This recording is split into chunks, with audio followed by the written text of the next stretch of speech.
Hey, what's up, guys? This is God Harry. How are you all? Please support to subscribe this channel for watching new interesting stories. This video includes a self-recorded humanoid attacks on the first 30 seconds, followed by AI generated animation for creative storytelling purposes.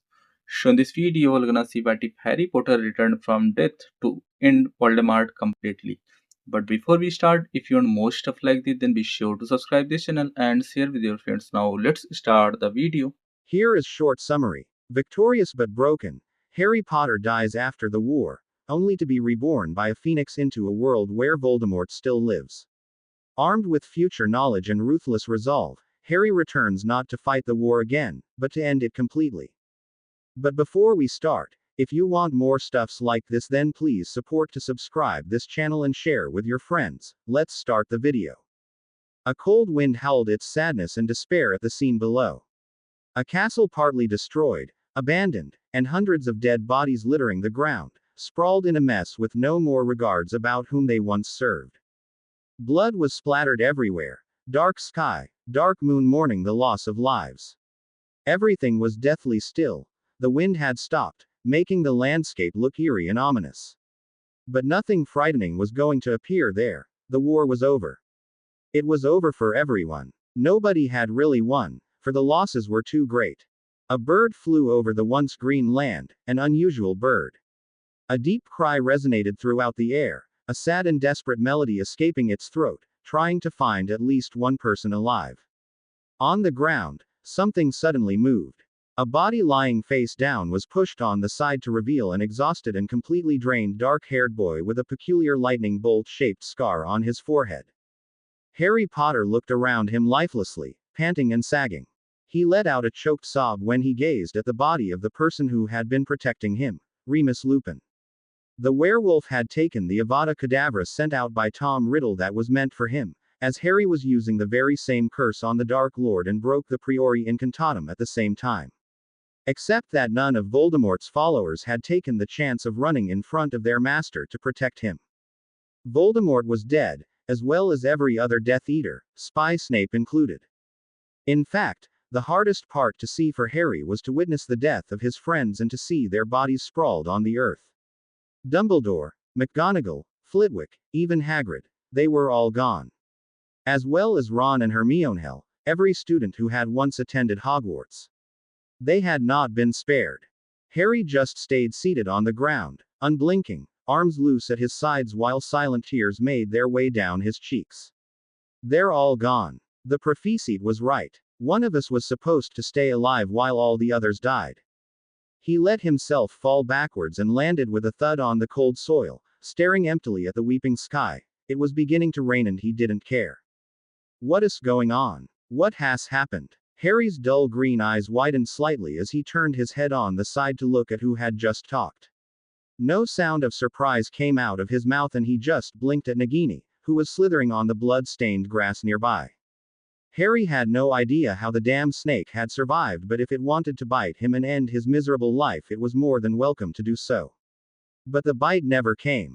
Nagini looked completely disoriented and clueless about what had transpired on the once magnificent castle's ground, and it stirred Harry's interest slightly. Why do you look so confused, Nagini? Why don't you kill me, like your master SSO wanted? Like you tried to do on SSO many occasions. He hissed back to the cobra to get its attention. It worked. Nagini turned towards him even more and slithered until she was beside the tired boy. You speak.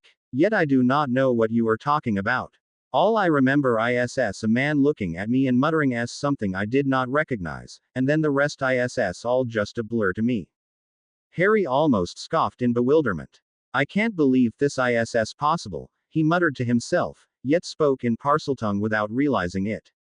I didn't think Imperius could work on a snake. I guess you've been under Voldemort's control all this time.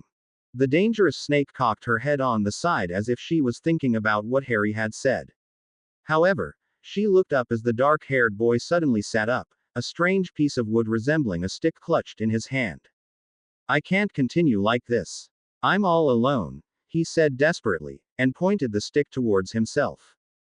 Nagini didn't understand a word he was saying as he reverted back to the human language, but the snake wasn't stupid. It understood that the boy obviously wanted to do something irreparable to himself. The snake hissed and shot out, coiling around the boy's arms to prevent him from doing something foolish. Harry gave a startled yelp but began to struggle around the living bound. Let me go. I have no reasons SS to live anymore. Nagini showed him her fangs angrily. SS stupid S snake child. Do not throw your life away like this for nothing.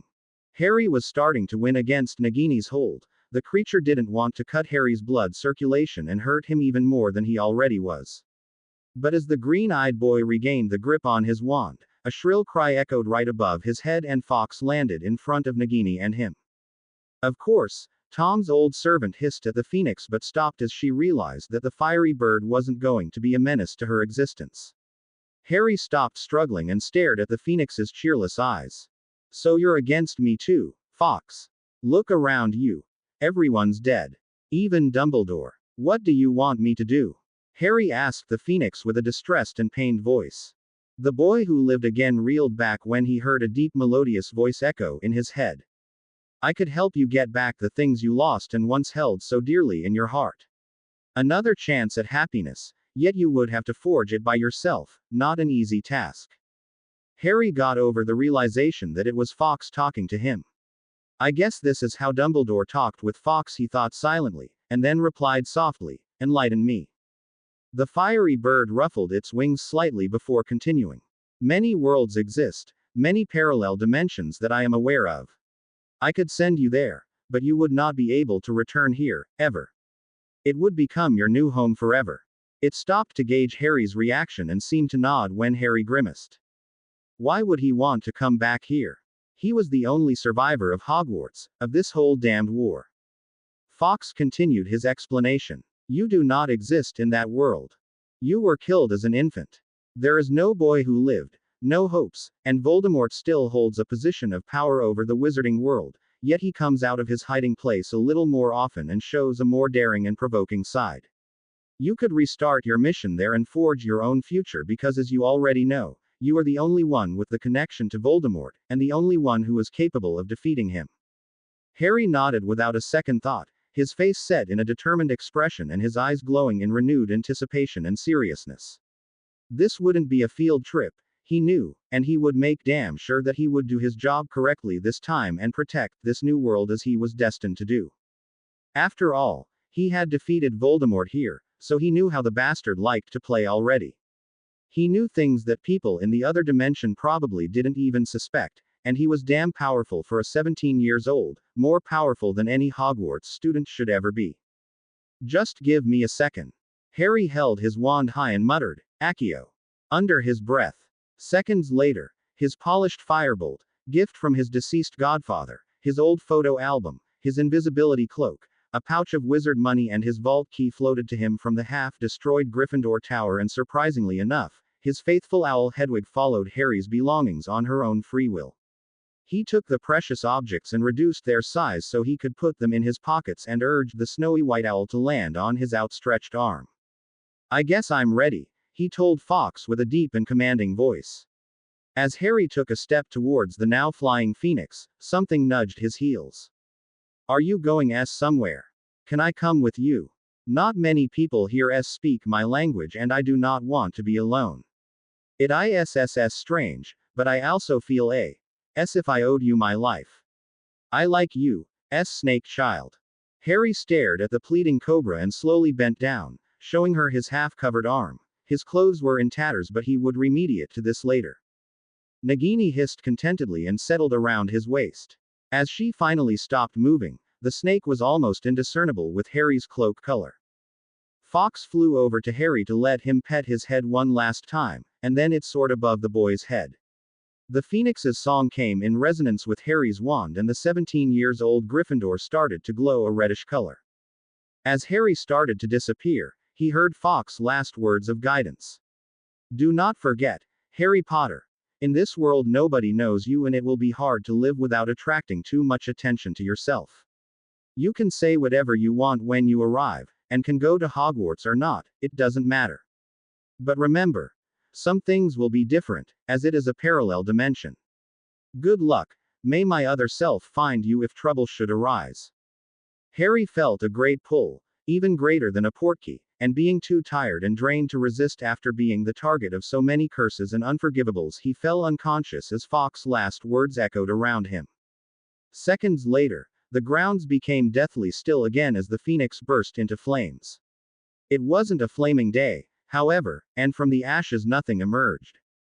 A flash of red light illuminating the outskirts of Hogsmeade on this late Monday night should have alerted the citizens living there, but as it was in the dead of night nobody saw a thing and the road remained silent and deserted, except for the thick snow that covered the ground. The first ones to wake up were Hedwig and Nagini. The poor owl ruffled her feathers and hooted her irritation at being almost thrown on the ground during their landing. Nagini slithered towards her new master, who was laying face down in a messy heap of torn clothes, all the while complaining about the coldness of the atmosphere. Man-child. No response. Nagini nudged the dark-haired boy with his tail, but Harry was obviously too tired to respond. Hedwig flew down, landed beside Harry's face and pecked him repeatedly on the shoulder. The boy who lived twitched and Ned, and then sat up slowly, feeling himself shake like a leaf. Hedwig. Nagini.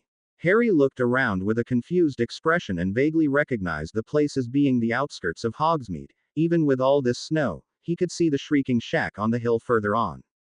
He got up with a fair share of difficulty and let Hedwig settle on his shoulder once again. Master, where are we? What else should we do now? Nagini asked while opting to hide under Harry's cloak to keep warm. We're at the outskirts of Hogsmeade. The first thing we have to do is find a place to sleep for the night, and then we'll gather some informations on this world. Diagon Alley is the best place to begin with. There's a big library and I'm sure they keep records of the Daily Prophet. I have a lot of catching up to do if I don't want to look like an ignorant. Harry pointed his wand towards himself and muttered, Reparo. His tattered clothes and cloak went back to their previous state. However, there was one last thing he had to do before going to the wizard village, and he asked Hedwig and Nagini not to panic.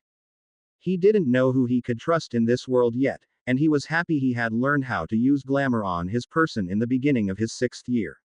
Of course, it had been an extracurricular class graciously tutored by Lupin, a secret well guarded by Harry, as well as his new animagus ability, also tutored by the werewolf.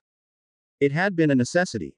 He had been under too many threats and had had no choice but to go back to the nightly occlumency sessions under Snape's tutelage and to his advanced defense class with Remus Lupin, who had stayed hidden in one of Hogwarts' many towers for the time being. Harry was sure he could be an Auror no problem, what with his Patronus charm, his animagus ability, his occlumency ability, as well as the perfected glamour spell he was able to cast. Throw in the fact that he had just killed his Voldemort at 17 years of age, and that made no doubt about his magical powers, wandless or not. Harry closed his eyes and started to picture the way he wanted to look for the time being. He already knew how the glamour would look in the end, since he had used this appearance before as a test. His hair lengthened and brushed past his shoulders but didn't change color. His body grew up by a few inches and his face became sharper. He opened his eyes and deep blue orbs glanced down at the curious-looking snake and up to the silent owl.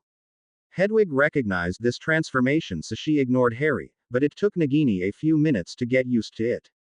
As Harry started his trek towards Hogsmeade, his mind wandered over his glamour spell and the model he had used. It was easy to know. Long dark hair and deep blue eyes, with a sharp appearance. Harry had used his deceased godfather's image to create his own, even if he could not hide the lightning-shaped scar on his forehead. He didn't exactly look like Sirius, of course, that would have been too hard to bear for him and Remus included, but he liked to know that there was some of his godfather in him. Just a few windows were still lit but most of the shops were closed. Harry walked wearily towards Rosmerda's pub, the Three Broomsticks, and knew by experience that it was always opened, till very late at night.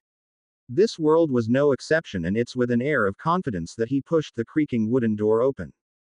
There were very few people up at this hour, and the ones present didn't take notice of him, having drunk too many butterbeers. Rosmerda, on the other hand, spotted him immediately and slowly walked up to him. The woman was probably wondering who in Merlin's name was up at this hour and if he was friend or foe. She greeted him with a smile nonetheless. Hello. What can I do for you? Harry gave her a tired smile back and took 5 galleons from his pouch, handing them to her. I would like to have a room here for a couple of days. I just came back from a rather tiring trip and I'm in serious need of rest. Rosmerta looked surprised to see a kid with so much money, but who was she to refuse? She nodded and motioned for him to follow her, sidestepping a drunken wizard who was going to fall off of his chair before long. Harry petted Hedwig and gently asked her not to make a sound while he was silently thankful that Nagini had decided to stay hidden under his cloak. He didn't want to repeat his second year's incident, especially when Voldemort was still alive and kicking here. The consequences would probably be 10 times worse. So you look awfully young to be traveling by yourself. Harry blinked out of his reverie when Rosmerta addressed him out of the blue. She probably wanted to gauge Harry's reaction and answers to see if he was good or bad, and she was careful in formulating her phrases. She spoke casually, but the act didn't work with him. Actually, you look like a Hogwarts student, with your cloak and all, she trailed off. Harry let a couple of silent chuckles escape his mouth and shook his head negatively, under the incredulous eyes of Rosmerta. I'm sorry to say you're mistaken, madam. Those black cloaks are rather popular, and anyway, you don't see a school crest on it anywhere, do you? He answered back friendly. Rosmerta gave him a look over and, after a short moment of deliberation, she nodded to herself and smiled back at him, deciding that the young man was rather nice and no threat at all. I'm sorry for all the questions. Here's your room and key, call for me if you need anything. Now you should go to sleep, you look rather disheveled. Are you sure you'll be okay? She asked out of concern. Harry only shook his head and told her not to worry about him, but that it was still considerate of her to worry like that over his condition. Rosmerta eyed him hesitantly, but as she yawned she forgot about it. Her bed sounded like the best option at the moment. If you're sure I'll be going now, good night.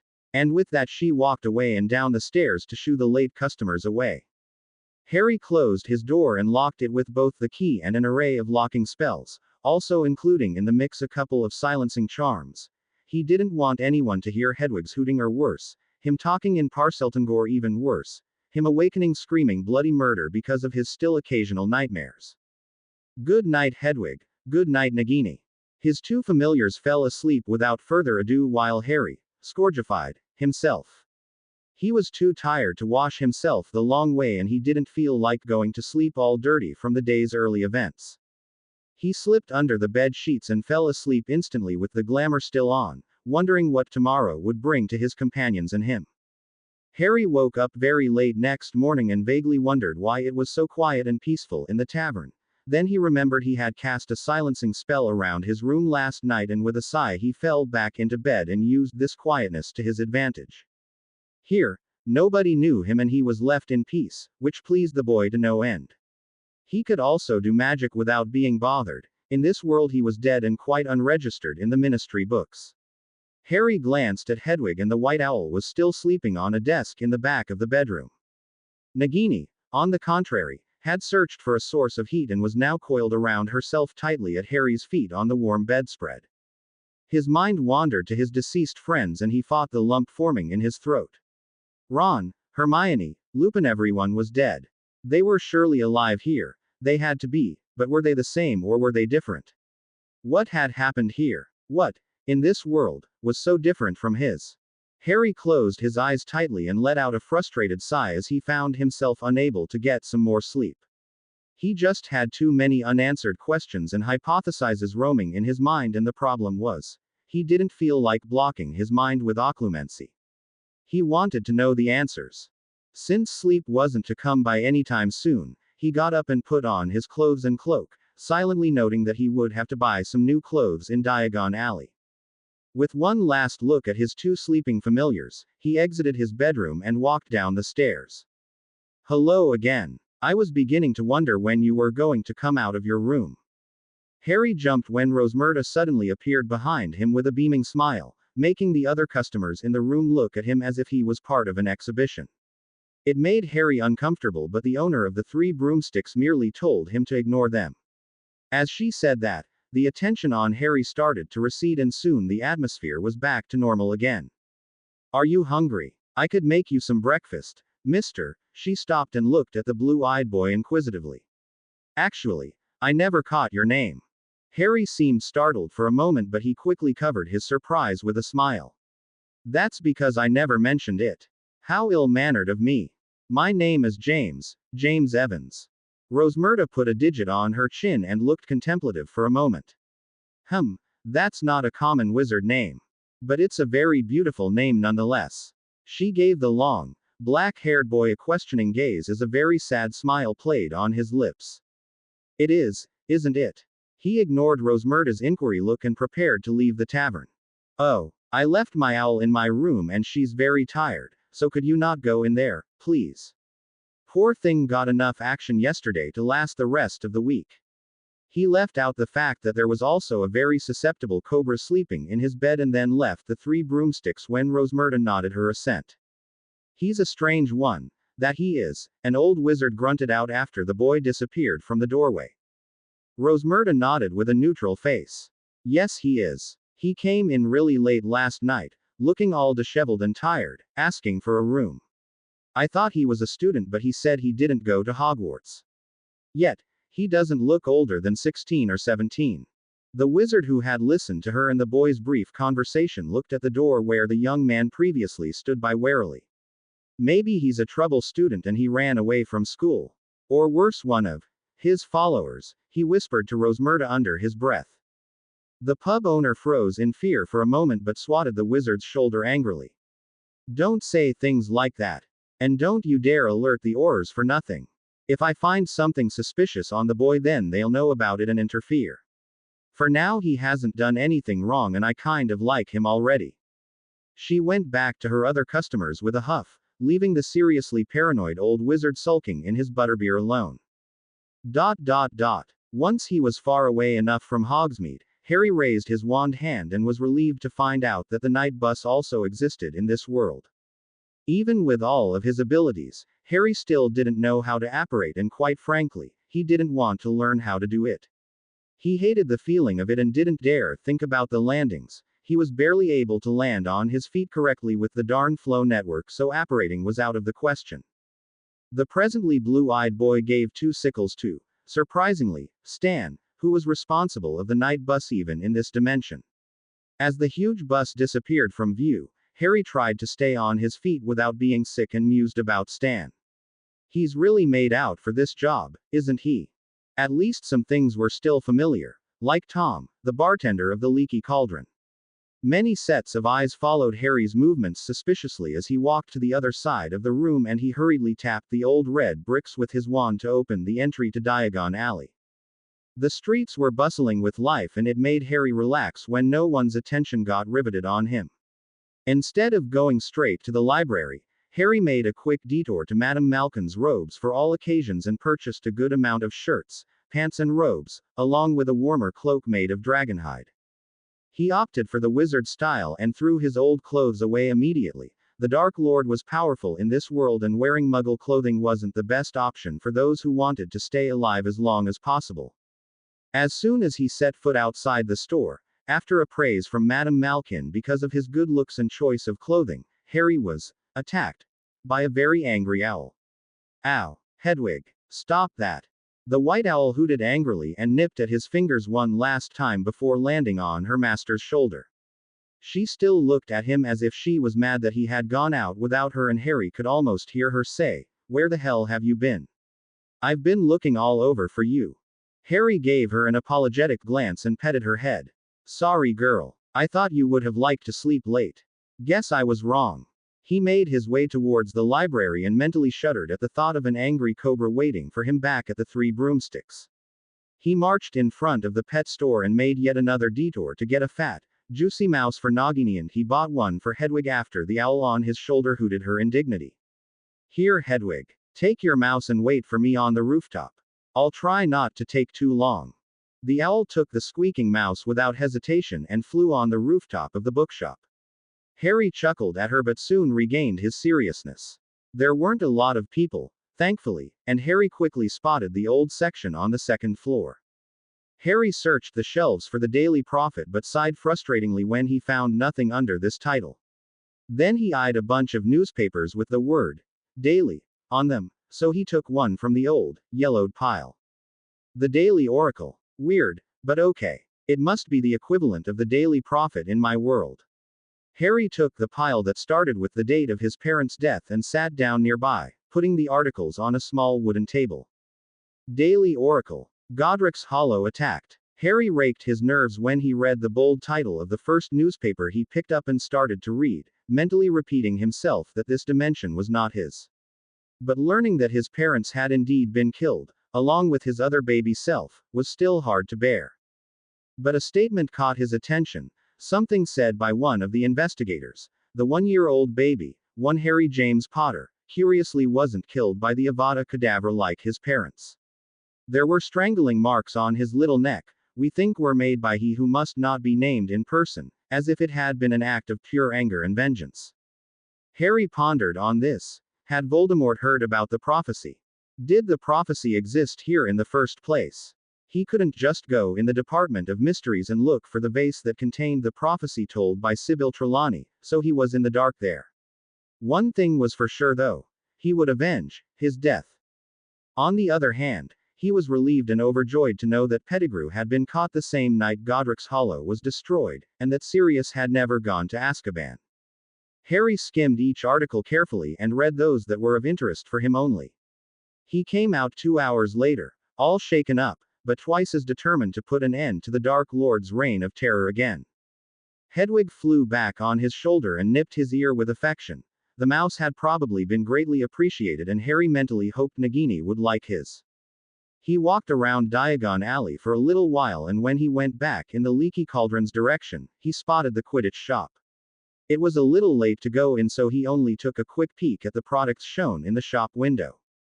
There was the usual broom polish and this year's new broomstick, the Nimbus 2004. No firebolt.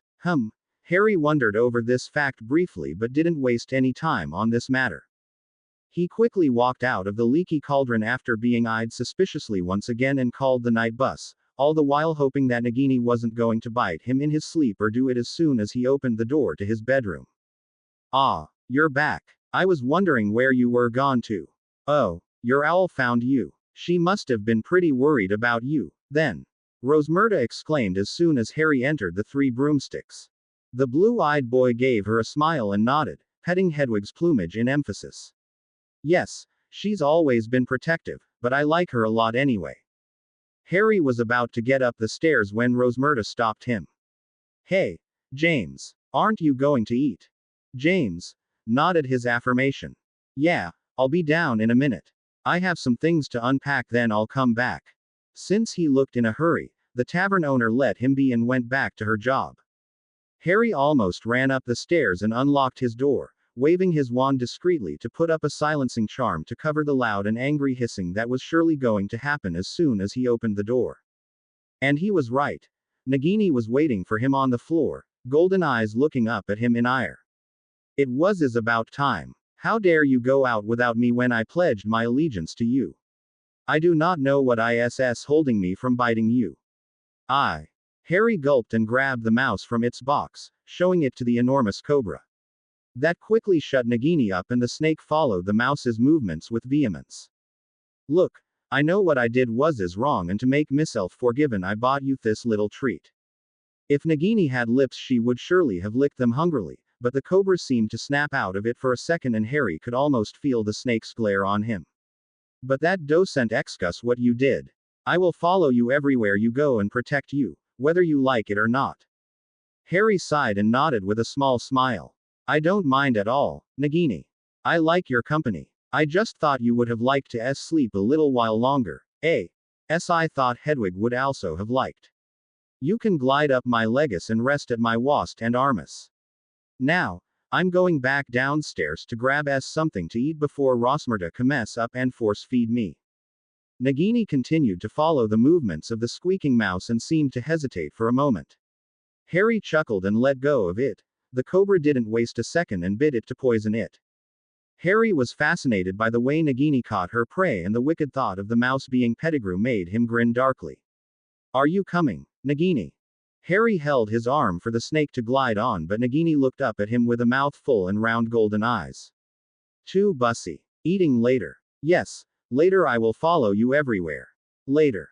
Harry laughed out loud and shook his head while he locked his door once again, his purchases left on the bed to unpack later and Hedwig attached to his shoulder once again.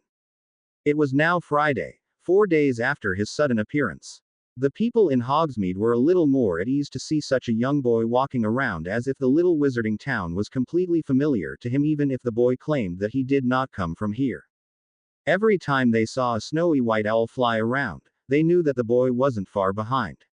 Harry, at first, didn't really know what to do here and what to do with his life. He couldn't just go to Hogwarts like that, in the middle of the school year. Outside of Hogsmeade it was snowing, but the resident wizards of the town had opted to create a magical shield that would repel the snow.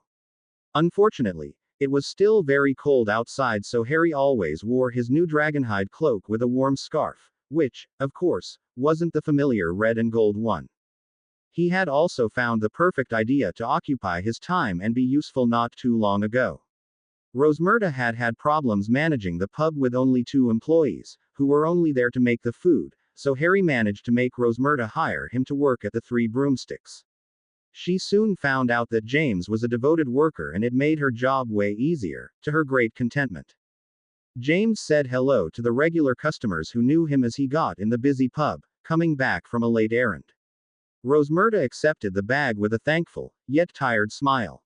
The 3 Broomsticks was loaded with people tonight and she had too much to do to manage on her own.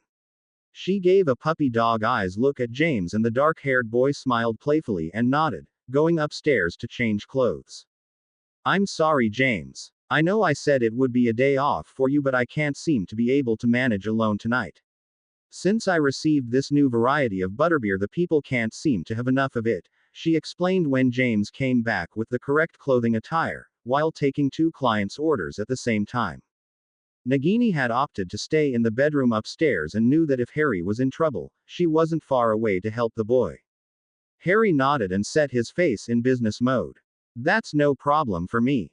I didn't have anything to do tonight anyway. Might as well help you before you collapse."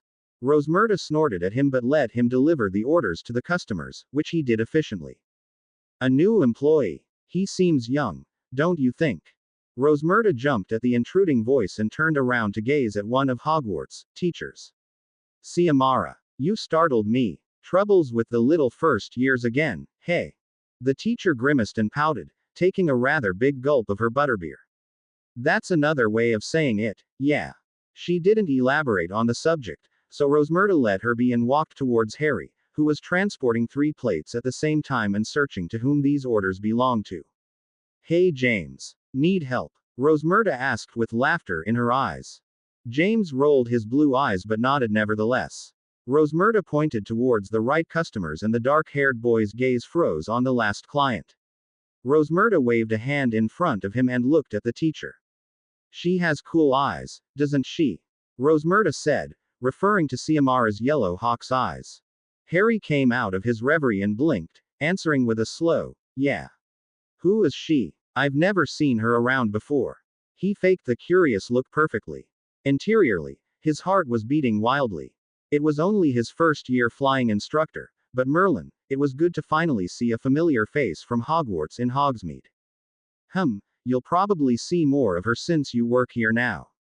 Her name's Siamara Hooch and she's the flying instructor at Hogwarts. I know it's the middle of the week, but she only comes here when the first years give her hell during classes. It makes her unwind and forget about the little hellions. I'm sure she'll have a couple more butterbeers before going back to the castle, she always does that." Rosmerta sighed and shook her head. "You better deliver those meals before they get cold, James," she reminded him. The boy startled and rushed to an impatient-looking couple. "Sorry about the delay." He gave them an apologetic look and the witch just couldn't resist him. "It's okay," she gushed while her husband rolled his eyes at her and started to eat. "My, you're such a nice-looking young fellow. I hope you'll be here the next time we come," she said joyously. Harry quirked a smile and nodded. "Well, it will be a pleasure to serve you again. If you would excuse me, I have this last order to deliver. Just call for me if you need anything else." He excused himself politely to the nice couple and his heart started to pound against his ribcage once again. "God damn it, Harry. It's just Hooch. Get over it." He mentally whacked himself and put the plate in front of the mumbling teacher, making her jump at the suddenness of the movement. Oh, sorry. Just didn't see you there. Siamara reddened in embarrassment and brought the plate closer to herself. Harry chuckled. Tough day. Hooch gave him the wisp of a smile and started to eat her meal. The dark-haired boy desperately wanted to shake her frantically out of her bad mood and ask her about Hogwarts inhabitants, but it would look too suspicious. He knew some people in Hogsmeade still didn't trust him, so he just turned around and delivered new orders for the next few hours, clearly intending on talking a little more with the flying instructor once the pub cleared out. It was around 10 o'clock when the people started to go back home for a good night's sleep. Rosmerta dismissed James from work with a big grin. The business had been particularly good today. The dark-haired boy asked the cook to give him 2 butterbeers and he trekked to a still brooding Siamara Hooch who was sitting alone in a corner. The teacher startled when a mug of butterbeer was placed in front of her, and even more so when Rosmerta's young helper sat down in front of her, sipping a drink himself. Harry grinned and winked at her to ease the tension. It's on the house, but for you it's the last one tonight. I think you were desperately in need of some company to cheer you up. Hooch nodded gratefully and took a sip. Thank you. I apologize for my rudeness earlier, but I've been having some trouble with my classes at Hogwarts lately. By the way, my name's Siamara Hooch. Harry shook her hand above the table. Pleasure. Rosmerta told me of your dilemma. My name's James Evans. So, what kind of troubles do you have? He asked curiously. He didn't know if his Hooch had these little depressive episodes, so he wanted to know what could possibly bug her like that. The hawk-eyed woman sighed loudly and took another gulp of her beverage. Well, you probably know by now that I'm a teacher at Hogwarts. I'm the flying instructor and I teach the first years how to fly a broomstick correctly. I've always had some troubles in the previous years, but the kids I'm teaching now don't know a thing about flying. Oh, some of them know, but not the way I want them to know. They don't know what I mean when I ask them to understand the beauty of flying. Hooch looked embarrassed. I'm not making any sense, am I? Harry shook his head. Oh no, I perfectly understand what you mean. I love flying myself, so you're not talking with an ignorant on the matter. I love the thrill of flying, of floating above the clouds and then swooping down in a dive and pulling the broom up at the last second before I crash on the ground. Turn and twist with the wind and let myself fall into a free fall and then pulling up again in a rush. It's just like an exhilarating experience, and once you try it you can't stop. You're free to go wherever you want, you forget your problems and you just feel the wind blowing your hair away. The more he talked, the more his daydreaming eyes closed and he swayed gently on his chair as if he was really on a broomstick, forgetting everything around him. He had such a thrilled and passionate expression etched on his face that it touched Siamara to the core. As the boy finished, she was left speechless for a moment and Harry finally opened his eyes, blushing under the teacher's enthralled gaze. I've never heard someone speak about flying in such a passionate way before, she whispered. That's exactly what I feel like, except that I would never have been able to describe the feeling like you just did. I wish my students could understand that. The first years are either scared or want to show off, and they often land themselves in the infirmary because of their carelessness. The second year level and up to the 7th, they just want to play Quidditch the hard way and they often get too competitive. The Slytherin and Gryffindor houses the most. Those 2 houses will never get along. They were born to hate each other, I swear. The headmaster, Albus Dumbledore, tried for many years to reunite them but to no avail. The thing that doesn't help is the rivalry between 2 7th-year students of Gryffindor and Slytherin House, Ronald Weasley and Draco Malfoy. Since day one they've been at each other's throat because of their family hatred. Siamara put a hand in front of her mouth. I'm babbling. Forgive me. Harry once again shook his head, but his hands, which were now hidden under the table, were trembling. So, Ron is here. Thanks God. I don't much care about Malfoy, but it looks as if everyone I knew back in my own dimension is here. As for that Gryffindor, Slytherin enmity, Harry almost had to restrain a dark smile from showing on his face. Voldemort, unknowingly, had not only transferred some of his power to him as an infant, but also some of his inheritance, making Harry the heir of both Gryffindor and Slytherin. He wasn't a direct heir of Slytherin, of course, but in a sense Tom Riddle was like a second father to him in some odd, twisted and oh so wrong sort of way. You're not babbling. I don't mind at all. Better let your emotions get out than stay in. And anyway, this castle kind of makes me curious. But that's not the point. What did you think of doing with your first years? Hooch shrugged. I don't know yet. Say, James, when was the last time you flew? James gave her a forlorn look and a sad smile. It's been a while. Too long, actually, and I miss it greatly. I can't really fly in the village's area and it's snowing outside the magical barrier. I don't fly as much as I would like to anymore. He got the dreamy look again and Hooch smirked, her eyes showing a renewed spark. Say, maybe we could have a little match, a little one-on-one someday. I'm sure Albus, our headmaster, wouldn't mind if I invited you at all. What do you know about Quidditch? She asked with a crafty look directed at him.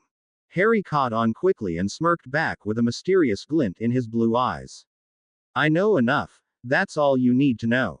She leaned back in her chair, her sour mood now completely forgotten. Ooh, is that so? What position? I was told that I would have made a good beater but that I was probably born with a golden snitch in my hands, so that makes no doubt about what position I played. Siamara whistled. A seeker, I wonder how good you are. Good seekers who really know how to handle a broom are rare at Hogwarts. The best we have now is the 7th year Slytherin Draco Malfoy, but he truly doesn't understand the beauty of flying. All he wants to do is crush the Gryffindor team since Oliver Wood, the best captain Gryffindor ever had in a long time, has graduated a couple of years ago. The current Gryffindor seeker Ginny Weasley, younger sister of the team captain Ron Weasley, isn't faring well since Malfoy's father, she said with some kind of disgusted facial expression, bought new Nimbus 2004 for the whole Slytherin team. I'm babbling again, must be the butterbeer. Harry chuckled at her but mentally sneered. Old Malfoy is still alive and kicking here, I see. Probably still in the ministry. Most of them must be corrupted since Voldemort is still alive. That's one hell of a problem I have here.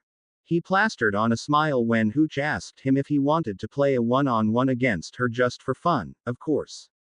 Harry panicked internally. Was he ready to go back to Hogwarts now? Right after the final battle still freshly embedded in his mind? I think not. He wasn't able to completely erase his nervousness. He didn't want to make a fool of himself and crush someone in a hug when they knew nothing about him here.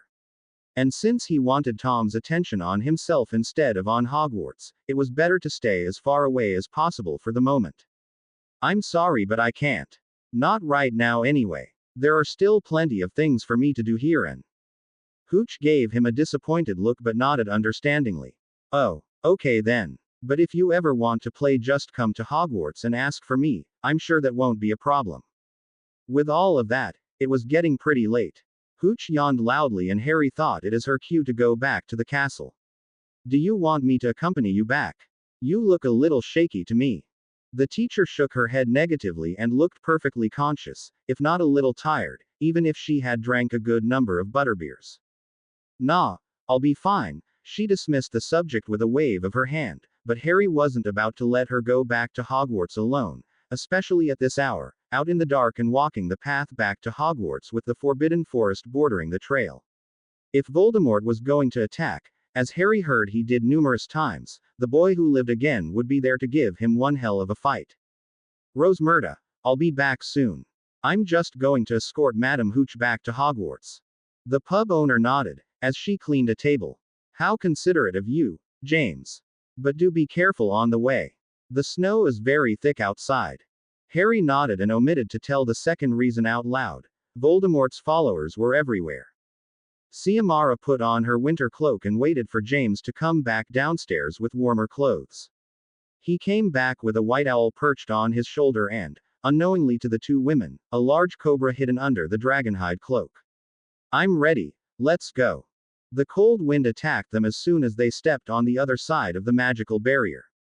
The snow was deep so Hooch cast a feather-light charm on both herself and the thankful boy. The way back to the castle was silent, and sometimes Harry caught Hooch throw a sneaking glance in his way. He didn't mind at first but it started to bother him after a good 15 minutes. Without even looking at her he asked, "Is there something on my face?" It was a polite way to tell her to stop doing that. The teacher reddened even more. The cold temperature didn't help and she cast her gaze elsewhere. Sorry about that. But as I kept looking at you, I couldn't help but think that you look a lot like one of the teachers at Hogwarts. I know it's silly. Harry stumbled in the snow and barely caught himself before plunging face deep into the thick and freezing white blanket that covered the ground. She threw him a questioning glance, but he regained his footing and continued his trek as if nothing ever happened, so she dropped the subject. Oh, curious indeed. But I don't have any family, so it's impossible that I might be related to however you're thinking about, he said with disregard. She gave him a pitying look, but he ignored it. He hated it when people pitied him. His mind kept screaming, Sirius is at Hogwarts. But there was very little he could do right now, remembering that he had to stay away for everyone's safety. It was his plan to beat Voldemort again and then come out into the light. The trail was nearing its end and Harry could now see Hogwarts, barely, for the falling snow and the darkness around them made it difficult to see. Hooch stopped and looked at him with a thankful smile. I can walk the rest of the path on my own.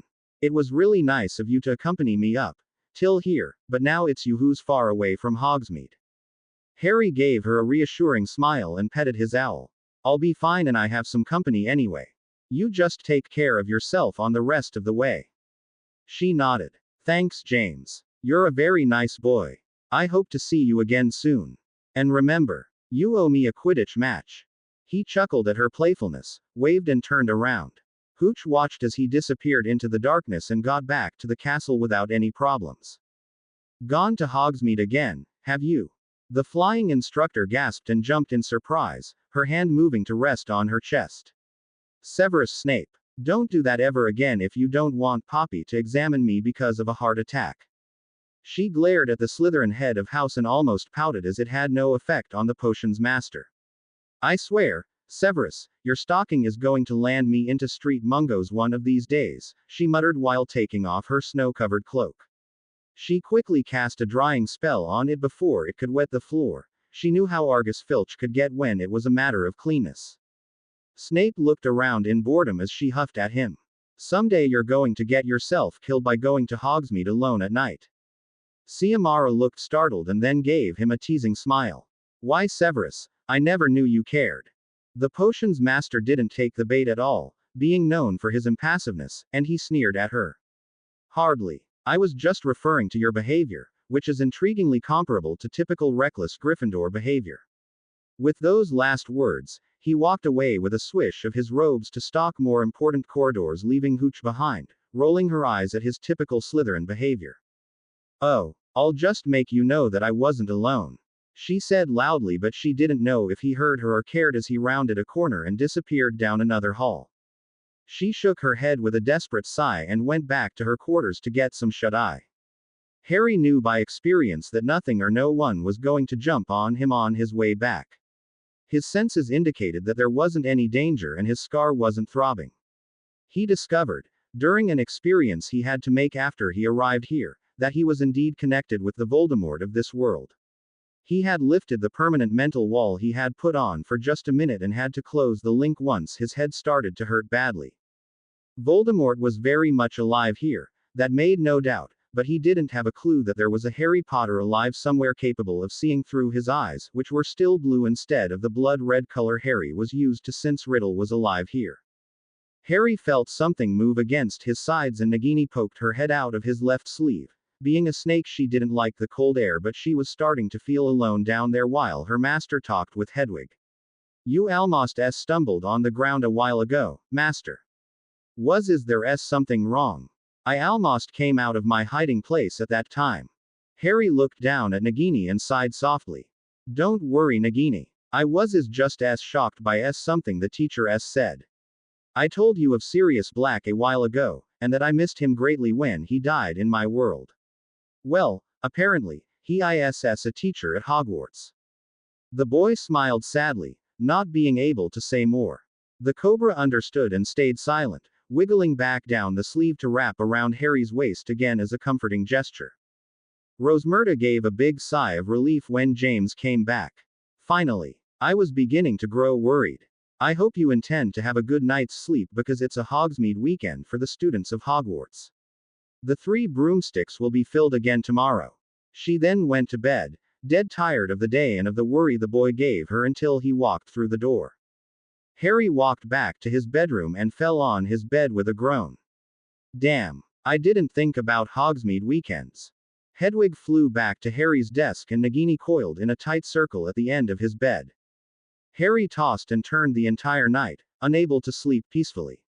His nightmares of his parents dying, Sirius falling through the veil, Lupin running in front of him to protect him from the Avada Kedavra and his friends dying kept haunting him, and no matter how powerful his occlumency ability was, he just couldn't sleep. The sleeping draft he took was nowhere near strong enough to stop the nightmares, and it's in moments like these that Harry thought about the potion's master in a very good way. Luckily there was a strong silencing charm around his room because he was surely going to have a sore throat and one hell of a headache the next day. Harry let out a silent groan and turned on his side, bringing the blankets up to cover his face from the blinding winter sun. He had a pounding headache, also called scar ache, and his throat throbbed painfully.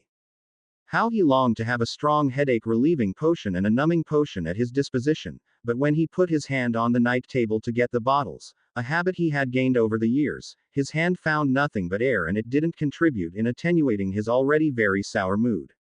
Hedwig flew over to him and hooted worriedly while Nagini nudged the blankets aside with her tail. You do not look so well, young master. Perhaps you should stay in bed today, the snake hissed in concern. Harry shook his head wearily and got up with a silent grunt and shaky legs, grimacing when he gazed at his reflection in the bathroom mirror. He coughed and grimaced again when the ache in his throat flared to life even more. Just my luck, he muttered, but it came out like a low and raspy whisper. He tried to tame the long wild locks of hair of his glamoured self and scowled when they refused to cooperate, just like his real hair. When he pushed a strand of hair away from his face, his scar was there, angry red, as if mocking him and making sure he remembered his duties to the whole damn world. In a silent burst of sudden rage, he bunched his hand in a tight fist and punched the mirror without holding back and mentally kicked himself afterwards when his blood coated the broken pieces of glass. At least he didn't have any shards embedded in his hand. That was a start, but it hurt like hell and there was blood all over the floor. He scowled. It still didn't hurt as much as his head and whispered, Scourgify.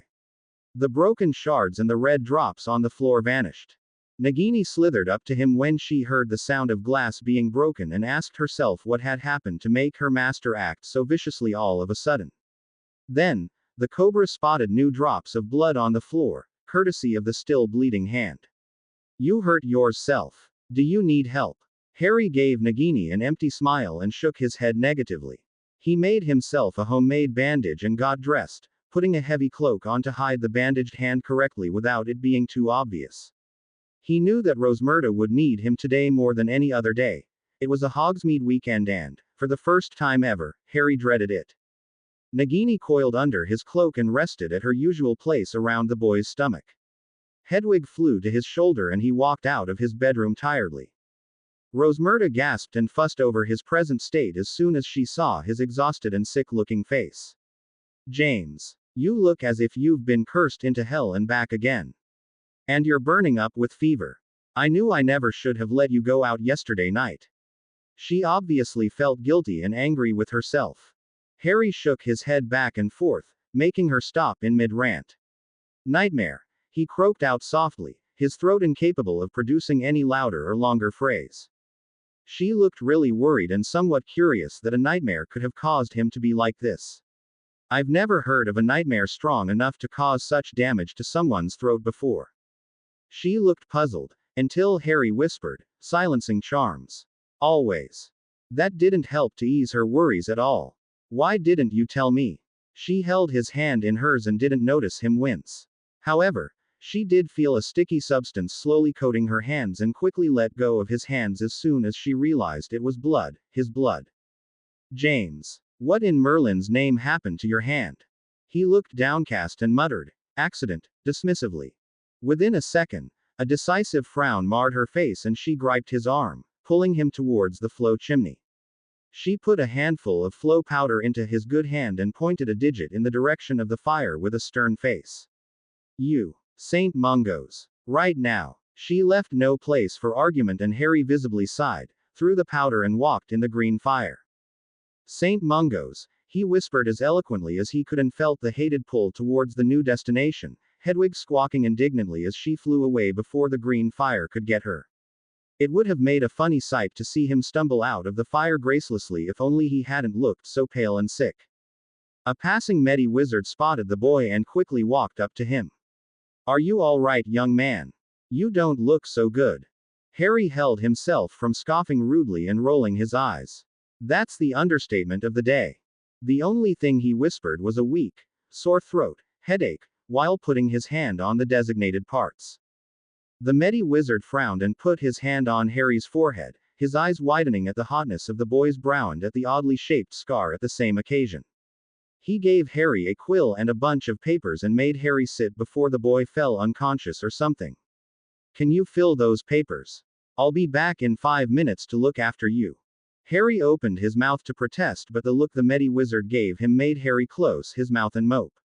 He knew by experience that nothing could stop a doctor once they spotted a patient, experience he had gained by unsuccessfully trying to run away from Poppy Pomfrey's care. He mumbled half-heartedly. At least he would get some quality headache relieving potion out of the deal. The Medi wizard came back a few minutes later, motioning for Harry to follow him. They sat in his office and the doctor started to examine his hand. It didn't look very good. Harry's bandage was soaked in dried blood, and when the doctor unwrapped it started to bleed again. "Those are nasty cuts you got there, young." He gazed at the paper forms out the corner of his eyes. "Mr. Evans, what happened?" Harry gave him a sheepish look as the older man pointed his wand at his hand and started to say a healing spell. "Got mad. Punched mirror." Harry motioned for his throat. He wasn't really able to talk more than a few words at a time. The doctor raised his eyebrows while he got some sort of ointment. He turned again in mid-step and retrieved a labeled vial containing a blue potion from his shelves. He first put the ointment on the younger boy's abused hand and wrapped it neatly with a new bandage. "There, this should do it for the hand. It'll be as good as new tonight. You must have been pretty angry to punch a mirror and do this kind of damage." He joked. "What were you angry about anyway?" The doctor chuckled lightly. Harry looked away and shrugged. "Don't remember. He just couldn't say he had had a nightmare because of his damn scar and screamed his throat raw, only to punch the mirror because he didn't really had, and still doesn't have, a wonderful life." The Medi wizard felt as if the boy was hiding something, but it wasn't his business to pry in, so he dropped the uncomfortable subject. "Now for your throat. Open your mouth." Harry obeyed, albeit reluctantly. He kept looking sideways nervously. He wasn't used to have someone so near him, face to face, and having said someone eyeing the inside of his mouth felt even more unpleasant. "By Merlin, what did you do? Scream loud enough to wake the dead, and then kill them again by blowing up their eardrums? Your throat is badly damaged. It'll take more than 1 day to heal completely, even with my best sore throat potion. Well, I'll give you many dosages to take for the rest of the day and tomorrow. In the meantime, drink this. It's nasty, but it will help to make the pain go away or at least freeze your throat so you won't feel it." Harry took the vial and studied it carefully. He plucked the lid off and took a sniff. It didn't smell anything, and that, he did not like. But hey, the man was a qualified Medi wizard and no Death Eater, so he gulped the content in one swing, immediately regretting it. His face contorted into a grimacing pout and the doctor laughed at him heartily. "You're quite the courageous young man, Mr. Evans. Not many people have the guts to drink the entire vial in one go." "Ha, ha, ha." Harry shot him a dark look, but the doctor ignored it in favor of ogling at his scar, with a more serious expression. That Harry disliked even more than having the doctor near centimeters from his face with a stick stuck on his tongue. Harry fidgeted uneasily, trying to turn his head slightly so the man got the point. He didn't want the Medi wizard trying to make the scar disappear. Harry knew the damn thing was impossible to hide, let alone heal. He had killed his Voldemort and it hadn't disappeared, so he knew that the scar was there to stay. He almost snorted ironically. His own branding mark. Harry Potter, boy who lived and killed Voldemort, center of all prophecies, seeker extraordinaire, master in the dark arts, unregistered animagusan. The list continued like that for a while. With all his tensing, He felt Nagini coil more tightly around his middle, as if the snake was ready to make its move. Surreptitiously, his hand brushed his stomach, and against the cobra, to make Nagini calm herself. He then shook his head away from the doctor's inquisitive gaze. Please don't touch it. This scar is a part of who I am. His heart constricted painfully in his chest at his own words, but it was necessary. The doctor could not know it was a cursed scar, or else it would alert him and bring attention on himself. And with all of this, he felt a coldness in his throat. The blue potion had been somewhat effective, though it still hurt when he talked too much. The man backed away with a dejected expression, as if studying that scar would have really been interesting and a mystery to solve. All right, but you said you had a headache, right? I thought that maybe this scar was what started it in the first place. It is rather peculiar. Harry shrugged to the man but mentally tensed. The doctor had no idea how near to the truth he was right nor how near he had come to meeting a very irritable ex-servant, although under imperious at that time, of Voldemort. After a good dosage of headache-relieving potion, Harry sighed and finally slackened in his chair. The Medi-Wizard cracked a grin. There, all better. Did I forget something or is everything okay now? Harry opened his mouth, hesitated, and closed it, shaking his head negatively back and forth. He just didn't see himself asking for a bottle of dreamless sleep potion in its maximum concentration. Now that would have arisen suspicion. No. Thank you very much for everything. The man raised an eyebrow and then shrugged, leading James out of the office to get the vials of sore throat potion he needed. Now, Mr. Evans, you will need to drink half of a vial every hour until your throat stops burning. Don't overdo it and get plenty of rest. Harry nodded at the typical doctor's speech and flowed back to the 3 broomsticks, which had started to fill up during his absence. Being winter and all, it was starting to get dark outside already, though it was only around 3 in the afternoon. The few students present yelped and backed away quickly as the flow activated and a long, dark-haired boy emerged from it clumsily. His tired and dark look must have scared them because they changed tables and went as far as possible from the flow, all huddled up together in a tight group formation. Harry almost snorted. They were third-year Hufflepuffs and he recognized some of them, if not somewhat vaguely. He didn't dwell on this because Rosmerta all but jumped on him with a face set between a full-blown grin and a concerned expression. James. She latched onto him and said boy winced when the customer's attention turned to them, especially on him from the student's part. Harry mentally winced and walked where they would be more comfortable and in private. The 5 Hufflepuffs eyed the newcomer curiously and with wide eyes as a snowy white owl flew to the black-haired boy's shoulder. The pub owner and he walked by them to go in the kitchens. I think you've impressed the kids. Laughed Rosmerta as she motioned for James to sit. James, however, gave her a sullen look. Either that or I've scared them shitless, he said in a half-whisper. Rosmerta raised an eyebrow, but ignored the comment. Your throat seems a little bit better, but I think it would be best for you to follow the Medi-Wizard's advice and get some rest. I've managed Hogsmeade weekends alone before, you don't have to worry about me. But the black-haired boy shook his head negatively. It'll be all right. You'll need my help, he whispered.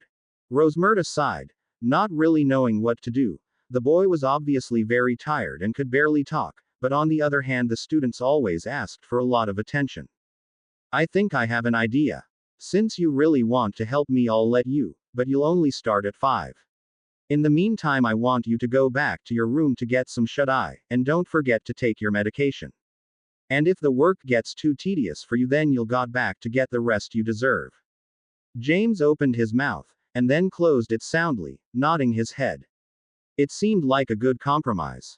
He could at least get 2 hours of sleep before the rush, if his dreams permitted it. I'll see you at 5, then. And with that, James exited the kitchens, walked by the same wondering group of third years without even glancing at them and went to his bedroom upstairs. He spelled his door again and took his cloak off with a sigh. Nagini slithered down his waist and went back to her favorite place on the bed. Finally. I never thought this human would let you go. Why are you forcing yourself to go to work when you need your sleep? This place is going to be filled with Nasi and insufferable children. It's not the atmosphere you need right now. The cobra admonished him. Harry merely gave her a pat on the head and sprawled down on his bed. Truth is, He would try not to talk to anyone, and not just because his voice didn't cooperate at the moment. He didn't want anyone getting too friendly with him right now, they would be at risk. He had always preferred to fight alone before, at least ever since his Sirius died. He was also older and wiser, and knew that life wasn't a game more than anyone else. He had even gained the respect of the Snape from his world, so he made it his business to look imposing and not to slouch. He always held himself proudly and straight, and that was probably what had somewhat scared the third-year Hufflepuffs moments before. Harry also knew he wasn't a light wizard, neither an evil one. But he knew very dark magic and his mind had had its share of unforgivables. He was a dark wizard, not evil like Voldemort, but he wasn't going to tell this to the whole world. For them, dark meant evil, there was no shade in between. What a foolish world. With those last thoughts, his eyelids got heavier and finally he succumbed to slumber. It hadn't been easy to get up when Nagini nudged him awake and now he groggily made his way down the stairs, not bothering to put his cloak on. The Cobra had decided to take the boy's place on the bed and Hedwig was still sleeping in her usual spot on the desk. Rosmerta gave him a half smile when she spotted him, and he made his way to her, ignoring the stares that followed him. James, sorry to say this, but you look like hell. Maybe it would be better for you to go back to bed. The many students and other customers eyed the boy curiously as they tried to get bits of the conversation, whispering to each other about the newcomer's appearance. He looked too serious for a kid his age and somewhat dark. They watched as he shook his head and opened his mouth to reply, only to cough violently. The boy retrieved a small vial from his pockets and opened the lid as Rosmerta put her hands on her hips and gave him a glare. You didn't take your medication earlier. Remember what the Medi-Wizard said. I don't want to have to forcefully send you back to St. Mungo's again. She scolded him. The adults in the place winced, knowing that Rosmerta could get very scary when mad, but they stared as it didn't affect the boy in the least. He merely gave a silent chuckle and downed about half the content of the mysterious vial, obviously coming from St. Mungo's. The boy grimaced at the taste but succeeded in smiling at the pub owner anyway. Don't worry about me. Mentally, Harry grimaced. Don't worry indeed. I've been through worse anyway. Rosmerta sighed and looked heavenwards, knowing that the boy was as hard-headed as a Gryffindor student.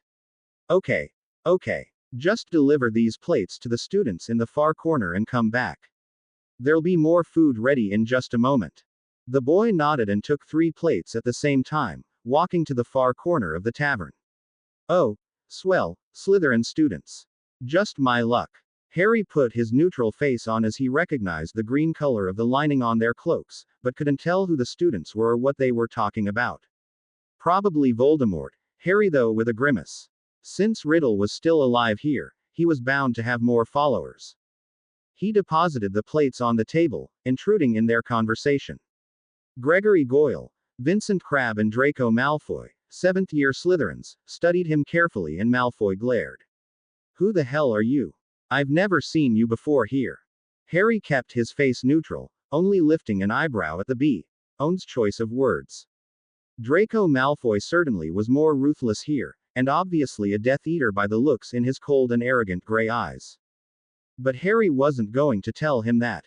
He swallowed the hatred he felt before his magic could go haywire and merely replied, I'm James Evans, and am indeed new here. As he was about to turn around to get more plates, the B.O. boy gripped his arm. Hey, you a pureblood or a mudblood, Evans? Harry looked at him unperturbedly. I'm half and half, but more this half than the other. He regained possession of his arm once more with a sharp tug and left 3 very confused, not to mention irate Slytherins. Malfoy turned around and poked at his food, glaring down at it as if he wanted to melt the plate down. I don't like that guy and he looks too much like Black for my tastes. Goyle and Crabbe stayed silent but obviously on the same side as Draco. Harry's long bangs covered his eyes as he smiled darkly to himself. He wasn't about to tell everyone he had Voldemort's powers as well as his own. Seeing him smile to himself like this made a pretty disturbing and scary picture for the younger students present, and those who were standing hastily made way for him to pass. He had just talked with one of the nastiest people in Hogwarts. He wasn't to be trusted. In the meantime, Harry took more plates and walked in the direction of a table full of Gryffindors, to their great horror.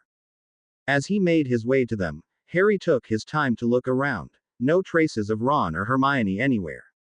Not even Seamus or Dean, who also liked to come here once in a while. In fact, the only Gryffindors here were between 3rd and 6th year. No sign of his friends. Maybe they all had something to do and stayed back at Hogwarts.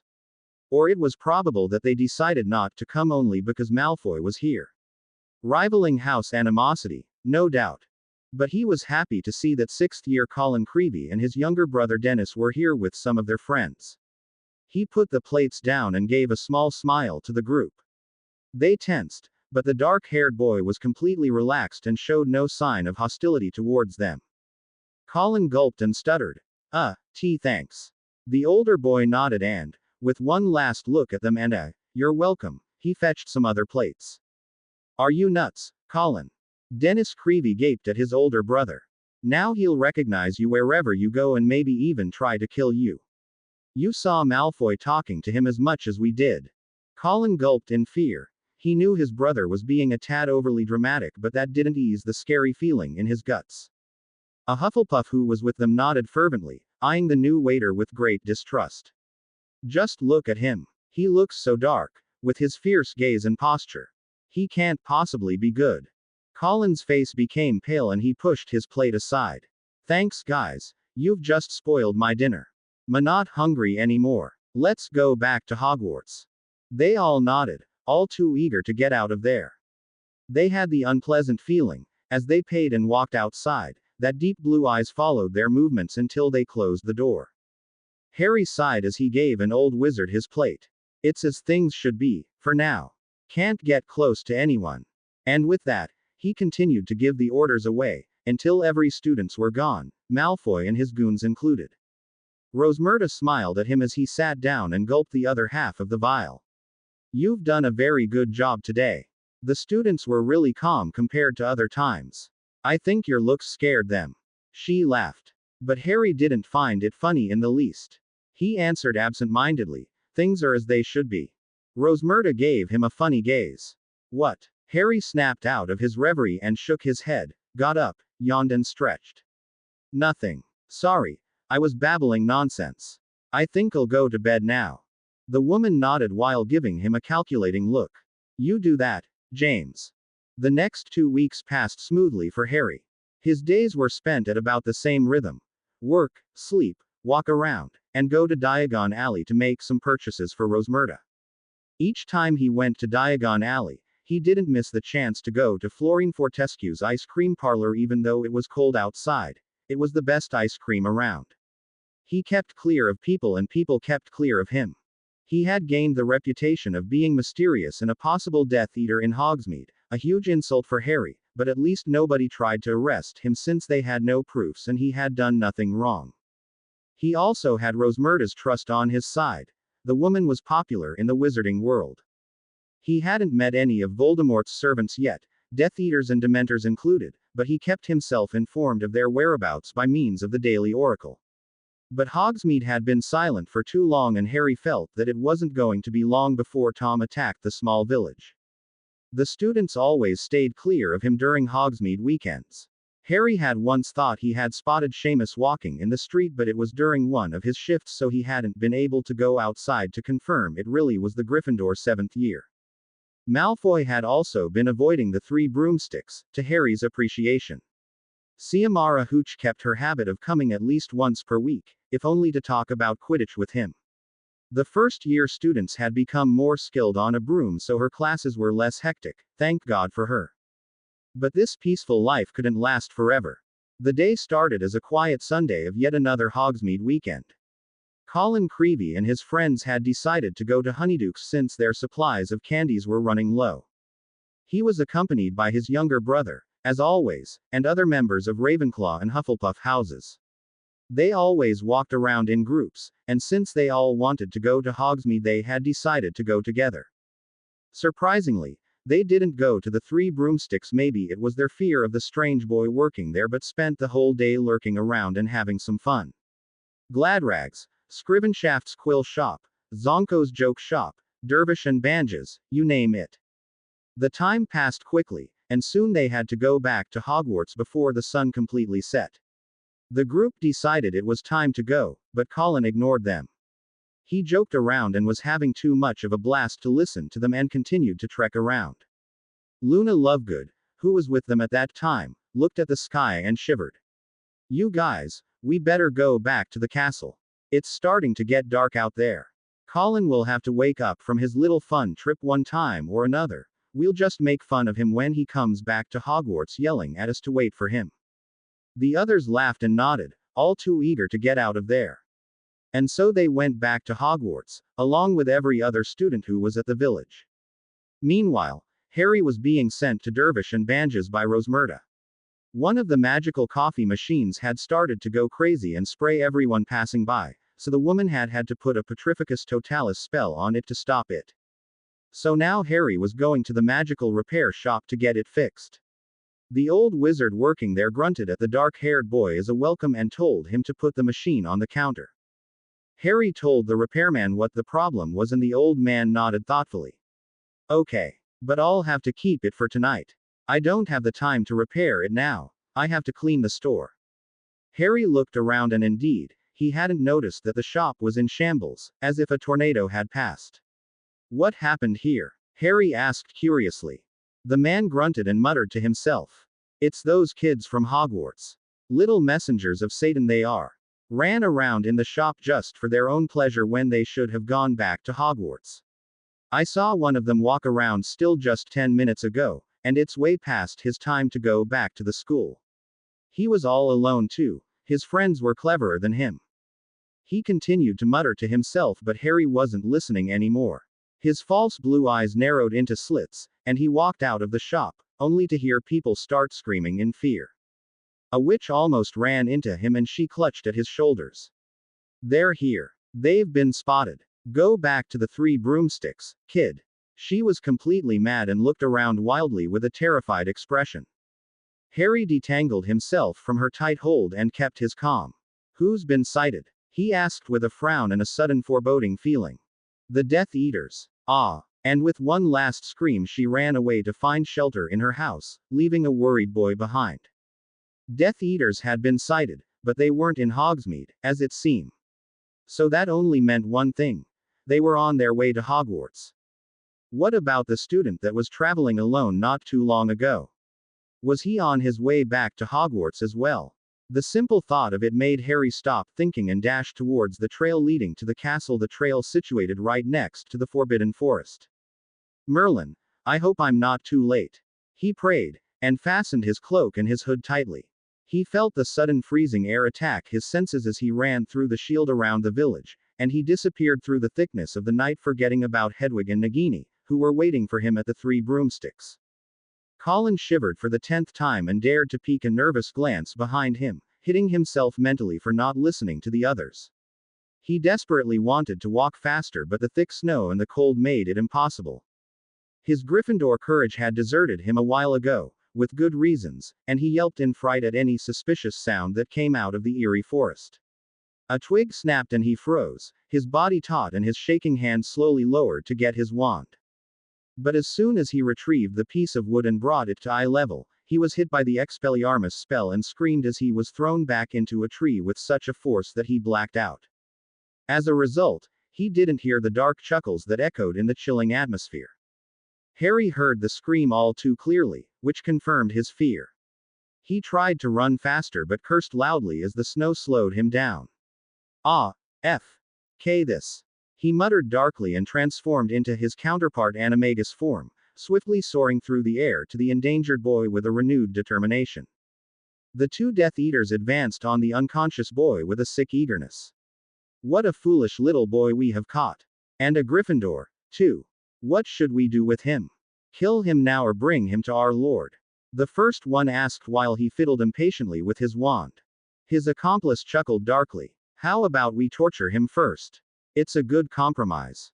The first one nodded enthusiastically and both brandished their wand. But the next thing they knew, they were both thrown backwards by a vicious gust of wind, at the same time hearing a loud and obviously not too thrilled cry that cut the air like a knife through butter. The Death Eaters got up hastily. The beast that had knocked them over had sounded pretty big. But as they prepared to curse the creature, they froze. There was no beast around, at least not anymore, but a cloaked person was standing protectively in front of the student. Who the hell are you? The second Death Eater asked in an angry shout, but they received no answers and no plaintive sounds. This person was standing calmly before them, and with great confidence. What should we do? The first man asked harshly. The other scoffed. I didn't think there still existed foolishly brave people like that anymore. To go against us, and thus challenging the Dark Lord so openly. Except that muggle-loving fool Dumbledore and his faithful little followers, that is. We should bring him to our master so he can kill this idiot himself. As they debated over his fate, Harry had the time to take a swift glance towards Colin. He was still out of it. The boy who lived knew that even if they were outnumbering him, he still had the advantage. He knew who he was facing, and they did not. Death Eaters had the tendency to underestimate their enemies. And in all his years of fighting Voldemort, he had seen all of his followers and knew how to recognize them by voice and how they acted. As such, he knew that the second one was the leader of this little duo, and Harry sneered. He never thought he would see Lucius Malfoy so soon. The other one was Antonin Dolohov, no less dangerous and always eager to please his lord and torture innocents, the son of a by ch. I never thought I'd see you two so soon after I arrived. Pity I can't kill you today. I don't feel like being accused of murder right now, especially since one of you is working for the ministry. The two Death Eaters froze and looked towards him, holding their wands up threateningly. You. How can you even propose such a thing? Under his cloak, Harry smiled darkly. Because I know who you are. I know who all of you are, actually. The two men tensed visibly and the second one, whom Harry had identified as Lucius Malfoy, asked forcefully, who the hell are you anyway? Harry decided to have his fun with them and dropped the glamour momentarily, slowly lifting his hand to lower his hood. Both men's eyes widened when they got a view, unclear because of the snow, granted, but small enough to see a set of two glowing green eyes gazing back at them with such intensity that Dolohov momentarily thought that the killing curse had been used. He's just a kid. A runt like the other one. Malfoy shook off his surprise and sneered. This kid couldn't be that great. He was probably only boasting. And it took more than mere boasting to scare a Malfoy. You have some nerve to try to intimidate us, brat. Tell me your name, so I can go laugh on your tombstone after I end your life. The dark servants laughed evilly, but the boy merely smirked and put his hood back on and activated the glamour again. My name is irrelevant right now. Though, if you insist on calling me something, you can call me the boy who lived. He retrieved his wand from his pocket and stepped backwards into the forbidden forest when Dolohov tried to hit him with the Cruciatus curse. Using the darkness around him to his advantage and blend in so he couldn't be seen, Harry laughed out loud at them mockingly as Dolohov missed his target by a few meters on his right. How dare you make fun of us, boy? No one dares to mock us, that is, only if they have a death wish. Gone was the ever-calm and aristocratic Malfoy. He was raging, livid mad. They were preparing to cast nasty hexes at the same time in the direction of the Forbidden Forest when the daring kid suddenly sprung up from the darkness and took them by surprise with his swiftness. Harry quickly decided to use a new spell he had learned during the warring period of his old world, a spell that wouldn't make them forget about him anytime soon. Lacero. He waved his wand and hit both Death Eaters at the same time, lowering his voice so they wouldn't hear the spell he just used. Malfoy and Dolohov never saw it coming. This feeling was comparable to the Cruciatus, but wasn't the second unforgivable at all. They screamed in pain and both fell in the deep snow, twisting and crying out as they felt the pain tearing up their skin and insides. It was as if this unknown spell was utilized to shred someone's whole being to bits until they either passed out or died.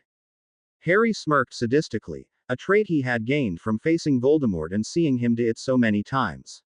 It was good to be the one in power. But Harry frowned as one of the subdued Death Eaters managed to crawl very painfully towards his wand, and before Harry could do anything, he was hit with the cutting hex all along his left arm, piercing the dragonhide cloak neatly around that same area. That made him grunt and stop the spell he was using on them. They got up quickly, not without Mo. Ning in pain, though, and didn't waste their time to apparate a way to get away from him. Harry ignored the pain in his arm and snorted loudly at their hasty retreat. He now had the Death Eater's attention, exactly what he wanted. But they would be searching for the mysterious one who called himself the boy who lived. Not Harry Potter. Not James Evans. Harry smirked. They would be in one hell of a search party later. He heard a faint and muffled sound behind him and turned around swiftly, pointing his wand at whatever was trying to sneak up behind him. Colin Creevey, looking very beat up but otherwise as energetic as ever, raised his hands in the air and squeaked. The disguised boy sighed audibly and lowered his wand. "Don't sneak up behind me again," he said neutrally, but it sounded more like a serious advice than a threat. Colin quickly regained his usual bearings and looked at the hooded person with admiration in his wide eyes, making Harry squirm mentally. Had Colin seen his true face? "Wow. You made them go away. That was so cool. What spell did you use against them? Can you show me?" Harry rolled his eyes. Colin was as obvious and obnoxious as ever. He was just grateful the younger Gryffindor didn't have his faithful counterpart with him, his camera. "No, I won't show you. Just go back to your school," he mumbled, preparing to go back to Hogsmeade. But as he turned around, he felt Colin grip his cloak tightly. "You're hurt. Come back with me to Hogwarts. I'm sure me Pomfrey will accept to heal you. She's the best Mediwitch around and she helps people from Hogsmeade sometimes. And anyway, what if they return?" The bee-owned boy pressed the subject and pulled him towards Hogwarts. Harry sighed and relented. He was too tired to argue and Colin was right. Malfoy could very well come back with some other friends of his. But when the castle came in his clear line of view, Harry didn't think it was such a good idea anymore. Was he ready to see everyone he loved alive but ignorant about whom he was? Even more, were they ready for him? A strange, mysterious, secretive boy with a power that isn't to be trifled with and with an unknown goal.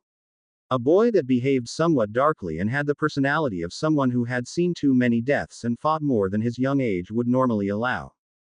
Harry knew he had gained some disturbing, and even dangerous, characteristics in all his years of serving as a target, puppet and weapon for the wizarding world. He was more afraid of hurting an innocent kid who was trying to pull a joke on him than the headmaster looking sternly at him. Constant vigilance had been engraved in his mind and his reflexes were deadly. But it was already too late to back down. Colin had opened the huge door and walked in, pulling him inside with fervor.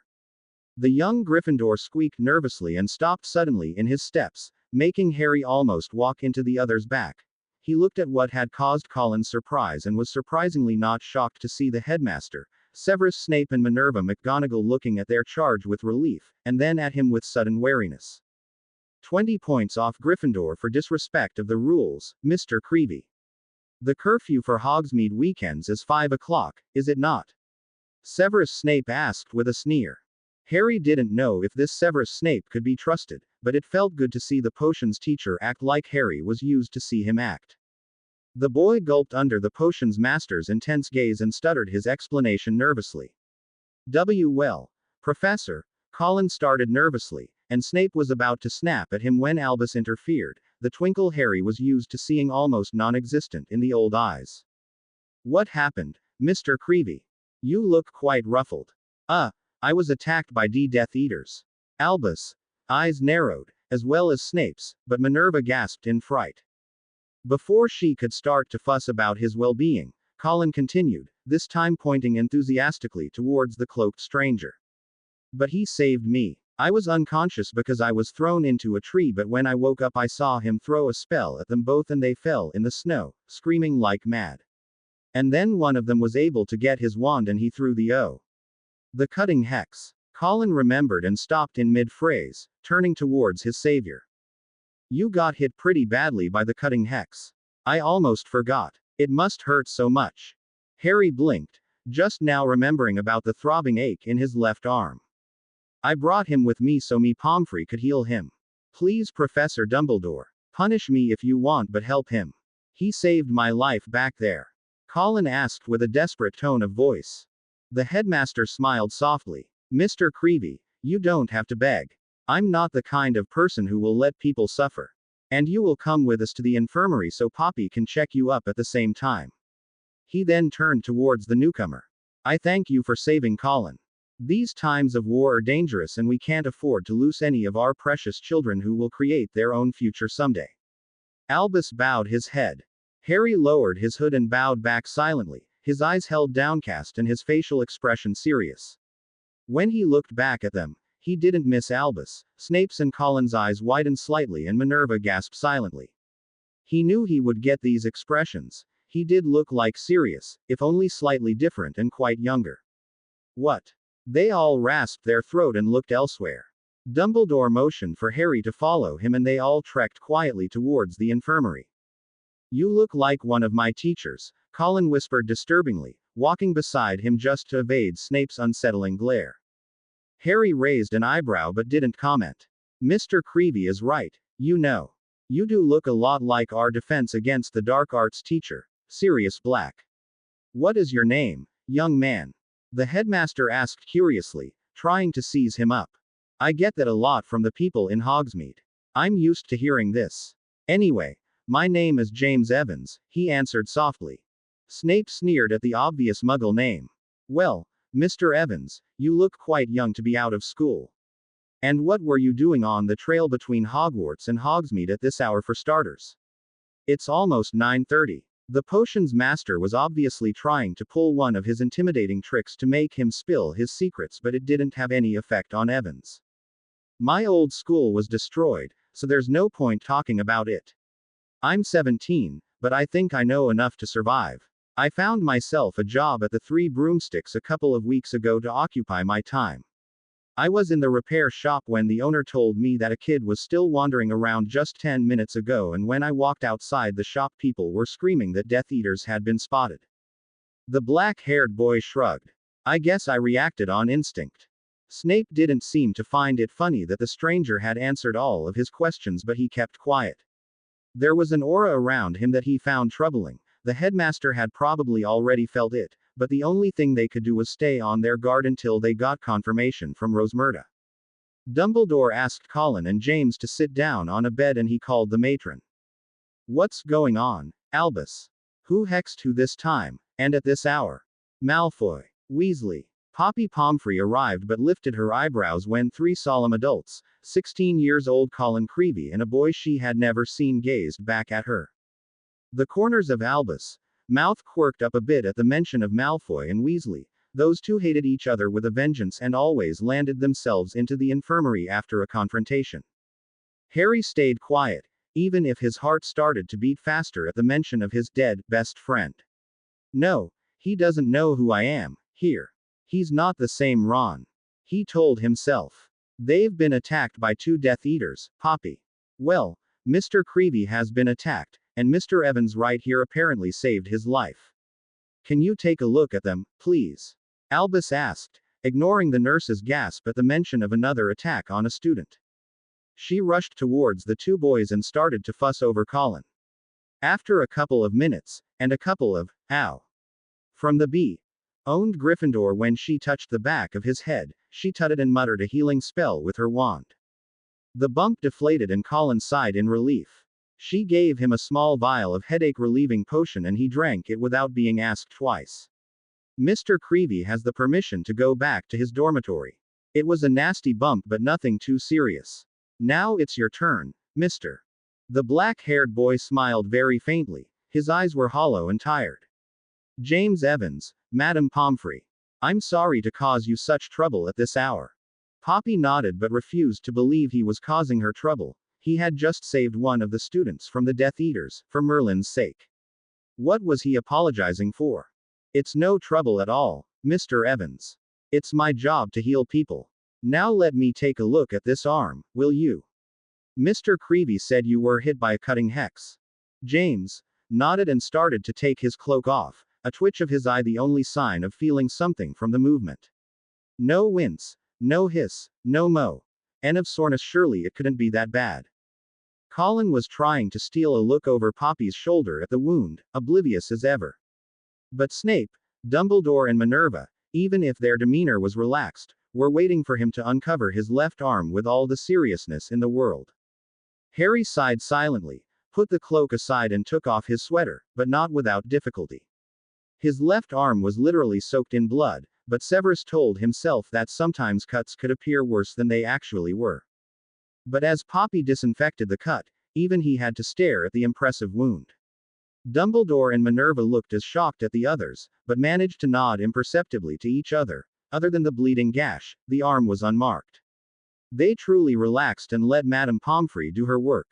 My lord, was it really the cutting hex that did that? You were really hit head on. I'm surprised that you didn't pass out from blood loss or even cried out in pain from moving this arm. And she was right. It wasn't a cut, it was a slash, and a big one, starting a little below his shoulder and going down his arm to stop at his wrist. That was dangerous. And he had been hit with such force that the spell had literally cut through his skin to the bone, which had also been damaged. You'll need to stay here for the night, I'm afraid. There's no way I'm letting you out of my sight until you're completely healed. Lie down on the bed to your left and make yourself comfortable while I get a vial of Skelegro. Poppy grimaced when she mentioned the nasty tasting, and very painful potion. Minerva had shooed the restless and mildly uncooperative Colin away in the meantime, and when Poppy returned she started her work by mending the sliced skin with her healing magic, yet she put his arm into a strap that would prevent it from moving. She then transfigured his clothes into a comfortable pajama and gave him the vial he had to drink. You were very lucky back there, young man. The dragonhide cloak created a resistance and helped to slow the force of the spell down. If you hadn't been wearing this, the entire bone in your arm would have been severed, Poppy said with a disgusted grimace at the mental image. And this potion will hurt. They were once again surprised when the boy nodded absent-mindedly and downed the entire content of the vial. The only explanation he offered to their shocked faces was, I know the effects of this potion. It's not the first time I take it. When the headmaster raised an inquisitive eyebrow, Harry clarified his answer.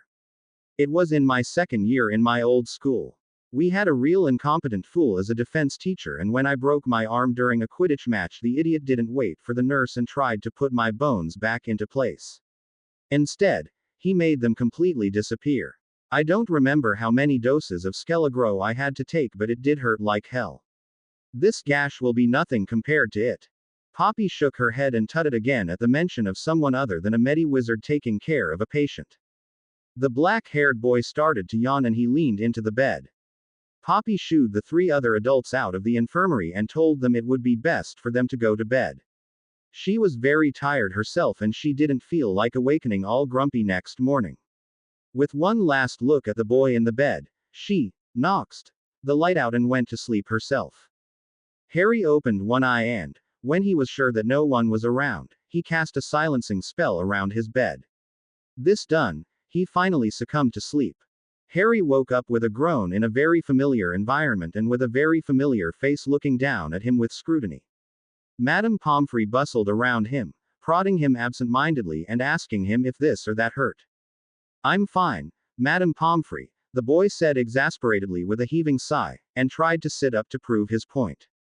It didn't have the wanted effect as a searing pain erupted in his arm. Apparently it was still overly sore and not quite healed yet. He let out a hiss when he moved his strapped arm, and the nurse was immediately tutting at him and examining his arm from all angles possible without moving it too much. Harry rolled his eyes but knew better than to try to retaliate, so he let her dose him with a vial of pain-reducing potion. He welcomed the numbing sensation and relaxed, taking this time to observe the infirmary. It looked the same as the one from his old world, except from the facts that there were many more shelves lining the wall, probably because Voldemort attacked regularly and didn't let people escape unscathed, when not dead. Poppy smiled at him and told him he was free to get up. I bet you are hungry, Mr. Evans. Come with me. It's almost time for breakfast and I don't think the headmaster will mind if you take a seat beside me. He doesn't have the habit of letting people starve, especially injured people. I still don't want to have you out of my sight. The injury you have can easily reopen, even with the bind I put on your arm. Harry opened his mouth to reply but shut it tightly when she sent him the, you will do as I say look. Fine. I am a bit hungry anyway, he replied tiredly, and set off towards the Great Hall, following the Medi-Witch dutifully. Walking in the familiar corridors sent a sudden burst of nostalgia in him. The last time he had seen Hogwarts, it had been partially destroyed in the final war. There were a few students already up and walking about, hanging around or going to the Great Hall. Some moved to greet the nurse, but when they spotted him, they stopped and gazed at him apprehensively and curiously.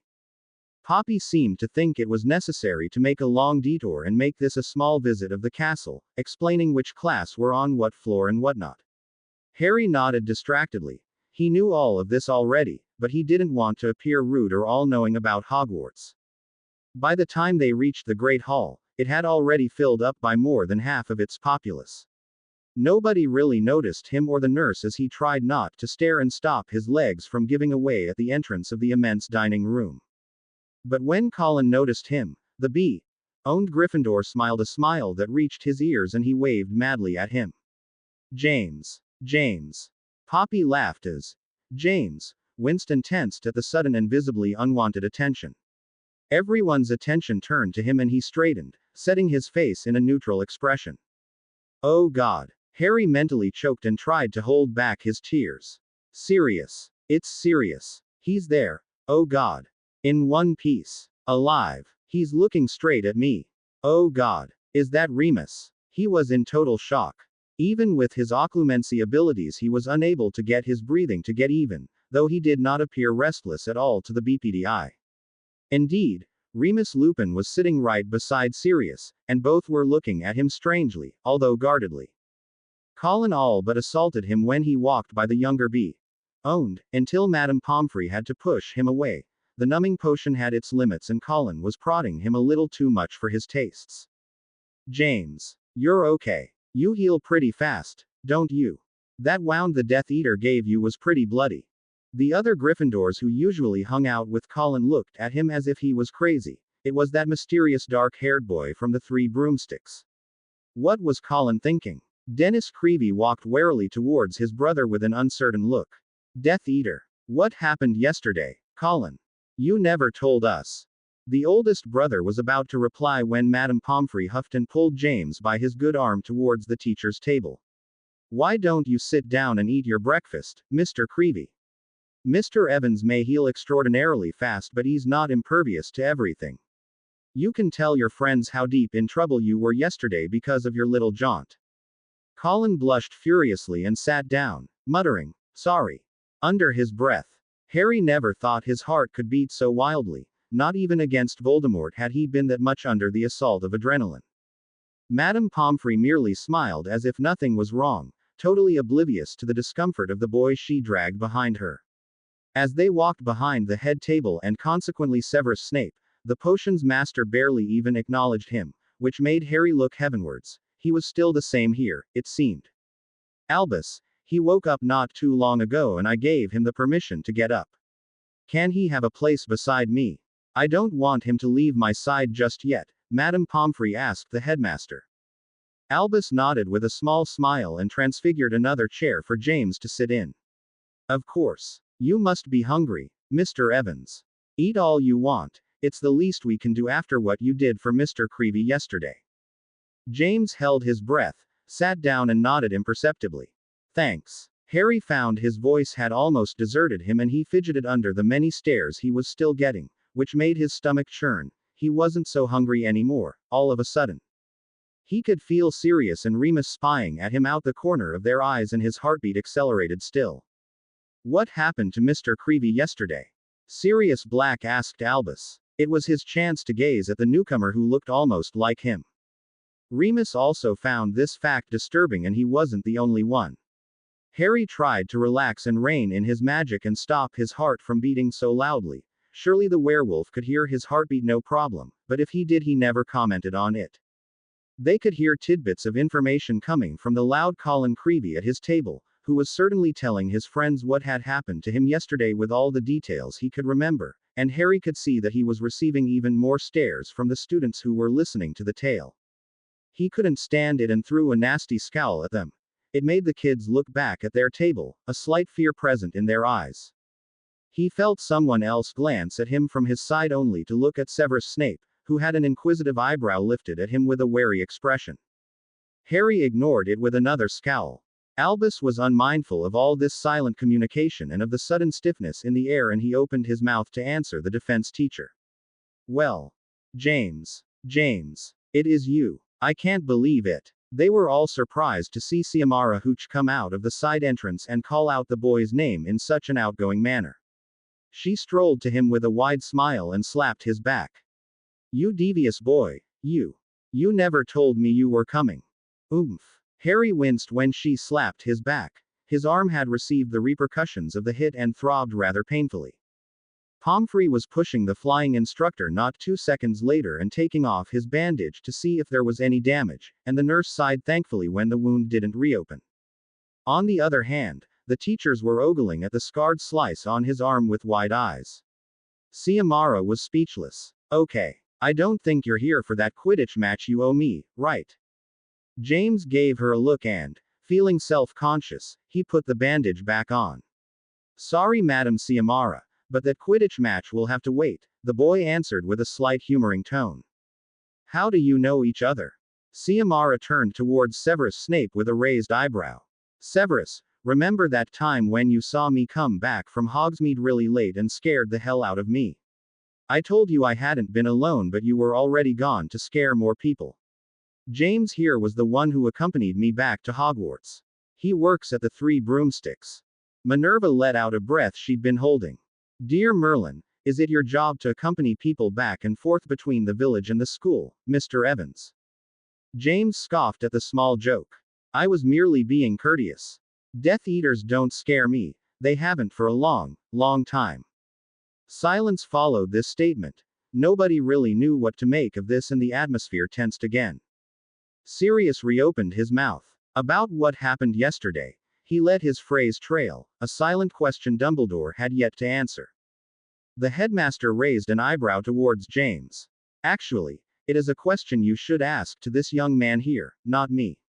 He was there, not me. James rasped his throat and took a bite of his breakfast. Death Eaters attacked Colin on his way back to Hogwarts yesterday night. I got wind of a kid who had stayed after the curfew and villagers started to scream that Death Eaters had been sighted. I rushed there and helped Colin. End of the story. Sirius raised an eyebrow at the overly short story. And how did you get rid of the Death Eaters? James sighed and closed his eyes. When he reopened them, 2 sets of blue eyes, although one set was false, clashed together. Harry's breath cut in his throat as he stared at his godfather. Merlin. He wanted so much to tell Sirius everything just there and then. But he wouldn't bring his godfather into this mess. No more. Because he was sure that when the news of his existence would be discovered, the whole wizarding world, along with Voldemort who goes with the whole package, would know of him the day after. When he looked at Sirius, he saw a man that hadn't gone to Azkaban for a murder he never committed, but still the man's eyes seemed hollow to the ones who knew him. Harry was one of those people. Sirius fidgeted under the younger boy's stare. It was unnerving, as if the boy could somehow read his thoughts, his mind, his heart. Then, the young stranger looked away to the crowd of eating students and spoke. Tell me, have you ever lost important people to you, Mr. Black? The question surprised every one of the teachers. Sirius stuttered with a frown, but Harry didn't let him answer. The boy scoffed at himself. Of course, you've lost important people. Your eyes are proof enough. Well, let me tell you something, Mr. Black. I lost people too. Too many. I never knew my parents. They were murdered when I was but a baby. I grew up in a place where I was hated and where magic was considered freaky. All my friends, teachers, and those I considered my family are dead because it took me too much time to do what had to be done. Colin needed to be saved. I did what I had to do. Harry finished with an empty voice. The atmosphere tensed again. It took Harry a couple of minutes to notice that he held his fork so tightly that his fist was white, and that a hand was covering his as a comforting gesture. The hand was connected to Xiomara Hooch, who wisely kept silent. Harry mentally beat himself for opening his big mouth and breathed in deeply to calm himself. He worked on fortifying his mental wall with occlumency, and he cut every sound coming from around him. While he worked on this, he gazed at the students. Only a couple of them were still looking at him, Colin included. Most of them were more worried about their breakfast and classes. He looked at the Ravenclaw table where Cho Chong and a very alive Cedric Diggory were engaged in a lively conversation. His heart recalled his 4th year and Harry slowly banished the thought from his mind. Surprisingly, Hermione was also seated at the Ravenclaw table, talking to another girl. Harry didn't recall her name. They all seemed rather subdued, probably the influence of Voldemort, even if he didn't have any power over the school yet. The Slytherins held themselves proudly, and Harry noticed that Draco Malfoy was looking at him in a way he didn't like at all. His 2 goons were flanked at the B's side, as usual, and Pansy Parkinson was shamelessly attempting to seduce him. Bleg. Things don't seem to change. He sent Malfoy a dark smirk and it was gone as soon as it appeared. Malfoy obviously took this as an offense and Harry was sure that he would have to be careful with the Slytherin. Deciding to look at something more welcoming, he gazed at the Gryffindor table where he noticed some red heads. Ron Weasley and his sister Ginny were talking with Dean Thomas, Seamus Finnegan and a nervous-looking Neville. Some things never changed indeed. Harry only hoped that Dumbledore hadn't put the job of killing Voldemort on Neville's back. Fair to say that Neville was the wrong boy for the job. He blinked out of his reverie when the Gryffindor boys started to push Ron in the direction of the Ravenclaw table and he looked on curiously. Ronald stuttered for a moment but gained some assurance and he strolled confidently towards Hermione Granger. Harry's eyebrow shot up above his forelocks when Ron keyed Hermione directly on the mouth, and he coughed when Hermione responded favorably. He choked on his breakfast slightly and took a big gulp of his pumpkin juice. Sorry about that, he muttered with a raspy voice when the teachers sent him curious looks, still trying to process what he had just seen. The teachers, however, rolled their eyes and sighed. Finally, Ciamara exclaimed loudly. Harry looked at her with wide eyes and she explained with a smile. That boy is Ronald Weasley, you know, the one I talked to you about? Well, he's been courting young Miss Hermione Granger for quite some time now. Everyone knew they were going to get together and we were kind of tired to see Mr. Weasley run around the girl every hours of the day. Harry merely nodded. He was assaulted by painful memories of the war. His friends never had the chance to live their lives. He closed his eyes tightly. His scar began to hurt and he slapped one of the strongest mental walls he could conjure. On his side, Albus Dumbledore blinked at the boy. He was using magic, but whatever it was familiar and very strong. What was the boy hiding? Who was he? But as soon as the feeling came, it went away, and when he gazed at James the boy was talking with the flying instructor normally, as if nothing had ever happened. Was he imagining things? A squawk interrupted the conversations and everyone looked upwards to see a snowy white owl flying up to the head table. Harry glanced at the owl and he smiled in joy. Hey Hedwig. But the owl wasn't showing any signs of slowing down and Harry got up clumsily and barely evaded the claw attack. Hey! Hedwig! He cried out indignantly. What are you doing? The owl flew down on the table and when Harry approached her she took a vicious nip at his good arm. Ow, Hedwig! I'm sorry I didn't go back last night but... He suddenly stopped and blanched. Poppy was about to panic and check him when he hit his head on the table rather vigorously, muttering a string of curses that left Minerva raising her eyebrows in shock and Remus Lupin and Sirius Black raising their eyebrows because they oddly recognized some of those curses, they belonging to the latter. Very colorful curses, indeed. James's face was still as white as his owl when he gazed back at the animal. She's mad at me for going out without her, isn't she? He asked Hedwig. The teachers were baffled when the owl hooted in response, as if it understood its master. The angry hoot made Harry thump his head on the table again. F.K. I did it this time. She's going to kill me. He abruptly got up and thanked them absent-mindedly for their hospitality while walking around the table. Albus got up with a serious look. Are you in some kind of danger, Mr. Evans? Harry chuckled uneasily. No. Rosmerta is kind of overprotective and scary as hell when she's mad. I think she'll want an explanation. I better go. But it wasn't Rosmerta's wrath he was worried about. More about the one of Nagini once she got a hold on him. He looked around, suddenly nervous and self-conscious about having everyone's gaze on him. Thanks for everything, you know. He backed away while bowing his thanks and he became serious and once again tense. Albus' brow shot up. This boy changed attitudes faster than he could read them. But he was definitively hiding something. Are you certain everything's all right, young man? Harry occluded his mind further and nodded. Yes, I'm afraid I can't stay. But what about our match? Hooch cried out almost in a whine, making Draco Malfoy jealous that she was paying attention to someone else instead of him and his talents for Quidditch. Not today, I'm afraid. I really must go, I'm sorry. He turned around and started to run. Colin was left stuttering behind him and tried to run after him. Hey, please don't go just like that. Albus motioned with his head for Sirius to follow the young Gryffindor. Sirius nodded imperceptibly and walked out of the Great Hall, only to run toward the entrance doors of the castle. They were wide open. He exhaled silently in relief when he spotted Colin on the doorstep, but no sign of the dark-haired boy who curiously resembled him. Mr. Creevey. Colin jumped at the voice of his defense professor. Sirius Black wasn't one to mess with. The teacher could be somewhat scary sometimes, even if he was one of the best in the department. The young bee. Owned had heard somewhere that Sirius Black, in his young age, had been a relentless prankster.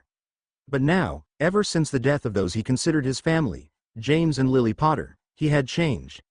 And ever drastically so when he had learned that their son hadn't been spared. Everyone thought that Black had taken the baby's death even harder than his parents, and even Remus Lupin was subdued and tired of having to bear this knowledge. Merlin only knows why they stayed in Hogwarts, where the boy would have winded up if he had had the opportunity to grow up. I'm sorry, Professor Black. He was already gone when I opened the doors. Sirius frowned slightly as Colin went back in, but he stayed silent.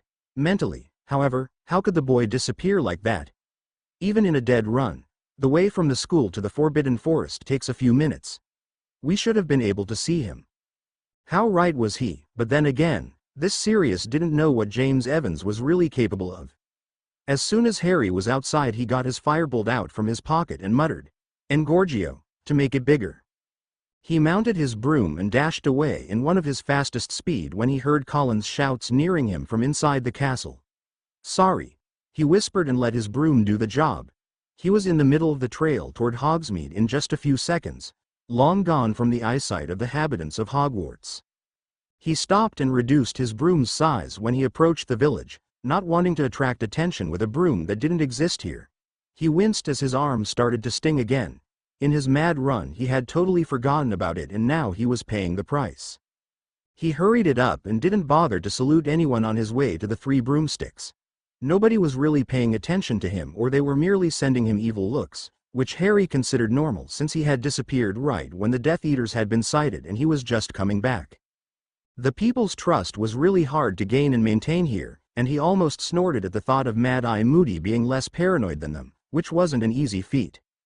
He tried to make himself as little as possible when he entered the pub, but unfortunately Rosmerta was waiting for him with huge glowering eyes and her hands resting on her hips. James Evans. Harry froze in mid-step and winced at her loud voice echoing in the tavern. She stalked to him furiously as if to shake the hell out of him, and his eyes twitched when she hugged him tightly instead, wailing about how worried she had been. James. Thank Merlin you're all right. Where were you? I thought the Death Eaters got to you yesterday. Harry patted her back awkwardly and surreptitiously. He tried to dislodge his injured arm out of the death grip. Rosmerta noticed. James? Is something wrong? She backed away and gave him a look over while he took back his arm and massaged it.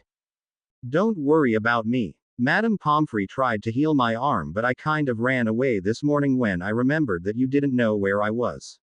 It'll finish healing on its own. Rosmerta's eyes widened. Madame Pomfrey?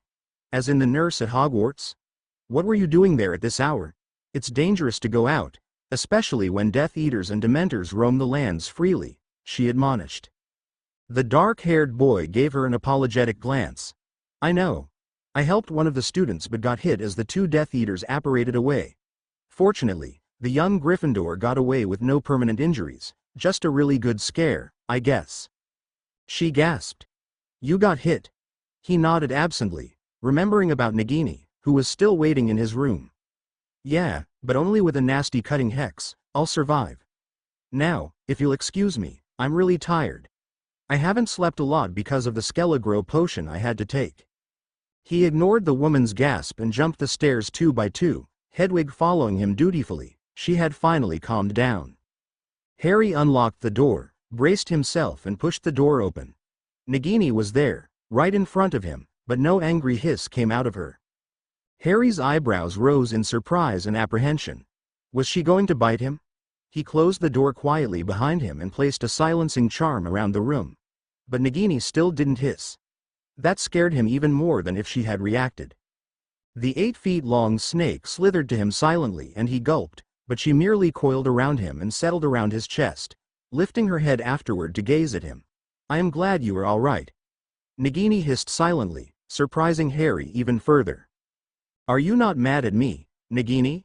he asked calmly, his shock ebbing away to make place for somberness. "I am. But I also am to blame because I didn't follow you. Your well-being is my prime concern, young master. From now on I will be more careful and stay attached to you by the hip, literally." Harry chuckled and it came out as a steady hissing sound. "All right. I'm happy you're so concerned about me, my dear. But aren't you going to be uncomfortable under my cloak and always coiled around me like that?" Nagini hissed in negative. "I like this position, and I like to stay warm. It is you I am concerned about. You will not be able to take your cloak off while in public." Harry shrugged and patted the scaly head. "I'll manage." Nagini uncoiled from around him to let him lie down onto his bed. "I will take a nap and then I will help Rosmerta. She deserves it after the care I gave her." Nagini lifted her head from her spot. "Of course. But you still owe Hedwig and me one juicy moose each for going away like this without bringing USS with you. She was really mad at you, the owl." Harry nodded, deep in thought. "I'll get the mice later. I apologize again, Hedwig," he then said out loud in human language for his first familiar to understand. Hedwig hooted and she was soon sleeping at her spot on the desk. The boy's eyes closed and soon he was in Morpheus' own, dreaming about Hogwarts and its alive inhabitants, especially a certain werewolf and his dog Animagus friend. 2 days later, Harry was back at his daily routine of taking care of the 3 broomsticks with Rosmerta. His arm still hurt a little because it didn't have the time to heal completely, so he had to be careful when he handled the trays of food. Hedwig had gone hunting and Nagini was wrapped comfortably around his middle section, hidden from the prying eyes. "May I have a butterbeer, young man?" Harry startled and turned around, almost gaping at the headmaster of Hogwarts School of Witchcraft and Wizardry in person. It wasn't every day you saw him in the pub, in plain daylight, and in the middle of the week, no less. "Albus. What a surprise. What brings you here on this fine Wednesday?" Rosmerta asked happily. The old man winked playfully. "Why, I've come to enjoy a butterbeer, and perhaps a few of those excellent cookies of yours?" Rosmerta chuckled and walked away to bring what he had asked, while the old man made himself comfortable on a chair. "Why don't you sit down with me for a few minutes, Mr. Evans?" Harry bit his lips and hesitated, but when the headmaster gave him the old puppy dog eyes the boy relented and sat down in front of Dumbledore. A plate of cookies was deposited on the table, as well as a mug of butterbeer, and Rosmerta lifted an eyebrow playfully. Well, you had an ulterior motive for coming after Al. Are you trying to steal my helper?" Albus laughed and shook his head negatively. "No, not at all, but I do want to talk to him." Rosmerta looked at James and nodded. James had told her that he had helped one of Albus' students, but withholding some details, and she knew that the headmaster needed some time alone with James. She walked away, leaving her helper and the old man behind, who were on the receiving end of the stares from the customers. Harry held himself straight and gazed at Albus with a neutral face, waiting for him to start talking. Albus obliged. He put a vial on the table, straight in front of a wary-looking James. "I've had a rabid nurse on my case until I accepted to bring this to you. Me Pomfrey was certain your arm would still be hurting and she made my potions master brew a dozen vials of this healing potion. I don't think poor Severus will hold you in his heart anymore." Albus chuckled at his little joke and Harry rolled his eyes, muttering darkly under his breath. "Has he ever?" Then, he took the vial and drank it in one go, feeling the welcomed effect on his sore arm a few minutes later. He sighed in relief and lifted his arm up and down, gauging if he needed more of this potion. "Can you thank Madame Pomfrey for me? As well as Mr. Snape? This is greatly appreciated." Albus looked at him with a twinkle in his eyes, a twinkle that hadn't been shown in a great while. "Why don't you tell them yourself? Poppy is dying to do a checkup on you." Ciamara is dying to have that one-on-one you promised her, and you got most of my students and teachers curious about you. Not to mention that you now have an admirer in one Colin Creevy. Never has anyone had that kind of influence on them like this. You know you are welcome at any time, right? The boy in front of him sighed. The headmaster could tell that he was torn in different directions, and he used his legilimens ability at its lowest power just to try to see why the boy was so uncertain about going to Hogwarts. The old man's eyebrows shot up when he encountered a very strong mental barrier. The boy knows occlumency. Or is this just a coincidence and purely unintentional? One thing was for sure. He didn't want to have the boy out of his sight. If there was one thing Albus Dumbledore hated, it was being surprised. I'll think about it.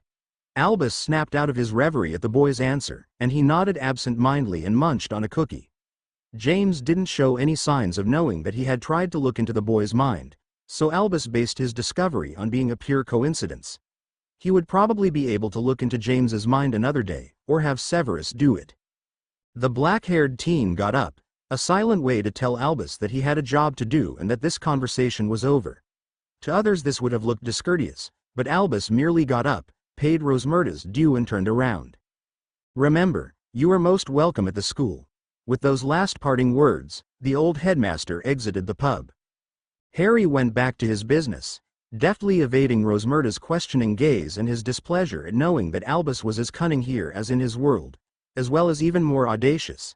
He had felt the old man surreptitiously try to weave himself into his mind. Old fool.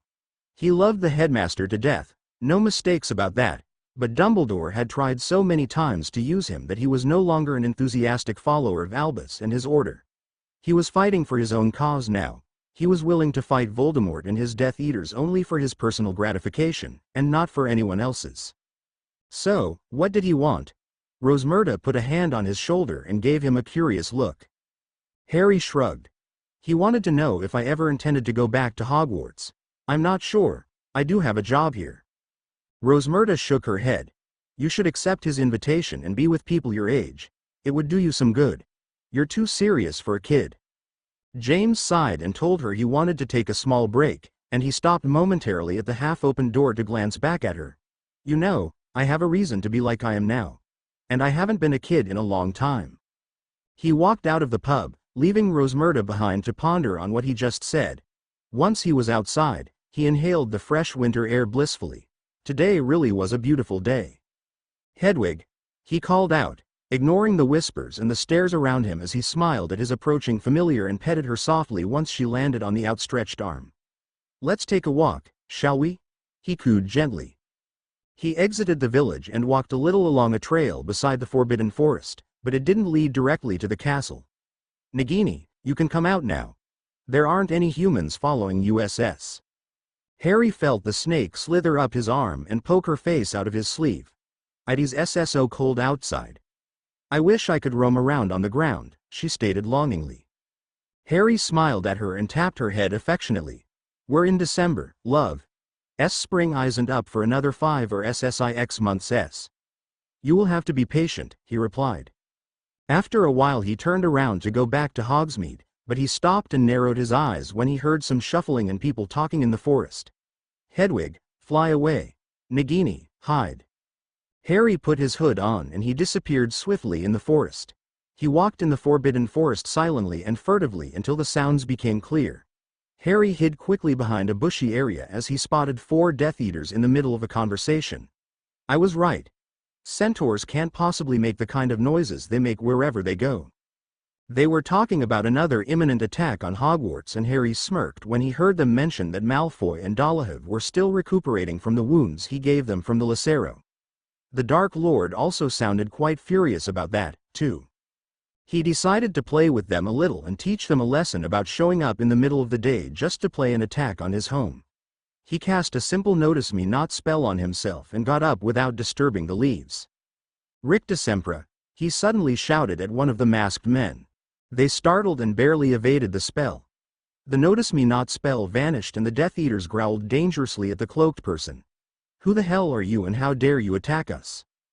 Under his hood, Harry hid a grin and he bolted in a dead run, looking back to see if they were following him. They were, and that was exactly what he wanted. Bloody idiots, They don't know this forest like I do. Deeper and deeper he brought them, and nearer to Hogwarts at the same occasion. He didn't have a choice. The one he was seeking out lived near Hogwarts. He arrived at his destination soon enough, and the Death Eaters weren't too far behind. They're so slow, Harry thought groggily, but he used this time to call out for one of the forest's inhabitant. Aragog, I know you're here. Show yourself. Seconds later he was surrounded by hundreds of baby spiders and the giant Acromantula Aragog, Hagrid's pet since 1942, if he recalled correctly. But even better, another giant spider showed up beside Aragog and looked equally pissed. Good. Even Mosag is here, Harry muttered silently to himself. Mosag was the mate of Aragog, a female Acromantula that lived near Hogwarts, also in the Forbidden Forest. Aragog, Mosag, hear me out. I have a deal to make with you. Aragog advanced menacingly toward him, but Harry didn't back away and stood his ground. Human, how is it you know our names, and how dare you show yourself to us so blatantly? I should give you to our babies for food. Harry smirked again. I alone wouldn't do a very good meal for your numerous children. Let's make a deal. Let me go. But many Death Eaters are following me, and they would do a nice meal, don't you think? Especially since I've heard them talking about an attack on Hogwarts. Hagrid would be in danger. You wouldn't want that for Hagrid, wouldn't you? Harry knew he had hit a weak spot of Aragog. The giant spider loved Hagrid very much. The sound of the approaching Death Eaters was enough proof for Aragog, and he quickly nodded his assent. Very well. My children will not harm you. But know this. If you ever come back, I will not show such mercy, and you will not be spared. The boy nodded. Of course. He didn't expect any less from the Acromantula, after all. The Death Eaters finally arrived, panting like mad and looking around wildly. You, they shouted angrily in unison. Harry smirked and stepped back, and they finally noticed the spiders surrounding them. Harry could tell they were frightened even with the mask they were wearing. My dear Death Eaters, I present to you the Acromantula Aragog, his mate Mosag, and their children. This will teach you to follow an old lunatic of a master. The Death Eaters stuttered in shock and anger at his guts. How dare you talk about the Dark Lord this way? Who are you? The baby spiders started to get impatient and advanced on the dark servants. Harry simply laughed while they brandished their wand. You can ask old Malfoy and Dolohov. Tell them the boy who lived sends his regards. Ha, ha, ha. He turned around and ran away unscathed while screams erupted from behind him, along with the shouts of hexes and curses. Harry was sure that some of them would be able to escape, but if the spiders could at least kill one or two, it was one or two Death Eaters less in this world. He stopped when he exited the forest, only to gaze at Hogwarts. Harry sighed loudly and raked a hand through his dark mass of hair. Just great, he muttered to himself, and looked around to see if anyone had seen him. There were some students outside, but they looked too busy to even notice him. They were in the middle of a snowball fight, Ravenclaws versus Hufflepuff. Some younger Gryffindors had also joined the group of seemingly first and second years. They're so young and they don't seem to care that danger is always lurking around. What if one of those Death Eaters had captured or even injured one of them? Harry asked himself. They truly needed to be protected. Harry didn't want to badmouth the prowess of the Order of the Phoenix, and the talents of Dumbledore, Remus, Sirius, or any other adult in the school, but they truly didn't know how fed up things were. Harry knew. Hell, he had even been front row, center seat in this shit back in his world. He heard some shouts overlapping the youngsters, yells, and gazed in the direction of the Quidditch pitch where he was sure some team was practicing for a future match. Harry sighed again and started to walk back to Hogsmeade. His decision was made. I guess Hooch will be happy, he said amusedly. He was walking back when the leaves rustled again, but this time near the edge of the forest. Harry narrowed his eyes and gripped his wand from his wand holster. Thump, thump. He blinked calmly and relaxed, putting away his wand. That's no Death Eater, from the sound of it. So it can only be one thing. Why don't you stop following me and make yourself known, Centaur? Harry called out evenly and confidently. There was sudden silence, and then, as the dark-haired boy predicted, a centaur slowly came out of the forest, eyeing him with slight distrust and a lot of intrigue. Harry's eyes widened. Firenze. The centaur backed away slightly and narrowed his eyes. You know of me, human. Then it would only be fair if I could see your face. Harry let his hood down and Firenze lifted an eyebrow. The boy was looking at him as if he knew him, and with total trust, which Firenze thought a little disconcerting. I'm James Evans. Did you want something, Firenze? To follow a human like that and go out of the Forbidden Forest, I'm impressed. You shouldn't tell Bane about this, though. Merlin knows how much he despises our kind, as he calls us. Firenze's eyebrows shot up in surprise when the boy talked to him as if talking with a friend. How do you know of me, James Evans, when I do not know of you? How is it you know of Bane and his hating tendencies? The disturbed centaur asked with renewed curiosity. The boy's aura reeked of confidence and courage, but something darker, also. The dark-haired boy chuckled sadly. You don't need to worry about that. I'm not an enemy and that's all you need to know. Why were you following me? Let me guess. Mars somehow shone on me or something. Firenze opened his mouth, closed it, and opened it again. It wasn't every day you could catch a centaur unguarded and render him speechless. Well, yes, as a matter of fact. But forget about this. You know, if it hadn't been for you intervening during the Death Eaters meeting, I would have thought you to be an enemy and you would have been killed on the spot. I was about to stop them myself for even entering the Forbidden Forest and invading our territory. You've been lucky with Aragog, also. It's not every day he lets a human escape. You puzzle me. James put his hood back on and turned his back on Firenze. Yeah, well, I'm a puzzle for most of the people I know. You should go back to your home, Firenze, before Bane comes to get you and calls you a traitor for even talking to me. And don't worry about Hogwarts. I intend to protect it even if it's the last thing I do. It's my home after all. With that, the boy walked away, leaving a pensive centaur behind. Yes, what a riddle you are, James Evans. I foresee that this will not be the last time I hear of you, whoever you are. The deep aura of mystery you carry shall one day be deciphered. Time is changing, a revolution is coming. You're back, finally. I was beginning to grow worried. Rosmerta was once again all around him. James sighed and backed away from her only when her prying fingers neared his middle section where Nagini was resting. I'm fine, Rosmerta. I needed to take some fresh air to clear my thoughts. Do you mind if I take a day off tomorrow? I've accepted to accept the headmaster's invitation.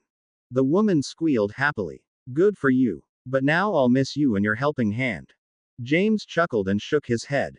I don't have any intention of stopping this job to live there. It's just a matter of rearranging my schedule. I could work maybe starting at 5 or 6 when the pub is starting to become packed and sleep here afterwards in the bedroom you allowed me to stay in.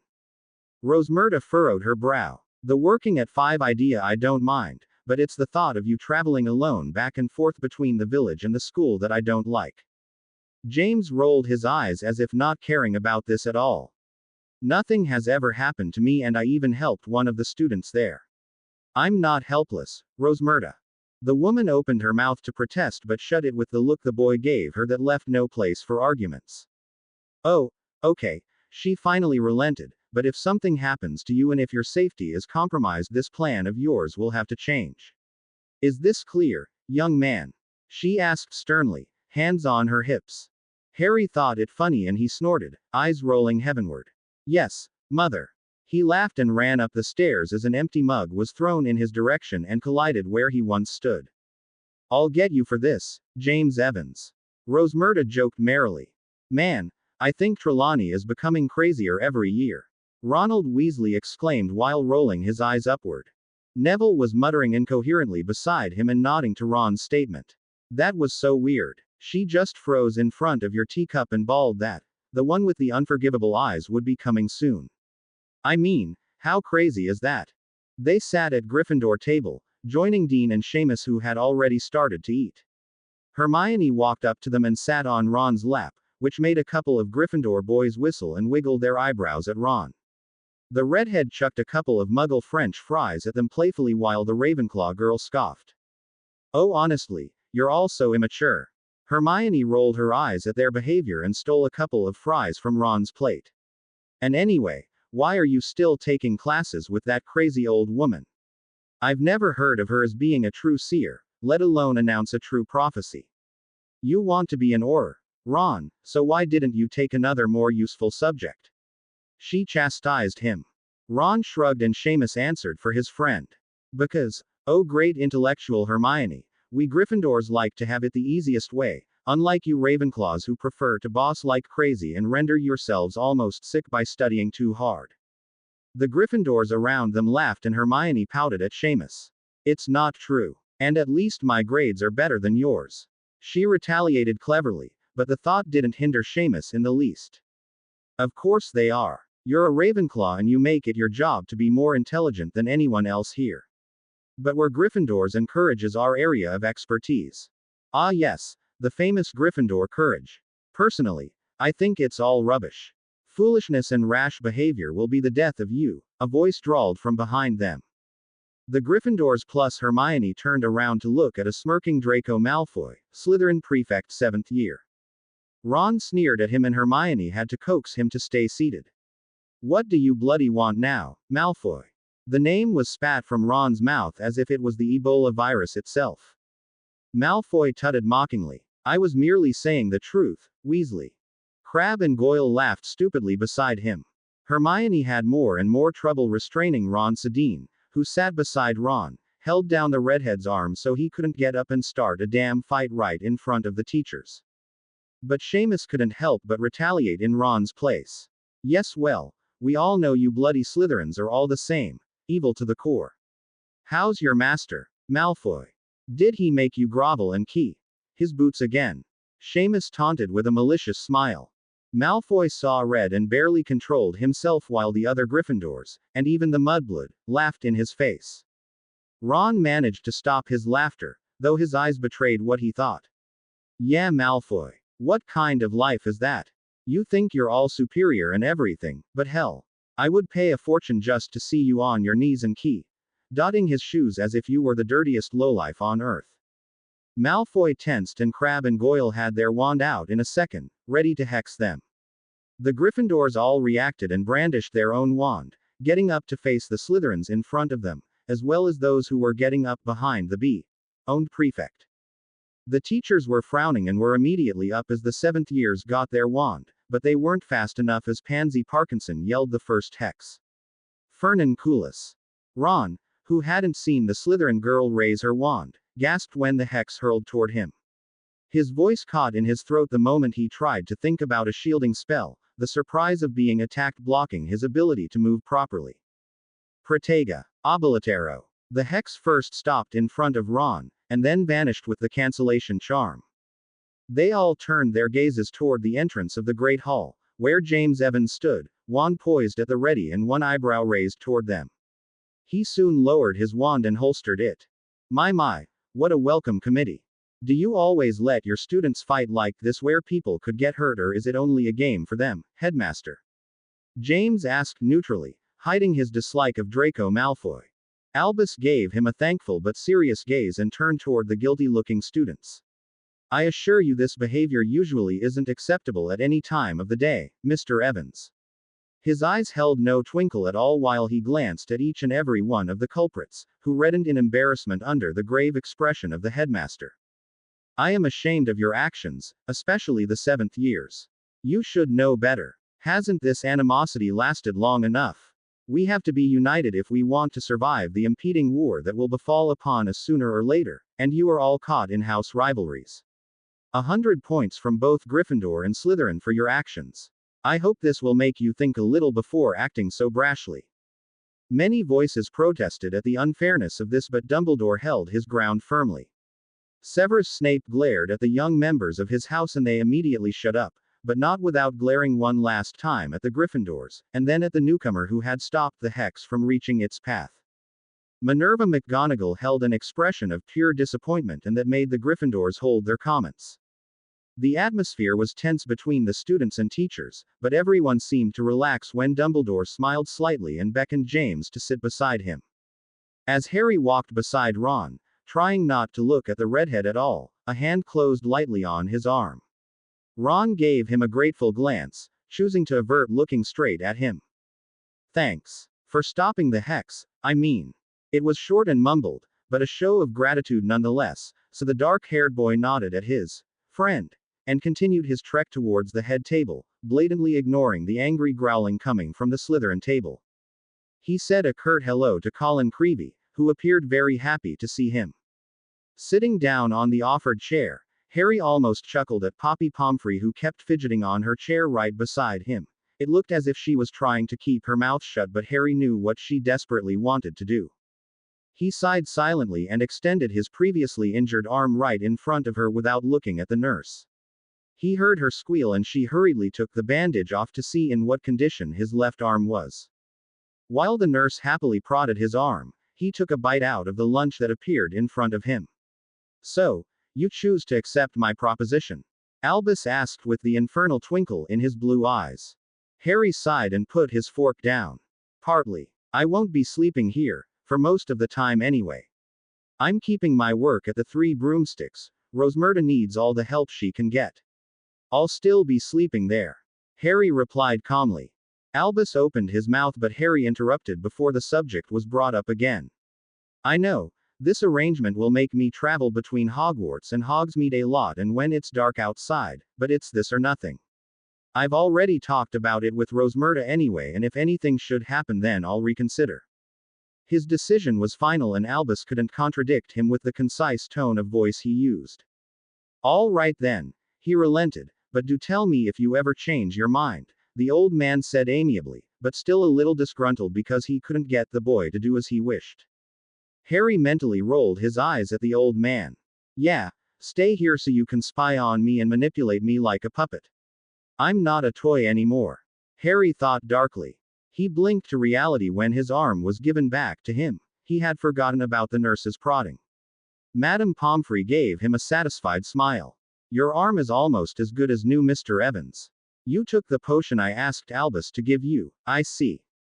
James nodded and glanced toward the potion's master, who had opted to ignore the world around him with his usual scowl etched on his face. Yes, I thank you for those. They helped a lot to finish the healing process. I would like to thank you also, Mr. Snape, for brewing these excellent potions. It was Snape's turn to blink and he couldn't help but nod in Harry's direction after receiving such praise for his potions. Siamara Hooch leaned her head in her hand and looked at him playfully. So, it's the return of Sirius' illegitimate child. Did you come here for any particular reason or just to stop an ongoing fight between our students? She laughed when James blinked. Sirius, illegitimate child. The other teachers chuckled and Sirius looked at the flying instructor weirdly. My illegitimate child? What are you talking about, Siamara? Remus, the ever so clever one, raised an eyebrow at his friend, but they could still hear the light humoring tone in his voice. Come on, Sirius. The boy does resemble you greatly. It's only a joke between teachers. The dog Animagus merely hummed to acknowledge Remus' statement. Actually, you do look like me, but it's your name I find intriguing. Sirius addressed James, who lifted an eyebrow. Harry's heart started to beat faster, but he willed himself to keep calm. Oh, what about my name? Sirius looked at him suspiciously. Are you related, by any way, to one Lily Evans? Harry's heart jumped, but he forced himself to shake his head negatively and look oblivious, while the atmosphere at the table got sadder and graver. No, I'm sorry. I never really knew my parents anyway, but a dear friend once told me that they had both been great wizards. Sirius' head bent down and he sighed. Oh. Remus felt his friend's sadness and looked at the boy more closely. His smell is somewhat familiar, and why is his heart beating so strongly? Is he hiding something from us? The werewolf kept James under a tight look, so the boy fidgeted and, sensing that he was being spied upon, he adorned a mask of indifference. Albus' head shot up as he tried not to look at the dark-haired boy. I felt it again, I'm sure of it. He is using magic, but what? He gave the boy a calculating look but was unable to get any response from him. Harry was starting to get irritated by all the looks he was receiving. I get an invitation, but they can't keep themselves from trying to spy on me. The nerve. He closed his eyes and spoke up, his voice like steel and merciless. Please stop staring. I do not appreciate it one bit. The teachers blinked and had the decency to blush and look elsewhere. Albus apologized. We're sorry. It's not every day we invite someone over and we have the tendency to become overly suspicious. Harry narrowed his eyes at him and got up. The teachers followed the movement closely and gasped silently as the boy roughly pulled his sleeve up, showing his left arm to them and to the few students who were looking at the front. You saw last day, but I will show you again, just for the sake of it. My arm is unmarked. Don't get any ideas about me. I am not and never will be a follower of Voldemort. He sneered, and there were many gasps and cries of shock as he so openly mentioned the Dark Lord's name. The teachers also gasped, save a few ones, but their eyes clearly widened at the boy's guts. Aren't you afraid of saying the Lord's name, child? Albus asked calmly. His old eyes widened even more as the boy started to laugh loudly at him. What? Chortle me, afraid of saying Voldemort's name. Ha, ha, ha. He continued to laugh as even the students gasped and looked at him with awe and a little bit of fear. He wasn't afraid of saying the Dark Lord's name. He suddenly stopped laughing, looking at Albus straight in the eyes with a dark look. Fear of the name only increases the fear of the thing itself. I am not afraid. He pulled his sleeve down and looked at Albus with a smirk. He had the headmaster completely baffled. Now, you wanted me to stay here, so what can I do during the day? Albus stroked his beard, trying to regain his bearing. Well, would you like to attend some of the classes? Just to see what you think of them, of course. And you told me that you hadn't attended the 7th year back at your old school. Maybe you could learn new things. Harry held himself from scoffing and shrugged in indifference instead. I don't mind. Which group of persons should I go with? Albus. Decision was rapidly taken when he saw the looks of animosity coming from the Slytherins, and most particularly from Draco Malfoy.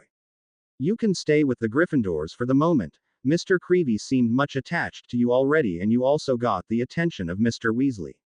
Classes are starting soon, you should follow them. He turned toward Minerva with a curious look. Say, my dear, which class does the Gryffindor 7th year have this afternoon? The Transfiguration teacher and head of House of Gryffindor produced a parchment and looked it over. I do believe they have care of magical creatures with Professor Manx. Albus got up and lightly pushed James in the direction of the Gryffindor table, where they were all waiting for him. He let out the ghost of a smile when they all flocked around him to greet him more properly. Hey, thanks again for earlier. My name's Ronald Weasley, but my friends all call me Ron. This is my girlfriend Hermione Granger, she's in Ravenclaw. James stared at Hermione for a second, making her fidget, but he averted his gaze when Seamus, Dean and Neville also said their hellos, as well as Ginny Weasley and some of the younger lions, Colin and his gulping brother included. Harry kept his neutral expression on, so it probably frightened some of them. It was no problem, but you should be more careful next time, the dark-haired boy answered Ron. Constant vigilance I have been taught. Albus, who was previously smiling, now narrowed his eyes at the boy. This phrase sounded very familiar, but he kept his mouth shut. Sirius saw the look and called Albus on it as soon as the teacher got up to get to their classrooms in time. The old headmaster took a step away from them and Sirius and Remus followed him. Boys, I have a feeling about that young man. He is more and knows more than he lets on, I am sure of it, which is why I have invited him here. I want you to check on him sometimes, when time permits it. The two marauders nodded seriously and cast one last look at James as he walked away, surrounded by the 7th years. Remus was lost in his thoughts, so Sirius elbowed him. Something wrong, Remus. The werewolf shook his head negatively, but Sirius threw him a, "You're a bad liar, look." Remus sighed. It's just he unsettles me. The cursed one ran a hand through his hair nervously while the headmaster and Sirius blinked, waiting for a more profound explanation. I sense nervousness in him, and yet seconds later he is able to hide it. I'm with Albus on this one. We have to keep an eye on him. But on the other side, I feel as though I can trust him with all I have. Sirius interrupted him with a rude scoff and he crossed his arm on his chest. Not a lot of people like that are left, Remus. Don't trust the boy with only your instincts, it could cost you your life and it would destroy me, you know it, the concealed animagus finished more quietly, making Remus' eyes sadden. The werewolf cast his look on the floor and yet, he couldn't help but add one more thing. It's not only instinct, Sirius. I know I shouldn't be so trusting. I know the boy's aura is abnormally dark for his age and that he acts as if he was hiding something very important from us, and yet, his smell is oddly familiar, if tainted a little. It's his smell, Sirius, nothing else makes me trust him except for his smell. With that, Remus left two unsettled men behind, staring at his retreating back. Sirius cast Albus at glance and ran after his companion with haste. He still had a class to teach. With their cloaks tightly wrapped around them, the seventh year's Gryffindors and Slytherins walked outside and towards a large hut near the Forbidden Forest. The Slytherins paid no heed to it, but the Gryffindors saw James's obvious interest in it. Ron approached him and pointed towards it. That's the groundskeeper's hut. His name is Hagrid and he's a half-giant. We all love him and he favors us out of all the other houses and we wanted him to be our care of magical creatures, teacher, but it wasn't meant to be with all the ministry officials banning those who are considered dark creatures. Dumbledore had his say in this and made sure that Hagrid could stay and that he wasn't a follower of, you know who. James nodded. And where is he? I didn't see him at lunch. Ron shrugged and took his place in the makeshift outdoor classroom since they couldn't just sit in the snow. Seamus answered him while Manx wasn't looking. We don't really know where he is right now. He should come back soon, though. Every time we asked him, Dumbledore said that Hagrid was running errands for him. Professor Manx barked at the class to shut up while he counted the students over. Harry took this opportunity to think this over. Hagrid's probably in a mission for the Order. But if dark creatures are being severely monitored, why is Remus allowed to stay inside and be Sirius' assistant? Doesn't the minister know that he's a werewolf?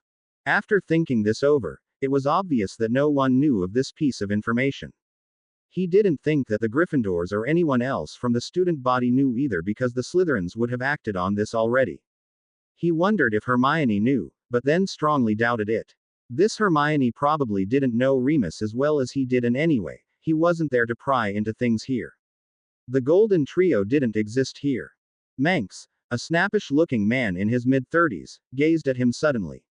You there? You must be James Evans, yes. Headmaster Dumbledore told me you were going to attend some classes as a guest. Do try to stay quiet and follow the group, then. Harry lifted an eyebrow at the teacher who was kind of provoking him already when he had done nothing wrong. The Gryffindors beside him bristled while the Slytherins snickered. Some things will never change, I see, Harry deadpanned mentally. Follow me, class. Today we're going into the small clearing. Stay grouped and don't lag behind, Manx called out loudly. While they marched to the clearing, Ron and his friends fell into steps beside James. We don't really like Manx and he doesn't really like us. I think you better be careful because since you're hanging with us he'll try to intimidate or provoke you. Humiliation is his forte when he sets his heart to it. I don't know what kind of animal we'll see today, so don't try to make yourself be noticed too much. Just an advice, mate. Ron looked at him apprehensively when James didn't look deterred in the least. Okay, class. Now stay behind me everyone, because the creature we'll see can be very dangerous. The teacher said with accent, trying to scare the students. The Slytherins hurriedly went behind Manx whilst the Gryffindors merely took a few steps backward. Harry was sure he heard Neville whimper somewhere behind him, such a familiar sound.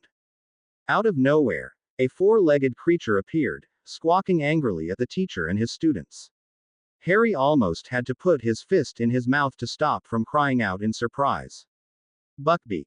Manx took a few steps toward the beast and bowed rather quickly with a look of distaste. The beast bowed back as stiffly and nearly bit one of Manx's fingers off when he tried to pet it, to Harry's enjoyment. Like I said, this creature is called a hippogriff and is most dangerous, since it's one of Hagrid's pets. It scarcely lets people approach it, so we'll stay away to study it. Harry almost laughed at the know-it-all tone of voice Manx used. This was Buckbeak and the idiot thought that it was dangerous. For him maybe, but not for Harry. The teacher kept insulting the proud creature by calling it as if it was a thing, a dark beast, so it was a wonder how he was still alive right now. Harry scoffed silently and let the man teach his class. He had already had this lesson in his third year. An early lesson it seemed, but he had seen more dangerous things. Now, as you can see, the hippogriff has the body of a lion and the front as of an eagle's. They are very short-tempered, and this one is even more since the half-giant is away. Manx finished with a disgusted tone, which made Buckbeak squawk and Harry narrow his eyes. As if it wanted to prove the man wrong, Buckbeak advanced toward the students, who immediately backed away and cried out in fright. Ron was awed by the creature and walked toward it with a rather shaky extended hand. Mr. Weasley, back away this instant. You cannot touch the thing just like that. Ron snapped out of it, only to see Buckbeak squawk angrily and gallop toward the teacher. Apparently, Manx had insulted it one time too many. Harry checked on Ron swiftly and then cursed the teacher's stupidity. He ran in front of Manx and the frightened Slytherins and Gryffindors with his arms spread out, and he bowed low. Foolish boy, Manx exclaimed in shock, but he gaped as the hippogriff slowed to a stop in front of James, seemingly curious about him who showed so much respect to his kind. He squawked curiously and neared the boy, extending his head to sniff the human. But Buckbeak became agitated when his beak came by Harry's stomach. Harry smiled, his head still down, as well as his eyes. Hello, Buckbeak. It's nice to see you. Don't worry about the snake. She's with me, he whispered lowly so no one else could hear and omitted to say, nice to see you again. Buckbeak squawked and lifted his head quickly, as if surprised, and looked at the human more closely. Harry smiled secretly and his eyes momentarily changed color and shape. The black slits of his eyes were oddly familiar for Buckbeak, who now didn't see the boy as a threat anymore. The hippogriff bowed his head back in respect to everyone's surprise, except Harry's, who merely walked toward it and petted the creature's collar as if it was a natural thing to do. How? What? When? Manx was just short of words and looking rather humiliated to be outwitted by a mere boy. Me and hippogriffs kind of have a story together. I think you've insulted it, Professor Manx, James spoke up to the now displeased teacher. I insulted it. When? James gazed at Buckbeak, who kept offering his head to pet. A hippogriff is not a thing or a dark creature as you think it is. It's a very proud creature and very loyal once you have it as a friend. Buckbeak here has reacted to your lack of respect, that's all, James explained calmly while Manx silently fumed. Ron lifted an eyebrow curiously, still in awe of the creature and of James's obvious audacity. Buckbeak. Harry held his breath and mentally banged his head on a tree, cursing at himself. Ah, Harry, you bloody idiot. How could I let this slip? Externally, he shrugged it off. The hippogriff's name. He can't be always called a creature, or it, can it? The others accepted his offered explanation, to Harry's great relief. Manx was so fuming that he cut the lesson short of 30 minutes and let the students go away. The man himself retreated back to the castle with haste, leaving Harry alone with Buckbeak. But appearances were deceiving, because several Gryffindors were hiding behind nearby trees, as well as a couple of Slytherins on the other side of the clearing. Both groups had very different reasons of spying on Dumbledore's guest, though. Harry, with his developed senses of knowing when he was being watched, gratitude of being stalked by Snape in the corridors at night, knew that several students had stayed behind. He opted to let them spy all they wanted, he didn't care in the least for now. Ah, Buckbeak, it's a crazy world we live in. The hippogriff gave a cry as if it was thinking the same thing and lowered its head, looking at him with his big, intelligent eyes. Harry quickly understood and, without minding the muffled gasps he heard behind the trees, he gave himself a boost and hopped on Buckbeak's back. The creature flapped his powerful wings and, after a small canter, soared through the air and was soon flying above the castle. Did you see that? Seamus said with awe and excitement as he jumped up and down. I can't believe he mounted that hippogriff. The group walked away from the tree and into the clearing. Ron still had his mouth opened. Wait. Till I tell Hermione.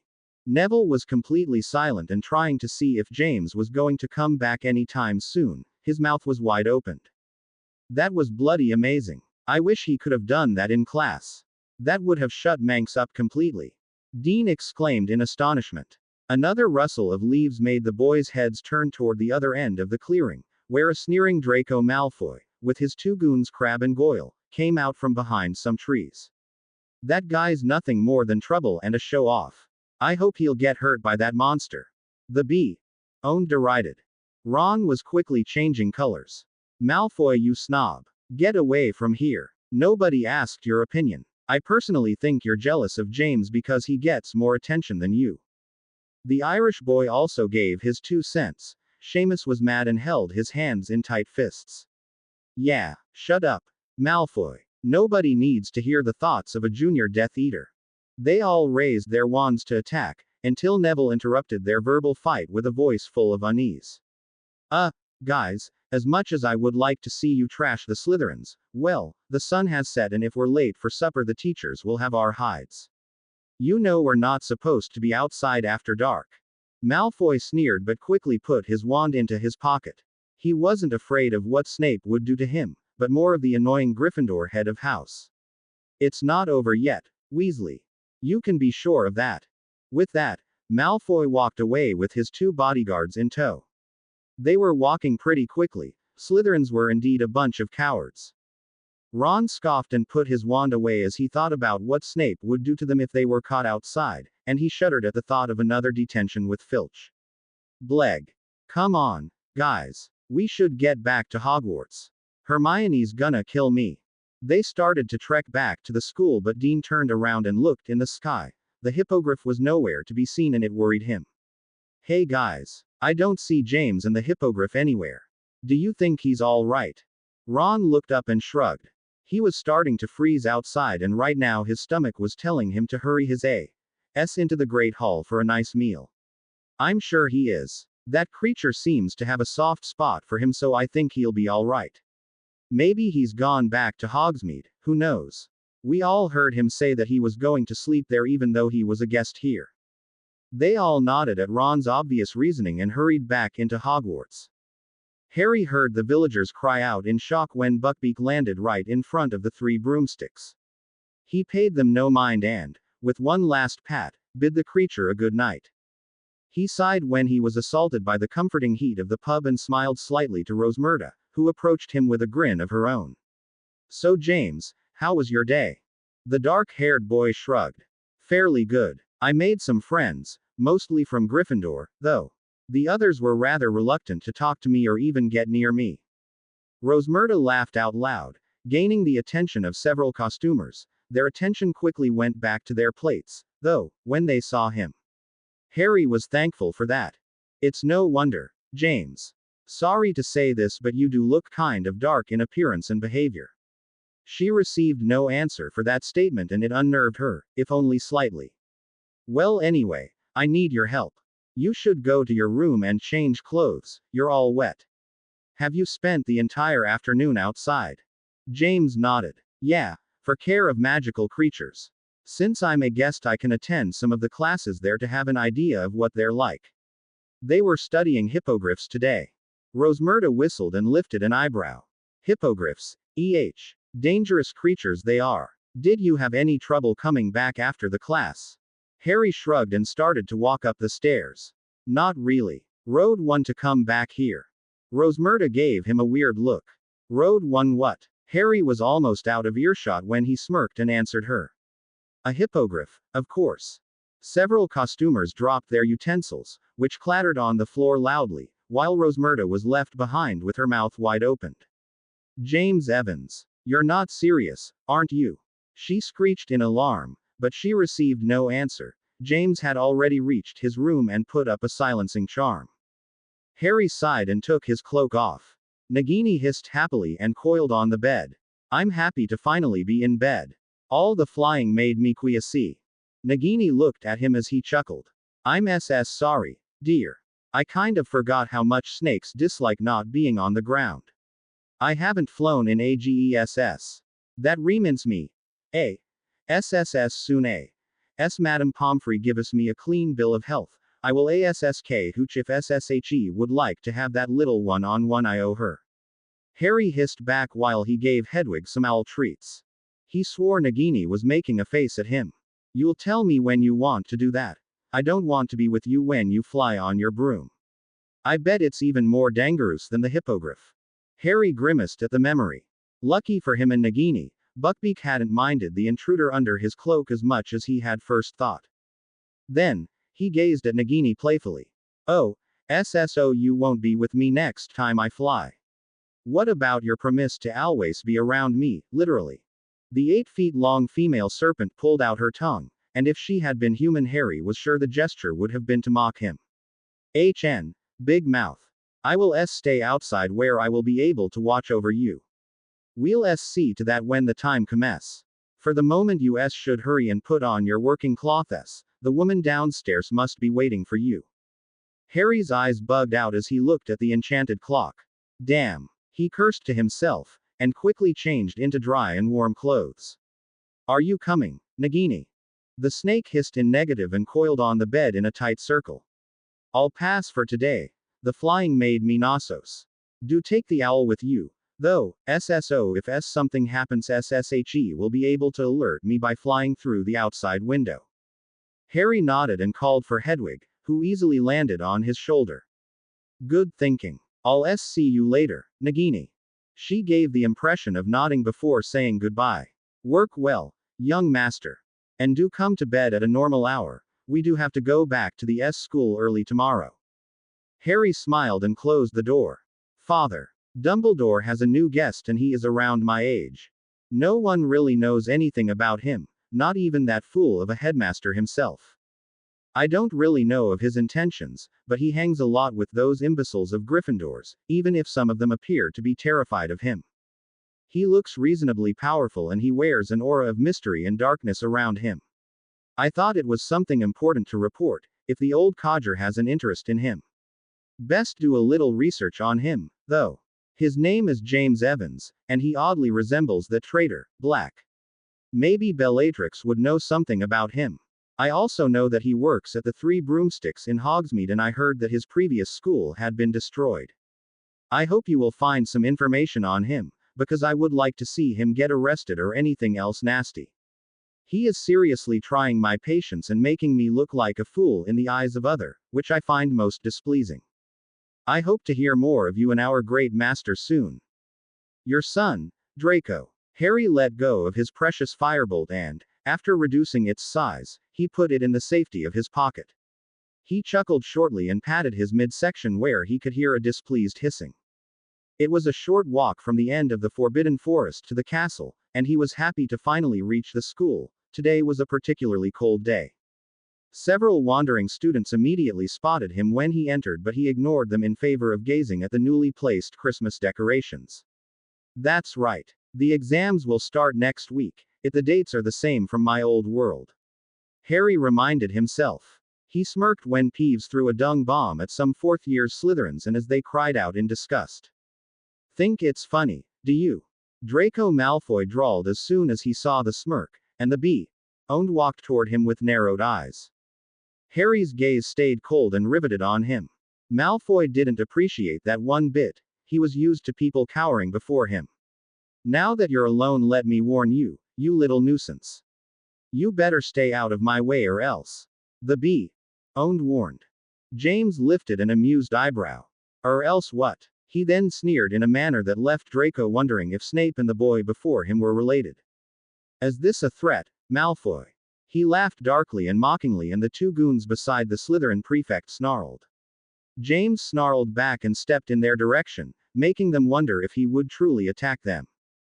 I would instead advise you to stay out of my way, Malfoy. I have the tendency to become dangerous when I'm pissed. Harry advised to the double of his second nemesis. He then backed away and started to walk in the direction of the Great Hall. That's it. Go to your precious Dumbledore. Malfoy taunted, a little irritated at being threatened back by a mere friend of the Gryffindors. James quickly turned his gaze on the bee-owned and sneered darkly, speaking just low enough so Malfoy and his two followers were the only ones to hear. I don't follow anyone, Malfoy. I'm my own master. You'd do good to remember that. He spoke harshly and whirled around, disappearing through the open doors of the Great Hall. Crabbe and Goyle wisely kept silent while Malfoy silently fumed. Hey Peeves. Come here for a second. He suddenly called the poltergeist with a nasty grin, which flew to the bee-owned boy while cackling and throwing dung bombs at everything he could see. Ye want to speak to me, Blondie? The ghost asked and laughed at the nickname. Malfoy sneered at see-through mocker but willed himself to calm down. A Malfoy never loses his cool, a lesson his father had taught him. Why yes, Peeves. I want you to purposefully bomb someone. The ghost was all ears. Hiya James. Colin Creevy greeted enthusiastically, completely ignoring the toast he was half masticating. James nodded his hello silently and sat at the offered place beside the fifth year. Colin's friends and brother tried not to stare at him while James acknowledged the headmaster with a simple look, which the old man answered with a smile of his own. Make way. Make way. The younger students gasped as Ron Weasley and his gang pushed them a little to sit near their new friend. Hey, Colin protested. Not fair. I invited him to sit beside me, not for you to take my place. You have him in your classes, isn't that enough? Ron grinned and shrugged. Sorry, Colin, but you'll have to wait your turn. We're the oldest, so we make the rules. Colin pouted and Dean and Seamus laughed good-naturedly. Ron turned toward James, who simply lifted an eyebrow to urge him to talk. Say mate, next week is our exams week and afterward it'll be the holidays. Did you have something scheduled for the Christmas break? James took a sip of pumpkin juice and nodded. Ron's smile fell from his face. Really? That's too bad. What did you plan on doing? Rosmerta's pub will be full for the break and I want to be there to help her. Sorry, Ron. Harry answered to his disappointed friend. Seamus grimaced. You're going to work on the halls. You're crazy. What kind of life is that?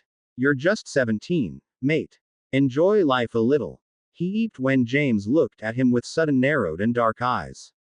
The students around him stopped talking and looked uneasy for a moment, until Professor Black and Lupin intruded in their tense discussion. Something wrong, boys? Black asked with a suspicious gaze subtly directed at James. The latter returned the gaze directly and with such intensity that it was Sirius who actually had to turn his head away and laugh half-heartedly to make the feeling pass, which made Remus look at Sirius weirdly. Ron gave Black a quick grin and shook his head. Nope. Nothing wrong, professors. Just asking James here if he had plans for the halls. He just wants to go back to the Three Broomsticks. Sirius hummed and Remus took his cue to lighten the conversation. So, Mr. Evans, I guess we'll see each other this afternoon. The Gryffindors have double potions with Slytherins and then Dada with Sirius and me. I can't wait. James had to smile lightly at Remus' enthusiasm and calming voice. He had missed the werewolf very much. I will be honored to attend one of your classes, James replied calmly, the small smile still on his lips. He frowned, though, when Peeves appeared in the Great Hall and started to sing, which he did with a very horrible aptitude. His eyes quickly widened in small panic when he felt Nagini coil around him tighter, almost to the brink of cutting his air. She obviously disliked the sound the ghost was emitting and was barely holding herself from hissing angrily. Shit, shit, shit, shit. Calm down, Nagini. Harry put a hand on his stomach quickly and got his wand, and at the good time, it seemed, because Peeves quickly zoomed over Gryffindor table to drop dung bombs on him. Wadi wasi. James cried out just as the projectiles headed toward him. The stink weapon stopped and rebounded toward Peeves. But Peeves being a ghost, the dung bombs passed right through him and toward the one who had asked him to drop them on James. The Slytherins shrieked and quickly ran away from the table. Crabbe and Goyle pushed Malfoy out of the way and they received the brown slimy stuff head-on. The Gryffindors started to laugh while Snape quickly made his way to them with a scowl. James grimaced, but it seemed as though the scowl wasn't directed at him. Sirius was laughing loudly too, and Harry reveled in the gratifying sound he had missed so much. Remus was trying to stifle his laughter with a cough and smiled at James. Don't worry, Mr. Evans. We all know that wasn't intentional. Wadi Wasi has the tendency to thrust a projectile back to its original sender, so my guess is that young Malfoy wanted to sludge you. Severus will take care of this. On another note, I'd have to thank you. It's the first time in a while that I heard Sirius laugh like this. James nodded with a small smile. They all watched as the potion's master muttered a Scourgify spell at the two goons. The sludge disappeared but the smell still stayed, making Crabbe and Goyle pinch their noses and Malfoy scowl even more, not really caring if they saved him from a totally embarrassing moment or not. You dopes. I don't want you hanging around me until you've washed this stench away. The bee-owned Slytherin exclaimed while grimacing at the horrid smell. Snape didn't take any points off, but a warning glare was enough to calm them for the moment. Then, the teacher stalked away, probably to his dungeon since classes were about to start. Ron slapped James on the back with a wide playful grin. That was priceless, mate. I've never seen Malfoy look so pissed since we beat him in our first Quidditch game. Hermione tutted disapprovingly at her boyfriend. Honestly, Ron, who cares about Malfoy? Just deem James lucky for his fast reflexes. She moved to smile at him, but her face fell when he was no longer in front of her, but on his way to the dungeon with, yet again, his expressionless face. Whoa, tough crowd. Dean muttered under his breath, but everyone heard him nonetheless. There weren't many people in potions class since it was 7th year, so the four houses were reunited together. Everyone was paired with somebody else already, so Harry thought it good to sit down on his own and try not to get noticed too much or get in Snape's way. Speaking of Snape, he was already writing on the chalkboard and asking, more like ordering, the students to shut up in his own snappish way. Today's potion will be difficult to brew, especially since the ingredients have all been prepared in advance. If any one of you shoulderbotch it or make it explode, in Mr. Longbottom or Weasley's case for example, you will automatically have a big 0 for this project. The Slytherins in the class snickered while Ron's face reddened in anger and Neville whimpered beside his partner. Harry raised an eyebrow. He didn't know Neville had actually wanted to continue potions when obviously he preferred the art of plants. Did he want to become an Auror here? He kept silent while Snape introduced the potion and Harry sagged a little in his chair and thanked Merlin for the concoction they were about to make. It was the Polyjuice potion, with which Harry was very familiar with, and this time Hermione, who sat beside Ron, was frowning at the chalkboard. She had never brewed that potion before, it seemed. Soon everyone got up and gathered their ingredients and started to read the instructions as carefully as possible. Snape walked to James, thinking that leaving Longbottom alone just for a few minutes couldn't be that bad. Mr. Evans, I heard that you never finished school. So what do you want to do during my class? Is there a potion you would like to brew? He asked without his usual bit of degrading sarcasm. James got up and gave him a quick glance, before looking over the table that still held some more ingredients. Actually, Professor, if it's no trouble, I would also like to brew the Polyjuice potion.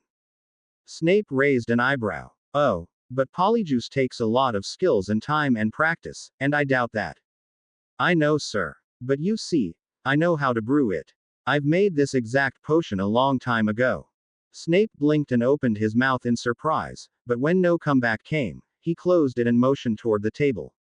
Harry nodded his thanks silently and came back with the right ingredients, took a cauldron in the cauldron stash and immediately set off to work without even looking at the instructions in the front. Severus was eyeing the boy with a watchful and calculating gaze while he chopped what needed to be chopped and grinded what needed to be grinded, and then stir the mixture in the right direction and with accuracy that left no doubt about he being able to do it since a long time ago. Tell me, Mr. Evans, since when were you able to brew Polyjuice? It is, after all, only in the 7th year curriculum. Snape watched the boy warily as he sighed and lowered the fire under the cauldron. I'll be honest with you, Mr. Snape. I needed this potion. It was primordial that I drink it to find some answers my friends and I needed. We brewed it in my 2nd year, and it certainly wasn't a class assignment. Snape's eyes widened. What? All the eyes in the classroom turned toward them, and the teacher barked at them to mind their own potion. Are you telling me you actually brewed Polyjuice when you were 12 bloody years old, and that you did it without any teacher supervision? James heard some muffled gasps and was aware that he was receiving wide-eyed stares from the Ravenclaw students. Yes, was the only response he gave as he added yet another ingredient and started to stir the potion again. Snape was at a loss of words. You do know that you could be tested and continue your studies here no problem if you demonstrated this kind of knowledge in the other classes. James shrugged. I'm not really interested in finishing my schooling. At least not right now. I have things to do first. He omitted to mention those things, as some of them would clearly be illegal but necessary to prevent Voldemort from taking over. Snape shook his head and went back to his students, not understanding why such an apparently gifted boy would be willing to give up on his studies like that. Draco frowned from his place at the dark-haired boy that took away all the attention.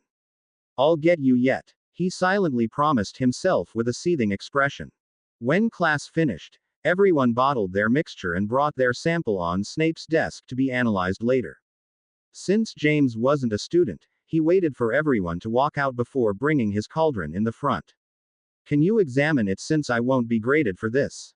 I was pretty sure of myself even though potions was never really my cup of tea. Actually, I stank at it royally. Snape raised an eyebrow. Really? I wouldn't have guessed. You actually looked pretty comfortable at your table. James snorted. That's because Polyjuice, as crazy as it sounds, is one of the handful of potions I am actually able to make without making a blunder. Like what? The oldest man asked curiously.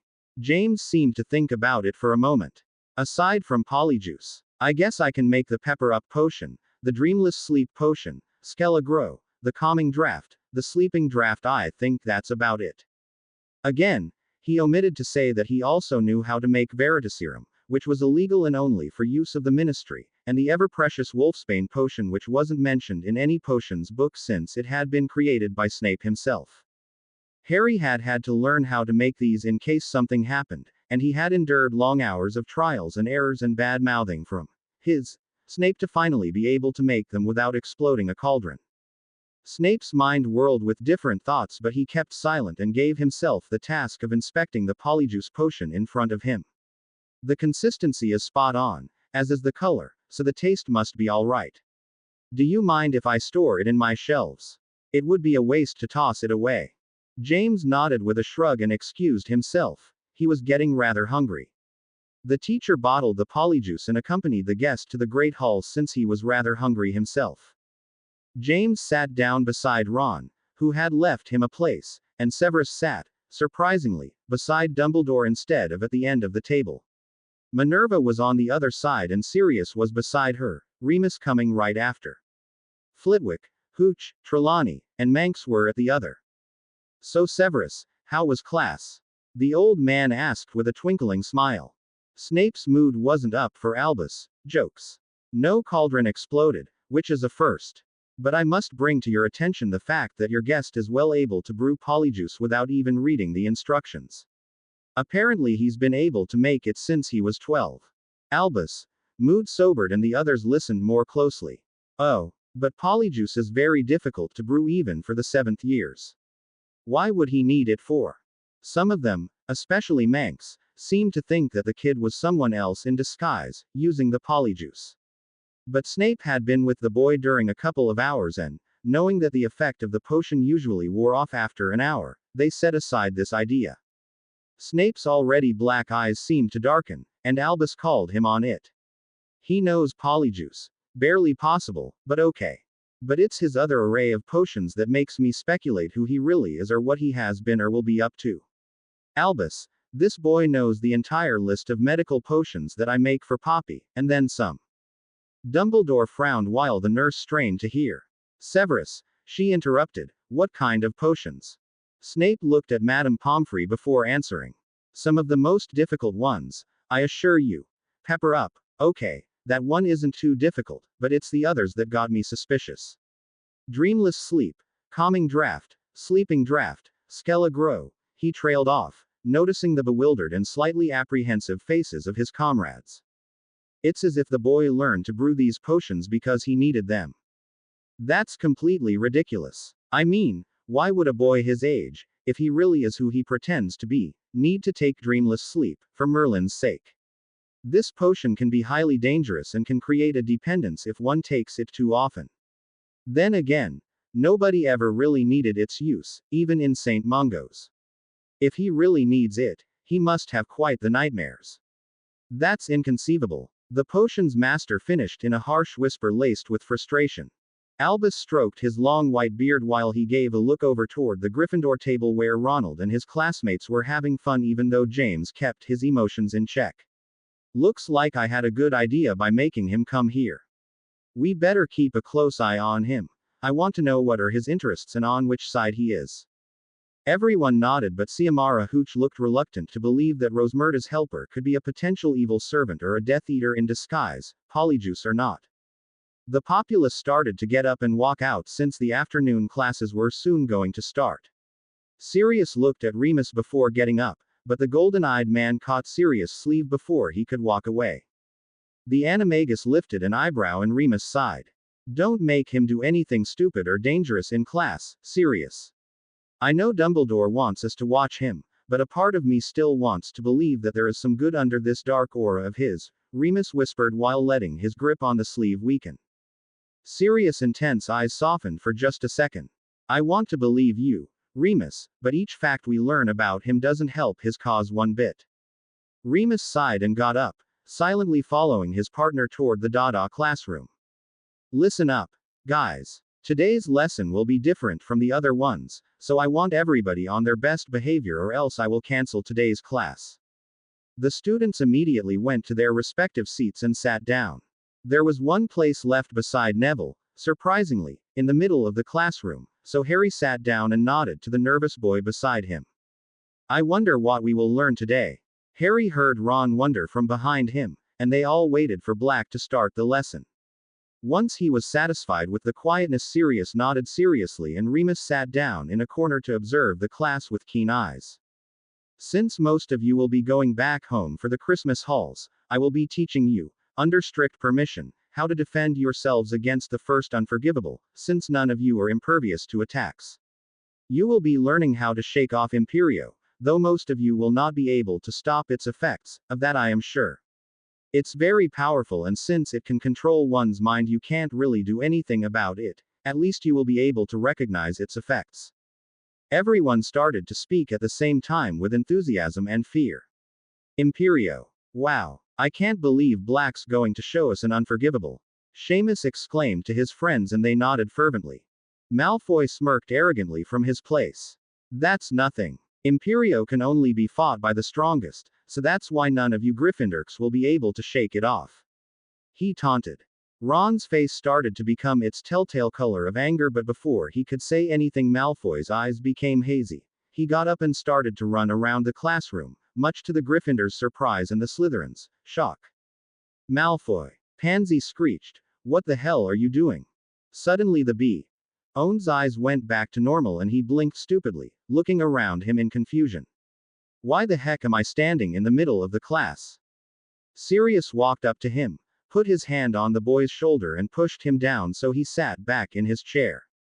Looks like you are not as strong as you said, Mr. Malfoy. You, young man, were under the effect of Imperio. Sirius said with a stern voice, not letting the Slytherin prefect rage his disgrace and humiliation at being used as a test subject. Next time someone wants to boast, the same thing will happen to you, Remus warned with a sudden dangerous tone of voice. The students shuddered when they saw that their teachers weren't kidding this time. They were working with an unforgivable, after all. Even Ron held his mouth shut before some quick mock could come out regarding the Slytherin's weakness. Sirius first asked them to try the Imperio in teams of 2, so everyone stayed at their desk and started to work with their partner. They waved their wands, some with a little more accuracy than others, and all started to speak the spell.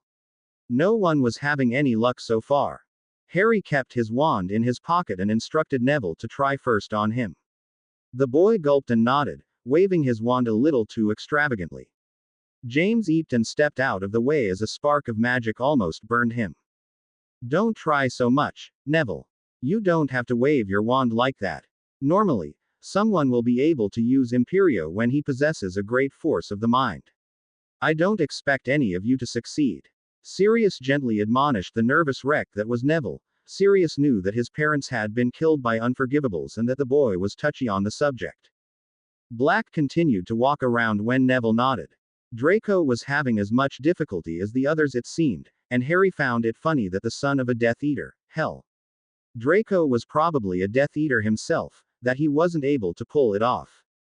Sometimes a student would start to sing, albeit horribly, or run around like Malfoy did, or even jump on the desk or dance. Sirius, the instigator of these little shows, would bring an end to the spell and the subject would only redden in embarrassment at what they didn't remember doing right in front of everyone to see. Ron wasn't an exception when he did a cartwheel, almost kicking Dean in the process. When he came back to and his friends told him what he had done, Ron could only blink in surprise. A cartwheel. But I don't even know how to do it. How is that possible, Professor Black? Sirius continued to walk around as if nothing happened, but he did answer the redhead. People under the Imperius are not aware of their actions, Mr. Weasley. So if the attacker wants you to do something, you will do it no matter how hard it is. You simply have no control over your actions. Suddenly, as he shouted the word, actions, he turned toward James, who was still trying to help Neville and who still had to try the curse himself. He used the Imperius against the dark-haired boy. The sudden aggressive motion alarmed Harry, whose eyes narrowed and darkened, and he didn't think twice before slapping his mental barrier against the first dark curse, and he pushed the intruder away without even having the conscience of who did it. Sirius wasn't prepared for such an onslaught of a response, so he didn't even have the time to gasp when he was thrown backward by the force of the blow. He landed roughly back first against his desk and slid down on the floor while Remus cried out at seeing his friend being pushed back so forcefully. The classroom was completely silent as James blinked out of his barrier and ran toward the fallen teacher. Harry didn't think twice before kneeling beside a winded Sirius and Remus, who was also in a kneeling position. Merlin, I'm so sorry. Are you all right? Are you hurt? Do you need to go to Madame Pomfrey? Remus blinked at the barrage of questions and stared at the boy. The intensity of worry in the boy's eyes astonished him greatly. Evans looked desperate, and the concern he showed, the first real emotion the werewolf saw him show in public, was, in his opinion, a little too much for a simple teacher whom he didn't even know. James kept stroking Sirius' hair gently and probing the man's limbs to see if everything was in order, as if he knew the man familiarly. Sirius winced but managed to mutter, "I'm okay, don't worry." Remus got up and helped Sirius to get back on his feet. James was breathing rapidly and looked on the verge of tears as he continued his inspection of Sirius, which Remus found unsettling. Why was the boy showing such feelings, out of a sudden? Was it because of the guilt? Because he had hurt Sirius? Would he have acted the same way if it had been a student? Remus didn't think so, because the boy was looking at both Sirius and him with such vehemence and concern that it had to be only about them. Remus found the way to smile reassuringly and swat the prying hands off playfully. "Don't worry, Sirius is a tough man," he tried to joke lightly. Sirius was now standing on his feet and had regained his full bearings, and he smirked back. "Yeah, don't you worry about me, kid." James sighed in pure relief, blinked, and then his eyes became dull and shadowy. He tensed and straightened suddenly, his voice taking an abrupt emotionless tone. "Good. And never do that again." He turned around as Sirius' smirk morphed into an anxious frown. "I'm going out a bit to get some fresh air." James walked out of the classroom stiffly and with no further explanations. Draco Malfoy rubbed his chin and he leered at the departing boy. Maybe there's some hope for him after all. He could be a great member of the Slytherin house. Ron's eyes widened at the statement and he took this as a personal offense. "No bloody way in hell. He'll never be a slimy Slytherin, Malfoy," he shouted angrily. Pansy smirked and it made her look even more repulsive. She put her hands on her hips and tried to look imposing and arrogant. "And why not, Weasley? He just shook off one of the darkest curse there is. He is fit for greatness." Seamus stuttered crossly and blurted out, "Well, he rode a hippogriff." "No Slytherin can ride a hippogriff. He's a Gryffindor through and through." Everyone who didn't know about this little tidbit of information gasped, and this included the teachers, who gazed at each other with apprehensive eyes. Remus brought Sirius on the side and looked at the open door longingly. "Sirius, please make them calm down. I want to see if the boy is okay. His many reactions completely took me off guard, and remember what Dumbledore said anyway, we have to keep an eye on him." Sirius eyed his friend warily and unsurely.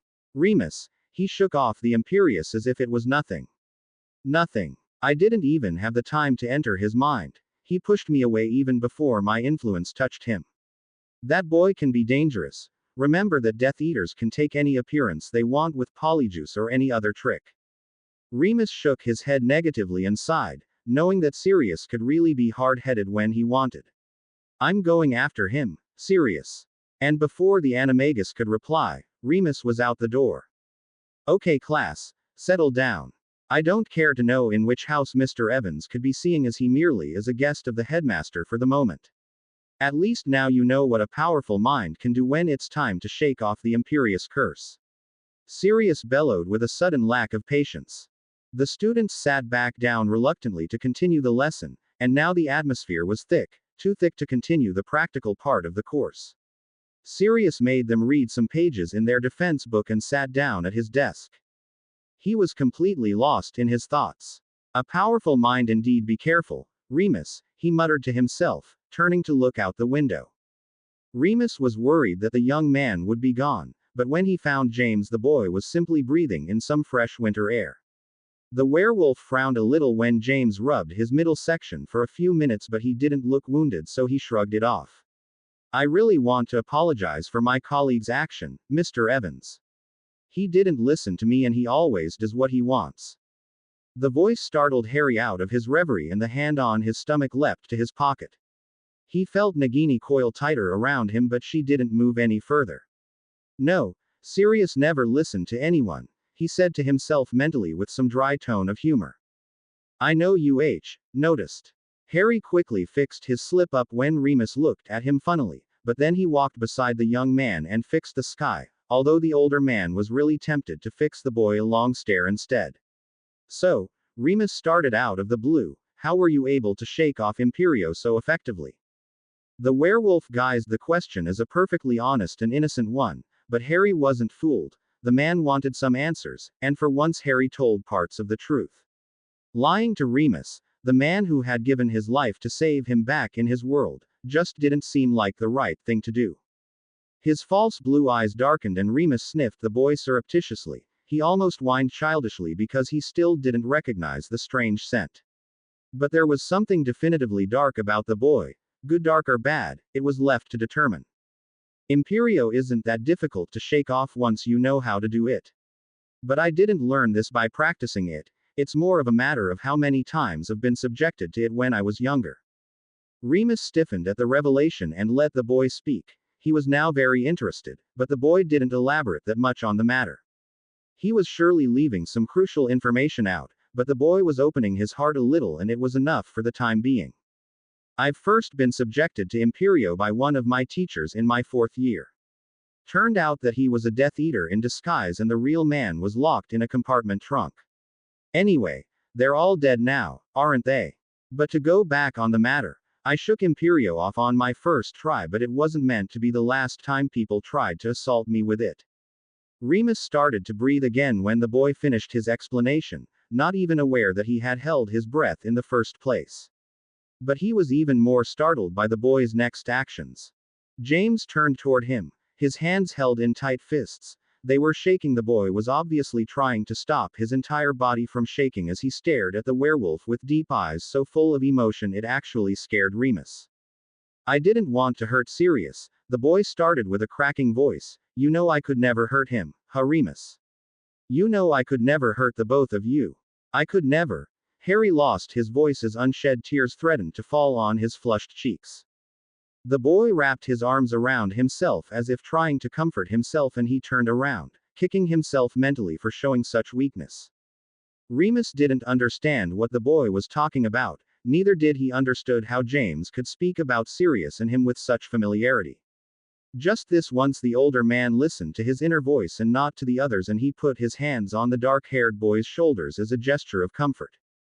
Harry slowly lifted his head and he allowed himself just this one moment of fondness by relaxing and leaning into Remus, given comfort. He never turned around to look at the man, though, because he was sure and certain that if he did, he would not be able to hold his secrets in. After a few silent minutes, James moved away from the one holding his shoulders and waved at Remus with true gentle smile, which soon enough transformed into a look of indifference, much to Remus' exasperation. The werewolf wanted to pierce the boy's defenses, but James never left him the time to do it. It's getting late. I should go back to Hogsmeade. Remus stuttered and stepped in his direction as the boy walked away. Wait.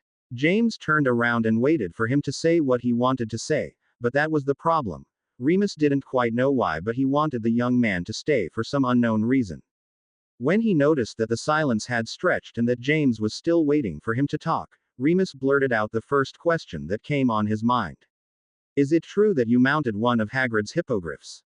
The werewolf's cheeks became a light pink at asking this question as if he was a curious child. James's eyes became playful and mysterious at the same time. He turned around and brought his fingers to his mouth to let out a loud whistle. Remus blinked at the sound but gaped as a hippogriff flew over to them from the forbidden forest and landed in front of James, squawking at the boy and trying to get one of the James's hands to pet its head. James mounted the creature and smirked when he saw Remus' face. Those people are so easily surprised it's like a joke. They should see what else I'm able to do. I've been told that Buckbeak belonged to the half-giant groundkeeper named Hagrid. I can't wait to meet him. James said genuinely and kicked the creature's sides lightly to get Buckbeak to fly. Remus stared silently as the boy flew away on the hippogriff's back and, once he was no longer in his line of vision, he turned around to go back inside where Sirius was certainly waiting for him. He'll be as interested in you as you are in him, Mr. Evans, Remus muttered to himself as some students ran beside him. He ignored them in favor of getting lost in his thoughts. Most especially when he's supposed to get back tomorrow. Draco, I am most pleased with you. This information has interested our Lord when I told him about this James Evans. I want you to keep me informed of the boy's activities or if he shows signs of bending toward the dark side. Something is amiss, because I have asked our Lord if any schools had been destroyed in the past years and the only one which was located in France, ruined in one of his attacks 3 years ago. The boy's is obviously not French from what you've told me. Dumbledore's guest is hiding something, or maybe he is not who he says he is. Do be careful and quiet about this. I do not need to receive a note from the teacher saying that you started some kind of trouble in school. Our master needs to know if this guest will be a danger to his future plans. Try to gauge the boy's magical powers, though I am sure he is not that strong, with his filthy muggle name and all. Write back as soon as possible. Lucius. I'm telling you, Sirius. You have to talk to him. He practically broke down when I spoke with him yesterday. He was so very sorry about what happened. I think he's so lonely that he hides behind a thick shell. He needs somebody to talk to. And you should really start by asking for forgiveness. Sirius gazed at Remus incredulously. Whatever should I say sorry for? The werewolf scowled at his friend. I told you not to force the boy into anything during class, but you didn't listen, as usual. It's your fault what happened yesterday in the first place. Sirius recoiled and sighed when his friend put some emphasis behind his reprimanding words and scowled even deeply. All right.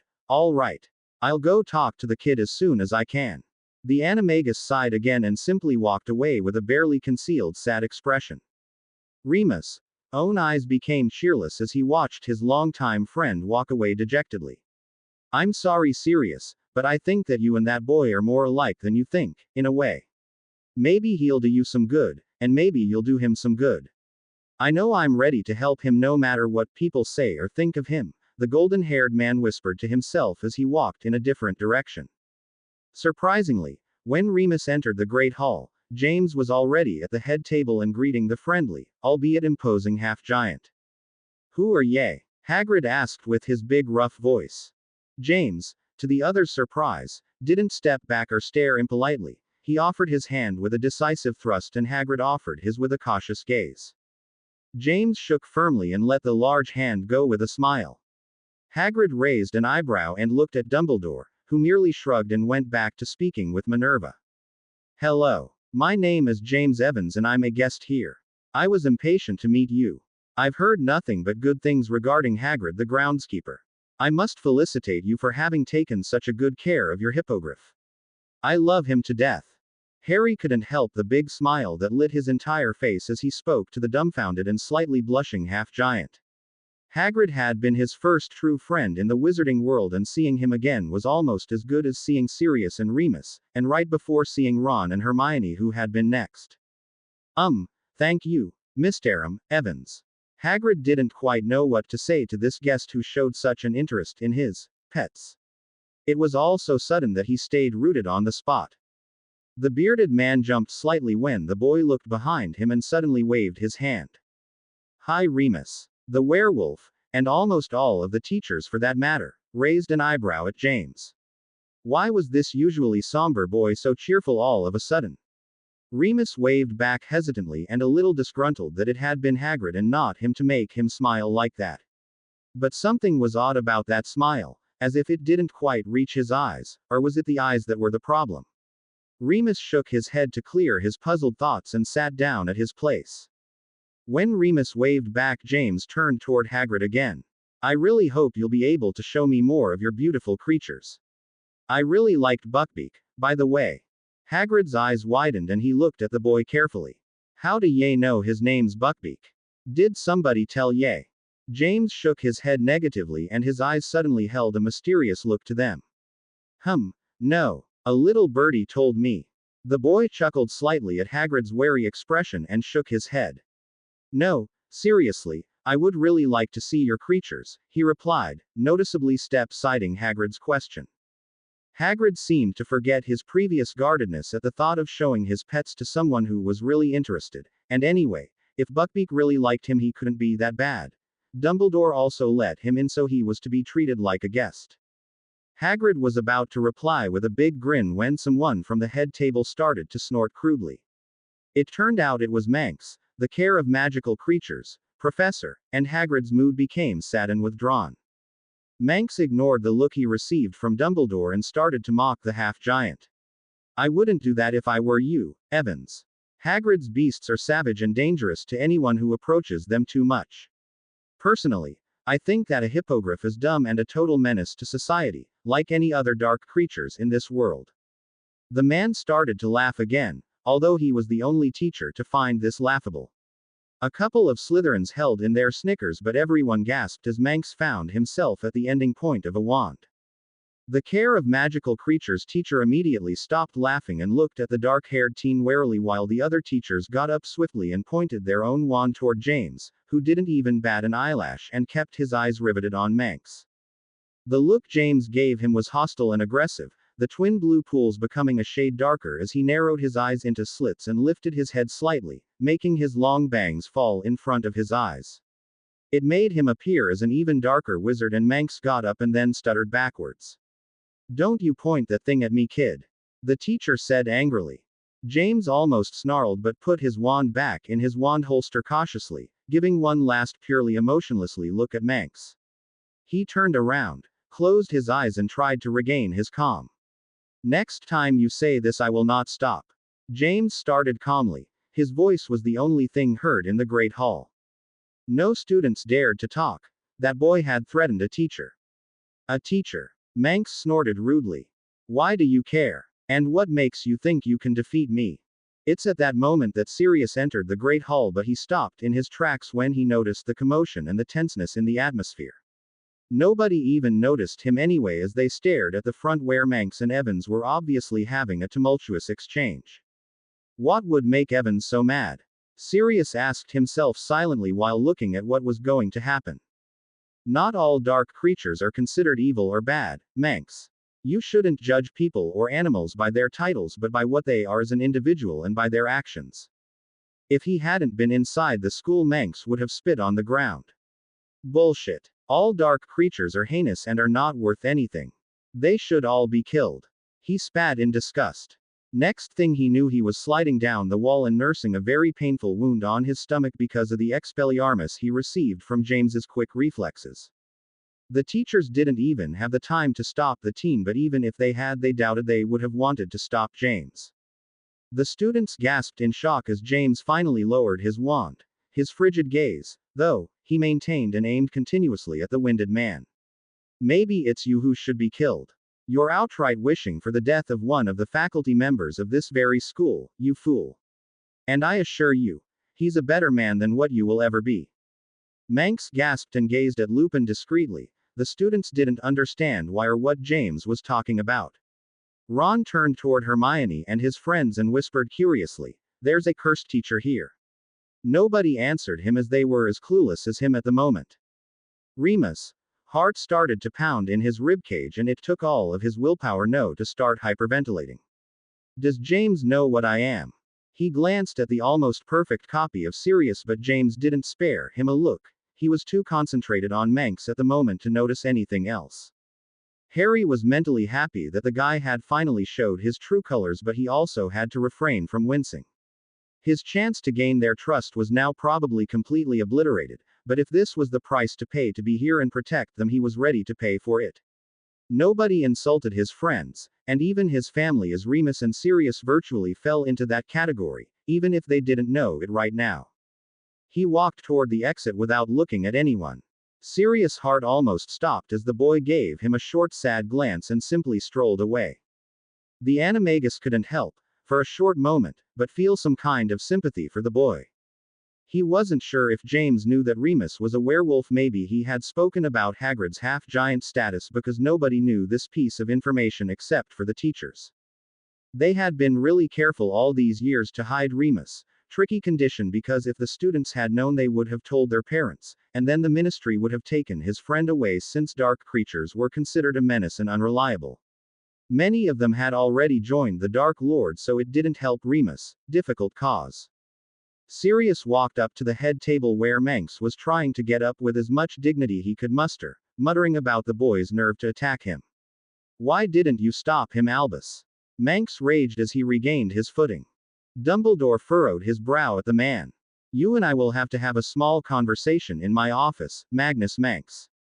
Your behavior today was immature and you deliberately insulted a member of my faculty.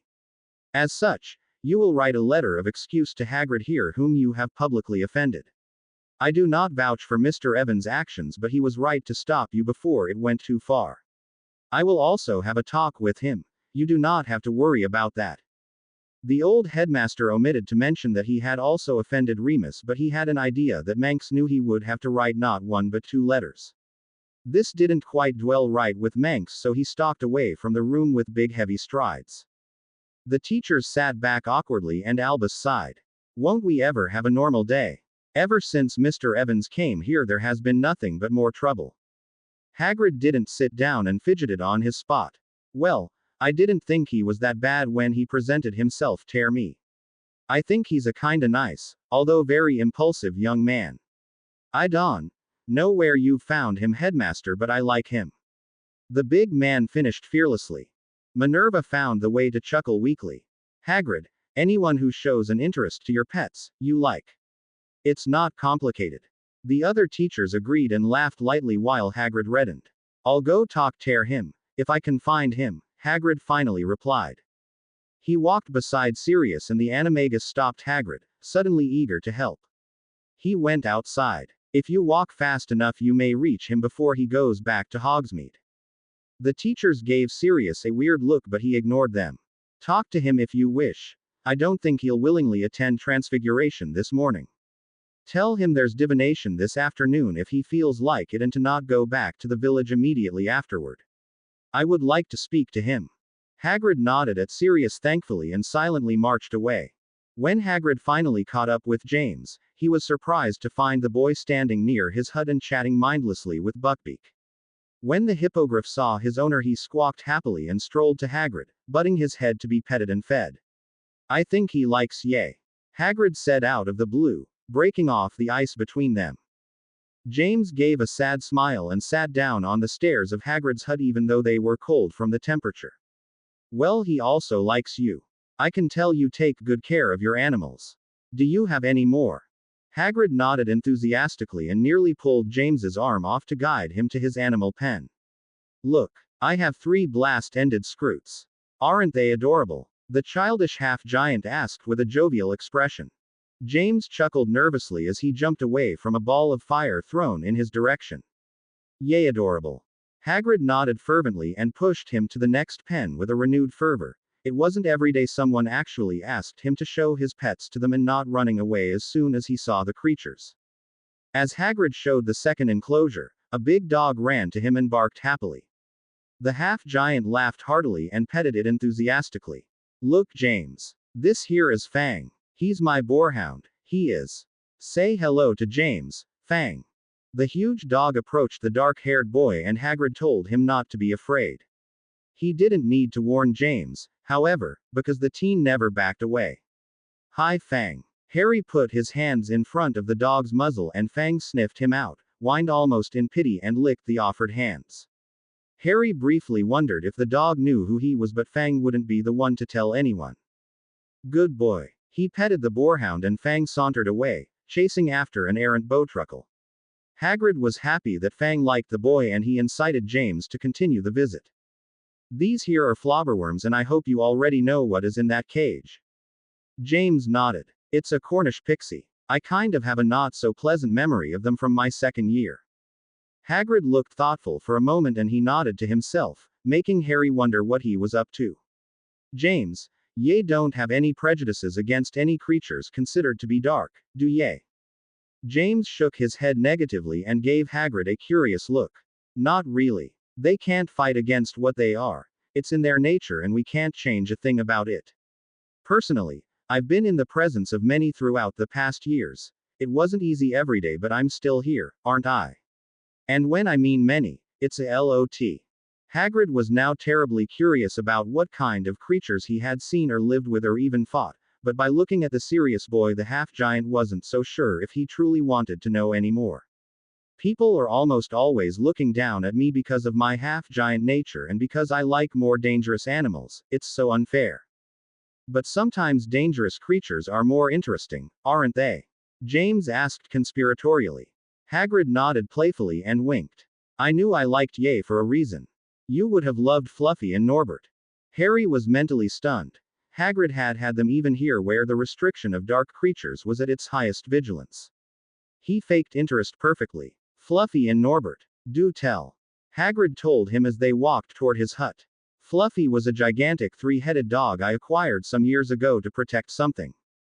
But when Dumbledore was finally able to give the object to his friend, I had to liberate him because I couldn't keep it. Norbert was a baby Norwegian ridgeback, a dragon. I loved him to death as soon as he cracked his egg, but young Draco Malfoy, who was serving detention with Weasley and under Filch's orders, was outside and pried into my business. Dumbledore had to give Norbert away before the Ministry got wind of this. One of Ronald Weasley's brothers, Charlie, took Norbert with him. He works with dragons, so I'm sure Norbert is happy there. Harry spied a wayward tear falling on the large man's cheek and smiled softly. Hagrid was still a big softy underneath that imposing figure of his. He patted the man's back and gave a reassuring smile. I'm sure they're also thinking about you, Hagrid. The groundskeeper nodded and sniffed loudly, his pout changing into a grin as he pushed the door to his hut opened. Now I'm hiding another creature into my hut. Look, James. Isn't she a beauty? Hagrid asked enthusiastically while pointing at a specially warded box. James approached slowly and felt, at each step, the temperature in the room getting higher. He peeked into the box and gaped, putting a hand on his middle section to prevent Nagini from hissing in a warning manner. That's an ashwinder. Hagrid, those are very rare and dangerous. It can burn your hut if you're not careful. James exclaimed in shock. Hagrid nodded and explained. Dumbledore knows it's here. In fact, he's the one who put the spell on the box to prevent the snake from burning everything when it lays its eggs. And anyway, I don't even give it enough time to burn anything since I take the eggs almost immediately and give them to Professor Snape.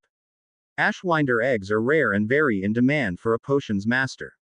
They are precious to some potions. The only hard part is to take them. The snake can be really treacherous and burn me good, which happened a couple of times already. Hagrid shrugged bashfully and showed the bandaged hand. James sighed and shook his head disapprovingly, but he refrained from saying anything of it. He could hear the Ashwinder mutter angrily about the SS stupid half-giant SS stealing his beloved EGGSSS, and tried to hold in a small chuckle. It was surely frustrating, having your eggs being stolen right in front of your eyes. Oh, that's right. Hagrid seemed to remember when he looked at the magically enchanted clock on his huge desk. Sirius still wants to talk to you. Harry's heart suddenly started to beat faster and he cocked his head on the side. Oh. Yes, after today's classes. He told me himself. You'll still go to divination class, right? James's mood sobered but he nodded nonetheless. He was angry at Manx, so it wasn't a good reason to ignore everyone and break the mood of the people around him. Hagrid seemed to understand James's sudden change in temper. Don't ye worry about what happened this morning. Professor Manx deserved what you did to him, although I don't recommend you doing this often. You've got some spirit, I'll tell ye that, kid. Hagrid laughed and excused himself momentarily when he heard Fang bark outside. Harry watched his friend close the door and turn toward the box once again. The red fire snake was still muttering, and when it saw Harry, he sprouted some more vicious commentaries, which made Harry raise an eyebrow. "You shouldn't speak essic bad words, my dear. They do not suit your elegance." The Ashwinder immediately stopped hissing and gazed at Harry with new eyes. You speak the noble language of the SSNAKESS, yet you did not top the big man. You did not tell him to not steal my EGGSS anymore." It started to hiss again with renewed fervor, and Harry sighed. "I wish I could, but they cannot know that I speak the noble language. But I want you to know that your EGGSS are very precious to humans, too. They serve an equally noble purpose, and it should be an honor to you to help their cause. Several potions containing Ashwinder EGGSS can save lives. You should be proud to be one of the only creatures who does that." The snake seemed to think about it for a moment. "I admit it is pleasing to know that. I may let the giant take my EGGSS with little less difficulty, if only you promise me to come talk to me sometimes and tell me how many lives my EGGSS have saved. I get lonely, sometimes." Harry nodded. "I may not be able to come often, though. But I'm sure that Nagini wouldn't mind coming sometimes." "Who is Nagini?" Harry brought his hand forward and a head poked through, surprising the Ashwinder. "You are." It started, but Nagini interrupted the red snake in favor of reprimanding the boy. "Try as you may, you will not be able to make me leave your side so easily. I promised I would stay with you and protect you, man snake." Harry chuckled and told Nagini to chill out. Okay, I won't force you to go out. It was only a passing thought." Nagini seemed to nod, and the head poking out of the sleeve of Harry's cloak turned in the direction of the fire snake. "And you, I will permit this, but you are never to hurt my man snake. If you do." The Ashwinder looked appalled by such an idea.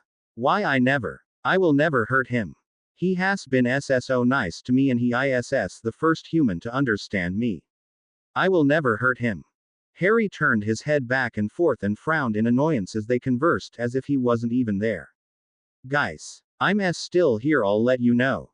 Suddenly, Nagini hid back into the cloak and everything became silent. Hagrid reopened the door and excused his short absence. "Sorry for leaving you alone like this, but Fang finally caught the wandering bowtruckle. I had to put it in a cage. It wasn't easy." James nodded and got up, hoping that Hagrid hadn't heard anything. The half-giant looked completely clueless, so he relaxed slightly. "I better go back to the castle. The others must be waiting for me. Thanks for everything, Hagrid. We'll see each other again."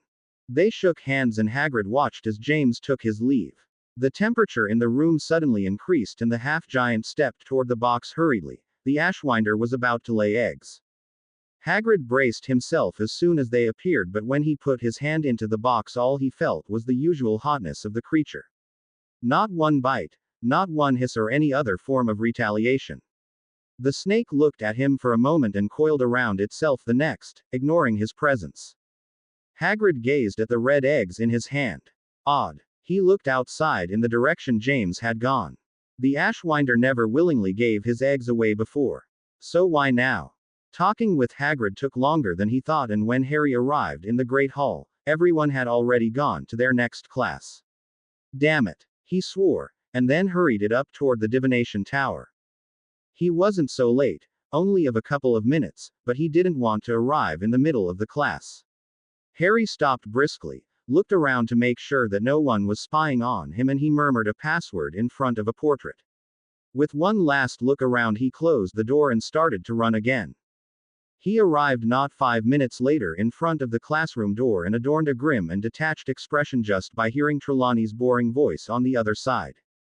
He knocked softly and braced himself. As soon as the woman opened the door, the sharp stench of dried tea leaves attacked his nose. The classroom was the same from what it had been in his world before Firenze had made his apparition. "Yes. What can I do for you, young man?" Trelawney asked with her dreamy voice and gazing at him with her overly thick glasses that made her look like an old barmy owl. James gazed at her with a look nearing blatant disregard, and he entered the class. "You're the divination teacher, not me. You're supposed to know." The students started to snicker at the face Sybil made while Parvati scowled deeply. Don't mock Professor Trelawney. She's a great seer. James ignored her and sat beside a snickering Ron. Seamus rolled his eyes and muttered, teacher's pet. Which made Parvati scowl even more. Sybil didn't find it funny to be mocked by James, but she held her tongue in favor of continuing the class. Now, children, look into your crystal ball and tell me what you see. Broaden your minds, she said dramatically while gesticulating imposingly. Ron rolled his eyes and asked James to join Neville and him to look into the damn ball. James chuckled and complied, letting Neville have the first go. So James, Ron started in a whisper, you've made yourself quite the reputation by attacking a teacher. It was bloody awesome. I've been wanting to do that to his sorry A.S. for a long time. Dean suddenly interrupted the redhead and he received a warning glare from Trelawney. He blushed and went back to his ball gazing, but not before doing a thumbs up to James in support. The guys snickered again but turned away as soon as Sybil's gaze fell on them. This is such a total waste of time. I don't see anything, Neville exclaimed while pushing the ball in Ron's direction. The youngest Weasley boy grimaced and pushed it toward James. Have fun. This thing doesn't work for me. Inner eye my butt. She never predicted anything real. He muttered darkly under his breath. Harry knew all too well what he meant, except the true prediction part. Sybil Trelawney's seer power was erratic and uncontrolled, but it was present, and consequently ruining Harry's life. He sighed and gazed in the ball nonetheless to pass the time. But the more he stared, the more his eyes became hazy and unfocused. He was soon not moving at all. Not Harry. Spare Harry. The green light was heading towards him when suddenly it ricocheted towards his attacker. The cupboard under the stairs. The first day of school in Hogwarts. His fight with Quirrell and Voldemort to gain the Philosopher's Stone. The Basilisk and the memory of Tom Riddle. Sirius Black escaping Azkaban with only two names in his head. Harry Potter and Peter Pettigrew, Professor Lupin, the Dementors. The Tri-Wizard Tournament and the return of Voldemort in the cemetery. Umbridge. The Occlumency lessons, Sirius. Sirius falling into the veil. The last war. Deaths, so many deaths.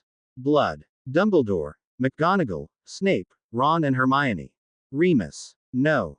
Harry snapped back to reality when he heard James's name being called and he pushed the ball away with a sudden fierceness. Hey mate, you spaced out for a minute. Are you okay? Ron asked with concern. Did you see something? Trelawney was immediately at James's side, pushing Ron and Neville out of the way. She tried to look into James's eyes but he refused to meet her gaze. His mood turned darker as he glared at the floor and his fists were white as he balled them tightly. I merely phased out for a minute. It's nothing. I didn't see anything. Sybil didn't look very convinced as she tried to pry into his business. When she noticed that the boy wouldn't talk anytime soon, she huffed, looked back and forth between the discarded crystal ball and the uncooperative young man, and when he still refused to acknowledge her, she huffed again and gazed into the crystal ball herself. Parvati and her friends stared in pure rapture as their teacher hummed in front of the transparent ball. She gasped loudly out of a sudden, surprising the students, and put a hand over her heart. Poor boy. The Grim. The Grim is running into your crystal ball. Death will follow. Everyone gasped in fright and stared at James fearfully and some with pity, as if he was going to drop dead in an instant. Ron growled, as well as Dean and Seamus, who thought nothing but bullshit about this class. Don't worry, James. Trelawney likes to announce everyone's death like that. It's not true at all. Ron tried to reassure him. Neville whimpered but still tried to support the redhead. James looked unfazed by it all, but underneath the cheerless facade his mind was reeling. Death always follows me, foolish woman, he thought sullenly. What a load of bull. Seamus started angrily, but before he could finish his phrase Trelawney went rigid stiff and opened her mouth. Her voice, however, wasn't completely hers, more like a pitch higher than usual and raspy. He's here. He's here. The one with the killing eyes. Green. Green everywhere. The boy who lived. Light and darkness clashing. He's here. She rasped and then coughed a couple of times.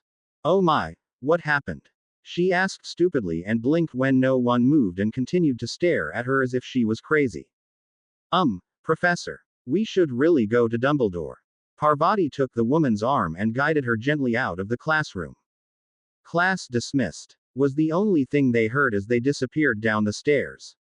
Everyone started to talk animatedly about Trelawney's weirdness and new attempt at scaring them. They even laughed about it. That was so fake. Dean scorned while Seamus mimicked what the teacher had said in a spooky voice. Ron was grimacing in disdain. That's the second time she does that. Can't she tell that we don't buy that crap? It's not by changing a few details of her so-called prediction that she'll get us. You're luck you're not a real student here, James. James. Ron looked around. James was nowhere to be found. Harry hurried it up down the corridor and ran away from the tower as fast as possible. He was looking around nervously and he was taken with a sudden cold sweat.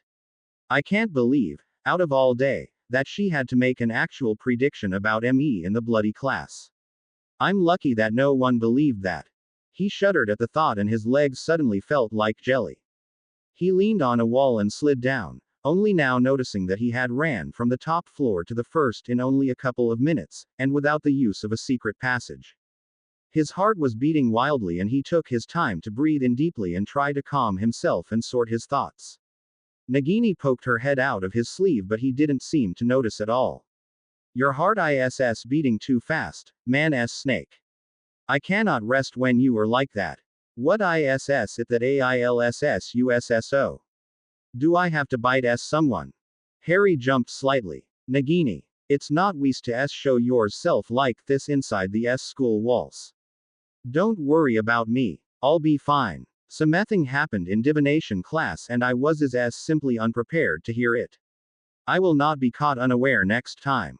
Nagini nodded her head and slid back inside the cloak. James. Harry literally held his breath and turned toward Sirius. Shit. Double shit. Did he hear? He started to panic again but Sirius wasn't looking at him like he was the devil in person. It was a good sign. Ah, it is you. I've been looking all over for you. What are you doing on the ground? Do you need to see Madame Pomfrey? Sirius Black kneeled in front of the teen and gazed at him with eyes as blue as Harry's false ones. He looked concerned. Harry shook his head and tried to smile. It was good to have Sirius looking out for him again even if this one didn't know him or trusted him completely. Harry was sure of one thing. Thought. He trusted Sirius with his life, and Sirius would learn to do the same in time. No, I'm okay. I simply had to sit down a little to regain my breathing. I ran all the way from the astronomy tower to here in only a couple of minutes. Oh, okay then. Sirius got up and offered his hand, which made James look at him inquiringly. Sirius smirked his oh-so-famous smirk and helped the boy to get up. Follow me. I noticed you weren't there at lunch and I'm pretty sure you're hungry. I wanted to talk to you anyway. You don't mind? James shook his head negatively. He didn't seem to mind at all, on the contrary. They stopped in front of a painting of a bowl of fruit and Sirius glanced at James. You're not asking me what we're doing here. Sirius raised an eyebrow and narrowed his eyes when James stepped in front of him and tickled the pear. An house elf showed me, Harry quickly explained and sighed silently in relief when Sirius visibly relaxed. Oh. They entered the kitchens and were suddenly assaulted by a dozen of house elves. It's Master Black. Master Black brought a friend. Is Master Black and his friend wanting something? Sirius laughed and told them to prepare a light supper for his guest and him. They quickly complied and James snickered when their light evening meal appeared. Sirius rolled his eyes over the huge feast but thanked the small elves nonetheless. They ate in a comfortable silence where Harry sometimes stole glances in Sirius' direction. The latter didn't pay any heed if he ever noticed. What you did this morning? Sirius started, startling James slightly. It was kind of foolish and very daring. You're lucky you're only a guest because if not you would have been sent away back home. James snorted bleakly and looked elsewhere. Manx deserved it. He had no right to mock Hagrid like that.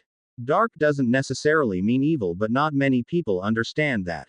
Sirius blinked at the very mature response even thought he was one of those people that, unfortunately, judged people too rapidly. In this world they had to, though, if one did not want to get stabbed in the back.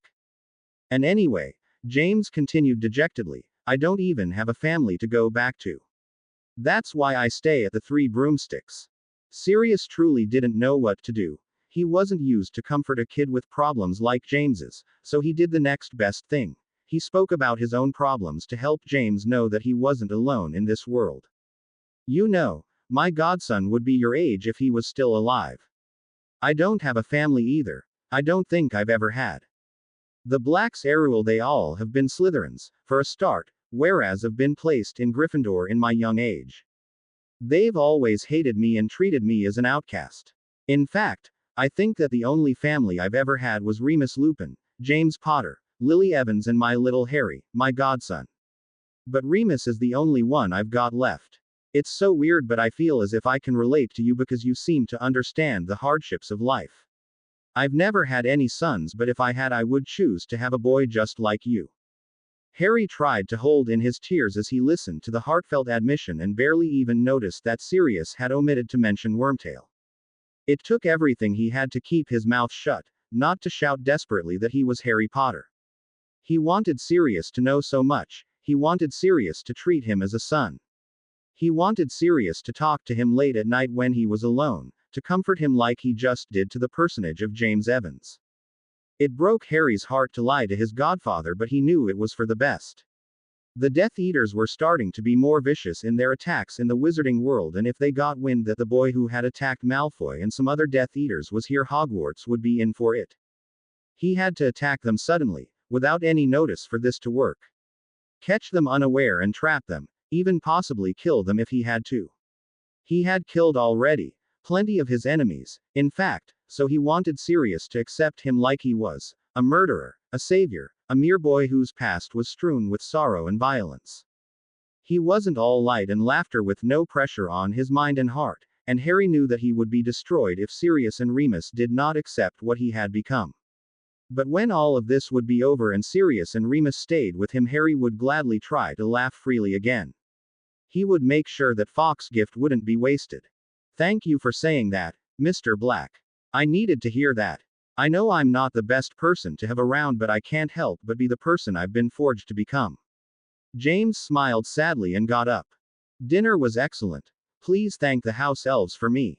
I appreciate what you tried to do to cheer me up, and I hope I'll also be considered as a part of the family.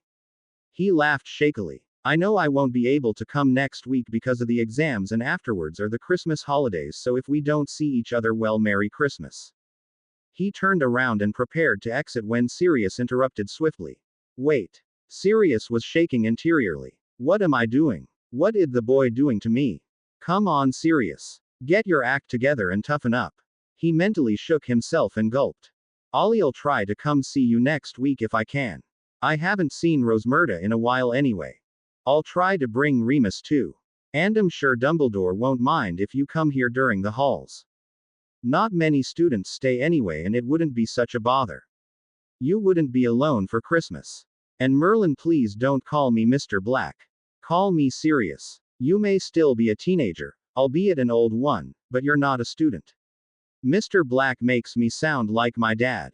Sirius tried to enliven the atmosphere up with a smile that didn't quite reach his ears because of all the rampant emotions. James understood the message and smiled more naturally for Sirius. Sake. I'd like that. I'd like that very much. Bye. And he was out the door. Sirius stayed silent and sat back down, leaning his chin on his hand pensively. The person he's been forged to become. What did he mean by that? Father. The Evans boy did quite a number on our care of magical creatures professor this morning. I know Manx is ready to switch sides and join us at any given moment, so it may not be the best thing to have Evans hate the man. He's also very taken with the half-giant, which is completely sickening if you ask me, and although no one really noticed, he also seemed to have his eyes set on Lupin and Black for some reason. I don't think that he will willingly join us, and trying to become his friend would be pointless and a total waste of time, seeing as he is almost always surrounded by those bloody Gryffindors, Weasley in particular. On another note, I've got wind that Trelawney, that useless and pathetic divination teacher, reacted quite bizarrely in class. She probably tried to scare the students, but then again, why did she end up in the infirmary to get a checkup from Pomfrey? This is what she said, and I know that my source is exact. He's here. He's here. The one with the killing eyes. Green. Green everywhere. The boy who lived. Light and darkness clashing. He's here. Either that woman is completely senile or she prophesied something for the first time in her life, whatever it meant. The boy who lived. I mean, what in Grindelwald's name is that? Anyway, I hope this information will be useful for our great master. Draco. James. Can you go to Diagon Alley for me? Ollivanders owled me yesterday because he repaired my wand, Rosmerta said while mumbling the last part. She had nicked her wand pretty badly 3 days ago and sent it to Ollivanders' wand shop to have it repaired and polished. James had been at Hogwarts when it happened. Harry nodded to the grumbling woman. He knew that witches and wizards always felt beefy and defenseless without their wand, and he knew that to have it repaired cost a lot of money. Harry wanted to help her pay for it, but he still couldn't really use his key to take money out of his vault just yet. Of course I'll go, Rosmerta. But won't you need my help today? It is Saturday. Rosmerta shook her head negatively and gave him a pouch of money which he put in his pocket. Nah. There won't be any students coming here this weekend, I know this from experience. No student in his right mind will go out right before the exam week. They need to study and practice. James nodded and stepped in the fireplace after throwing in the flow powder. Diagon Alley. He vanished as the green flames engulfed him. When he reappeared, as gracefully as he could, in the leaky cauldron, everybody gave him the evil eye before they went back to their occupations. Tom's gaze followed him heavily until he marched out of the back door. Harry tapped his wand on the bricks and he walked toward his destination without looking backward. There were many people around, shopping for their Christmas gifts. A couple of young kids not old enough to go to Hogwarts were playing together and ran in his direction. One of them accidentally pushed him on the side, making the child who had come in contact with James fall in the snow. The sudden shove made Nagini hiss angrily and warningly, and perhaps a little too loudly. The kids, who were in the middle of a hurried apology, froze and looked at the young man who suddenly appeared to be menacing. Harry put a hand quickly on his stomach and cursed and winced mentally at the same time. He gave the kids an empty look and they ran away on the border of tears, no doubt to tell their parents about the strange and scary boy walking alone in Diagon Alley. Harry didn't feel like lingering here anymore and he got the sudden urge to get this over with as soon and fast as possible.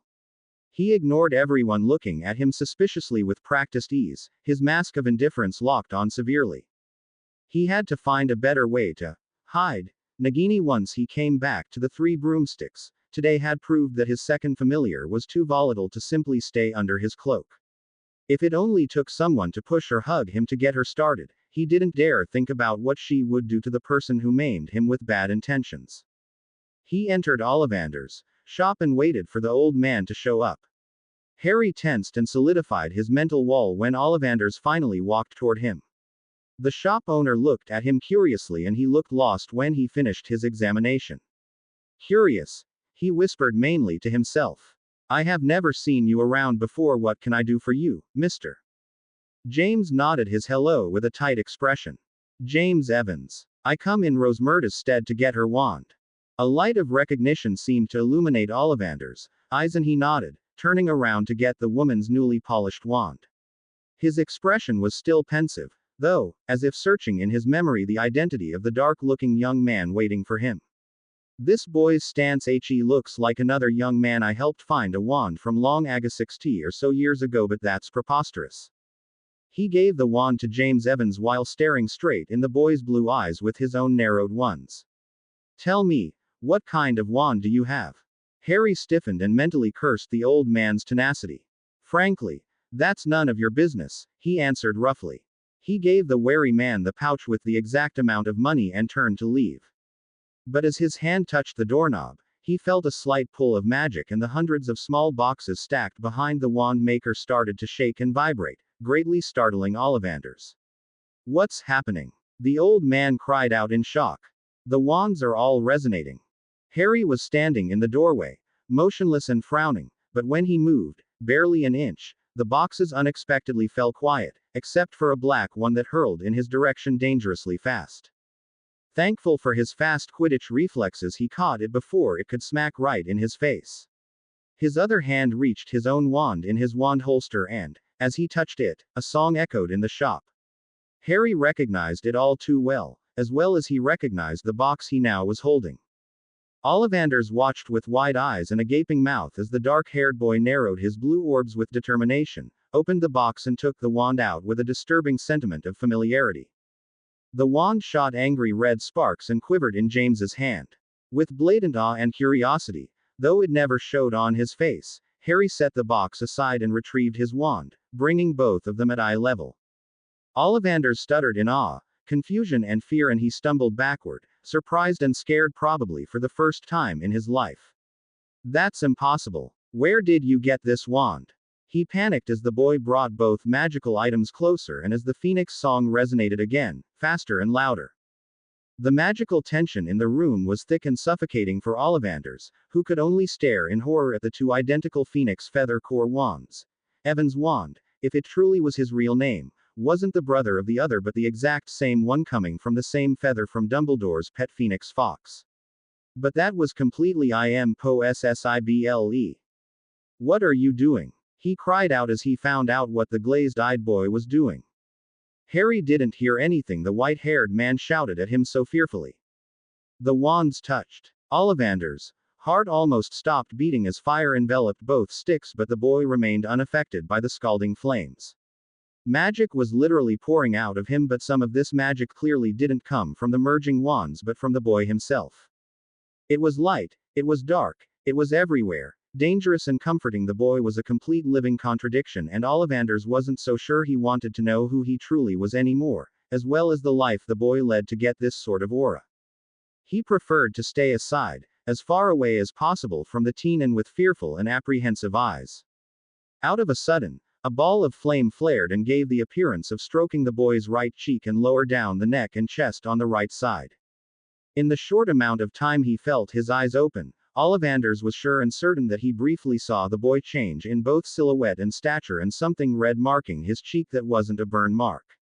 But when he blinked and reopened his eyes, James Evans was back to normal, as well as his magic level, but the wand maker now knew that somehow the suffocating magic he had felt was being dampened. The old man shook his head, trying to clear his raging thoughts. Did I imagine this? The young man's appearance changing and the thing on his cheek. I am very much awake, though. When Harry reopened his eyes, he felt the changes in his body, as if the real part of his magic had finally been unleashed. He had always felt somewhat fatigued in his younger years and at Hogwarts. Maybe his magic hadn't been totally released, it always pushed to get out.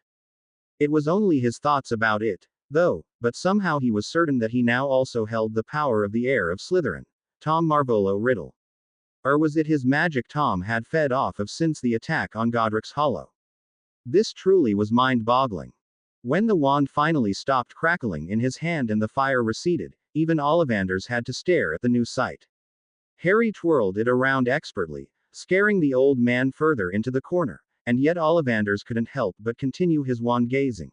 The magical item was now completely changed, and it was the most beautiful, if not deadly, wand he had ever seen. Harry ignored Ollivanders to test the flexibility of his new wand. The now longer 15 inches Phoenix core wand was completely red and so polished that it was almost giving off the impression of shining. He holstered his new wand and turned to another source of problem, Ollivanders. Harry had felt his glamour fall for a mere second because of the rush of magic, and Ollivanders had seen it, whether he believed it or not. Harry wasn't going to take any chances. I trust this new development will not get to Dumbledore's ears, was the subtle warning James Evans gave. Ollivanders didn't know what to do but opted for a little bit of frowning. Albus Dumbledore told me personally that I had to write to him as soon as the second Phoenix Feather Core wand was sold. Why shouldn't I? James almost snorted but refrained himself. He smirked in amusement instead. Maybe because you've already warned him 7 years ago. You saw the wand I held before it changed. The shopkeeper was baffled and completely lost. He sputtered. What do you mean 7 years ago? I don't understand any of this. Harry sighed and looked at the befuddled man, deciding to spare him a heart attack. I'm sorry, Ollivanders, but I can assure you I'm not an enemy. However, I need my secret to stay secret for a little while longer. Ollivanders gazed at the blue-eyed teen with a sigh of defeat. You're going to obliviate me, aren't you? He asked mutedly. James continued to stare at him and stayed silent, the soundless warning evident enough for the old man to get. Fine. Maybe it's better that way anyway. But how can I know that you're on the right side and telling the truth? I need a proof or else I won't let myself be obliviated that easily. There are many witches and wizards outside just ready to help me if need be, and I doubt you would want that kind of attention, Ollivanders threatened. James chuckled. You know how to bargain, old man. Fine with me if it's the only way you'll leave me alone. James approached the old wand maker and bent above him to murmur in his ear. I'm not from this world, yet it's in this world I will now live. My name is Harry James Potter. Ollivander's eyes widened to a nearly impossible size as the boy backed away and pointed his red wand at him. He opened his mouth, but the dark-haired boy shook his head and gave him an apologetic look. Ollivander's knees buckled from under him and he shook from the shock. I'm sorry, Ollivanders. You're a good man, but nobody can know, not now. Obliviate. Here, Rosmerta, your wand. I'm going up in my room. Just call me if you need my help. Harry all but rushed in the 3 broomsticks, gave Rosmerta her wand and jumped up the stairs, leaving the baffled woman behind, as well as a couple of customers. What's with him all of a sudden? Asked a regular client residing in Hogsmeade. Rosmerta merely shrugged. Harry put the usual reinforced silencing charm around his room and tossed his heavy winter cloak aside. Nagini hissed her contentment but also her curiosity when the boy all but ran into the bathroom. Snake child. What was that burst of magic I felt not too long ago? The song was vaguely familiar and caring, at least for me. Was there a phoenix around? A phoenix like the one who transported USS in this world? No response. Master.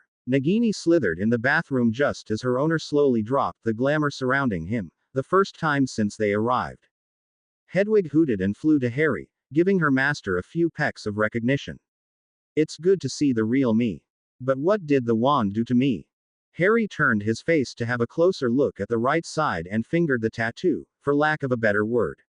There was a face of a fire phoenix starting in the middle of his cheek, closer to his ear, and the neck and body were trailing down his own neck and disappearing under his shirt. Harry all but ripped the shirt off of him to gaze at the rest of the mark. The body and tail of the elaborate representation finished on the right side of his stomach. It truly was a mystifying work of art, as well as a confusing one. Why would the wand mark him like that? Was it because it considered Harry as its true owner? Because Harry was now whole and his magic restored? Because he was a member of the Order of the Phoenix? Only Fawkes had the answer to that. Harry restored the glamour and, luckily for him, the marking also vanished under the spell. He went back to his bedroom and sat down, taking in all these new developments. Hedwig landed on his shoulder and he petted her absent-mindedly while Nagini coiled around his stomach once more. The move made Harry snap out of his daze and he watched Nagini make herself comfortable. Nagini, you almost gave me away today. Can you not stay quiet even when people touch me? You know I would call upon you if need be. I apologize, master, but it is a normal reaction for me. I would have shown myself if I had thought you in danger, whether you called me or not. I may hide under your cloak, but your stomach is an open target, do not forget this. I do not wish to be squashed by someone's stupidity. Harry understood Nagini's point of view, but that didn't help his problem. If only there was a way to hide you better. Harry startled as his pocket began to glow and he retrieved his quivering wand. A green light darker than the killing curse shot out of the wand and Harry yelped as it burned something in his left arm. All of this happened so fast that he was powerless to stop it. As soon as it started, it stopped and the red wand went as back to normal as it could be. For a minute Harry thought the burning light had traced the dark mark on his left arm, but he was surprised to see some kind of language he had never seen. After his eyes got used to the strange symbols, he recognized it as being Parseltongue, but in written language. I never thought Parseltongue could be written down, Harry said with wonder. He tried to read it and he whispered, "S is snake." He blinked. Snake. That's it. But why? He thought about it, but when Nagini's hissing voice interrupted and asked him what the strange light had been and if he was hurt, Harry got an idea. Nagini, can you get on my left arm? Nagini looked at him curiously but obeyed nonetheless. As soon as she touched the word on his arm, Nagini started to literally get under his skin. It didn't hurt one bit. It's as if she was becoming a moving tattoo as she coiled around his arm. It was a disturbing experience, though, to see his familiar moving under his skin. She had to coil around many times, and even then, she took his entire arm's length, her head at his wrist and tail stopping just before his shoulder. Harry panicked for a second. Nagini, can you get out? He held his arm up and she slowly slithered, head first and then the rest gradually, out of his skin as if detaching from it. When Nagini came out completely, Harry started to breathe again, unaware that he had held his respiration. Nagini. Harry started tentatively with unsure eyes. How do you feel? The snake blinked up at him. I feel fine, Master. This was truly a captivating experience. Your skin kept me warm and it wasn't disagreeable at all. Actually, I would prefer to stay with you like this instead of around your stomach. Harry blinked. I think I found the way to bring you everywhere with me during the day. The boy almost wanted to key his wand, but he doubted that it would flare like this again anytime soon. He let himself fall onto his bed with a tired sigh and fell in a light sleep with Nagini at his side. During the exam week, Harry continued to help Rosmerta, now serving with long-sleeved shirts instead of with his cloak. He had even spelled a pair of black dragonhide gauntlets to reach just below his shoulders. There were finger holes in them so Harry could move more easily in them, and Nagini wasn't bothered at all by it since she preferred to stay in the dark. When he wore the gauntlets, he had to put both of them on since he didn't want people to get suspicious. After all, hiding only one's left arm was a very bad idea when everybody knew that it was the dark-marked arm. Siamara Hooch had visited often during the week since the students didn't have any exams concerning the flying lessons, and she had once again bothered James about that one-on-one Quidditch match he owed her. James had merely chuckled at her enthusiasm and told her he would play with her after the Christmas break. Right now the three broomsticks was starting to get fuller each passing day. Dumbledore didn't have any time to come, but Sirius and a very tired-looking Remus did come a couple of times, mostly when the day was over. Harry had faked a worried gaze at Remus because he didn't look healthy, but both men had shrugged it off without elaborating on the matter. Harry wasn't stupid. He had looked at the calendar and the moon was going to be full very soon. It was Thursday now and Harry was still working. The day was coming to an end and Harry sighed in relief. Hey James. Just clean the table and then you can stop for today. Good job. Rosmerta said from her place behind the bar. James smiled slightly and nodded. He took a wet cloth and proceeded to wipe the table, but as he finished he felt someone tapping on his shoulder. Turning around, he raised a surprised eyebrow at the one and only Ginny Weasley. Ginny, what are you doing here? Aren't you supposed to be at Hogwarts like everyone else? The girl blinked. You know who I am. James narrowed his eyes because she didn't answer his question. Of course I know who you are. Even if Ron hadn't told me about each and every member of his family, then the red hair would have been a dead giveaway. Now answer my question. Did you come here alone? The 16-year-old girl had the decency to blush and look embarrassed. Yeah, but I'm okay.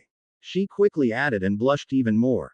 However, when she looked shyly up at James Evans, her blush dissipated to make way for shame. He didn't look happy in the least. Why did you come here?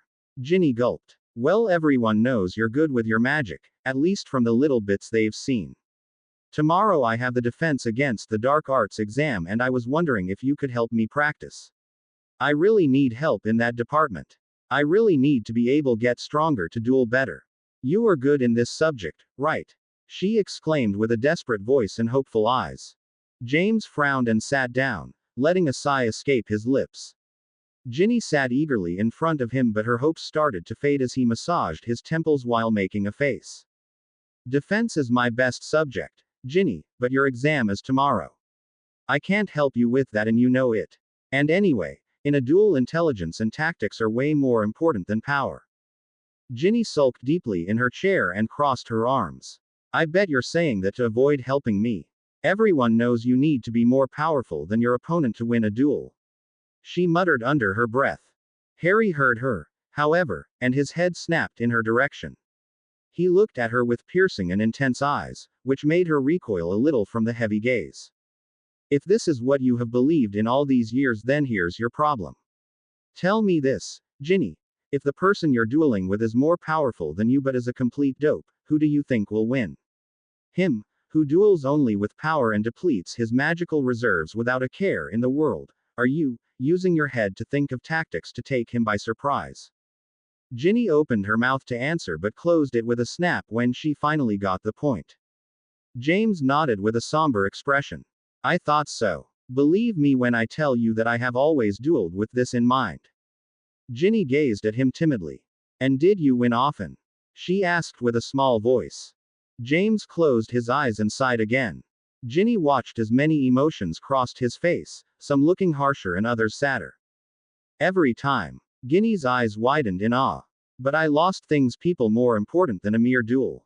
You shouldn't be hurried to fight. Merlin knows this joyous winter atmosphere won't last forever. The red-haired girl stayed still in an uncomfortable silence, not knowing what to say. What could she say anyway? He was completely lost in his thoughts. Miss Weasley, what are you doing here? Ginny shrieked in surprise and jumped in her seat while Harry had the natural reflex of getting his wand. He stopped short, hand still in his pocket, when he blinked and looked up to see a horrified Rosmerta gazing at Ginny. His hand left his still untested wand and he adorned a stiff position in his seat. Ginny giggled nervously. Ha ha. Hello Madam Rosmerta, I wanted to talk to James and you disobeyed the rules. Now it's dark outside and you know that Death Eaters and Dementors roam this area. Some were even spotted near Hogsmeade yesterday. How will you go back to Hogwarts now? Rosmerta said with an angry and yet concerned frown. Since the younger Gryffindor looked on the verge of tears, James rolled his eyes in annoyance and got up, motioning for Ginny to put her cloak back on. Come on, he said gruffly, I'll accompany you back to school. Ginny looked very thankful while Rosmerta transferred her worried gaze to him. Are you sure it's wise? James, I'm worried about you. One of these days the Death Eaters will get you, if not them then the Dementors. James shook his head and put his cloak on. They won't. Now come on, Ginny. It's getting late and I don't have the intention to get to bed at 1 in the morning. The girl bade Rosmerta good night and James nodded to the woman before closing the door. Rosmerta walked to a window and chewed on her lips anxiously. Oh, I hope they'll be okay. Something shone upon her and her gaze transferred upward where a fully round astral shape glimmered and lit the black sky, giving it an eerie glow. Come on, Ginny. Can't you walk a little faster? James asked while looking back at the girl.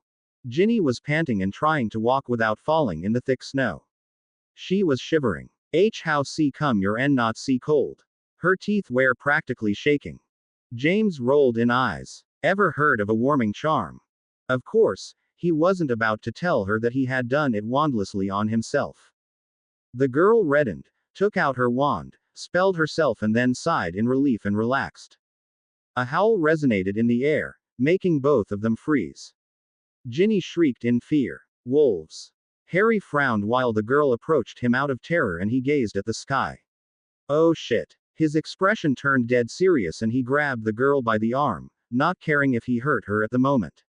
It would hurt more if Remus found them in his transformed state. Ginny shrieked again as James pulled her forcefully and rapidly toward the castle. Another howl echoed even nearer, making James cuss loudly. Shit damn F. K. Isn't Sirius supposed to force him to stay in the shrieking shack? James. What's going on? There's a wolf following us, isn't there? Ginny asked shakily. Not wolf, werewolf. Now stay silent and hurry up. James let out forcefully and Ginny gasped in pure panic. The castle was now in their view, but as they were almost about to leave the path, the werewolf came out of the forbidden forest in a jump and landed in front of them, just a couple of meters away and ready to pounce. It kept growling and showing its sharp teeth and claws. Ginny, when I tell you to, you will run toward the castle without looking back. I'll occupy it so you'll have time to escape. Ginny spluttered in fear and shook her head back and forth wildly. No. Harry wanted to shake some sense and nerve into the girl, but any wrong move would set the werewolf on them both. Do as I say, he harshly told her, and she jumped slightly. She gulped and nodded. Ginny watched in horror as James roared and ran toward the beast, which snarled back and jumped on the boy. Ginny now. The girl cried out when they both disappeared in the forbidden forest when the werewolf pushed James on the ground, but she started to run toward Hogwarts nonetheless, completely petrified by what was happening. I should have never gone to Hogsmeade. Now her priority was to get the teachers if it wasn't already too late. James wrestled with the beast that was 10 times stronger than him and managed to stabilize it and push it away from him for a moment. That moment was enough for him to transform into his animagus counterpart. The werewolf was busy shaking its head to see that, and when it turned around it was pushed to the ground on his back while a massive black griffin screeched a long and dangerous note, its green eyes contrasting greatly with the black feathers. The werewolf growled and snarled, trying to get the griffin off of him and slashing with his claws blindly. The winged creature screeched angrily and knocked the werewolf with a hit of his own appendage, mindful of his claws. It was still Remus in there, after all. The werewolf fell unconscious with the strike and the griffin turned back into a panting Harry, who had to put his glamour on again. I'm sorry, Remus. With one last look at his poor friend he went back to Hogwarts to make sure that Ginny was safe. At least I'll sleep well tonight, he muttered darkly. Nagini was probably worried like crazy on his arm and unable to get out because of the thick clothing he had on. When he opened the great doors to Hogwarts, every movement in front of him stopped suddenly and he was attacked by a sobbing and nearly hysterical girl. James, you're okay. I was so scared, Ginny wailed while she hugged him tightly. Harry was only happy that Nagini wasn't there right now. He pried the sobbing girl off of him and lifted an eyebrow at the still stunned teachers who all had their cloak on and were ready to go outside. Sirius and Remus were absent, of course, but Dumbledore, McGonagall, Snape, Hagrid, Pomfrey and Manx were there. James, my boy, you're all right, Albus exclaimed in relief but gave him a concerned look.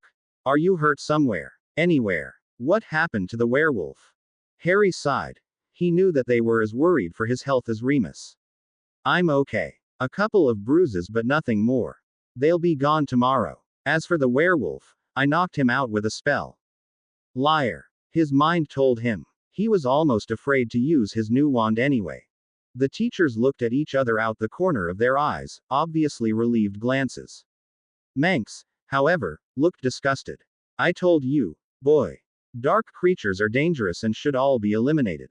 James snarled at him, surprising the man. I dare you. There's a living human soul in there, you fool. It's not their fault they've been bitten or born this way. They can barely control it, if not at all. The other members of the faculty looked reassured to hear that from him. Albus stepped toward him. Well, now there's no way I will let you go back to Hogsmeade alone at this hour. Poppy will check you and then Minerva will show you to the Gryffindor common room since they seem rather taken with you. I'll transfigure another bed in the bedroom Ronald Weasley and his friends occupy. James protested as Poppy took his cloak off and she lifted an eyebrow at the long gauntlets he was wearing. A new fashion trend I should know about? She asked curiously. James shrugged and stopped the nurse from taking them off. I like them. And my arms aren't hurt. It's just my back, but I told you the scrapes will be gone by tomorrow morning. Poppy tutted but turned her attention on his back and let go of his hands, to Harry's great relief. She applied some healing salve she always took with her on his back and told Albus that he was fine. You were quite lucky, Mr. Evans. It's not every day that someone manages to escape a werewolf unscathed, Severus Snape said guardedly, looking at him with narrowed, suspicious black eyes. Harry mentally winced. Was Snape onto something? Minerva glared at the insensitive potions master and whacked him on the shoulder. Severus, be nice. The boys had enough emotions for one night. She turned to James with a warm smile. Now, follow me, young man. You too, Miss Weasley. We will have to write to your parents about this little expedition. Ginny winced and followed silently. I can't stay here, headmaster. Rosmerta is certainly waiting for me, Harry said. He could go back to the village with his firebolt no problem, but the teachers didn't know that. Albus shook his head, a definitive no. Then I send an owl to her and she'll know that you are here and safe. Now follow Minerva. Harry sighed and followed the woman quietly. She'll kill me, he deadpanned. He kept his gaze riveted on the ground and narrowed his eyes even more at each passing minute. They got up the moving stairs at the second level. Harry faked curiosity. I never went in that corridor before. What's in there? McGonagall glanced backward at him. There's my classroom. Transfiguration. Ginny interrupted. And Ning Myrtle's lavatories. James raised an inquisitive eyebrow and Ginny explained. Ning Myrtle is a ghost. She's always crying in her cubicle so nobody goes in there. She died some 50 or so years ago in there and nobody ever knew how. Harry was all ears but Ginny didn't look more informed on the matter. He turned his attention on McGonagall. So, nobody knows how she died. The teacher shook her head negatively and stayed silent. So, nobody told the students about the Chamber of Secrets. I hope what happened all those years ago didn't happen again. Harry exclaimed innocently, and McGonagall once again shook her head no. The dark-haired boy was happy to hear that Tom Riddle hadn't gone back to Hogwarts to claim the basilisk just yet. Maybe he could still have his chance to turn it on his side this time.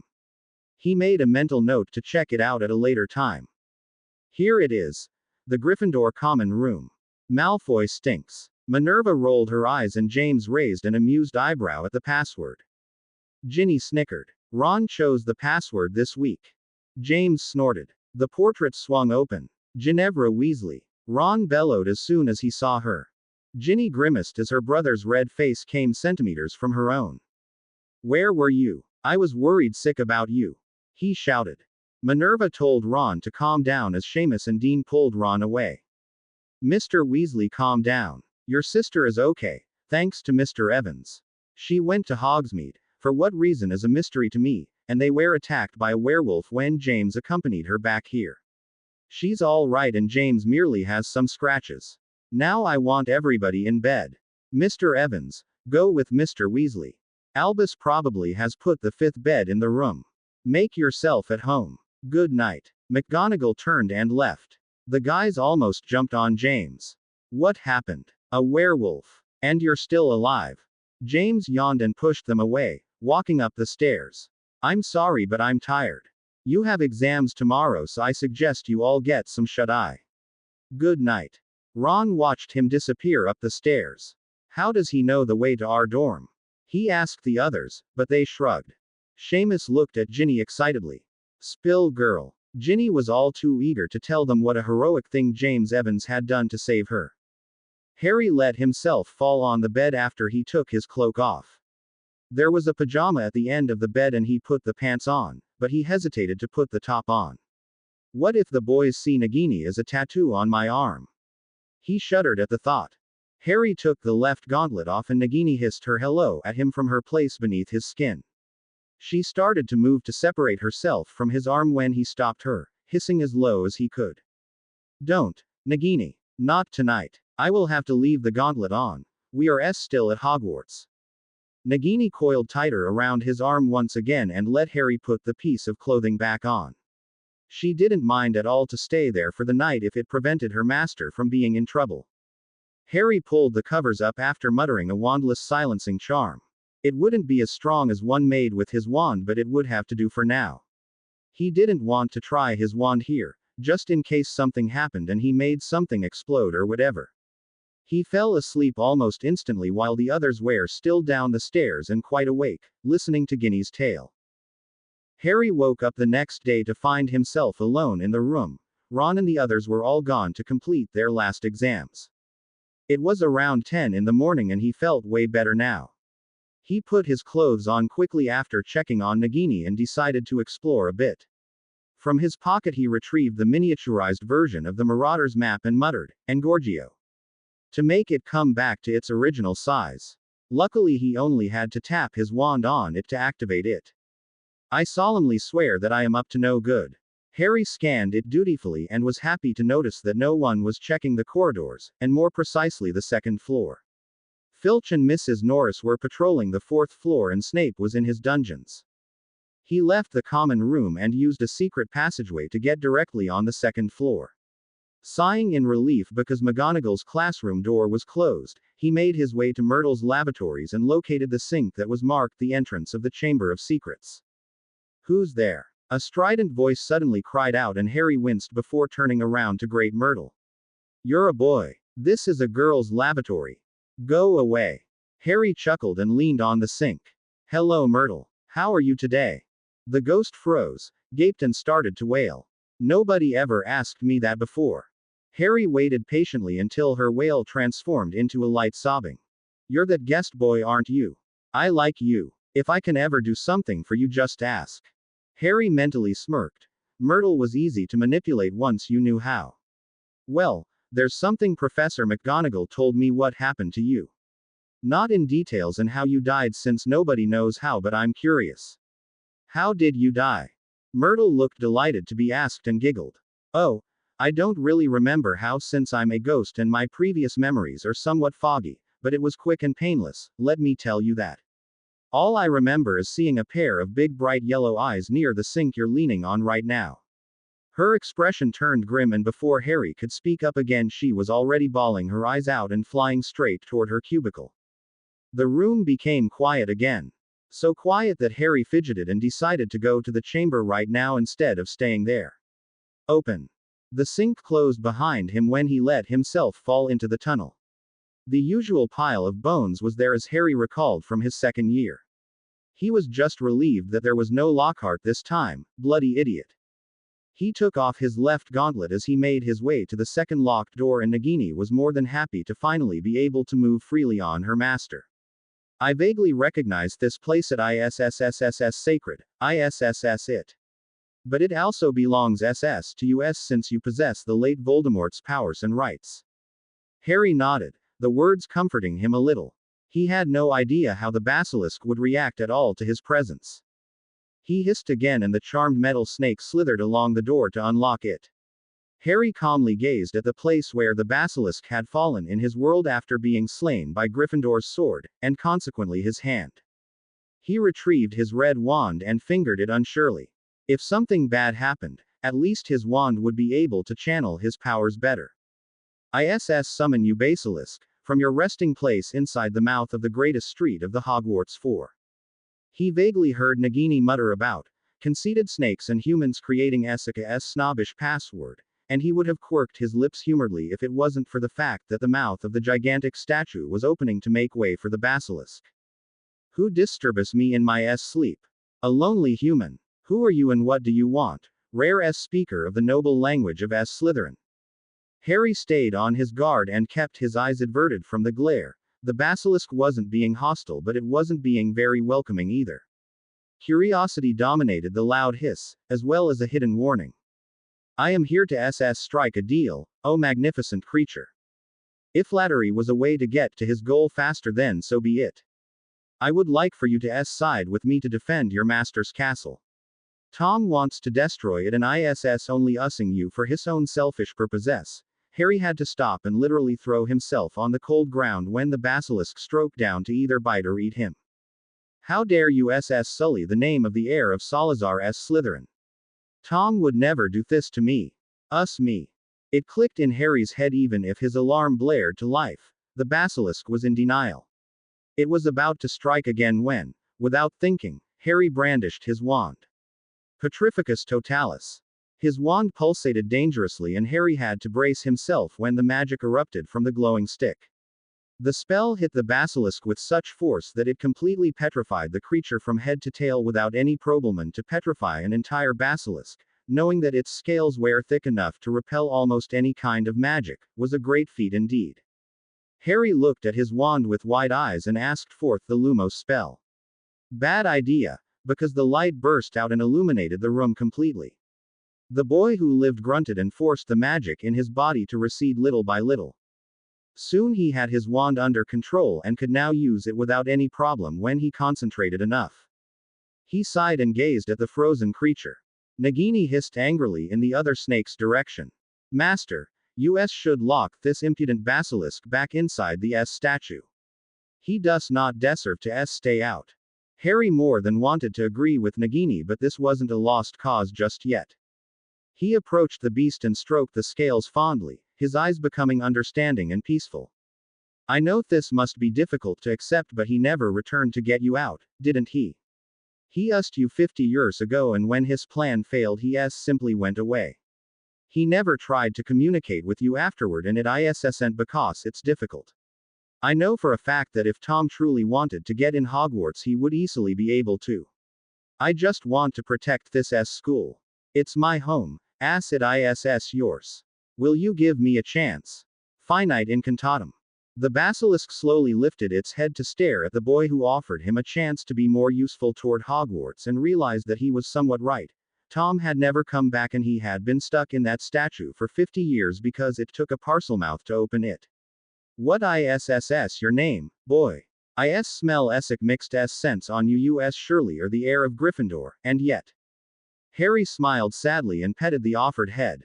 Nagini hissed her discomfort at being so small compared to the basilisk, but the creature hissed at the familiar not to be worried. Right now I have a decoy name, James Avance. But my real name is Harry James Potter. I am indeed the heir of Gryffindor but also the heir of Slytherin due to my past. I am not originally from this world. It is a very complicated story. Indeed. Harry's head snapped up. Do not look at me like that. Your eyes show a lot even if you are in disguise. I am a magical creature, Harry. I can see more than mere humans. However, your mind is well guarded so I cannot see your past.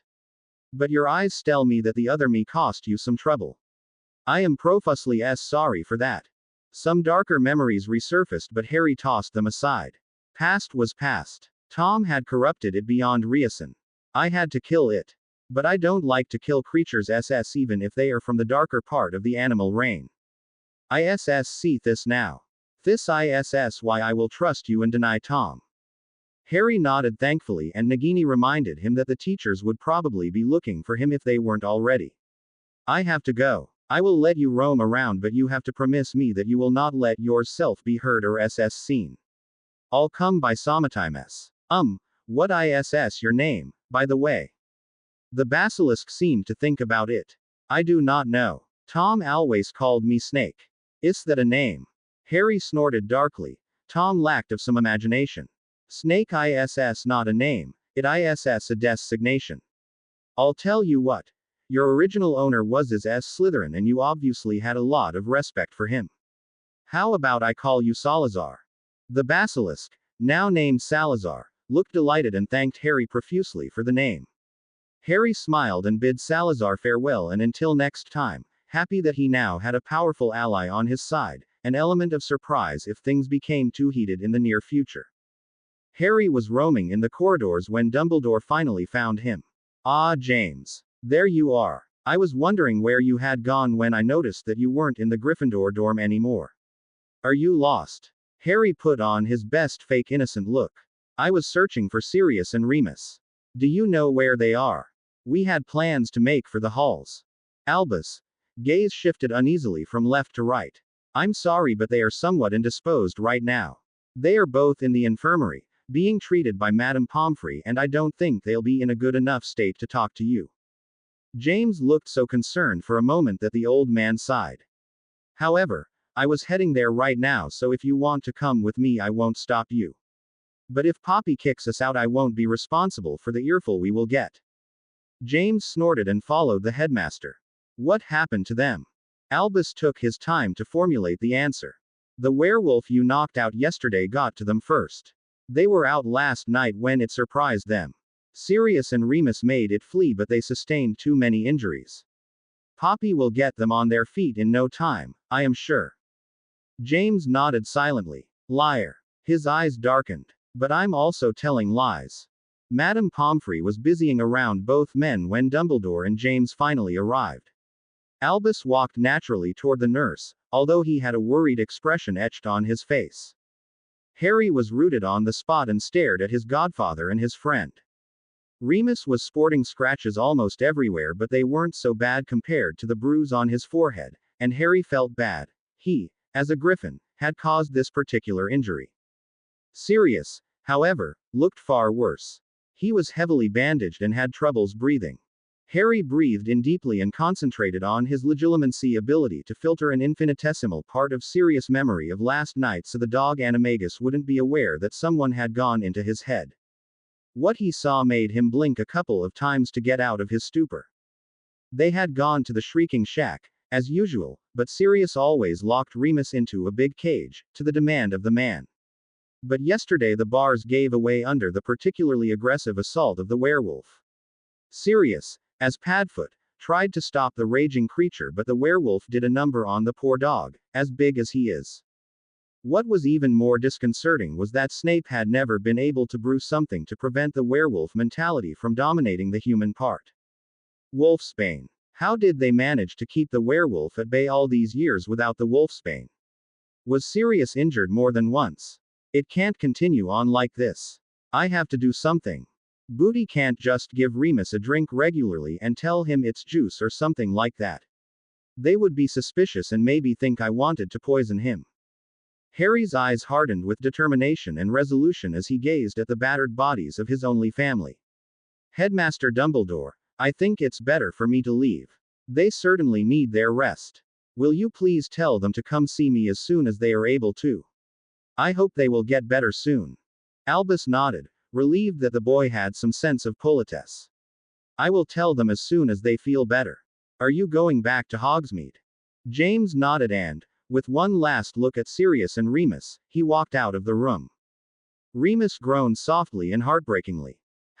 How can I continue on like this? The boy doesn't even know that I am the one who attacked him. Remus whispered in despair and shame. Poppy was at his side in an instant and Albus was relieved that at least Remus was awake. What happened, dear boy? He asked softly. Remus looked elsewhere with a suffering expression. It was hard for him and it showed. The cage didn't hold. Padfoot tried to stop me but Moony didn't leave him a chance. He was too angry yesterday to even try to recognize Padfoot and ran away after attacking him and knocking him out. Moony wanted to be free. But, Merlin, I couldn't do anything, Albus. Remus said shakily and closing his golden eyes tightly. I saw them. Miss Weasley and James. I tried so hard to tell them, to scream at them to run away, but they never heard me. James could have been killed when he charged Moony. It gave enough time for Ginny to run away, but oh god. I could have killed him. Remus was so shaken that Poppy gave him a calming draft. Albus softly pressed him to continue his story and afterward he would be able to rest. He charged Moony and we fell backward into the Forbidden Forest. He was able to shove Moony away with a kick and the next thing I know Moony was being attacked by a hippogriff or something that resembles a hippogriff greatly. It was so dark, but I think it was Buckbeak, or at least one of Hagrid's hippogriffs since James seems to have an attachment to them. It was so big, so strong, that it knocked Moony out. I faintly remember hearing James's voice mumble something incomprehensible and the last thing I did was thank the heavens that the boy was all right before Moony lost consciousness and I saw blackness around me. Albus nodded thoughtfully, wondering why James had omitted to tell that some creature had helped him with the werewolf. But the boy was obviously very tired when he finally came back, so the old man let it slide. Battling a werewolf could make a person forget about the details. One was usually trying to save their life before noticing anything else around them. Oi, James. Are you going back to the Three Broomsticks? James turned around and Shirley, Ron and the other Gryffindors were coming his way. Yes, I have to work at 3 and I don't want to be late. Did you finish your last exam? What was it? Ron shrugged indifferently. It was okay. We had defense against the dark arts this afternoon. I wonder why Professor Lupin and Black weren't there. Seamus grinned. Well, anyway, I think I did pretty good. Hermione's brain cramming session paid off this time. The others snickered but agreed wholeheartedly. James smiled softly as they mentioned the Ravenclaw, formerly Gryffindor, in his world. The Golden Trio was no more, but at least here they weren't dead. I'm glad for all of you. If you'll excuse me. Ron gripped his sleeve. Wait. I wanted to thank you for saving Ginny against the werewolf yesterday. It was a very brave thing to do. You could have been killed, the redhead finished with a serious expression. James opened his mouth to reply when someone interrupted him while the Gryffindors groaned and glared at the blonde boy. A werewolf. You trying to save the students from dark creatures now? Or is it that you made a deal with it? Malfoy taunted, leaning on a wall behind them. Either way, it wasn't brave, it was foolish, trying to save someone else and putting your life in danger. Are you always there when there's trouble? Are you the one causing it? Dean and Seamus glared at Malfoy while Neville tried to reason with Ron. James watched Malfoy with disdain, knowing that the blonde prefect was doing this only to rile him up. He wasn't about to lose patience. I wouldn't know. Trouble usually finds me, so maybe you shouldn't stay near me. Don't want to die too young, do you? He replied enigmatically. Malfoy sneered and reached for his wand. Crabbe and Goyle imitated him. Is that a threat, Evans? James lifted an eyebrow at the wand pointed at him and didn't make any move to get his. Goodbye, Malfoy, he said sarcastically. Have a nice holiday on, you guys. I'll probably see you in 2 weeks. Ron merely nodded while Malfoy growled at being ignored. How dare you not answer me? Serpensordia. The Gryffindors and students who had gathered around gasped in fright as a snake appeared on the floor in front of James, who merely stood there, unblinking. Well, this is familiar. Don't move, James. Those are dangerous. Hermione cried out as she arrived at the same time as Malfoy cast his spell. Malfoy, you're a prefect. Your job is to set the example and you dare attack a guest. I'll tell it to Dumbledore. Hermione was about to vanish the snake but Malfoy snapped at her. Shut up. Stay out of this, you mudblood. Hermione gasped and this time even Dean, Seamus and Neville combined had a hard time restraining Ron, maybe because they also wanted to lash out at Draco. Harry ignored them and gazed directly in the snake's eyes. It hissed dangerously at the bickering and noisy humans but it stared back at Harry once the contact was established.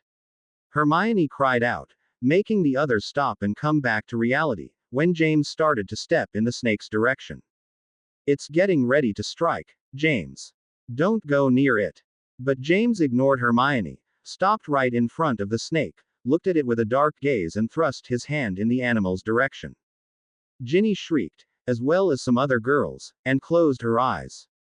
Draco watched with an eager gaze, waiting for the dark-haired boy to get bitten but, strangely, the bite never came. Everyone watched, now very suspicious, scared and shaken, as the snake slowly slithered up James's right arm, around his neck and to his left arm, making itself comfortable. Harry lifted his left arm and moved it around a little before bringing it toward his face.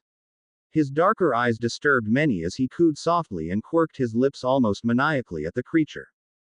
James. Ron called out hesitantly, not really knowing what to make of this. It's a snake you have around your neck and arm.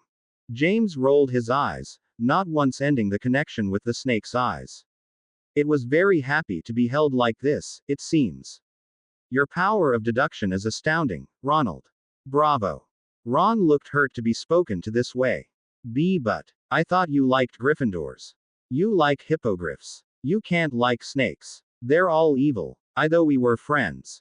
He said with conviction, throwing a nasty glare in the Slytherin's direction. James's eyes narrowed considerable and all trace of emotion left his face. Tell that to Peter Pettigrew. Harry wanted to throw back at him. Ronald Weasley wasn't the same here as his Ron, God bless his soul.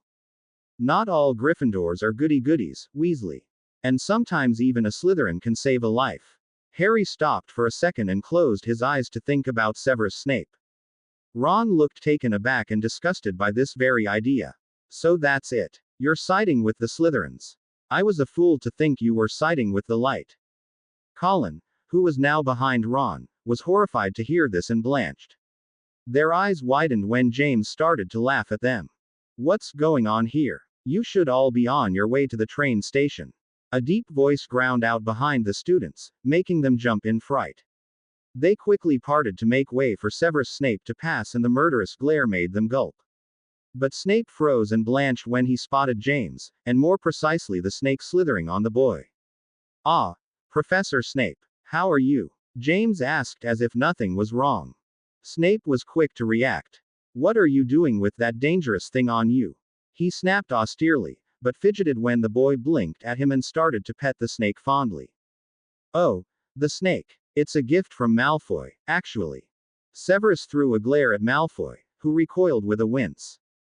But it's a beauty, isn't it? James purred while looking at the creature lovingly. I'll release it in the Forbidden Forest on my way back. James walked toward Snape and brought the hissing creature at the teacher's eye level for the man to see it better. Snape took a step back. Don't do that, He bit out. Do you know how much snakes are looked down upon? They represent him. James blinked. Him. Ah, he said when he caught on. You mean Voldemort. Everybody visibly flinched. Don't say his name. The potion's master barked out. James ignored his change of mood. You shouldn't worry about that. I'll never side with that old maniacal murderer. Voldemort can rot in hell for all I care. They flinched again and wondered if the boy was insane to call the Dark Lord an old maniacal murderer. Though, I do like dark creatures. But you already know that. Hagrid was very happy about this fact. I am, after all, quite gifted when it comes to the subject of defense against the dark arts. Now, if you'll excuse me, I have to go back to Hogsmeade. Snape and the students stayed silent as he made his way through the small crowd, but he stopped when he was about to round a corner. Oh, how impolite of me. I wish you all a Merry Christmas and a Happy New Year. And before I forget, Ron, you should really stop being so small-minded. If the idea of an evil Gryffindor appalls you so much, you should think about this. Betrayal on the highest degree from a once completely light and trusted wizard can come most easily when it's a matter of power. Merlin knows I've had my share of that. And with that last phrase of wisdom, he was out of their sight. The corridor was silent until Snape ushered them all out of here. The potions master then locked himself in his private quarters and sat on his black leather couch, pouring himself a rather big glass of brandy. James Evans, who the hell are you? The way you walk, the way you talk. Snape shuddered. You sound like the Dark Lord at times. I will be watching you. You are obviously trying to hide something very important from us. Are you with him? Or are you with Albus? The man took a big gulp of his drink and cussed out loud. The werewolf and the mud better watch out for this one. Those two dimwits trust too easily. He scoffed darkly. Look how they landed with Pettigrew. He grimaced at the thought of the traitor. The potion's mater was a spy for Albus, so he knew that he wanted to free Pettigrew from Azkaban soon. If Black or Lupin, but especially Black, got their hands on the traitor, he would not live long. What Snape didn't know is that if Pettigrew was to escape, Sirius would not have enough time to get to him. There was someone else just waiting for this occasion to show up. Christmas was approaching fast for Harry. The Three Broomsticks was almost always completely full, and he had little time to put his plan into execution. He had received a letter from Remus and Sirius, telling him that he was to come to Hogwarts on Christmas Eve, though he was welcome at any time he wanted. When Rosmerta asked him to do an errand for her, he accepted without complaining. Diagon Alley was almost impossible to walk in. People were rushing in and out of the shops and didn't look where they were going. The second time someone shoved Harry on the side, he put his best glare on and was able to pass the mass of people with ease. First stop: the magical menagerie. Rosmerta wanted James to buy an owl for her little nephew, so he bought a young barn owl that would grow up to be big and strong. After giving the shop owner his money, he shrank the cage and instructed the owl to stay on his shoulder. A familiar hoot made him look up on the shop's rooftop and smile at Hedwig. She had followed him dutifully from Rosmerta's pub. He let her fly around freely, but if the young owl started to get restless, he would have Hedwig take care of it. Next stop: his stop, the apothecary. The owner looked a little less outspoken, but Harry didn't need his help to find what he was looking for. He knew that he would have to go to Knockturn Alley for one of his purchases, but it didn't deter his determination. He found everything he was looking for, luckily, and brought the items up front on the counter. The old shopkeeper lifted an eyebrow at the different, and sometimes volatile, array of ingredients. A moonstone and asphodel, belladonna and hellebore. What kind of potion do you want to brew, kid? These items don't react well with each other. Harry scowled. I know that. Who are you to criticize my purchases? Do I tell you how to do your job? He snapped, and the old man quickly wrapped the items, accepted the money, and gazed with wide eyes at the departing boy. Harry breathed out once he was outside and called Hedwig to him. Hey girl, can you take the little one with you? Knockturn Alley is not a good place for him. Hedwig hooted and nipped at his fingers as if telling Harry that it was also dangerous for him.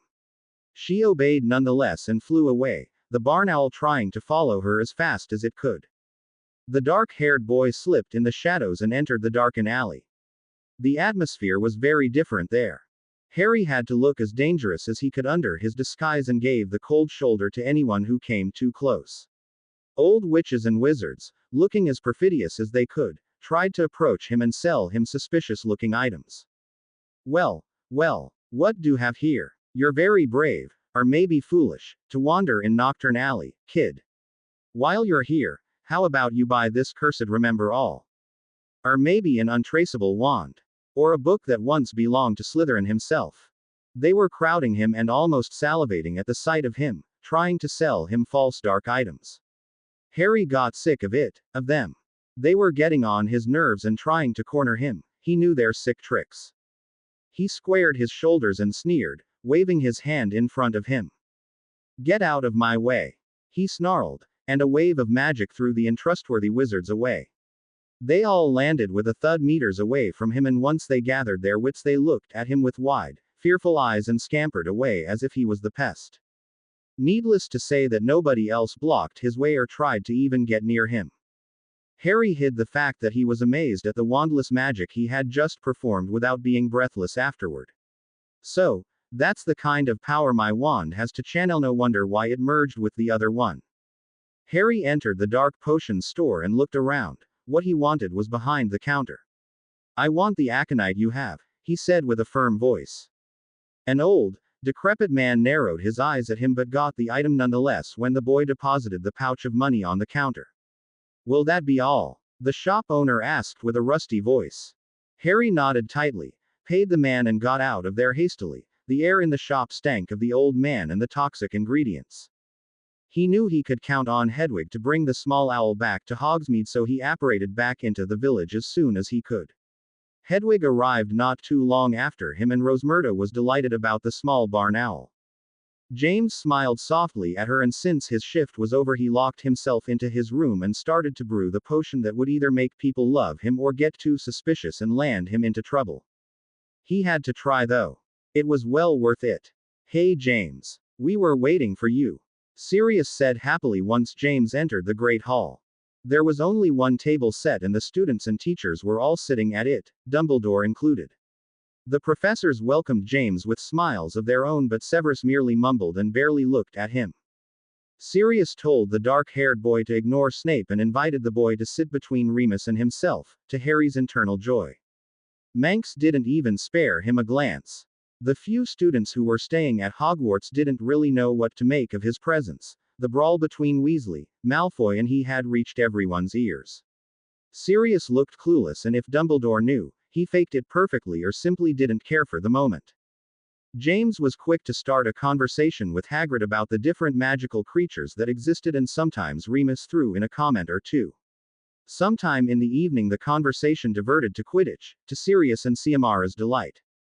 Hooch was eager to tell them what position James once played, and she couldn't wait for that one-on-one. So James, what kind of broom you have? Sirius asked while slaughtering even more his poor mashed potatoes, to Minerva's amusement. James smiled mysteriously and took a bite out of his stew. You'll see. But let me promise you that I'll make you eat my dust. He teased good-naturedly. Ciamara whined. Stop with the mystery already. Why won't you at least tell me what kind of broom it is? Yes, Mr. Evans. Why must you hide so much? Snape asked out of a sudden, trying to alarm James into talking. Harry simply pouted and leaned his chin on his hand. Oh, you're no fun. All right, I'll tell you the name, though I doubt that you have ever heard of it. It's a firebolt. He received many blinks and stares, even from Albus and Manx. I've never heard of this kind of broom. Is it new on the market? Albus asked curiously. James chuckled while Sirius responded. Not that I know of. You got me interested, James. The boy shrugged with a smirk and refused to answer any more of their questions. The small party finished late and soon it was time for everyone to go to their common rooms. James was invited to stay with Sirius and Remus, who were sharing large quarters, so the boy wouldn't feel out of place in Ronald Weasley's empty dorm. Harry had to smile softly when he entered his godfather's rooms. Everything was decorated in red and gold, typical Gryffindor. We've prepared a guest bedroom for you. I hope you like it, Remus said with a soft smile. He still felt guilty about the werewolf incident, and it showed. For one of the rarest times, Harry dropped his guarded expression and smiled the brightest of smiles he could muster. It's perfect, thank you. Sirius and Remus shared a glance and small smiles, but they gazed at the boy with concern when his expression turned somber and he sat on a bright red leather couch. James, is something wrong? Sirius asked with concern. James motioned for them to sit in front of him with a wave of his hand. They did as asked, curious and concerned for a moment. When James looked at them, they almost recoiled at the intensity in his eyes. They had a look of hope and despair to them that no ordinary boy should ever possess. It troubled both older men, but James held his hand to stop them from talking. Please don't interrupt me. He sighed nervously. I wanted to give you your gifts now instead of tomorrow morning. I don't want the atmosphere to be broken, but if you two are to hate me for this, well, I rather not make myself wait and suffer in silence, waiting for the blow to come. Sirius and Remus opened their mouth, but closed them as fast. What was the boy talking about? Why would they hate him all of a sudden? What would make James think that? Sirius urged the boy to continue nonetheless with a penetrative gaze. James sighed shakily and retrieved 2 parcels from his pocket, unshrinking them with a muttered spell. Sirius and Remus lifted a surprised eyebrow. The boy had some wandless ability.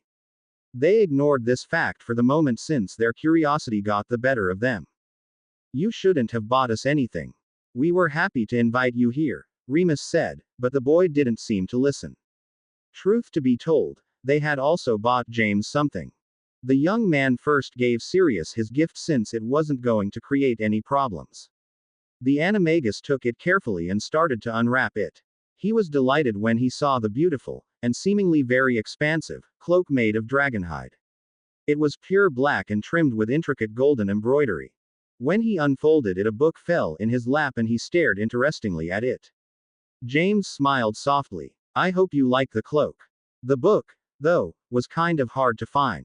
It's about defense, of course, but there's a rumor that it's been written by Godric Gryffindor himself.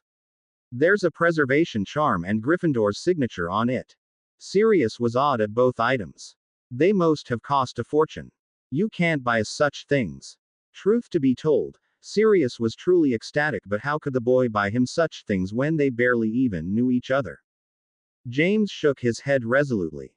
I bought these things for you and only for you. It was worth the money, believe me. Sirius skimmed the book and finally accepted it with a grin. Now it became more complicated. Harry could feel his body temperature starting to heat up and his hands shook as he gave Remus his gift. As soon as Remus took it, James bolted up the couch and walked a little farther from them, his back turned on them. Sirius called him on it, but James shook his head. Remus looked at the gift weirdly. Why had the boy bolted away from him so suddenly? Sirius and he looked at the package guardedly, but, once again, curiosity got the best of them. Sirius fingered his wand just in case something jumped in their faces, though. Each time Remus handled the box, something jingled in it. He opened it and Sirius grimaced slightly when he saw a couple of vials. Remus looked lost. Potions. You gave Remus potions? Sirius asked with a baffled expression. James refused to look at them but graced them with an answer, although softly spoken it was. It's not just any potion, Sirius. If you take it you could be gravely ill. Sirius and Remus' eyes widened. Are you trying to poison us? Sirius exclaimed. James threw the man an impatient look, but his gaze softened when it landed on Remus. He turned around once again, not wanting to see their faces when he told them what the potion was for.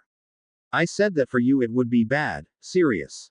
Not for Remus. The man who showed me how to do this potion, well, he's dead, so I won't take any credit for it, neither do I want to.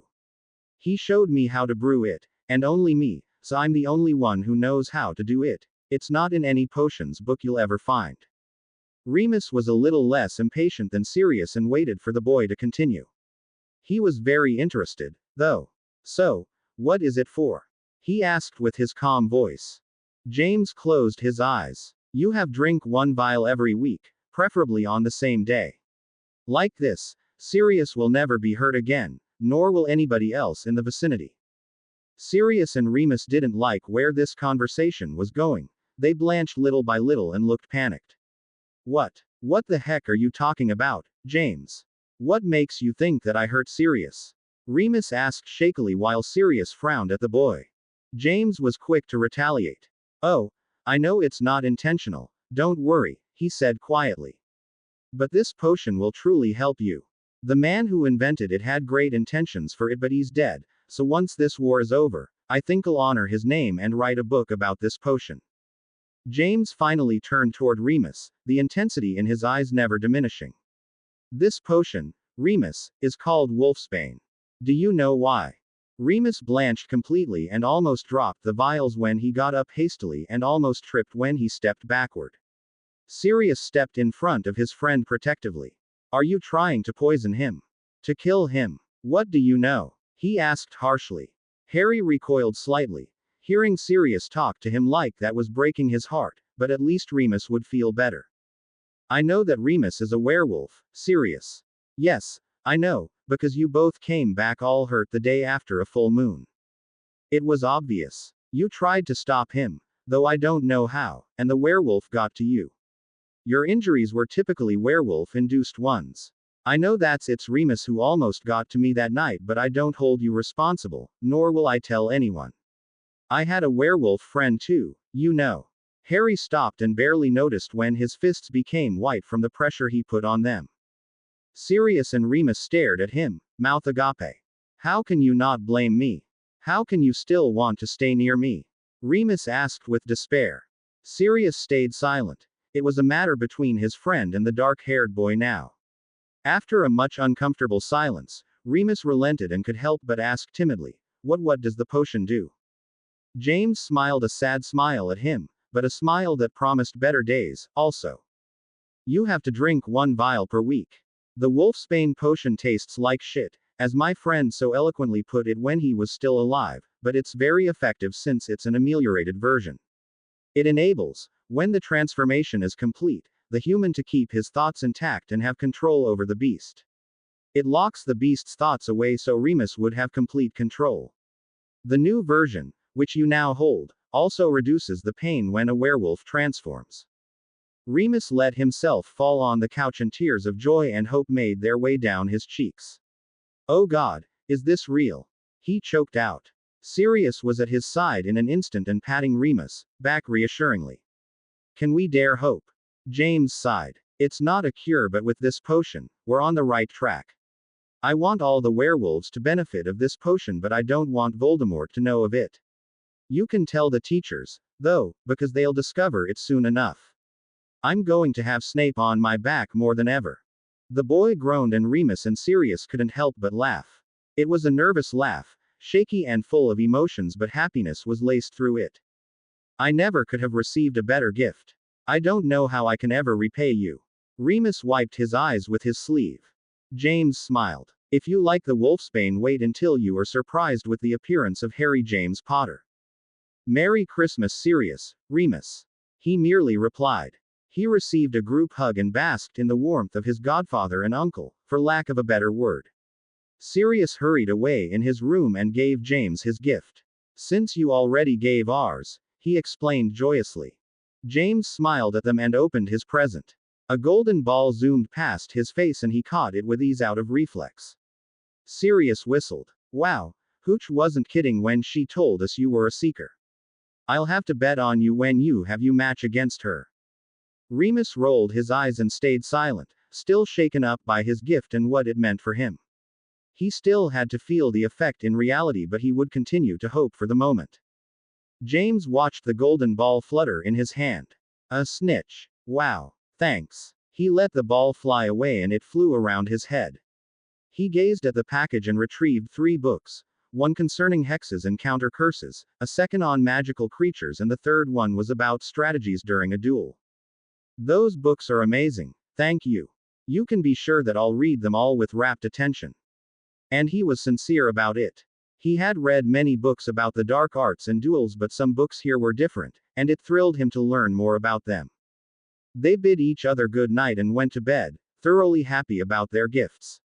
Harry put the silencing charm up but didn't take any chances with Nagini. She stayed on his arm all night.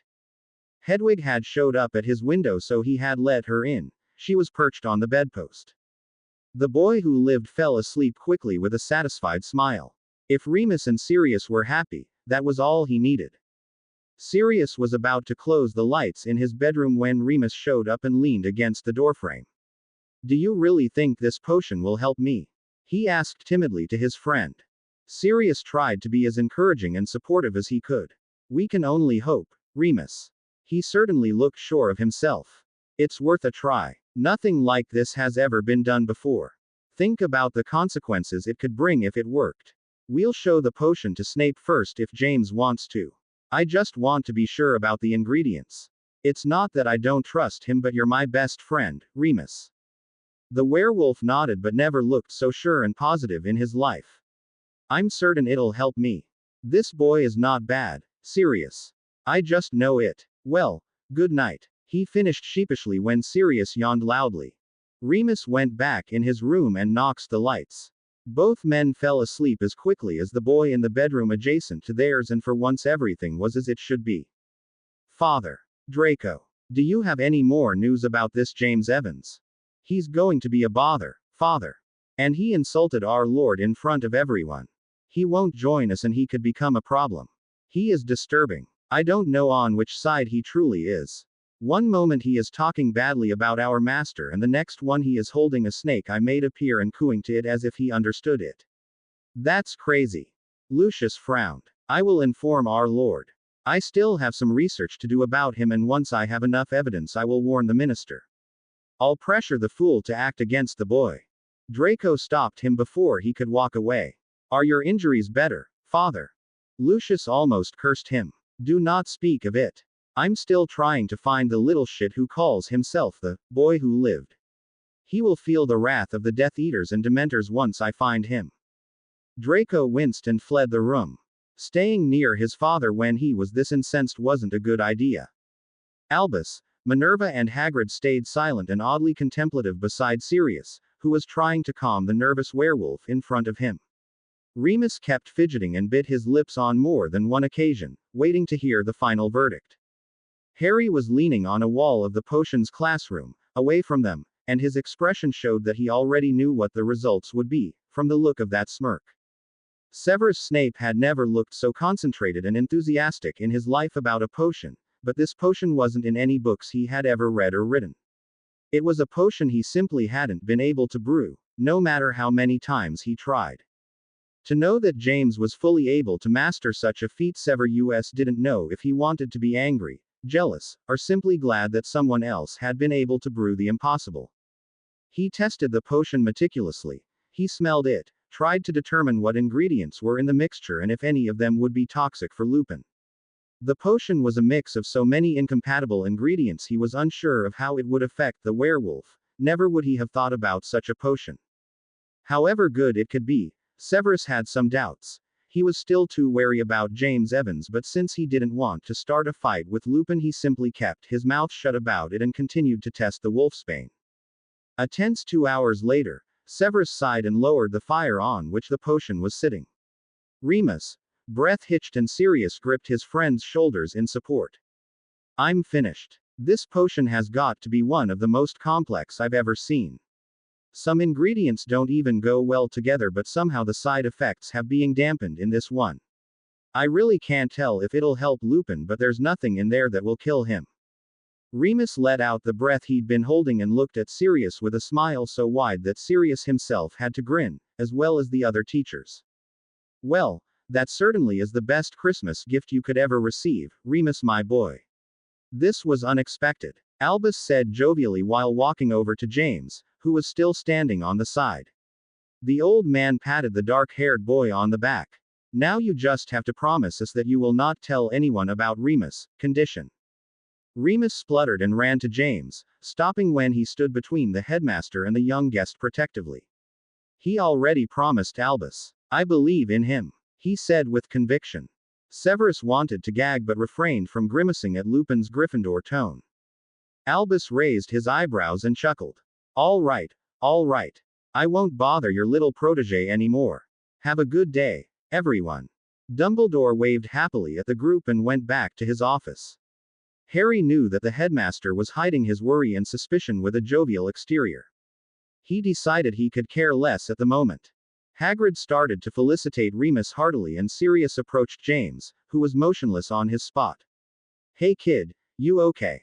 James blinked a couple of times and smiled up to Sirius to cover his slip up. Sorry, I was lost in my thoughts. What are we going to do today? The Three Broomsticks is closed for the remainder of the week since it's the holidays. I'll be able to stay here a while longer. Truth be told, the word protege had struck a chord in Harry. Sirius looked delighted to hear this and he invited James to join Remus, he and Hagrid for a snowball fight outside. James laughed and followed the three older men with a light spirit. Oi, Professor! Hagrid addressed the potions master, are ye coming? Snape looked positively insulted and crossed his arms, sneering at the quartet. There is no way I will ever degrade myself to such an activity. Hagrid shrugged while Sirius snickered at Snape's face. Your loss, Snape. Harry glanced at Snape and their gaze crossed. The man glared a warning. James turned around. Sirius snickered. Forget about him, James. He's just jealous, he'll get over it. Severus was about to tell the mutt to shut up and mind his own business, but the four men were already out the door. Mangy muttidiots. Overall, the rest of the holiday was spent in a calm atmosphere. Harry hadn't always slept at Hogwarts because rare were the times when Nagini could show herself. He had gone back to see the Ashwinder a couple of times, sometimes when Hagrid was there and even when he was absent from his hut, so he could speak to the fire snake.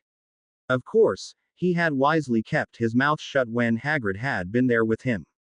Harry had also gone back to the Chamber of Secrets, as promised. The basilisk had been more welcoming than the first time, to Harry's relief. He had permitted Salazar to go outside by means of the numerous gigantic pipes that coursed through Hogwarts and its grounds. The boy himself had accompanied it, riding on Salazar's back, and he had thoroughly enjoyed seeing how the basilisk hunted its prey. Rosmerta was delighted to see that James was actually enjoying himself instead of staying in the Three Broomsticks all day long, even if he spent his day with adults instead of kids his age. She still didn't understand him because he rarely talked about his life, but she let it be. He would tell when he was ready. But there had been a downside in all of this. It had been hard to be alone just a couple of minutes in Hogwarts. Whenever he wasn't with Sirius or Remus, there was Snape watching his back with calculating eyes, daring him to say or do something that would incite the potions master to raise his wand. Harry had had to take his father's invisibility cloak to reach Myrtle's lavatories, but even this was dangerous. Dumbledore had the capacity to see through it and he couldn't imagine what the old man would do if he noticed that the dark-haired boy had James Potter's cloak. Yes, overall the holiday had been enjoyable in general. But there had to be a problem in the night between Thursday, January the 2nd, and Friday, January the 3rd. Only days before the return of the students. This event completely dampened Harry's mood and he had once again shunned the people around him, Sirius and Remus included. Flashback. Harry had had a great day, thoroughly enjoyable with his ignorant godfather and uncle, Remus. Snape hadn't showed up, which was a first, but maybe it was because they were in Remus and Sirius' quarters, Harry being badly beaten at Wizard's chess by Remus. He had managed to beat Sirius, but Remus had proved to be a better strategist than him when it concerned that game. They had gone to bed pretty late, Sirius and Remus out like a light in mere seconds, and Harry's eyes had closed the moment his head hit the pillow, completely forgetting about the silence charm and usual nightly reinforced occlumency wall to prevent his nightmares, the normal dose of dreamless sleep potion not having any more effects on him. He was sitting on what looked like a throne and he understood what was going on as soon as he noticed a circle of Death Eaters bowing in front of him. But Harry couldn't do anything about it than watch. I grow tired of waiting. The voice was different, less raspy and more distinguished. I want Wormtail to be freed from Azkaban. How are the preparations going? The Death Eaters fidgeted nervously at the tone of voice of their master. We are in the process of turning the Dementors against the Ministry. Azkaban is very well guarded, though, so we are having trouble getting in, one of the men answered shakily. Harry felt himself getting up and losing patience. He walked around the groveling men with a glare and stopped in front of a mirror. He couldn't believe it. If he hadn't destroyed his Voldemort's body when he was a baby, this is what Tom would have really looked like while aging normally. Neat black hair showing a start of gray combed backward, a little like Malfoy's, but short. An aristocratic face glared back at him from the reflection of the glass, but what made Harry recognize Tom Marvolo Riddle was his eyes, his deep red snake-like eyes. Tom was at the point of no return already, his soul was blackened for the rest of his life. His entourage wasn't as decrepit as his Voldemort's had been either. No, this Voldemort was very much alive, and he didn't look as old as he was, being a wizard and all. He was what? Between 60 and 70, for sure. Red eyes glinted dangerously and Harry felt the hand drop to get the wand hidden in the black robes. Idiots. You are Death Eaters. My Death Eaters. He growled loudly. The servants quivered. They knew what was coming. And my Death Eaters do not hide themselves or operate in secret. We want the entire world to know that the mighty Lord Voldemort is about to take possession of the world. I want no pity. Kill those who block your way. Crucio. He turned around swiftly and aimed at one of his men, making him scream and start to convulse on the floor of the stronghold. Harry felt his scar burn and clutched at it. Stop. Stop it, Voldemort. Tom blinked and the spell wavered. Voldemort narrowed his eyes dangerously then and did the contrary. He put even more power behind the spell and Harry, too proud to scream, glared determinedly and used the strongest mental wall he could muster at the moment to destabilize his nemesis, trying really hard not to grit his teeth in pain. Voldemort felt as if his head was going to split all of a sudden and closed his eyes, hissing in pain. The spell ended and the Death Eater was released unexpectedly, though he did not move from his spot on the floor. Tom clutched his head while the servants were all looking at him unsurely. What was going on with their master? Get out. Get out of my head. How dare you? Who are you? Voldemort asked out loud. He was seething, livid, raging mad. First the Death Eaters thought that their lord was talking to them, but they quickly noticed that something was wrong. Harry was trying to hold the barrier, but the Cruciatus had done its job. He wavered, but the last thing he did before ending the connection between them was to straighten and sneer in defiance at Voldemort. It's not over yet, Tom, Harry mocked with a malicious smirk. Voldemort raged at hearing his filthy Muggle name and at the daring figure that had, for the first time in his life, succeeded in breaking through his barrier.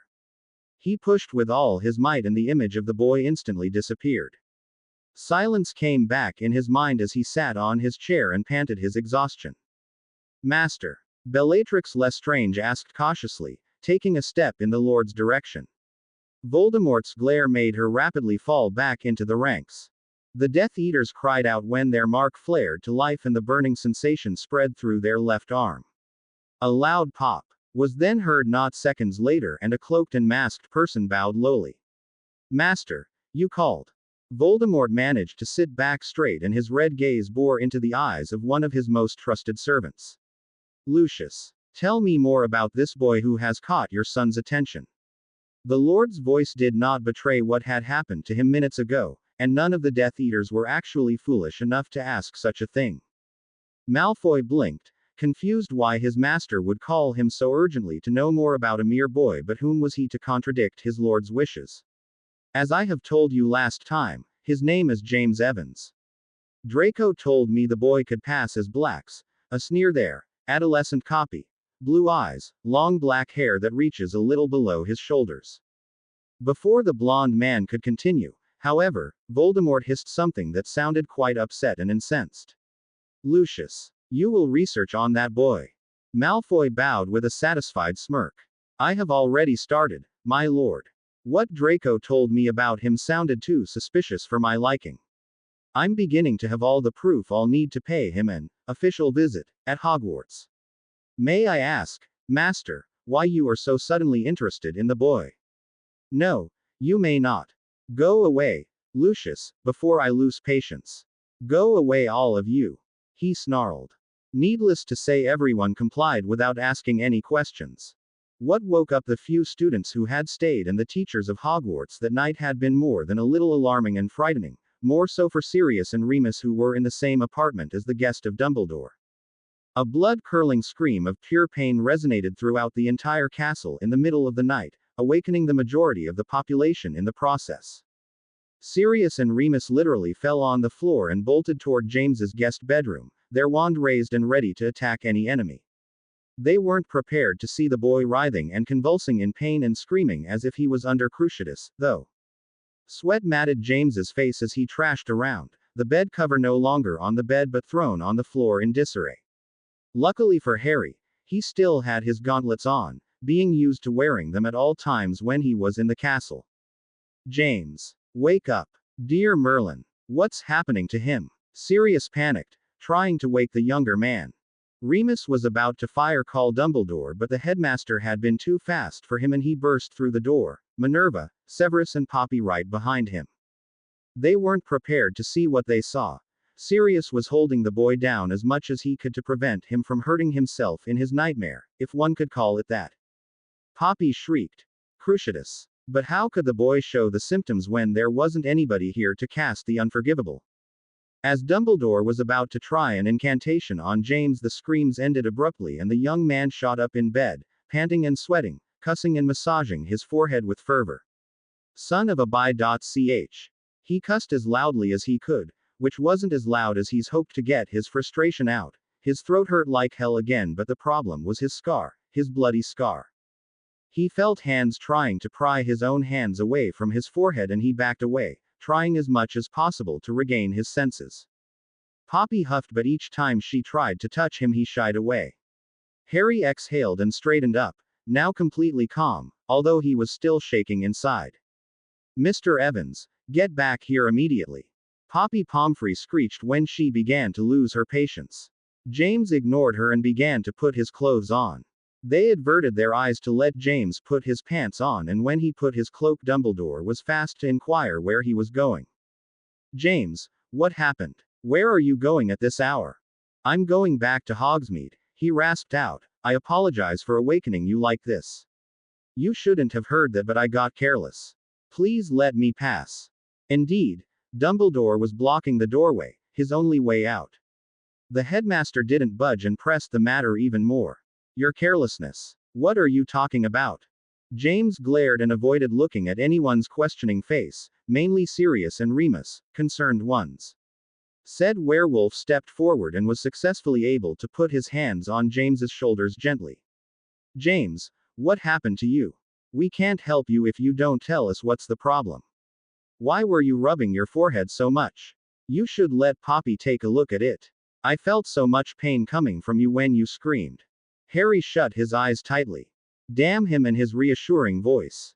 Damn you, Remus. I just can't. James wrenched himself away from Lupin's grasp and he looked at the man emotionlessly when he was far enough from everyone. It made Remus nervous. Oh no, he's withdrawing himself like the first time we saw him. If you must know, James whispered tightly, my nightmares do that.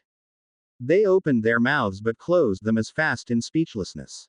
The nurse marched to him and before he could stop her she had pushed his fringe aside to reveal his still reddish lightning bolt scar. She went to touch it, bad move. Don't touch it. James snapped angrily, stepping backward again. He was starting to feel very cornered and he hated it. That scar, Pomfrey murmured pensively. James shot her a look. I got this scar when I was but a baby. You can't heal it. No one can. I hate it when people stare at it. It's a curse scar and it makes me experience certain spells sometimes. Poppy blanched. And you just felt the Cruciatus curse, didn't you? The teachers also became paler and something clicked in Albus' head. The magic I felt you use sometimes. The adults looked at Dumbledore questioningly, but Harry perfectly understood what the old man was implying. It may be a part of the dark arts, but it's necessary for me. I had to master occlumency. Minerva gasped and the Marauders' eyes opened wider. Severus narrowed his eyes. What about legilimency, Mr. Evans? Albus asked guardedly. James jerked his head on the side and glared at nothing in particular. It was necessary. But I don't use it often, and certainly not against people I know or not my foes. Albus seemed satisfied by the answer and relaxed again. Poppy rasped her throat. Right now I need to examine him and that scar of his, Albus. I don't need your pity. James barked irritably before shoving his way past the protesting adults. He walked as fast as he could, almost running, toward the main hall, ignoring the loud protests resonating from behind him, as well as the faces of scared students who showed up on his way. James, stop. You have to go to the infirmary. You just experienced the cruciatus. Oh goody. Just yell it to the entire world, will ya? Harry thought crossly. You can't go outside at this hour. James glanced backwards as he reached the double doors and opened them. The cold air chilled his bones, but he was determined to get back to the village. Buckbeak. He called out stiffly and soon heard the familiar squawk approaching. Get back here, boy. Snape growled dangerously, but he got whacked by Sirius. Don't speak to him like that, you greasy git. Boys. Dumbledore gave a warning gaze at both of them, and when their attention went back to James, the boy wasn't there anymore, but up in the air and flying away on Buckbeak. Oh dear, I think we've lost him this time, and Albus meant that in various ways. What do you mean? Sirius asked worriedly. I'll go see him at Hogsmeade tomorrow. He pressed. I'll ask him to come back. Dumbledore sighed tiredly and closed his eyes. Maybe it would be better for all of us if he didn't come back. I knew he was hiding something big, and I have the impression that his nightmares are part of this secret. I just can't risk the students' welfare. He lives in his own world. Sirius and Remus tried to deny this as vividly as they could, but Snape smirked and cut them off. I always was suspicious of the boy. I always knew he was hiding something. He was always wearing that cloak or those weird gauntlets to hide his arms. I don't trust him, he knows things. That's complete bullshit. Sirius exclaimed angrily. He never did anything wrong to anyone. You have no right to accuse him like that. Snape sneered. Next time he handles a snake the way he did 2 weeks ago, I'll tell him to see you. They started to bicker but stopped quickly when the headmaster told them to stop. There's no point staying between the doors, boys. Mr. Evans won't be coming back tonight. Poppy was itching to go to Hogsmeade, but she followed everyone back inside to get some much-needed shut-eye, even if it wouldn't be coming easily anymore. End flashback. So now Harry was serving a client silently, trying not to think about Sirius and Remus, who had come see him not too long ago, without success since he had locked himself in his bedroom as long as they were here. With a sad expression etched on her face, Rosmerta had to ask them to leave after 2 hours of begging in front of James's bedroom door. Harry helped another client and ignored Rosmerta's following gaze. She simply did not understand what had happened, but James kept his mouth tightly closed. A week passed. Harry was starting to get restless. He knew Voldemort was about to do something. He could feel it, he could taste the tension in the air, and he was right. The only thing he didn't know was that the Dark Lord was on a trail. Harry sighed in frustration for the 10th time today. Rosmerta, as well as all the other customers, now kept clear of him. He was almost always frowning and ill-tempered, and his wand hand ached to be used. He was cleaning a table when the cries of horror and screams started. The customers in the pub froze in fear as an old plump witch opened the door with a bang and hid herself in the back of the store. Death Eaters. It's a raid. Hide, everyone. People started to panic and try to hide as chaos started outside. Curses and hexes were thrown in each and every direction. Rosmerta was pushed toward the back of her pub as the clients tried to hide as quickly as possible. James. Harry was baffled by their cowardice but didn't lose his time by complaining at them. He took his wand swiftly from his wand holster and ran outside, bypassing a screaming villager. People were getting hurt. A wizard who tried to help was thrown into a nearby house by the Expelliarmus, and another one suffered from a short cruciatus. A Death Eaters laughed and sprung behind him. Harry's eyes widened slightly but narrowed as fast. Without even using his wand, he acioed a wooden bench and it hurled toward them, successfully hitting the Death Eater in the back and knocking him out. There were 3 more Death Eaters, and each of them wreaking havoc in the village. Every witch and wizard in their way were either crucioed or badly injured. He spotted 2 young children all huddled in a corner, but it seemed as if the Death Eaters had spotted him and followed his line of view, grinning sadistically. Harry saw red. He ran toward the kids protectively and pointed his shiny red wand at the trio of masked servants. The 2 little boys behind him, barely over 7 or 8 years of age, started to cry and beg James to protect them. Ha, ha, ha, look what we have here. A little boy who thinks he can play hero.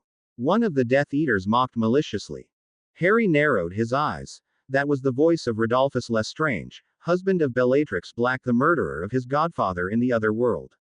Don't come any nearer. Leave or face the consequences. The trio snickered and Harry sent them a glacial look. Oh, I'm shaking. I'm terrified. Another mocked, and the voice proved it was none other than Antonin Dolohov again. Harry smirked viciously. So, Dolahov's back for more, isn't he? I won't disappoint him. He readied his wand and it started to glow dangerously. The Death Eaters readied theirs. You've got guts, kid. It's a shame you're against us.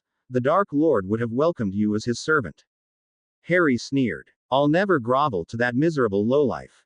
Unlike you, who have no dignity whatsoever. That got them going and Harry quickly erected a shield spell to prevent being hit by the Cruciatus. The kids behind him cried out in fear and Harry realized he didn't have time to play with them behind, open for any attack. They were counting on him. With a mighty yell he pointed his wand at them and lifted the shielding spell, Lacero. It hit who Harry thought was Rodolphus and the man started to scream and writhe in pain on the snow-covered ground, the effects being amplified by the new wand. Dolohov instantly recognized the curse he had been held under and he started to back away. You! He bellowed and stomped his way to him, griping his arm roughly a little above his wrist, under his sleeve. Bad move. Very bad move. RAHH. He quickly let Harry go in favor of nursing his stinging hand. Something bit me. What in hell? Dolohov stared at the figure of a smirking James Evans but didn't see what could have bitten him like that. Soon enough, he and his other accomplice were hit with the same spell and they had all the difficulty in the world to crawl away and disapparate away with a loud pop, completely forgetting about their last colleague whom Harry had knocked down in front of the 3 broomsticks. Harry sighed and thanked the heavens that he had let Nagini coil around his middle section instead of going on his arm as a moving tattoo today. He then turned around, bending forward to check on the 2 shaking boys. They yelped and eyed him suspiciously but accepted his helping hand nonetheless. Wow. That was awesome. You made them go away. One of them said enthusiastically. Harry didn't understand the boys' sudden energy. Are you both okay? They nodded, still impressed by his imposing stance. They heard a couple of yelps and Harry swiftly turned and pointed his wand toward the source of the noise but quickly lowered it when he noticed that Rosmerta and the other villagers were ogling nervously at the unconscious body of the Death Eater, not even daring to take the white mask off, and then staring at him. James. Rosmerta shrieked and ran to him, making sure he was okay before whacking him on the back of his head. You reckless boy. You could have been killed. I was so worried. What happened?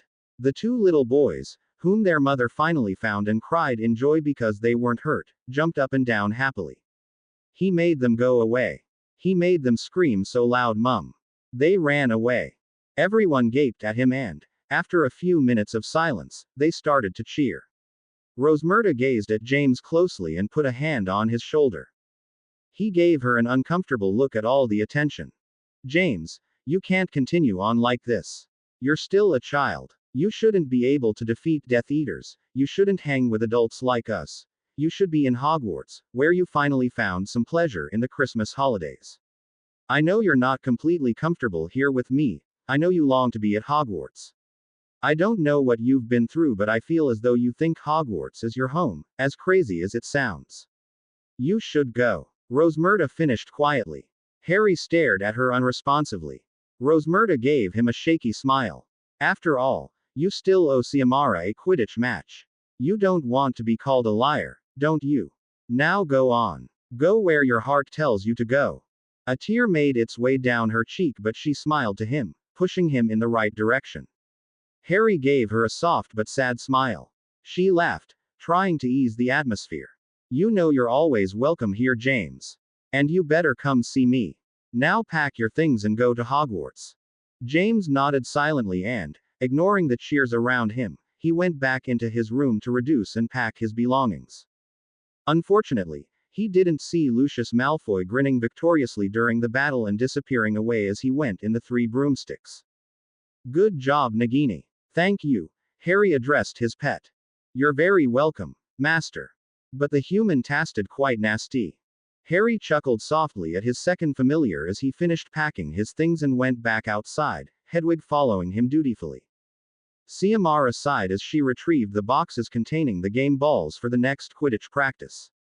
She didn't really remember which team was supposed to practice today between Gryffindor and Slytherin, but knowing those two teams, she knew that both of them would show up and start a fight eventually over who had a right to the pitch first.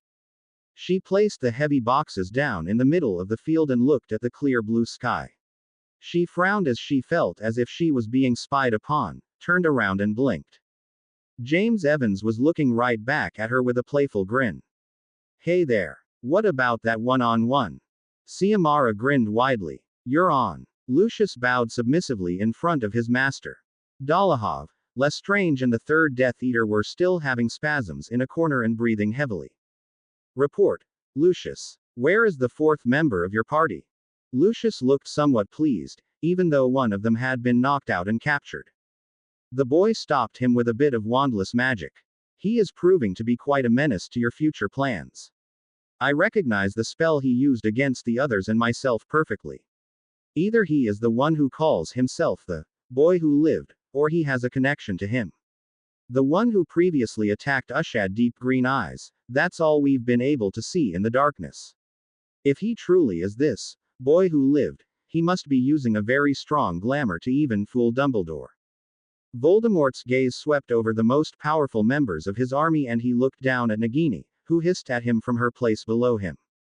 I am pleased, Lucius. Gather your most powerful allies from the Ministry and go to Hogwarts.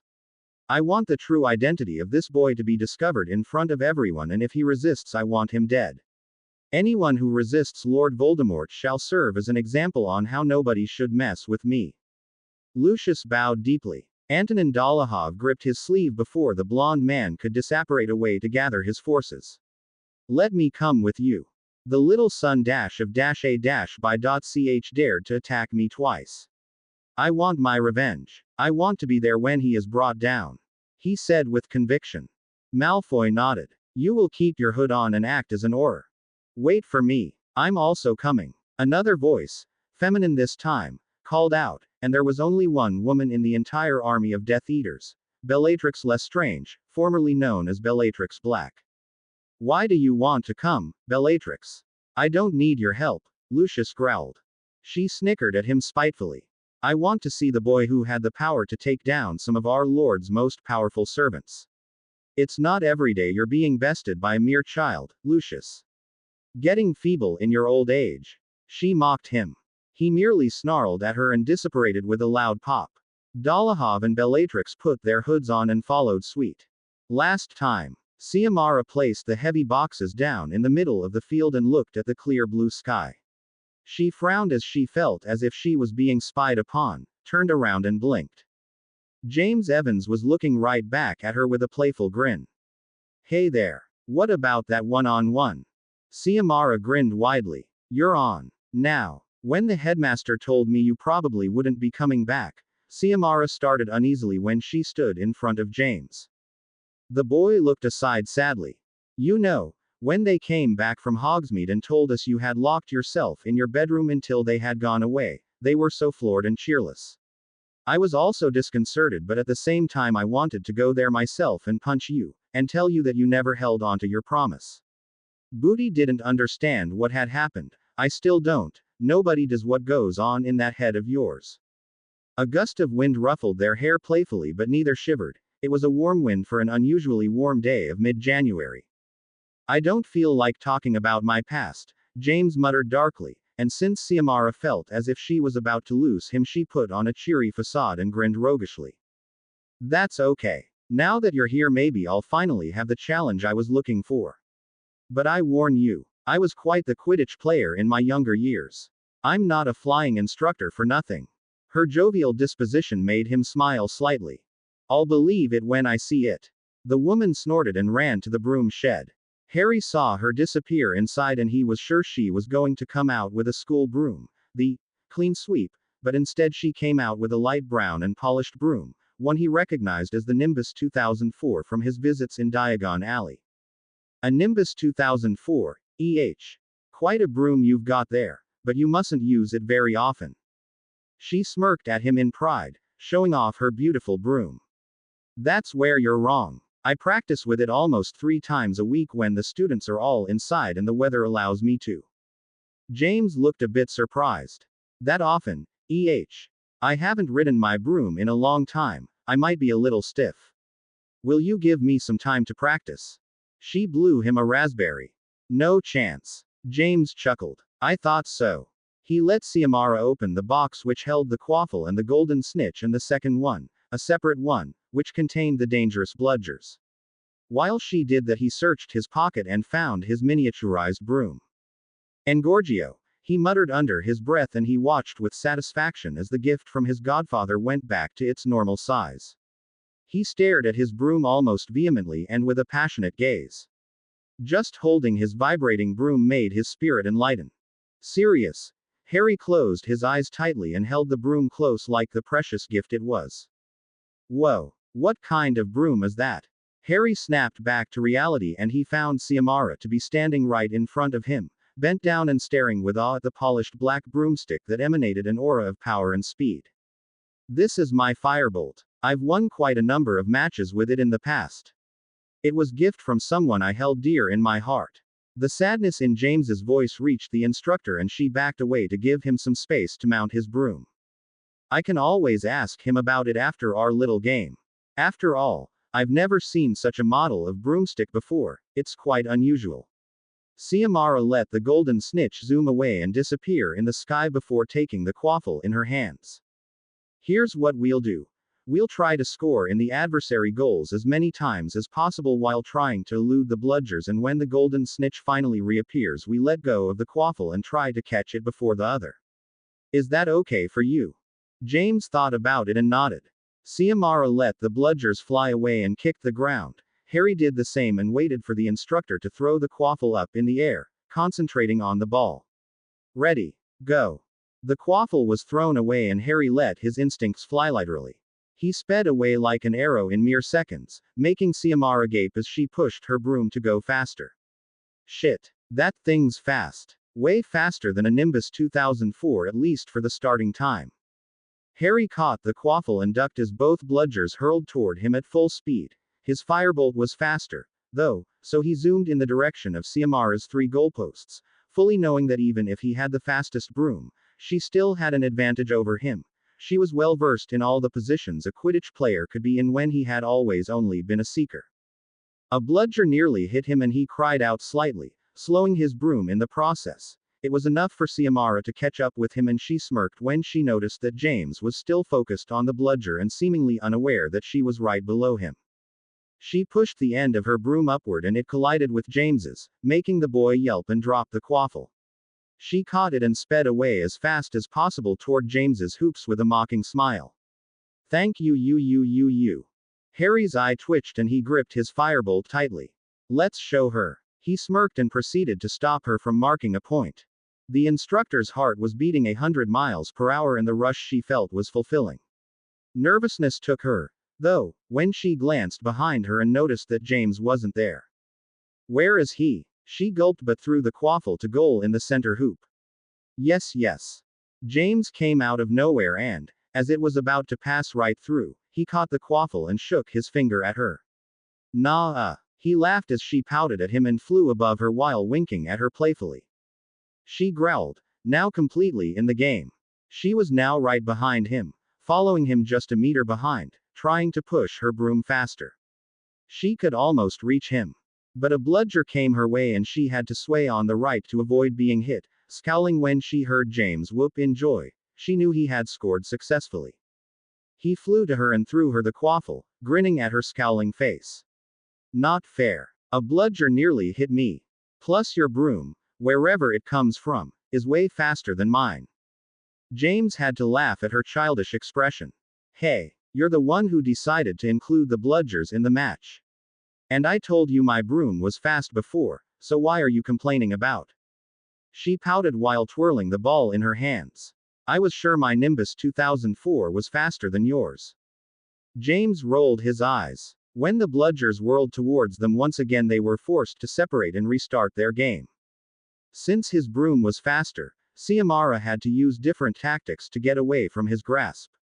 He reached her, was at her side and extending his arm to touch the quaffle nestled in her arm when she smirked and deviated swiftly on the other side, almost making her breath catch in her lungs. Harry, on the other hand, loved the thrill of the chase and was quick to follow. However, her broom play was excellent and she kept twirling around and passing either above or below him to escape his wandering hand. He let out a soft cuss when he failed each time he tried to reach her. She laughed in glee and threw the ball in the right hoop before he could stop it. Woo! She did a little dance on her broom, making Harry lift an amused eyebrow at her antics. Take that, James. She laughed and threw him the quaffle so they could start again. That was an awesome broom play. I'm impressed, James said amiably while she puffed up her chest. She was acting just like a kid and loving it. Harry tensed and started to fly again as a bludger flew between them. She didn't waste any time, knowing that if she slowed down he would be able to score without problem. Thing is, he mocked her by flying left and right, up and down and around her, making Xiomara grunt and pant in effort to steer her Nimbus 2004. Damn, he's good, she thought meekly but didn't give up. She started to twirl around him as he did around her, making it look like a graceful aerial ballet. Harry was beginning to tire of this and shot up straight high in the air. Xiomara followed dutifully and gave a push, surprising James when she grinned beside him. He narrowed his eyes when he caught sight of a glint some 30 meters above him. The hawk-eyed woman was about to steal the quaffle away from him when he simply let it go and accelerated upward. She caught the ball with a confused expression until she saw what James was now after, the golden snitch. He has good eyes. I wouldn't have seen it if he hadn't shot towards it. She thought, impressed. She yelped as he suddenly stopped and now flew downward, following the golden ball which desperately tried to escape. As James flew past by her she followed suit, not letting the small snitch out of her sight. Their heart beat faster and faster, the wind howled around them. They didn't see anything else around them except both bludgers, which they quickly evaded and then went back to their frantic, adrenaline-pumping chase. Xiomara extended one of her arms, keeping the other tightly wound around the piece of wood that allowed her to fly. They were now side by side, a race to see who was going to catch their prize first. The snitch accelerated as the pitch started to be seen and grow closer. Xiomara panted and started to sweat as she pushed her broom to its limit, but it wasn't enough. James made her eat his dust as he finally pushed his own broom to its maximum speed of 180 miles per hour, whereas Xiomara's could only reach 120 miles per hour. She didn't give up in case the snitch decided to change direction at the last minute, but it kept going down and down and down. The ground came dangerously closer and Xiomara gasped, grasped the handle of her broom and pulled up as hard as she could. James, she screeched as he continued to head down at full speed. James, you're gonna crash. Harry didn't even hear her even if her voice reverberated around the entire field. Harry didn't see anything else but the snitch and didn't hear anything else but the flutter of its pixie wings. He completely let go of his broom handle and extended both hands ahead of him, steering the firebolt expertly only with his Quidditch-toned thighs. Harry grunted as his left hand finally closed around the golden snitch. A shout of warning and panic made him snap back to reality, and he noticed, not so without shock, that he was going to hit the ground at full speed if he didn't pull up right now. Staying as relaxed as he could, he grasped his firebolt and pulled up as sharply as he could, knowing that this wasn't the only close call he had had. He felt his broom quiver beneath him, but it obeyed the command nonetheless, but not without difficulty. Harry sighed and relaxed, looking at the fluttering ball in his hand with satisfaction as he flew mere centimeters above the snow-covered ground. I haven't felt this free and relaxed in ages. I should have done this a long time ago. He thought, knowing that when he played Quidditch he was in his element and could forget all of his problems. He finally stopped, and when his feet hit the snow his firebolt became lifeless and dropped in his arms. It had never happened before, and he was about to inspect his broom when he got swiftly whacked on the back of his head 2 times in a row.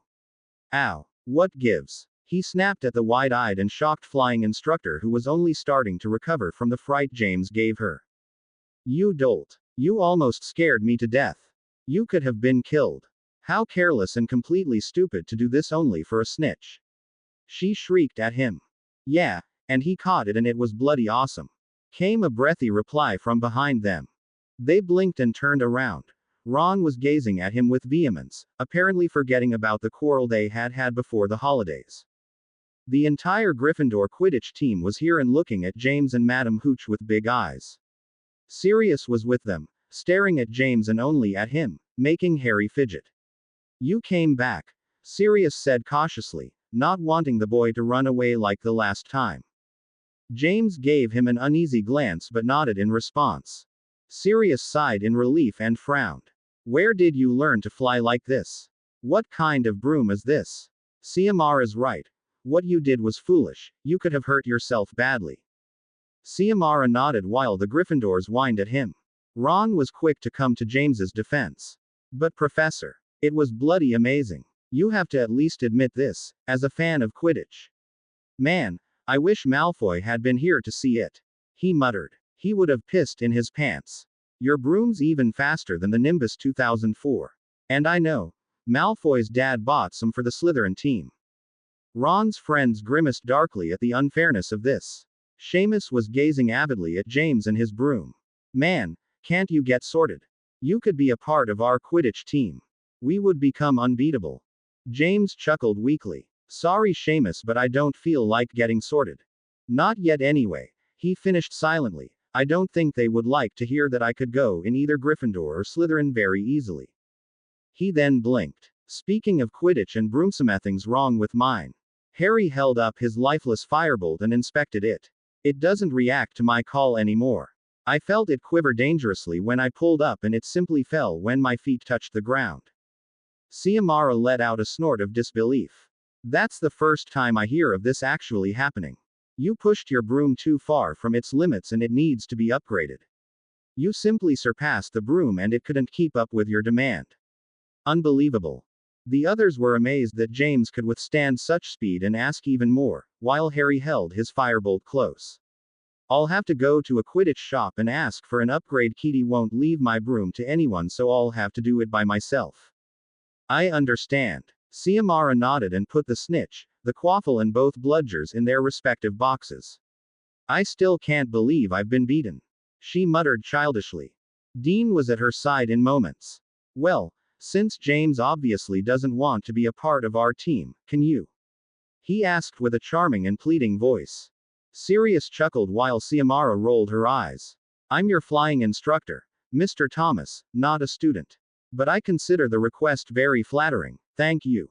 Sirius chuckled while the Gryffindors groaned and he put an arm around James's shoulders. I must admit, James, that your flying skills are spotless. It was very entertaining to watch you two. Two had a friend whose skills were nearly matching yours. Less dangerous, of course. But, Sirius stopped and exhaled shakily. Harry put a hand on his godfather's shoulder comfortingly as his eyes turned shady. I understand, Sirius. I lost a lot of important people in my life, too.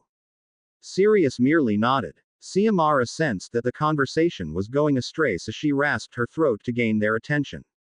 Well, why don't we go back inside? I don't plan on staying outside all day. And anyway, the Gryffindor team has to practice. Ron and the others didn't look so eager to play anymore and shook their head. Nah, Seamus started, we can wait a little longer to practice. Our next match is against the Hufflepuffs, so we'll have no trouble. And it's almost time for lunch. The others nodded and they all followed Siamara, Sirius and James back to the castle. Ron was talking animatedly with his friends about James's and Hooch's game when said flying instructor addressed him.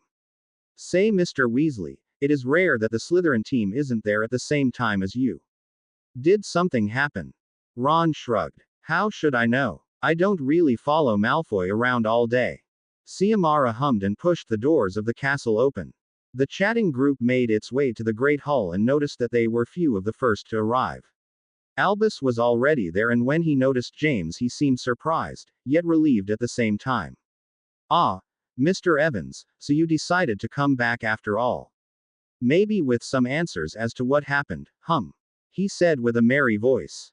James merely gave him an impassive gaze and decided to sit at the Gryffindor table. He didn't feel like dealing with this at the moment. Siamara grinned at him and Sirius ruffled his long hair teasingly before they walked away to the head table. Soon enough the Great Hall started to fill up and the students were surprised to see him back. I wonder why he's still Harry's not a student, but Dumbledore allows him to stay. whispered many children who did not understanding that Dumbledore was doing this to keep an eye on the dark-haired boy. Hermione joined her boyfriend and said an enthusiastic hello to James, who smiled back and nodded his head in return. Midway through lunch, a shiver ran through Harry, who stopped listening to what Colin was saying to him in favor of gazing toward the doors of the Great Hall. James, are you listening to me? Colin asked, a little annoyed at being ignored. The owned boy pouted and waved a hand vividly in front of James's face. He gasped as his hand was quickly caught in a vice grip, alerting some of his classmates. James gave him a pointed look that said, "Don't do that again," which made Colin gulp and sulk in front of his meal. He was curious, though, as to why James kept looking so seriously in the direction of the doors, as if something was going to jump at them in any second. Meanwhile, Harry's hand was subconsciously inching closer toward his wand in its holster. He stole a glance in the headmaster's direction. The old man also had a frown on his face. Did he feel it too? Harry asked himself. The wards are being tampered with. This is not good. I shouldn't have come back. May I help you, Mr. Malfoy? Harry's eyes snapped open and he came back to reality when he heard the suspicious and almost warning voice of Albus. He remained seated and decided to see how Albus would handle this one. Lucius Malfoy smirked that infuriating smirk of his while he ordered some cloaked people accompanying him to block the exit, which now made the headmaster retrieve his wand. The students started to panic while the teachers followed the headmaster's example. I wouldn't do that if I were you, old man. You wouldn't want any of your precious students to get hit, do you? And anyway, I'm not here for you today. The students, who had inched closer to their source of comfort that was the head table, gazed back and forth confusedly between the seething headmaster, the powerless-looking teachers and Lucius Malfoy, Draco Malfoy's father. What's going on, headmaster? A confused and slightly scared Colin asked in everyone's stance. Dumbledore lowered his wand slightly but still held it in a tight grip. There was no answer he could give young Colin Creevey, and if he made any bad move the students could get involved and hit. What do you want, Lucius Malfoy? He almost snarled, making the students gasp in shock. Never had the headmaster used such a hatred-filled tone of voice before. Lucius gave him a smug and mock-filled look while he twirled his wand dangerously in his hand. Then, he gripped it tightly and his smug expression turned into a sneer. I want the one who calls himself James Evans. He snarled viciously. Gasps echoed in the hall. Harry closed his eyes while the students' gazes bore a hole in the back of his head. I knew it. Might as well listen before he curses everyone, but that doesn't mean I will go down without a fight. He mentally smirked. Though, to be captured now would get me directly in front of Voldemort. I wouldn't have to search for the git. What do you want with James, Malfoy? Sirius snarled at the owned man angrily, his wand held at the ready. Remus growled. James, what the bloody hell are you doing? Stay here. Ron whispered harshly while trying to hold back the dark-haired boy. James ignored him and stepped out of the sea of students, eyes set and wand out. Malfoy's gaze swept over him calculatingly and guardedly. Well, back for more, Malfoy. I thought you had had your lesson in the Forbidden Forest, he said mockingly, yet his eyes were very stern. Malfoy's eyes widened in recognition of the voice and his blood boiled in his veins. If his master hadn't asked for the boy to be captured alive, he would already had cast the killing curse, he was sure.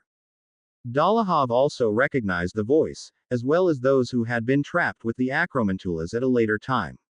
You're that boy. The one who dared attack us and called himself the boy who lived. Dolohov snarled and his control wasn't as tight as Malfoy's. He cast the first spell in a swift motion of his arm. Crucio.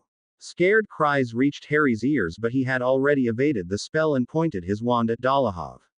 Impedimenta. Harry proved to be faster and the dark servant was thrown backwards violently. Chaos started and Harry had to look all around him at once. The students were all huddled behind a line of teachers and Dumbledore tried to help James as much as he could from his place of said line. Stupefy. He bellowed, stunning a Death Eater who was going to attack James at the same time as another. Sirius and Remus were cursing every Death Eater they could get their hands on and who was trying to approach James. In the meantime, Harry was partly reliving the nightmare of the final war. Stupefy. Lacero. A Death Eater stumbled on the floor in agony as Harry let out his anger on him. Movement stopped progressively as the screams of pure torture reached the people's ears and they looked on with horror as James Evans held the curse steadily with a look of pure sadistic enjoyment. The dark grin he gave and the red glint in his eyes did nothing short of scaring everybody. He truly did resemble a dark wizard. What is that spell? He's going to kill him. Phileas Flitwick squeaked in horror. They were so concentrated on the writhing servant that they didn't notice a cloaked person approaching the busy dark-haired boy. However, Ron didn't escape the grasp of his panicked teachers in favor of blindly running towards the danger. James, watch out behind you. Let me go. Ron cried out as Lucius Malfoy blocked his way and held the redhead securely and threateningly under his grip. He used Ron as a shield when James gave Lucius a glare full of hatred. If I were you, I'd hand myself over gently before your friend gets it. Now, Malfoy said harshly, pointing his wand on Ron's temple.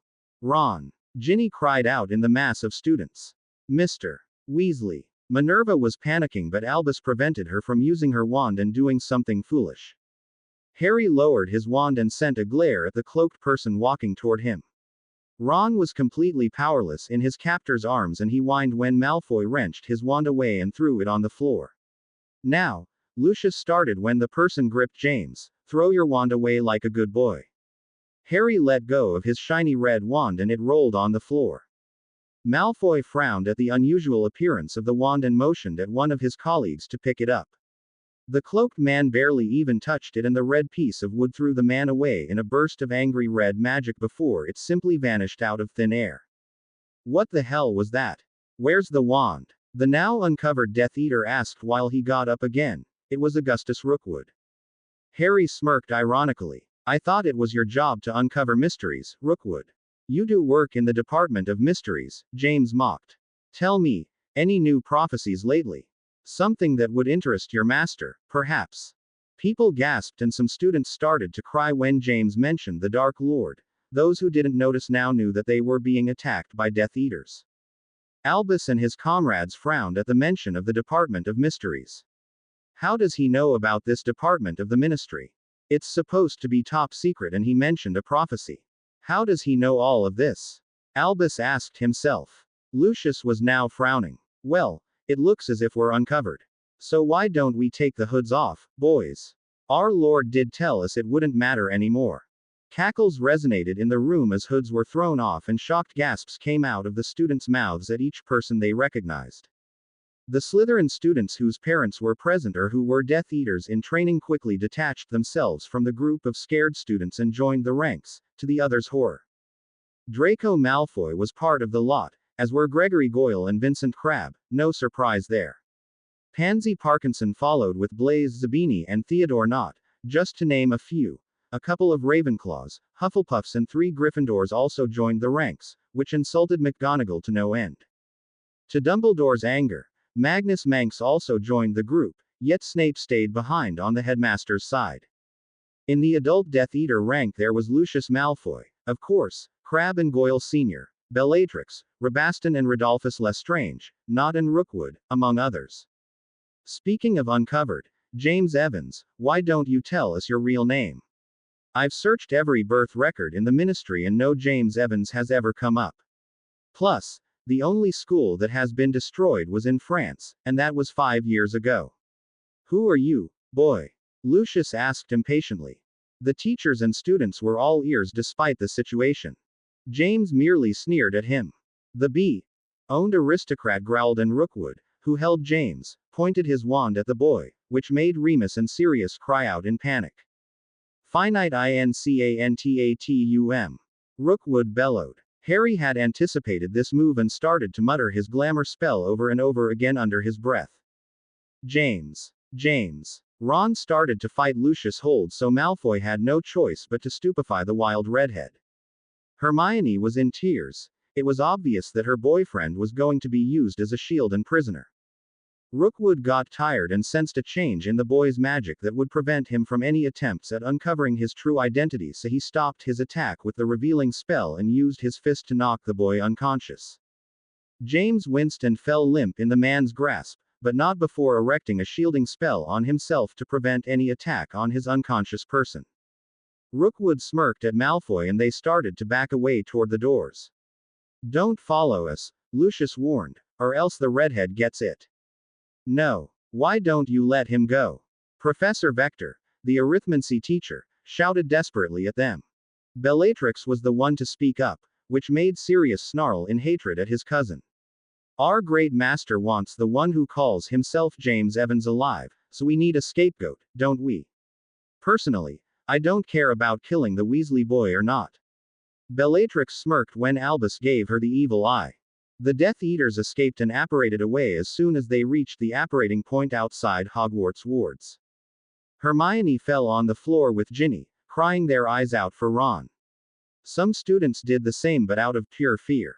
Albus gazed intently at each and every of his teachers, who looked back at him as attentively. It's time to tell everybody about our order. Hogwarts will now be our headquarters.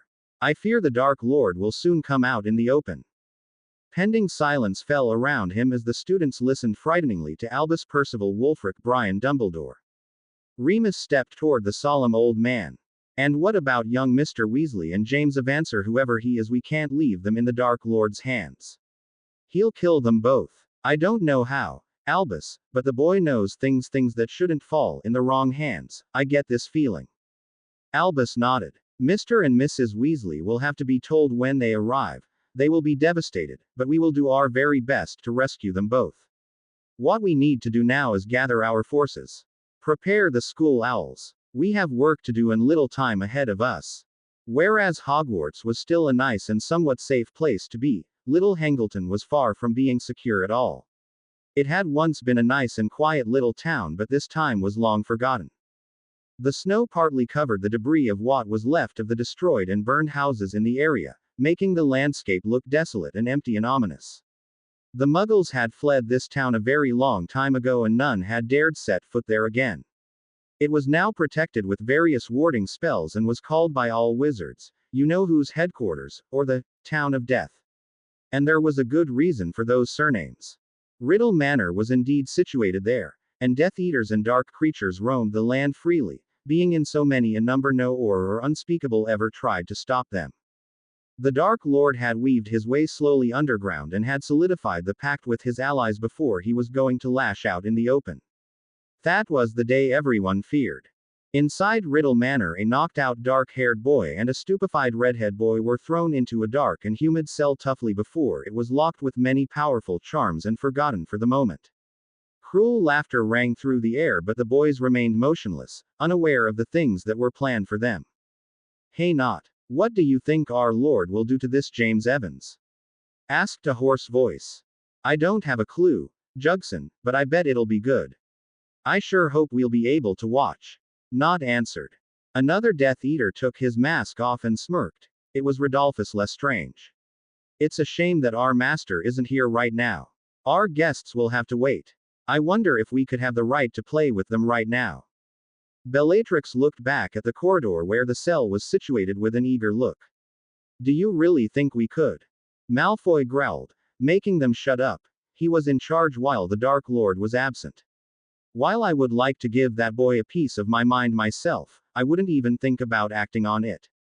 You know our master claimed first dibs on him. The others looked fairly disappointed and disgruntled. Let's join the others and wait for his return from Azkaban, Lucius finished with his aristocratic and superior voice. They followed dutifully. Do you really think he'll be able to gain the favors of the Dementors?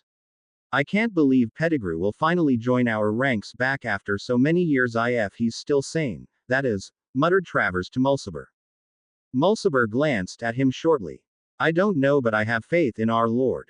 What I'm happy about is that he'll finally come out in the open. We'll finally be revealed as our Lord's followers and directly attack Hogwarts and the Ministry since our army is great enough.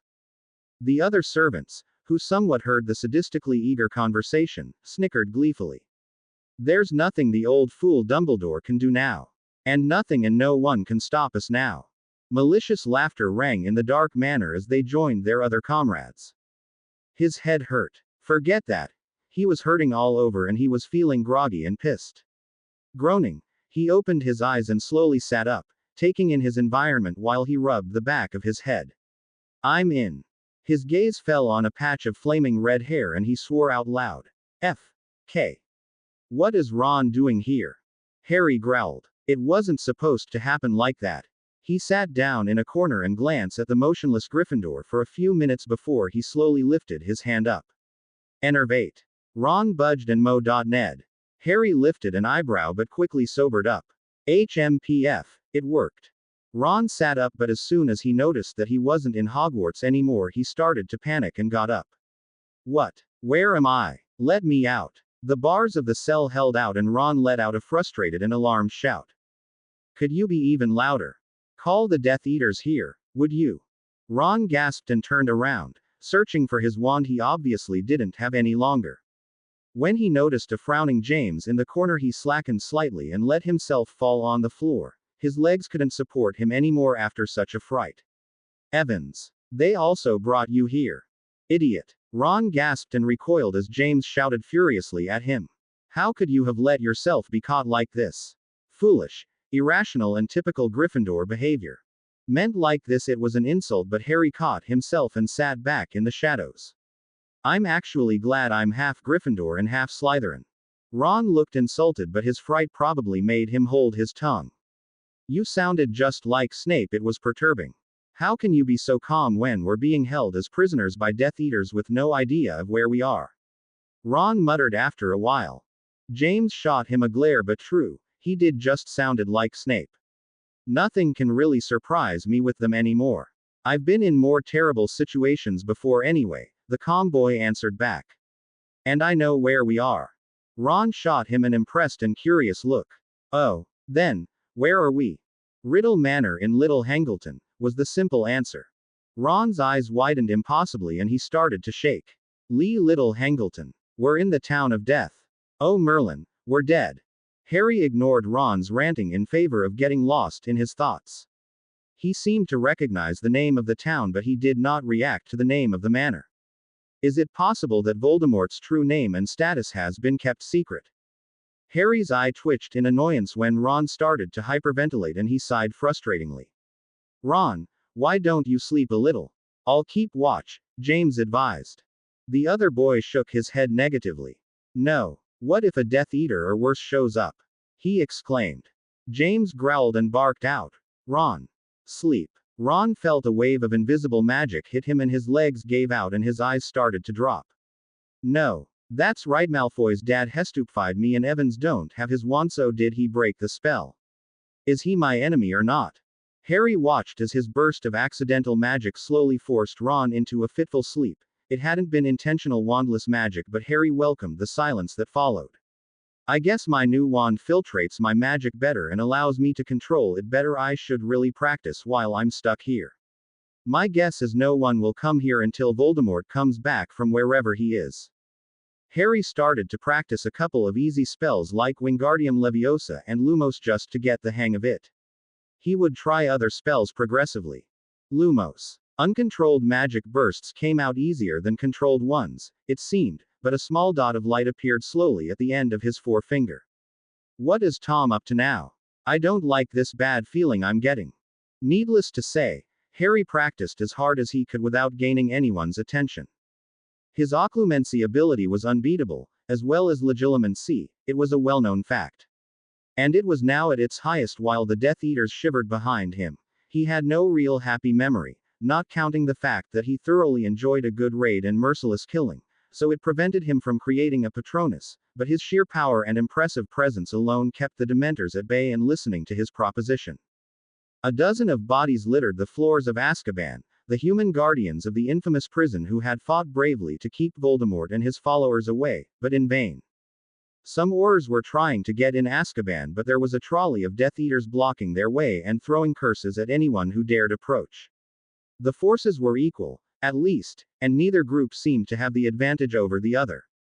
A curse nearly hit Alistair, Mad-Eye, moody as he was throwing a curse of his own and the Auror cussed heavily. His battle-worn face held a grim expression as he backed up Nymphadora Black, also commonly named Tonks. The young woman had a nasty gash up her arm but looked otherwise unhurt. The commotion was suffocating for them because of the nearness of Azkaban, and they were not trained to be this close to such a great number of souls. Curs. This was the job of the now probably dead guardians of the prison. This is hell. Mad Eye yelled, growled over the ear-splitting noise. I'm supposed to be Incendio. Retired. Tonks dodged a curse. Expelliarmus. Don't start complaining. You're the one WHO asked to come back because you were bored. And anyway, we need your expertise, Stupefy. Right now more than ever. Mad Eye pushed her out of the way of a wayward spell before he threw one back at the smirking Death Eater, who evaded it. Tonks shot him a thankful glance. Thanks. It's good to know you're watching my back. Mad Eye didn't reply and continued to throw hexes and curses away like fireballs. They started to gain some terrain on the enemy when the wasteland where they stood started to freeze and the air to thicken.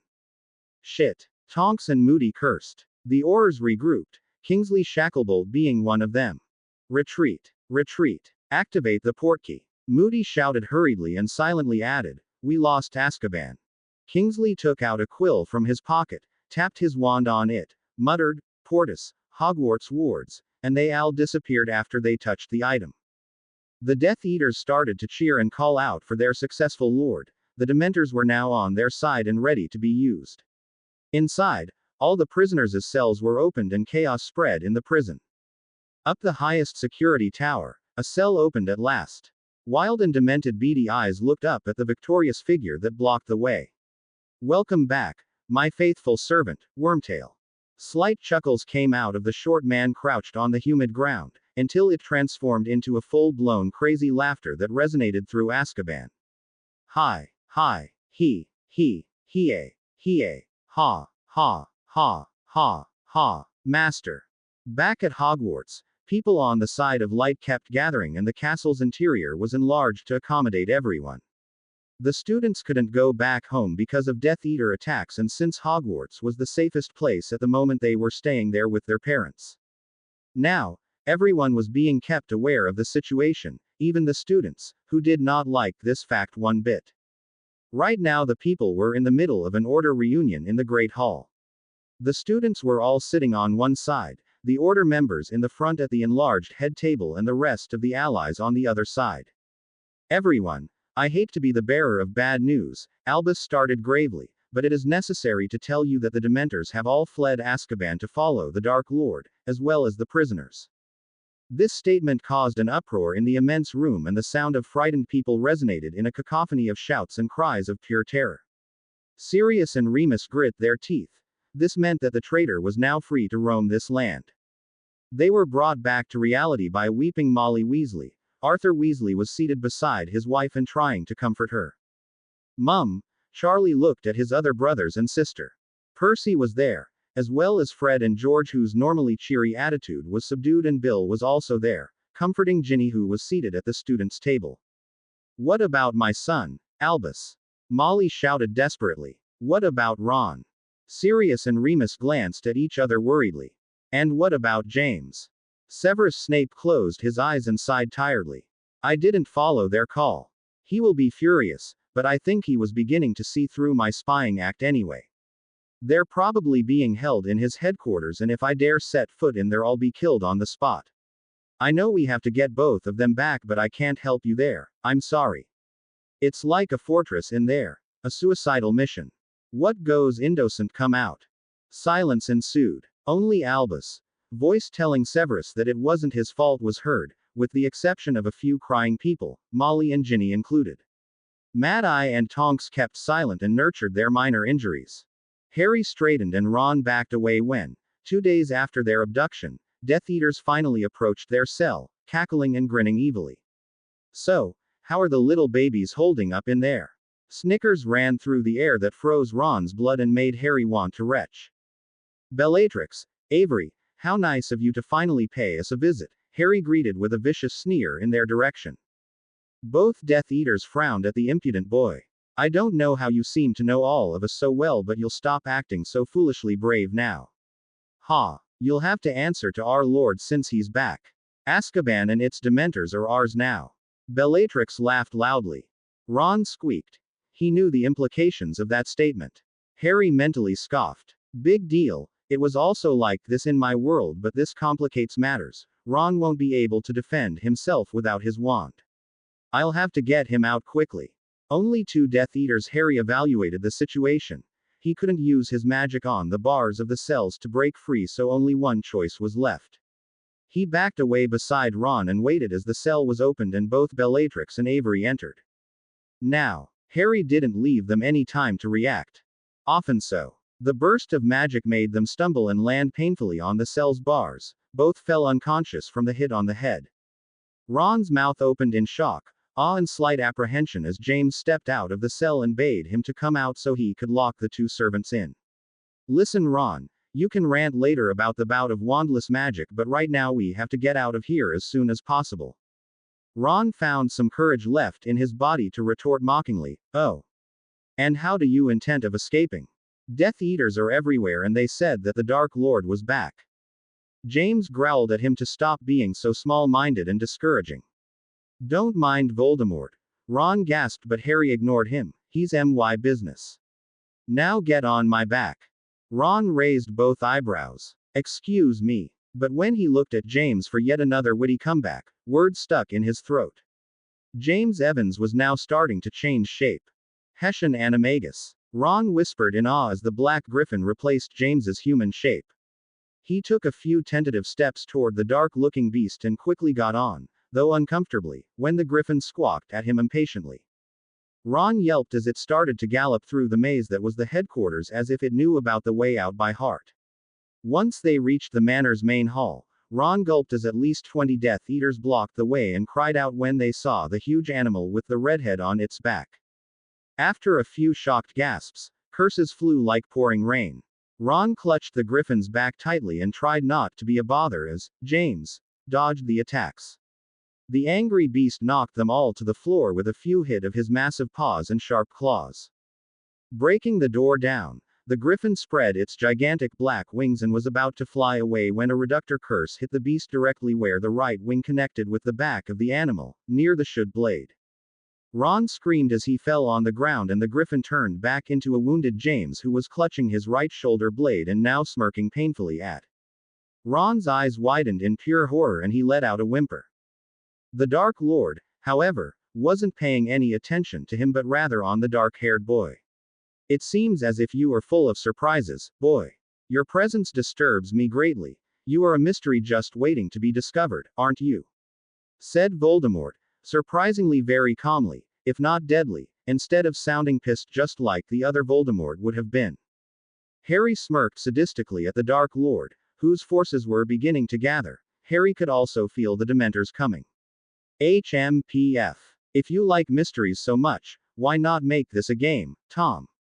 Ron watched back and forth and wondered why the Dark Lord's face first contorted into surprise, then anger. "Boy, do not call me that. How do you know of this name anyway?"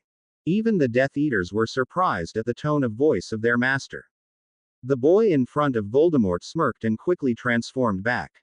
Ron took the hint hastily and got on. With a powerful flap of wings they were airborne and away from spell reach. A few Death Eaters were going to get their brooms to track them down, but Voldemort held his arm up to stop them. "My lord," Lucius Malfoy asked with the need for revenge. Voldemort smirked to himself, completely ignoring his curious followers. "A game? Huh. I like games and when I tire of it I'll kill you myself." Harry chose to bypass the Dementors with his speed as a griffin. Ron wasn't an animagus, thus not immune against their power. Plus, he doubted that the whole animagus are immune to Dementor feeding thing was known here. The proof was Pettigrew, who had needed Voldemort to get him out. His griffin mind was still able to recognize the traitor who stood beside Tom, though. He hadn't given Pettigrew any attention, but he mentally swore the rat would pay for his crimes. He had looked even more ruffled and insane than Sirius' 12 years in Azkaban and his 12 years as a rat in the Weasley family, but it was him. As they were flying back to Hogwarts, a gasp from Ron brought his attention back and his mind became alert. "You're bleeding. You're losing a lot of blood," Ron exclaimed as the red substance steadily seeped out of the wound made from the reductor curse. The griffin only let out an angry screech and Ron shut up. It probably meant, "Tell me something I don't know." "Now shut your trap, I need to stay concentrated." When Hogwarts finally came into view tiring hours later, nobody was happier than Ron. Harry was just glad that the wards surrounding the castle did not activate. The blood hadn't stopped flowing, though in lesser quantities since he couldn't stop flapping his wings, and now his eyesight was starting to blur since the spurt of adrenaline was gone. He came short of falling on the ground but managed to land in front of the castle's doors. Ron walked on shaky legs and gasped as James transformed back and fell, boneless, on the ground, the snow having melted. James. No. Ron was about to touch the injury but James pushed the hand aside weakly. No, go get the adult's serious, Remus, he panted before he lost consciousness. Ron quickly acted and nearly shoved the heavy doors open. All movements and ongoing arguments stopped when the redhead suddenly ran into the Great Hall. The Gryffindor didn't seem to notice the number of people watching him or the number of wands pointed in his direction. He even ignored his mother's cry of, "My baby," and his family's exclamations of shock and joy in order to run towards Dumbledore and the rest of the teachers. "Headmaster. It's Evans. He's just outside Hogwarts and he's badly injured." Ron didn't even have the time to finish his phrase and Dumbledore to stand up. Sirius and Remus were already out the door. Needless to say that the cacophony of curious and scared voices started again as Dumbledore ordered everyone not involved to stay seated until told otherwise. A strong ward was cast at the end of the infirmary where James Evans lay after having received Poppy Pomfrey's cares. He was still very much unconscious but no one was ready to take a chance just yet until they knew what had happened and who he truly was, no matter how many times Ron assured and repeated that Evans had saved his life. "I don't want to hear a thing, Ronald Weasley, until Madame Pomfrey takes a good look at you. My poor baby." Molly Weasley gushed over her son like a very persistent mother hen. "Mum," Ron whined, but it didn't help his cause. Poppy started her checkup while the most influential Order members talked quietly away from the redhead. "This is certainly unexpected, Albus. What are you planning to do now?" Minerva asked while stealing a glance in the youngest Weasley boy's direction. Albus stroked his long white beard slowly. "I, for one, think that it's a miracle that both boys are here today with no more wounds to show than those of our mystery guest. I will ask Mr. Weasley to put the memories of those last 2 days in a pensieve to view later. He needs his rest right now." "Indeed he does," Poppy interrupted with a stern look. Molly and Arthur joined them, looking more exhausted all of a sudden. The stress of thinking about a captive and probably suffering Ron was now taking its toll. "He doesn't have any injuries. He's just tired and needs rest right now," Poppy finished with a sigh. Albus nodded. "Why don't you take a nap, Molly?" "Arthur, you haven't slept a wink in 2 days." Molly nodded even if the prospect of leaving her son scared her. "What about the other boy, Albus? Ron did say he saved his life, even if Poppy made him drink a sleeping potion before Ron could say how," Arthur said suddenly. Albus waved a hand dismissively. "I will take care of it. Now everyone out. The wards around James will prevent anything from happening. I will come back in an hour to talk with Ronald. His brothers and Miss Weasley must be waiting for you in the Great Hall. Minerva, you can dismiss everyone now. I think we all need a good night's sleep," the headmaster stated. Mad Eye stepped forward. "I will keep watch outside the infirmary." Sirius and Remus were about to argue when Albus shot them a look. They glanced dejectedly toward James's bed and walked out of the room silently. The other adults gave them sorry looks and Albus sighed. "I really hope that boy isn't an enemy or else Sirius and Remus will be devastated. It will simply destroy them." Everybody was finally asleep when Dumbledore went back to the infirmary. "I swear on the rising phoenix."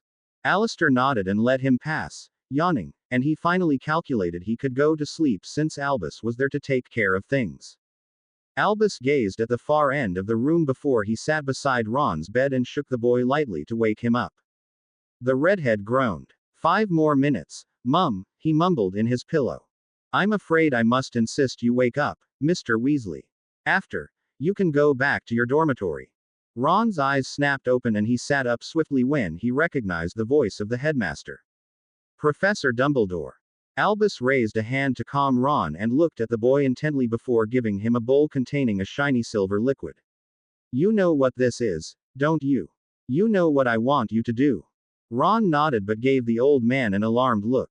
Headmaster. He saved my life. Albus raised a hand again and Ron sighed. Where's my wand?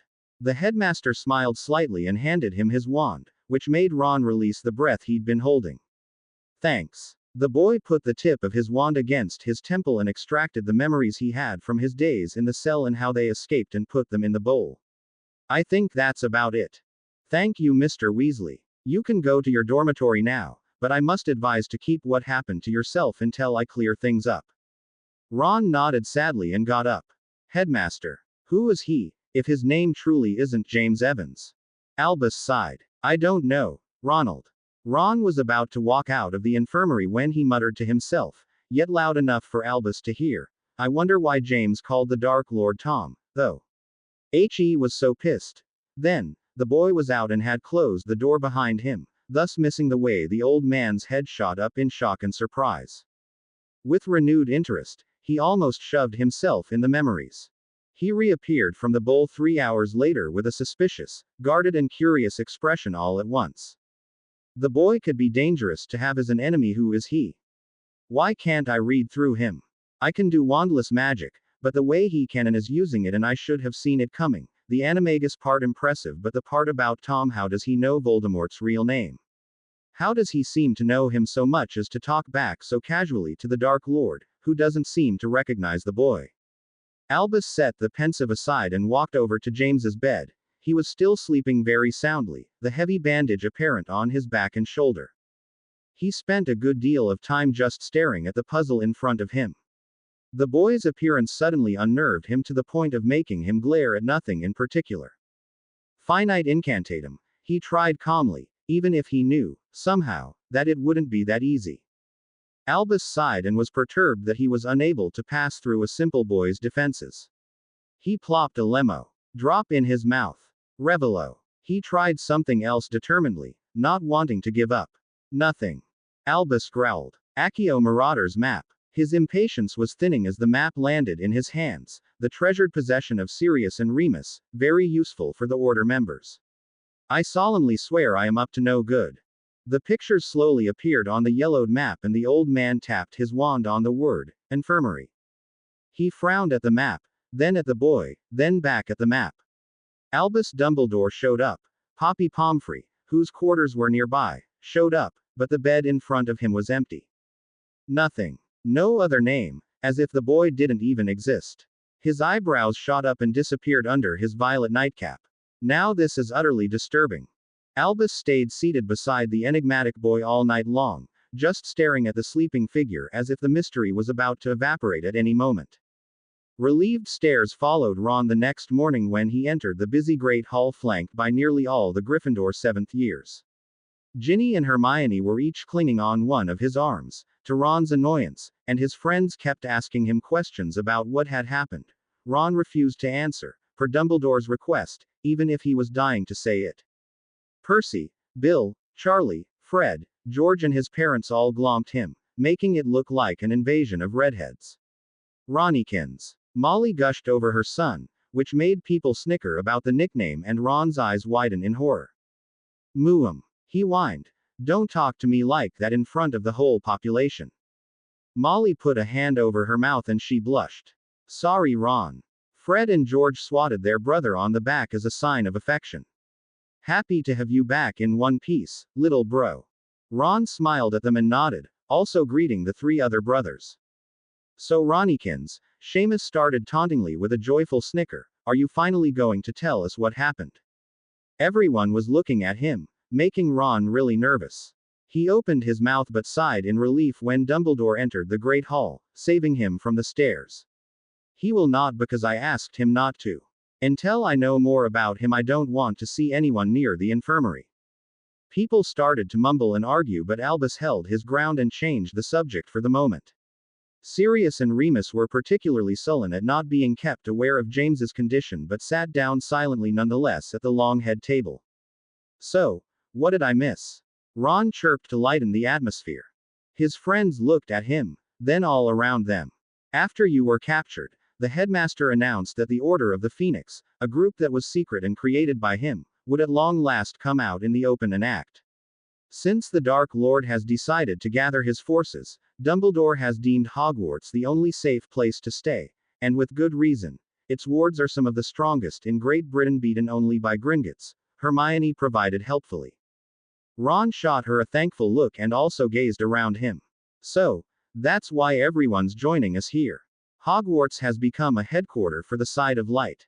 Hermione nodded and took a bite out of her breakfast, even if her stomach grumbled against it. I really miss my classes. All we do is sit here and listen to their reunions and possible combat strategies all day long. Stupid war. Stupid Dark Lord. Some Gryffindors gasped and Ron dropped his toast in favor of staring wide-eyed at her. Hermione. She shot him an annoyed look. What? Tell me you don't prefer classes over this hell we don't have anything to do with in the first place.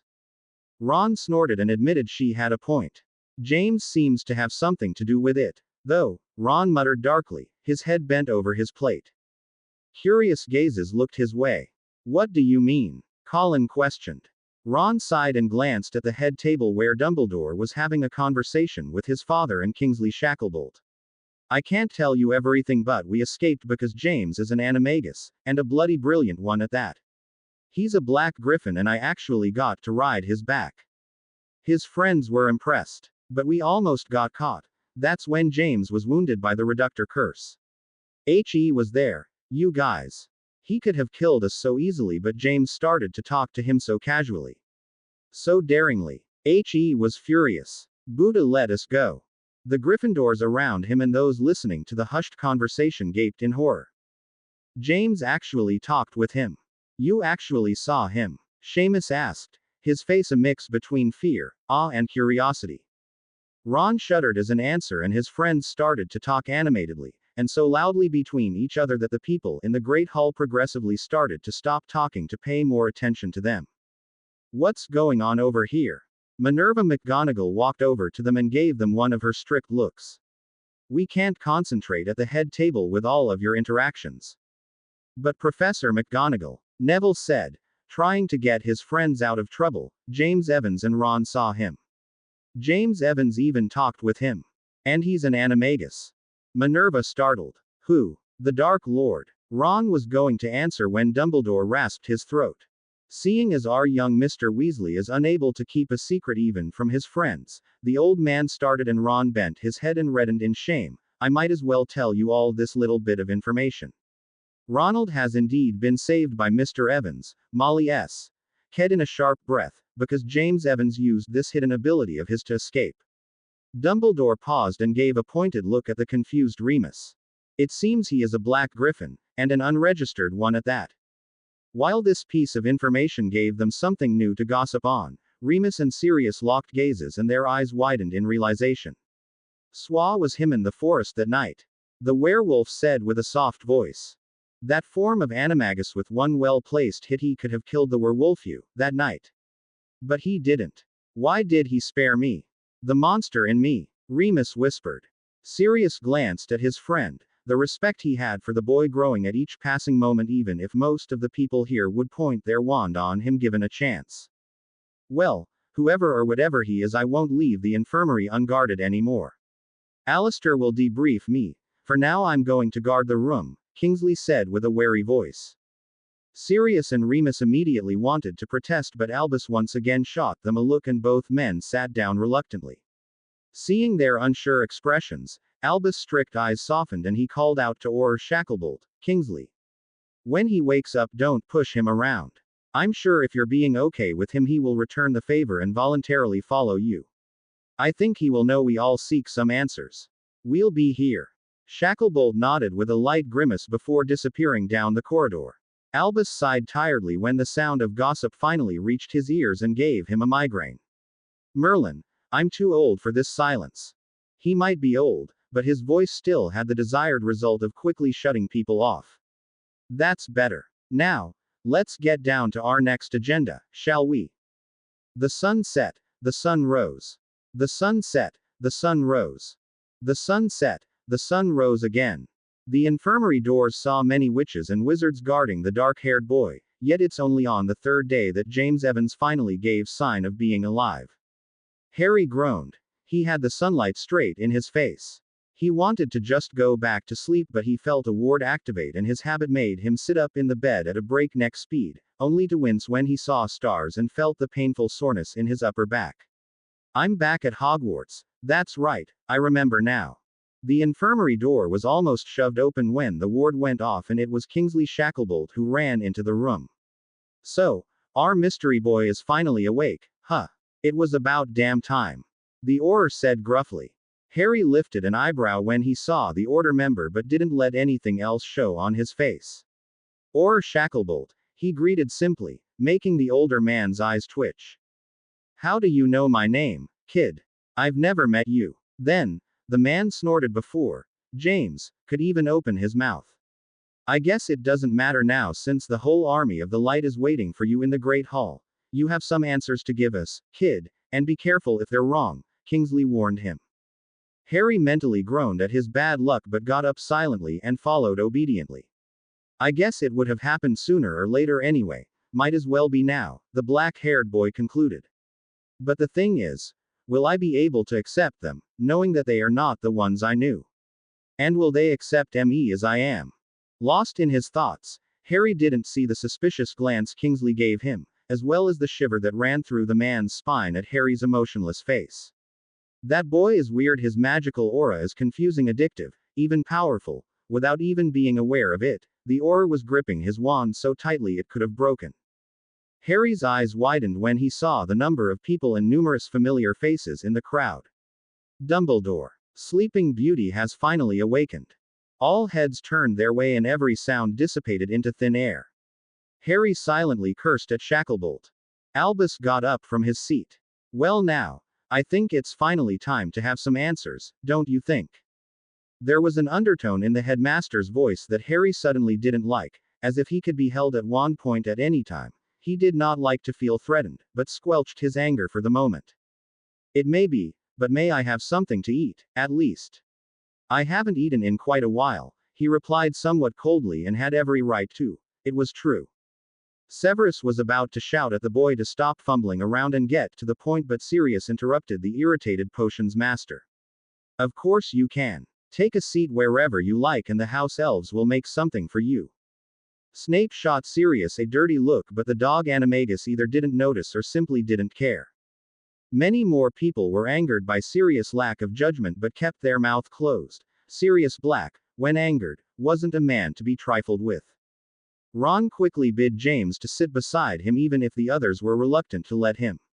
A light meal appeared when he sat down and Harry sighed before he started to eat, still aware of the immense number of eyes locked on him. I miss Dobby. He was apparently taking too much time to eat because halfway through his meal Severus banged his hand on the table, making quite a few people yelp and jump.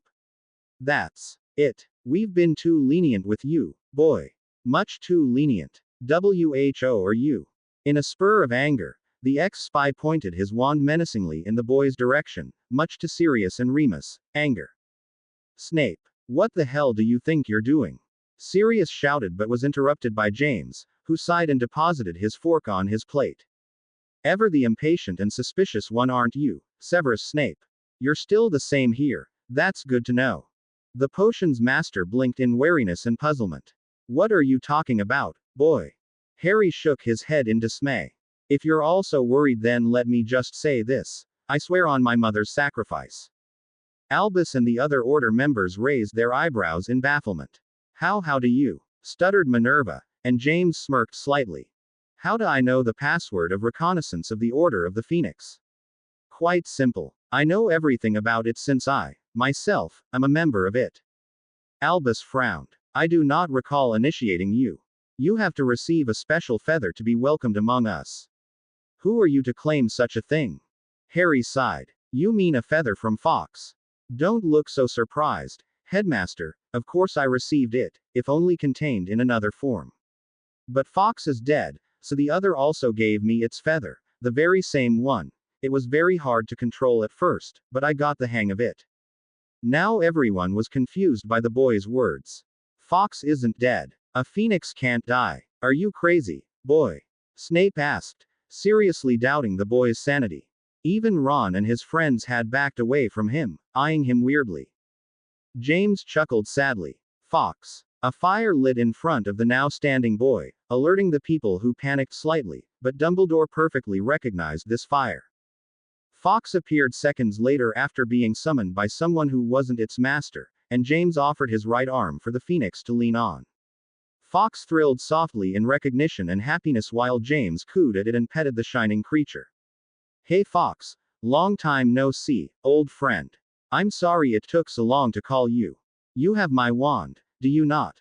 Fawkes gave the impression of nodding before he thrust his leg at him. Gripped within the claws was a shiny red wand and James took it with a thankful look and a small smile. I missed you, Fawkes. I miss them all so much but they're all dead. I should have been the only casualty in the war, but everybody sacrificed their lives for me, Harry said, his voice full of hidden emotions threatening to spill, and Fawkes cried a tear for him, further surprising the headmaster. Harry smiled softly at bid Fawkes goodbye as the bird vanished back into the highest office in the castle. Something clicked in Dumbledore's head and he sat down heavily in his chair, making some of the teachers look at him confusedly. Is it possible? Alternate dimensions. James smirked at him. So you finally got it. Then, he sobered up. It was Fawkes who sent me here. Everyone I loved had died, so what did I have to lose? I had the chance to see you all again, but it's a shame that, even here, my parents didn't survive. He gave a pointed look at the shaking Remus and Sirius and said softly, but at least you're still here, Padfoot and Moony.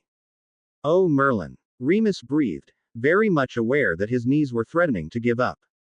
Sirius couldn't bear the pressure and did sit down. It didn't appear like it, but Harry was as nervous, if not more, as them. But he had to be strong and he straightened his facade. He lowered his head and his gaze to his hands, which were now held in tight fists. When I appeared near Hogsmeade, right after the last battle, I knew I couldn't walk around freely as I was.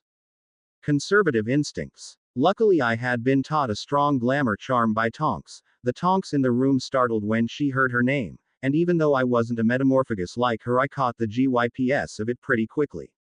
So who better to transform myself into than the only father figure I had ever known? I tried to take on the shape of what you would have looked like as a kid my age at Hogwarts, Sirius, with only some slight differences.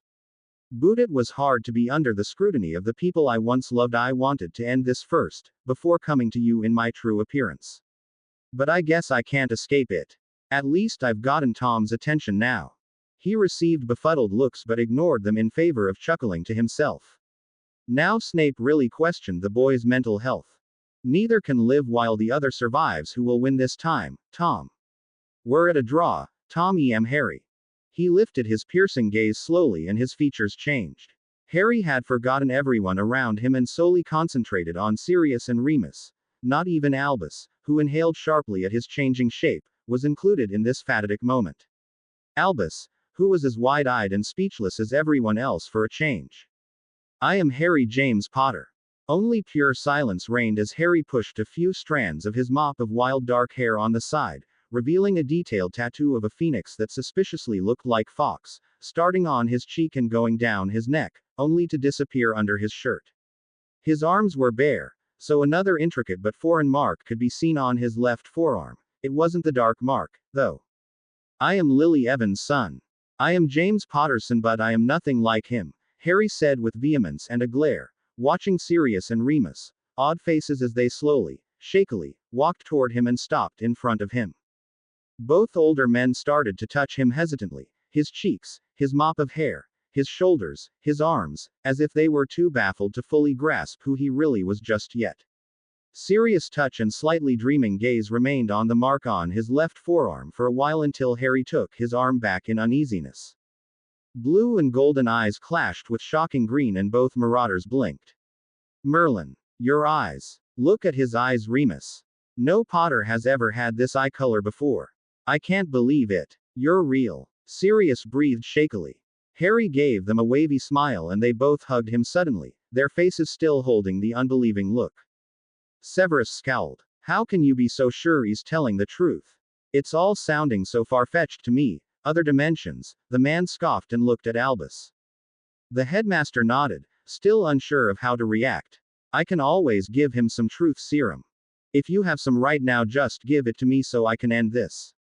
Harry surprised everyone with his forwardness, the headmaster and Severus included. Then, the boy's green eyes darkened slightly. But I warn you now. Any too personal questions about myself or my past and you won't get any answers. I don't appreciate to be forced into telling my past. Severus scoffed and rolled his eyes, making Harry shot him a dark look, before the man got up, retrieved a vial from his robes and gave them to the boy.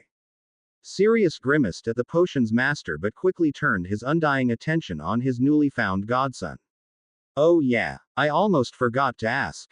Sirius said, feeling all giddy all of a sudden. How are James and Lily and us too, for that matter, in the other world?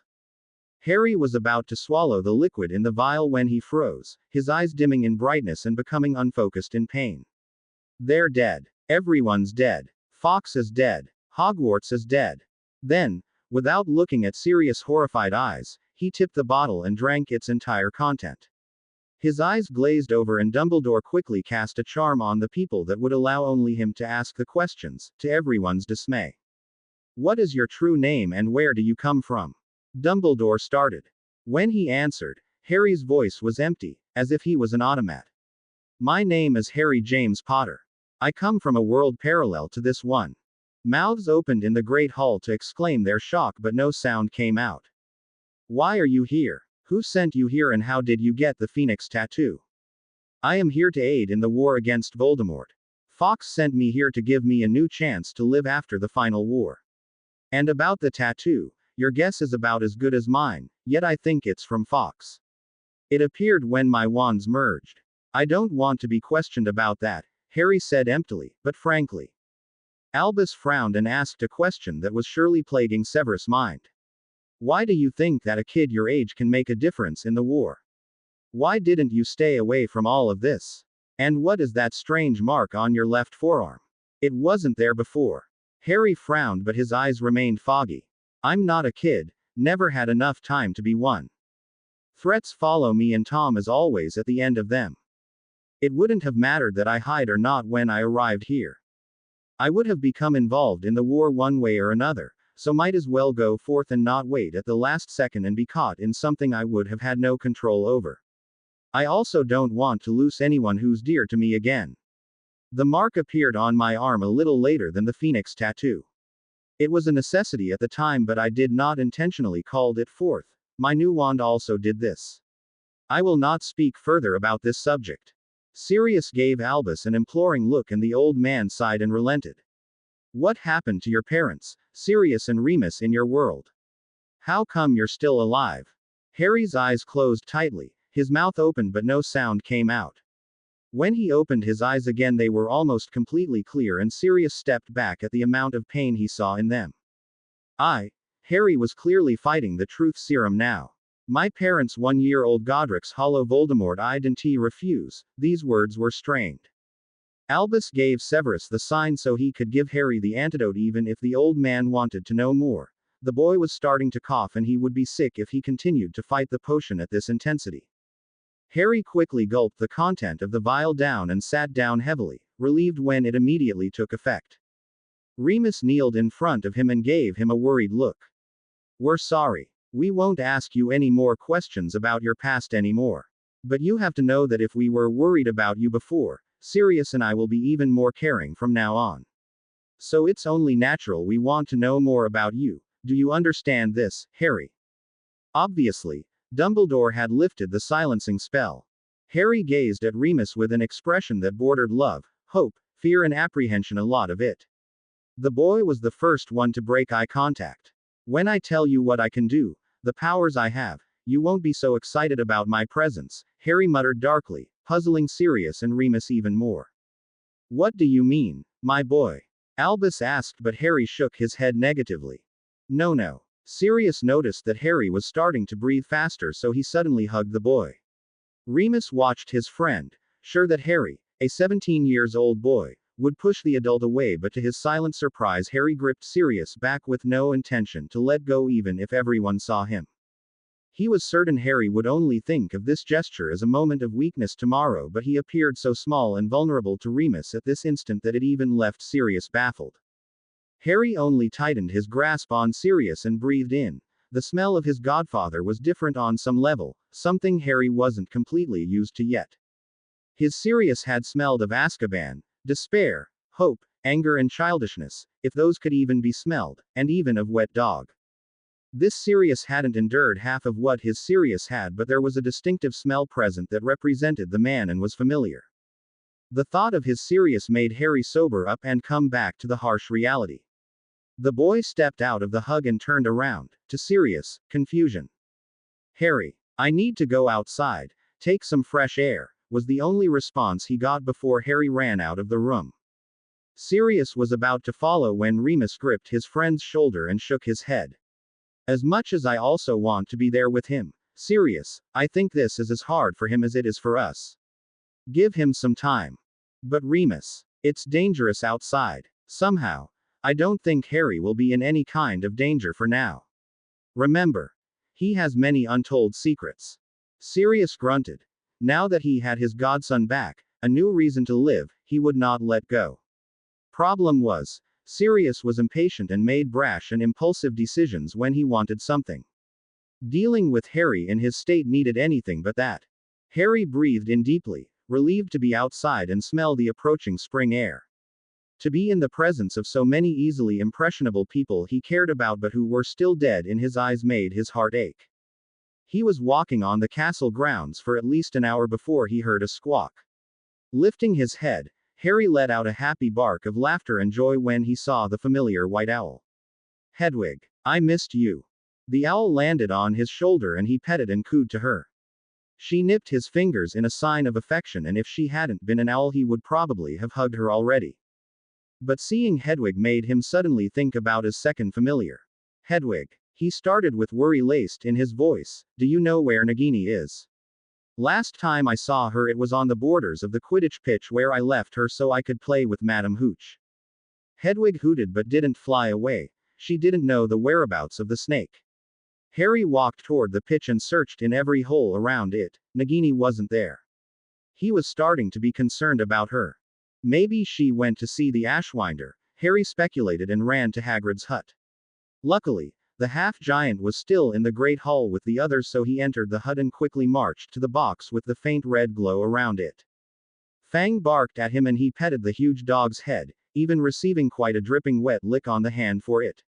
Harry grimaced and wiped his hand on his robes before he bent down to talk with the Ashwinder. Hello there. Do you know where Nagini is? The Ashwinder lifted its head to greet him. SSO, you finally decided to show up again, man snake.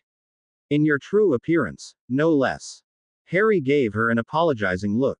I'm sorry. I was caught in trouble and had to escape. I'm just happy that everybody is alright and I hope Nagini is too. Harry was certain that if the Ashwinder had a mouth for it, it would have smiled in relief. I am glad you are unhurt, man snake. Nagini was very worried about you. She is in the dark forest behind this hut, maybe with the hunting great one. I can go and search for her, tell her that you are back and are waiting for her. One eyebrow lifted. Great one. Oh, the basilisk. That's right. It can go out to hunt. I gave him the permission. That would be very nice of you, Red One. When you find her, tell her to join me in the castle. My identity has been revealed, but SSHE will still have to be careful about not being hexed. Snakes aren't popular in Thos Dace. Say hi to the Great One, ALSSSO. Thank you for your help. The Ashwinder gave the impression of nodding and Harry helped it to get out of the box. It slithered outside and disappeared in the forbidden forest.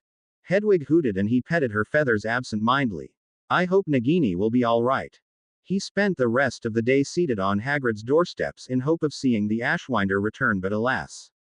When the day made way for the night, Hedwig flew away to hunt. Harry decided it was time he went back to Hogwarts to face the music.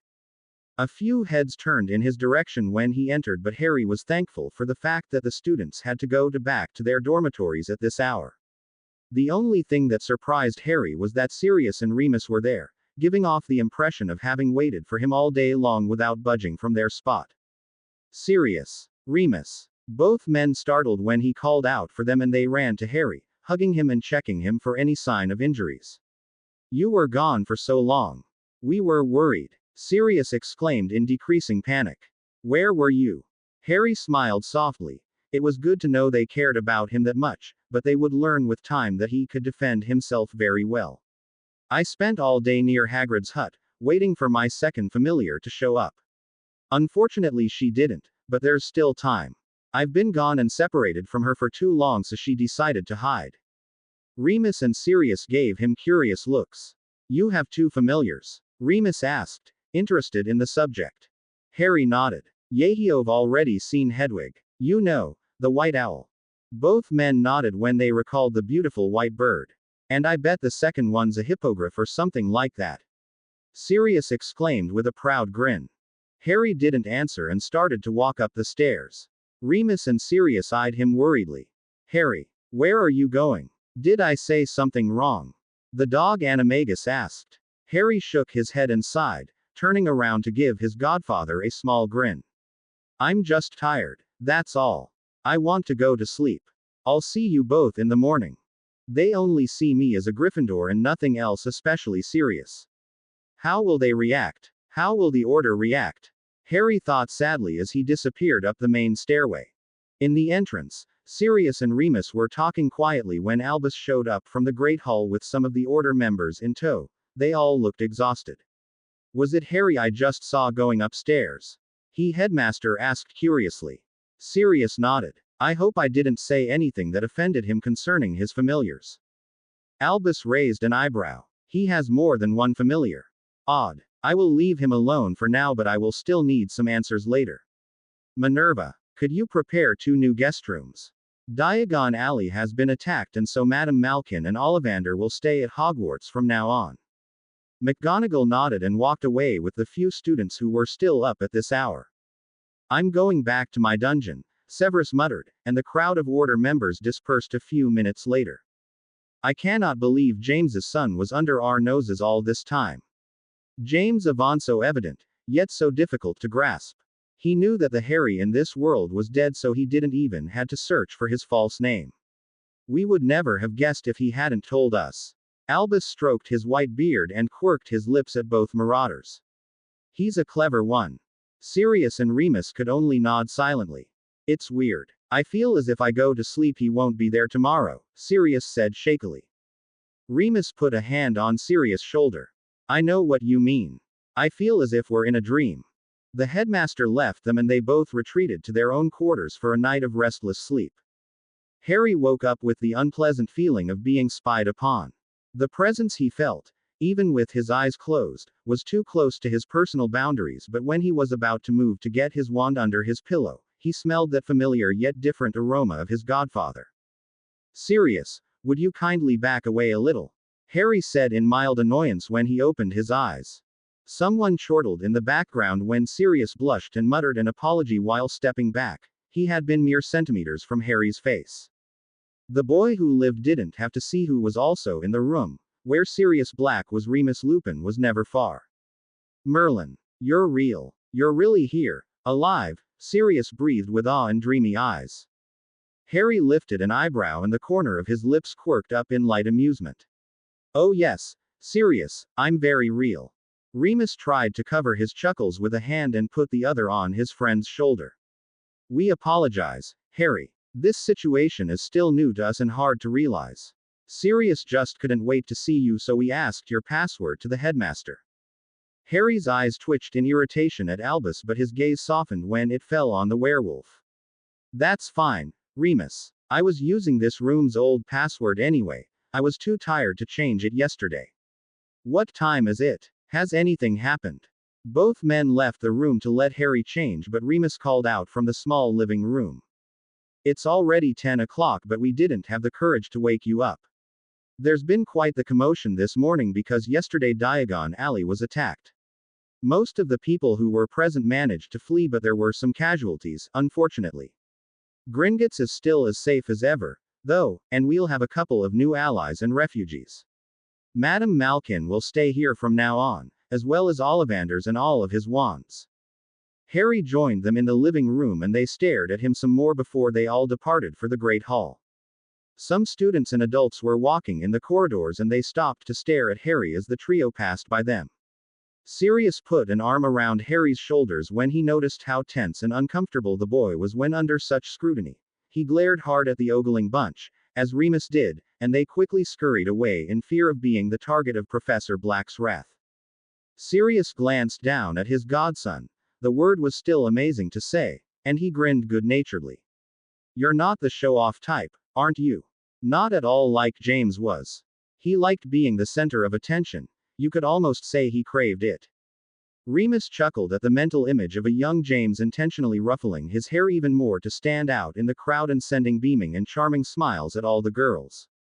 Harry's lips did not quirk up one bit.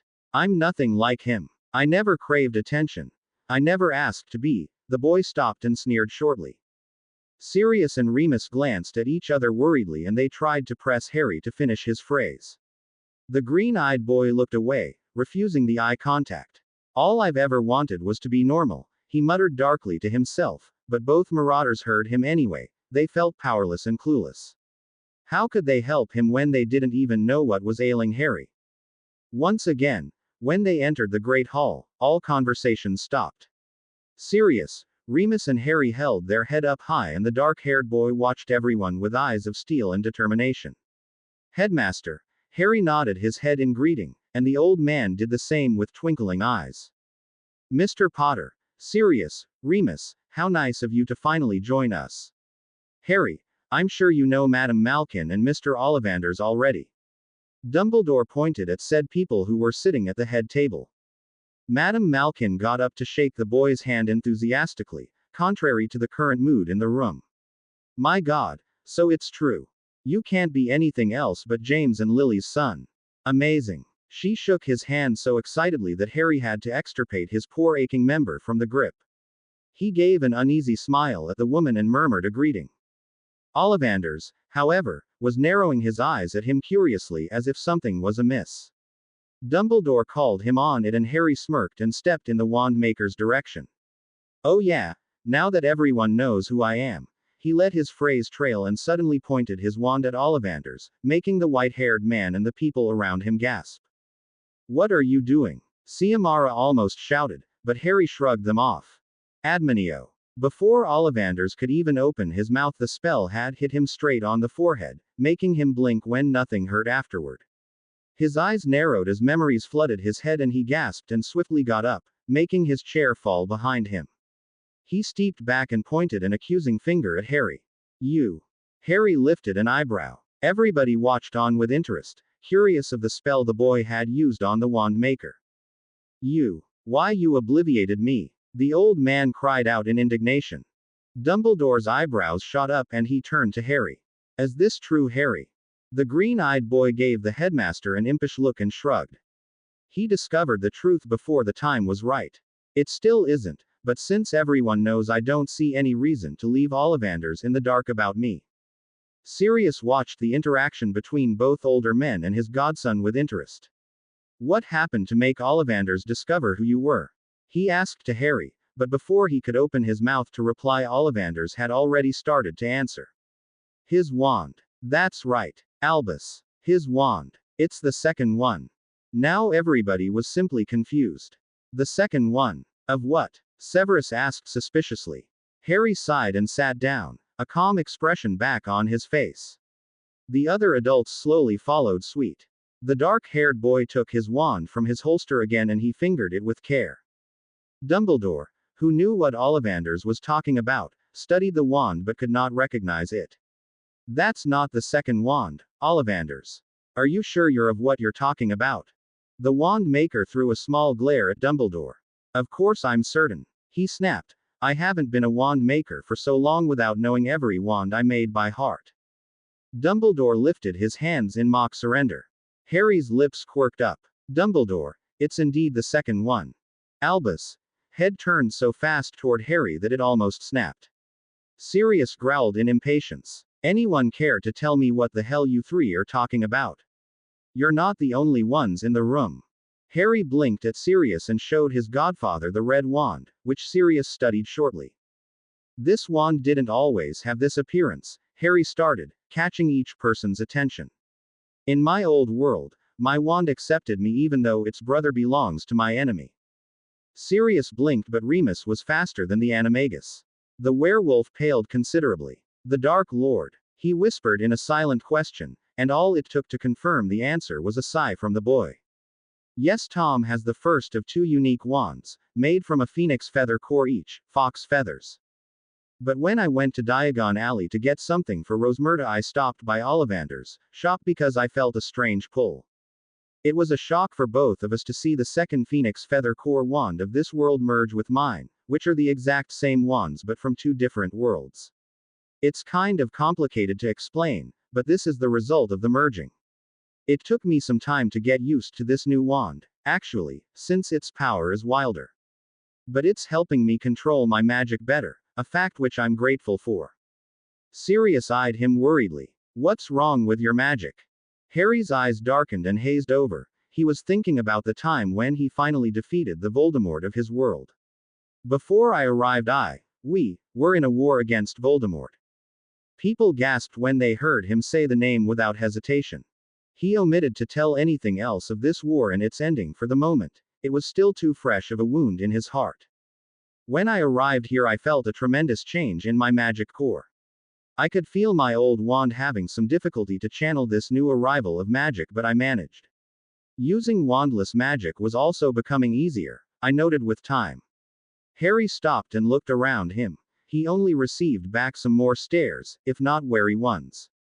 Wandless magic. That's not exactly a light art, you know, Sirius said uneasily, and he almost recoiled when Harry let out a harsh bark of laughter.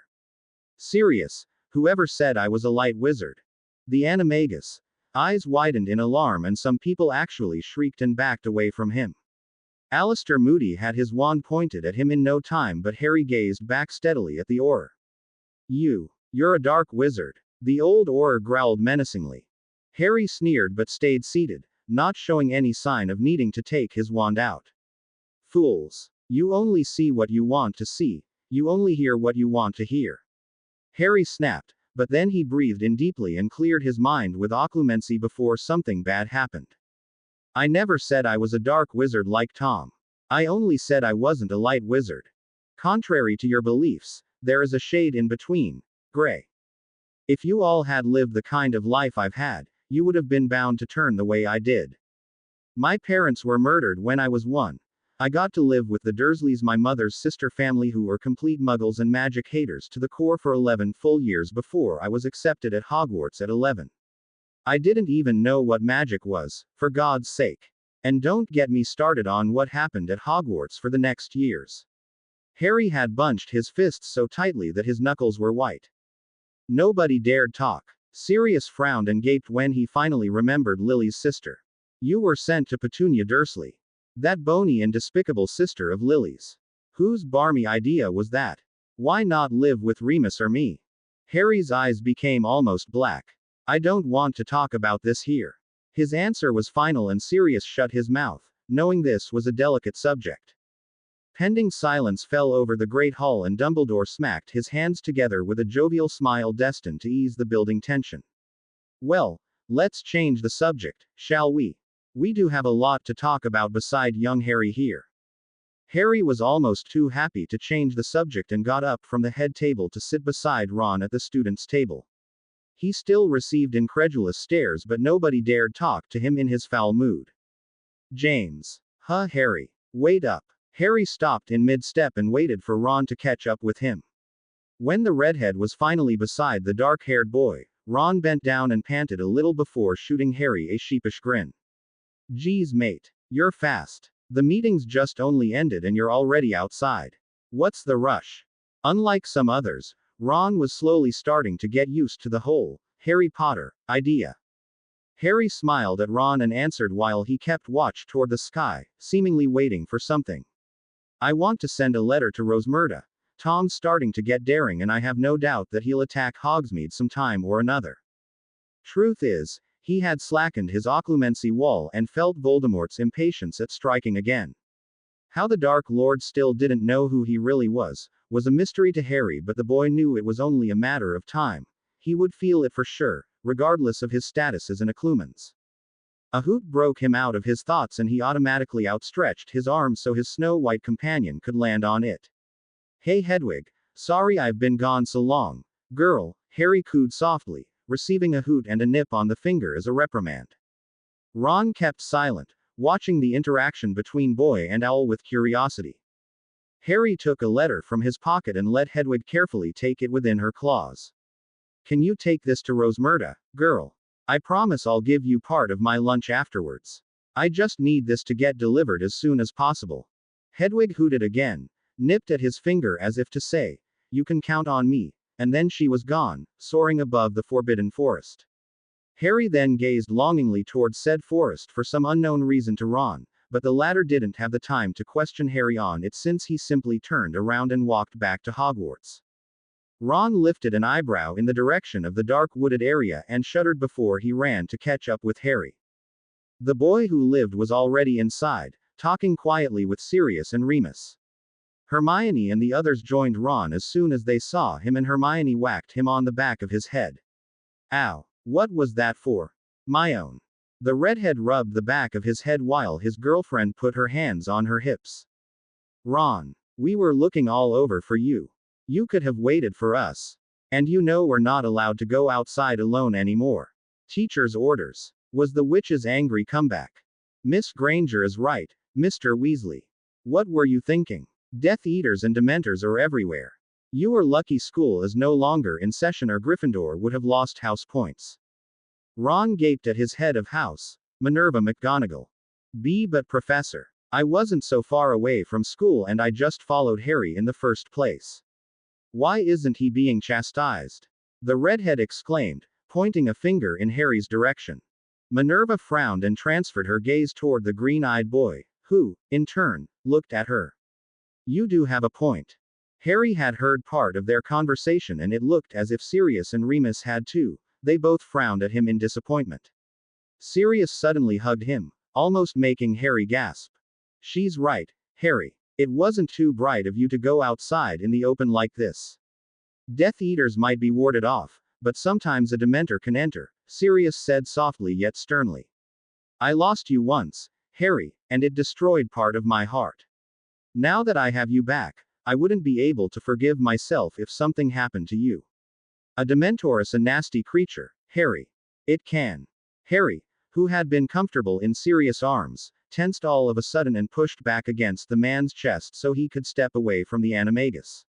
His face was unreadable at first, but then contained anger started to seep out of the boy, as well as a deep sadness Remus was sure no boy his age could ever possess. Harry, Remus called out softly, and it was all it took for Harry's anger to dissipate and make complete way for the sadness and bitterness of his life. I know what a Dementor does. Harry snapped at them shortly, his voice straining and sour, his eyes trained on the suddenly interesting floor. Sirius stepped toward Harry and gazed at him with a concerned look. Harry, what do you? The entrance doors banged open and all eyes immediately transferred onto an aura Harry didn't recognize. Dumbledore. The man looked frantic. The Death Eaters are attacking Diagon Alley again. The headmaster promptly sprung into action, ordering the most powerful of them to aid those who needed help. Alistair, Tonks, Kingsley, Charlie, Bill, Sirius, Remus, Arthur. You go back with Nathaniel. I'll join you in a minute. Those who were called started to run outside, but Harry called out to those he considered to be his family. Sirius, Remus, I'll come with you. Harry took his wand out, but his arm was caught tightly before he could follow his instincts to fight. Let me go. Try as he might, Snape wouldn't let go. No, Harry. You stay here. It's too dangerous for someone who's not trained properly, for you. This isn't a game. Sirius barked sternly. Harry looked at Remus, who was still impatiently waiting for Sirius for help, but the werewolf shook his head as a definite and non-negotiable no.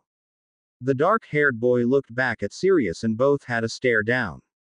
Sirius frowned and Remus made him remember that people were still in danger in Diagon Alley. Harry bent his head and stopped fighting the potions master's relentless grip. Sirius nodded in satisfaction and ran away with Remus so they could apparate out of the castle's wards. Harry didn't see them run away. Let me go. Severus glared at the back of the boy's head before he let go of Harry. For Merlin's sake, boy. Stop wanting to play hero. This is indeed not a game. The man shouted at Harry's eerily silent form. Dumbledore gave the teachers some orders to keep the school safe and gazed sternly at the boy who was still giving them the silent treatment and standing with his back turned toward them. Mr. Potter, this is no time to brood. You're acting like a spoiled child, the old man said before he, too, went outside. As soon as those words left Dumbledore's mouth, Harry bunched his hands into tight fists and clenched his teeth so hard his jaw almost cracked. He walked calmly in the direction of the staircase, but his body was obviously as stiff as a board. Harry, you know they're right. We're just kids. We don't have anything to do with this. Ron's breath caught in his throat when Harry's head snapped in his direction and he was on the receiving end of a frigid glare. The redhead shivered and quickly lowered his eyes and backed away while Harry simply disappeared upstairs. Ron. Hermione put a hand on her boyfriend's arm and the boy jumped and shuddered. You should have seen it. My own. The glare he sent mate was so cold. Severus brushed it aside with a scoff. Bah. Let the boy brood, for all I care. He's acting just like his attention seeker of a father. Severus. That comment was uncalled for. Minerva sent him a stiff scowl and the potions master shrugged it off and went back to his dungeons. McGonagall sighed and took charge of the castle while Albus was gone. The remaining students were ushered back to their common rooms, the majority of them were already there anyway. Professor McGonagall, what about Harry? Ron asked carefully. Minerva merely told him that she would ask some teachers to go look for him and to go back to his common room directly, which frustrated the Weasley boy. He had to obey nonetheless and the little Gryffindor group, flanked with Fred and George, marched back to Gryffindor Tower. Hey Ron, do you really think Harry's an attention seeker? Dean asked out of the blue. The redhead shot him a look. Are you siding with Snape, Thomas? He snapped. Dean had the decency to look embarrassed and he muttered. Well, no, but did you even try to ask yourself why Harry seems so intent to fight? It doesn't even concern him. To me, it really looks as if he wanted to show off. I mean, what can a kid do against an army of Death Eaters and Dementors? Dean has a point, Seamus reasoned, and mutters of consent followed. Hermione was silent during the entire exchange, her brain working overtime. Don't think that's it, you guys, she said slowly, still searching for the best word to use. What do you mean, Hermione? Asked Dennis Creevy with curiosity.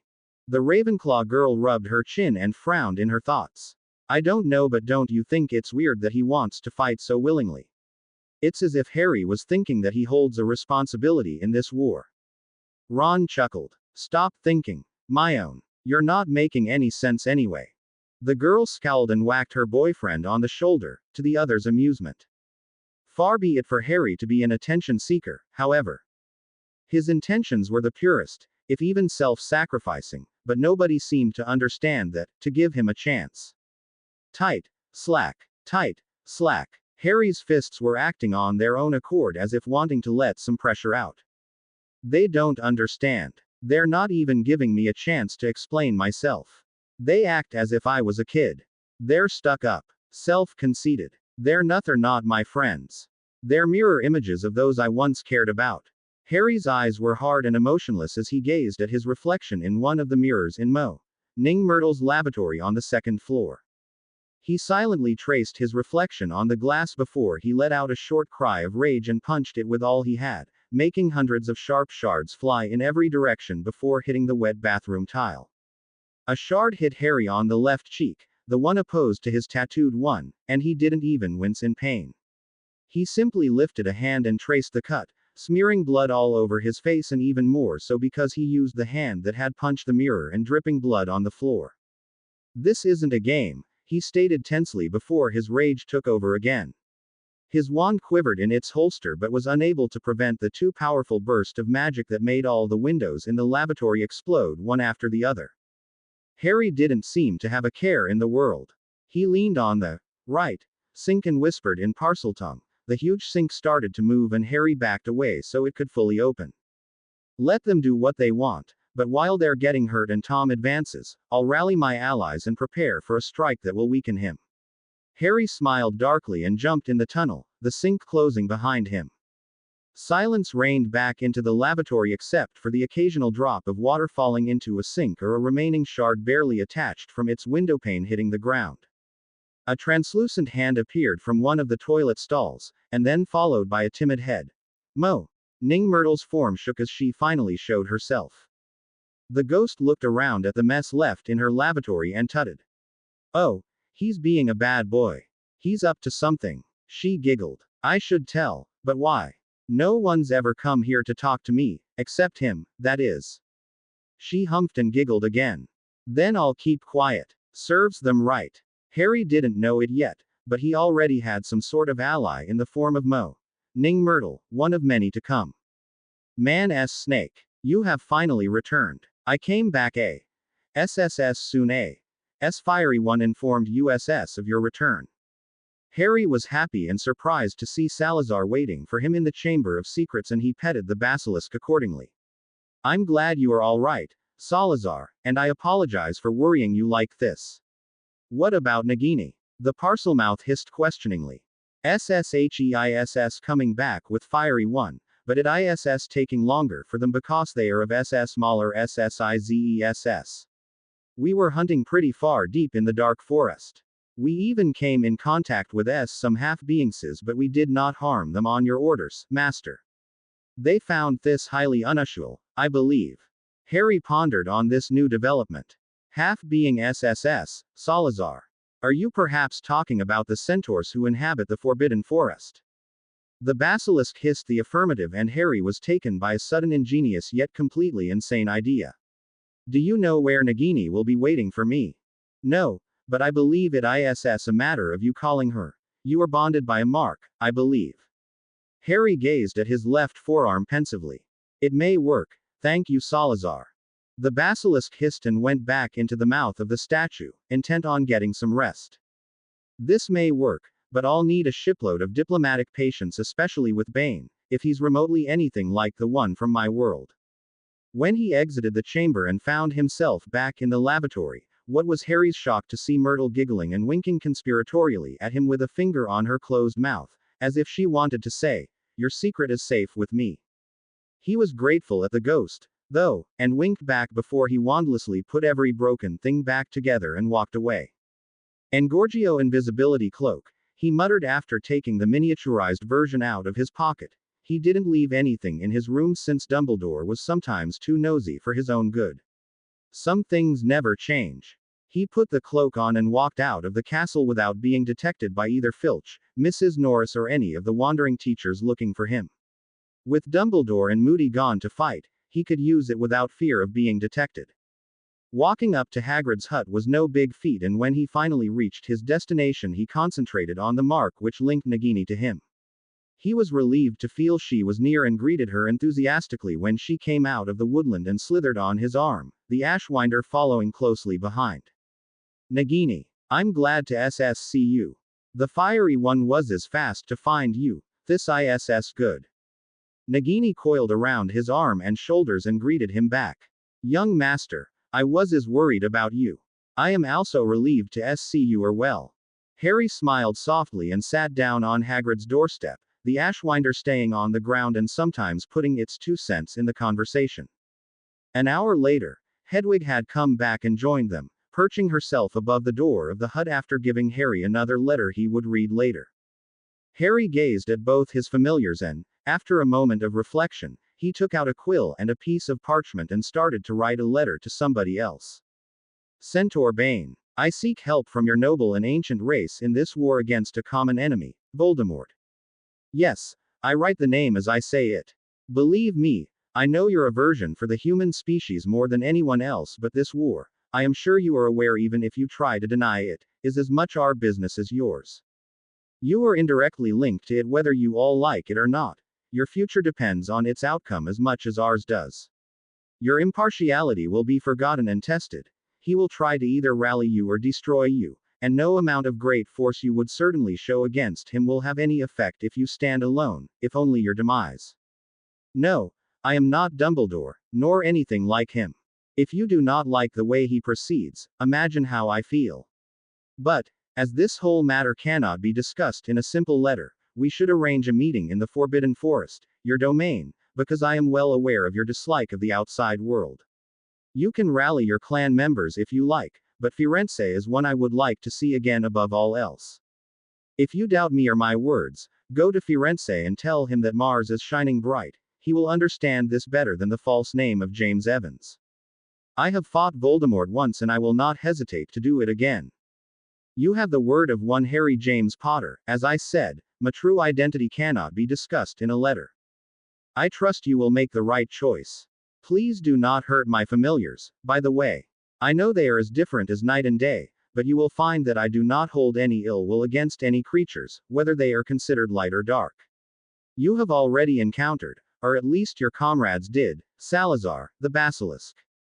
Now, Nagini and Hedwig will make themselves the pleasure of waiting for your reply. I wish you well. HJP. Harry reread the letter and called Hedwig to him. Give this to Bane, Hedwig. I want you to go with Nagini, though. Nagini, you will follow Hedwig. SSHE will bring me the reply, and when SSHE does, you will wait for me in the chamber of secret SSO. You can go back to your place on my left arm without anyone saying you. Be careful. Nagini slithered on the ground and Hedwig actually flew low and slowly so the snake could easily keep up with her. She probably understood Harry's intention to shock Bane by this sudden appearance of an owl and a snake, one considered Voldemort's, nothing less than a mystery, delivering a letter together. Harry was taking a big chance by gambling with Bane's love of nature, animals and his sense of righteousness. He wanted to pique the Hard Leader's interest from the beginning by omitting the most important information from the letter. He could only wait and see what the result would be. It is getting cold. US should go back to the castle, young man snake, and SSC to the life flowing out of you, the Ashwinder admonished, and Harry reluctantly nodded, noticing that his life, also called his blood by human standards, was still slowly flowing out of his hand, drop after drop. It wasn't to a dangerous level, though, so Harry didn't feel faint at all. Do you wish to go back inside Hagrid's hut? He asked before getting up. The Ashwinder thought about it and politely refused the offer, saying that it would like to be free for a while. That didn't prevent it from hiding in the hut to seek some warmth, though, and it would be easy for Harry to find it if he needed its help. All right, but don't go laying EGGSSS all over the place. Hagrid doesn't need his hut to burn down to ass Hess, the boy joked and walked away after putting his father's cloak back on.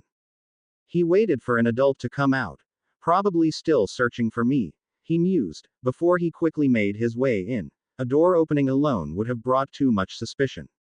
The deputy headmistress was still giving away orders to find him, apparently.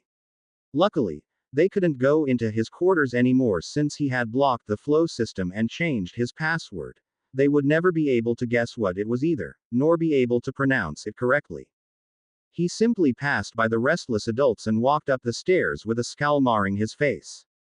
I should have stayed as James Evans. They respected him, considered him a worthy opponent, feared him, at least.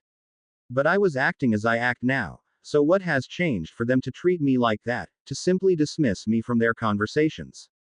Toto treat me like a helpless kid. Harry wanted to snarl the last part aloud for the whole castle to hear. His magical aura was straining to be released once again. Even the portrait guarding his quarters seemed to quiet down, and it was only a landscape. But the wind in it did die down and the trees became motionless. He glared at the painting coldly as if he wanted to burn a hole in it, and, after a few minutes of debating whether it would actually happen or not, he settled for muttering the password. S is Slytherin and Gryffindor united. Ah, the pleasure of being a Parselmouth. He let himself fall on his bed and closed his green eyes, planning his future moves. There were some things he still needed to do and not a lot of time to do them all. He already had Myrtle's vote of confidence, thank Merlin for that, as well as Nagini and Salazar on his side, precious allies that they are. Now he had to sway Bane to his side. Maybe it would prove to be an easier task with him than Dumbledore, whom Bane hated with a passion. The old headmaster talked more than he acted, and if manipulation didn't work, it often transformed into a silent yet noticeable threat. Harry, however, was putting his cards on the table with a frank attitude and wanted a durable union with the centaurs. He would also have to have another chat with Aragog and Mosig, as dangerous as it sounded. The Sorting Hat would also receive his visit, for there was a certain something he wanted to retrieve, something that belonged to him in the first place anyway. He sighed and took his cloak off tiredly, now having too many things to think about and plan. He got up sluggishly and started to wash the blood from his stinging cheek and hand, then using a healing potion to accelerate the healing process. He remembered the letter from Rosmerta and read it with haste. It was the usual, "I can't believe it, I heard rumors but I didn't think they were true, you're really Harry Potter" kind of letter, until it mentioned that she would close the Three Broomsticks and join Hogwarts with some other villagers who were also feeling insecure and deemed Hogsmeade unfit to live in until the crisis ended. Great, I will have Rosmerta to deal with when she arrives. Harry rolled his eyes and put the letter aside. He only wanted to get some sleep for now. It was only the end of the afternoon, but he didn't care. He simply hoped that the fight in Diagon Alley would end in the favor of the close-minded members of the Order of the Phoenix and not in a bloody massacre. He fingered the tattoo on his cheek. I'm also a member. Hell. It's right there, branded in my face, as big and obvious as it can possibly get. Why are they ignoring me? Well, I'll just ignore them too, if this is what they want. Let them play while I actually do something to help, to make the balance bend in our favor. They're losing people. I'm acting to prevent the losses. Right now no one could make him lose. The scowl and determination etched on his face. He actually fell asleep with it. As Harry predicted, the hospital wing was full the next morning. He watched, amongst a crowd of curious students, Madame Pomfrey bustling around energetically under the obvious symptoms of having taken a vial of pepper-up potion. She had apparently been going at it since the middle of the night. The probing students were pushed out of the infirmary door by a weary-looking Albus, and Harry stepped aside to avoid getting trampled over. He set his empty gaze on the crying children lying on the beds and the injured adults retelling the attack to various oars. He felt the headmaster's heavy gaze fall on him, almost waiting for Harry to make a derisive comment, but to his surprise none came and the boy simply walked away without saying a word. Albus found this new attitude highly unusual but attributed it to the fact that Harry had probably never seen so many injured people, a consequence of the warring era they lived in. As if. Truth is, seeing Sirius and Remus laying, sleeping yet injured, on separate beds had made him turn around less. He expressed his anger for all to Har and see. Dumbledore will get them all hurt or worse, killed. He's not prepared enough. I have to act. Please Hedwig, come back soon. With a positive reply, Harry mentally prayed as he made his way to the Great Hall to grab a bite to eat. He ignored McGonagall's suspicious gaze, as well as Snape's glare, with practiced ease. He chose to act as normal as possible and smiled lightly at Ron and the others, who all let a collective breath out. So are you all right, Harry? You were pretty mad yesterday. The redhead searched carefully for the right words to use with the dark-haired boy. Harry shrugged and helped himself to some soup. A shadow fell behind him and he almost groaned in annoyance. He knew very well who was behind him. Mr. Potter, where were you yesterday? Harry turned around in his seat and gazed coolly at the deputy headmistress. I was in my room. Why? McGonagall watched him intently with her hands poised on her hips.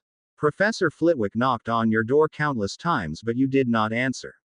Your flow system was also disabled, she stated, and Harry sighed frustratingly and raked a hand through his hair, a habit that looked very familiar for every teacher who once knew James Potter. Listen. I was pissed and tired and I wanted to be left alone. You want to know why I seem so eager to fight? Fine, here's your answer. I was very involved in the one back in my world. I know how Tom acts, I know how his Death Eaters think. I was an Order member, if you've already forgotten it. You believed in James Evans, so why not me? He knew he had a valid point, one Minerva would have trouble answering. The woman didn't quite know what to reply, but obstinate as she was, she didn't let go of the matter. Well, you're not in your world anymore, are you? Here there is no reason for you to get involved. Plus you're barely what? 17 years old. We will not stoop so low as to ask the students to help. It's a little too young to be killed by Death Eaters, the teacher replied with a frown. And you're under our responsibility, she added as an afterthought. Harry got the sudden urge to laugh, which he did, making those around him jump a little in nervousness. I won't be killed by Death Eaters. Only Tom can get to me. This remark confused a lot of people, but Harry continued without an explanation. And whoever said that I was under your jurisdiction? He asked haughtily, making Minerva's eyes widen and her mouth close with a snap. I'm a guest here, not a student, for one. Plus, I'm also technically dead here, so I don't have to answer to anybody.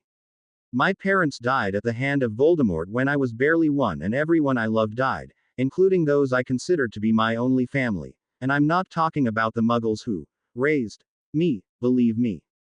Petunia Evans Dursley and her family hated me with a passion. Minerva blanched. James and Lily were killed then, too. She asked shakily. Then, how did you survive?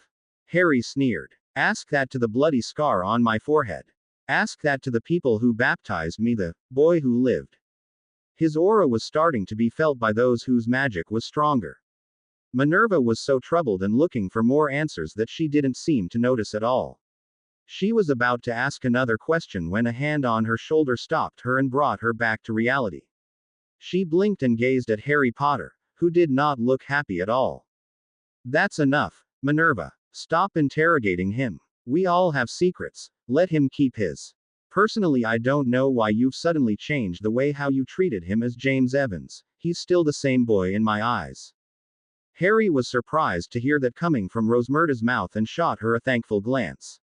He got up, suddenly not so hungry anymore. Listen, if you don't want my help, it's your problem. I may not want to tell you everything about my past, but it's no reason to shun me and not give me a chance. Those who want to fight should have the chance, kid or not. In my world, it made a difference. I want to fight, and there's nothing you can do that will stop me. Enlightening as this conversation is, I still don't see why we should let you fight with us. Until you tell us how the Dark Lord of your world was destroyed, I will not tolerate your presence amongst the Order, Severus Snape drawled with a predatory look. Harry felt Snape trying to pry into his mind, so he solidified his mental wall, to the potions master's hidden surprise. Don't pry into my head, Snape, Harry deadpanned dangerously. I'm a skilled Occlumens and Legilimens, so don't do anything you don't want me to do to you. Defense against the dark arts wasn't my best subject for nothing. What do you mean, Harry? Ron asked timidly, earning himself a glare from Snape. The dark-haired boy rolled his eyes. Ask that to Trelawney. She's the one who actually predicted something right for the first time in her life, thus condemning me in the process. Now, if you don't mind, I have other things to do. Rosmerta, thank you for sticking up with me. I'm happy to see you're all right. The owner of the 3 broomsticks nodded with a small patient smile, and Harry took his cue to walk away. Minerva watched him go, and as soon as he was out of earshot, she sent a glare at Rosmerta, even if the prediction bit rang a familiar bell in her mind that she couldn't quite remember. You didn't help. Don't encourage him, she hissed angrily. Rosmerta, normally gentle and patient woman, surprised them all by glaring back at the teacher. Why shouldn't I? His name may not be James Evans anymore, but he's still the same boy. You're the ones who changed, not him. Just give him a bloody chance. He may surprise you. I know he did me, she said with finality. McGonagall looked floored. But he's James's and Lily's son, she said weakly. Rosmerta snorted rudely. Pish posh. You heard as well as I did that his parents died, as did the ones here. He may look like James, but the resemblance stops there. Maybe you should try to know him better instead of patronizing him for answers. He may be more cooperative this way. Maybe we should listen to Madame Rosmerta, Albus interrupted wearily. Both women jumped and greeted the headmaster, helping him to his chair at the head table. Albus, are you really considering asking young Mr. Potter for help? Minerva asked worriedly. The order can manage on its own. Rosmerta gave her a disbelieving look. Oh yeah, that's why half of it and those they were supposed to rescue are in the hospital wing, she said sarcastically, earning herself yet another mild glare from Minerva. Albus chuckled weakly and plopped a lemo drop in his mouth. Down, girls. I said I would consider it. I would like to know what he has to offer us to aid in this war. I have an idea about it, but, he stopped momentarily and his blue eyes hazed over in thought. If he's truly the one from the prophecy, he would have to be marked somewhere. He sighed and ignored the inquisitive look Severus sent him. I don't think Harry's warmed up to me, so I'll let Sirius and Remus handle him. I don't know why, but the boy gets this strange hopeful glint in his eyes each time he sees them. It must have something to do with his past. Harry walked fairly rapidly in the empty corridors of the school now turned headquarters for the light. He checked the Marauder's map to make sure that no one was on the highest floor where Dumbledore's office dwelled, and he pocketed the item with a satisfied smirk when he spotted no one. Also, Filch and Mrs. Norris were on the first floor and busy scaring whom Harry deduced were some of the youngest students of Hogwarts. They wouldn't be a bother. When he stopped in front of the gargoyle that guarded the entry of the old man's office, he recited every candy password he could think of, with no success. Hell, even Lemo drop didn't work, so he started to get impatient and sent a fierce look at the unmoving thing. Listen here, you big hunk of rock. Let me pass now or you'll regret it. He barked menacingly. The gargoyle started to move, only to let out a mocking snort and blow steam from its nose. Harry was starting to steam himself and he balled his hand into a tight fist. A metallic blue light started to glow around his hand, but as he was about to launch it at the wide-eyed stone guardian, Fox appeared out of thin air in front of him, thrilling a happy tune. Harry lifted an eyebrow and understood what the Phoenix was going to do. Let him come into Dumbledore's office by apparating Phoenix style. The blue light receded and he gazed at the grumbling and disgruntled-looking gargoyle mockingly before throwing a raspberry at it and touching Fox's feathers. A jet of flames nearly scorched him alive as Fox and he disappeared, leaving an echo of playful laughter resonating in the empty corridor. When they reappeared, Harry snorted one last time at the gargoyle's expense and thanked the Phoenix with a smile and a few pats on the back. Dumbledore's office looked a lot like the one from his old world, with the exception of a few gadgets here and there Harry was sure were going to be useful for the upcoming war. Well, what do we have here? A grave and cheery voice full of condescension sounded from behind him. Not 2 seconds later a portrait was at glowing wand point. Harry, seeing who it was in the painting, reholstered his wand and eyed the man with an unflustered look. Phineas Nigellus. How nice to see you again, he drawled, and then sharpened his features.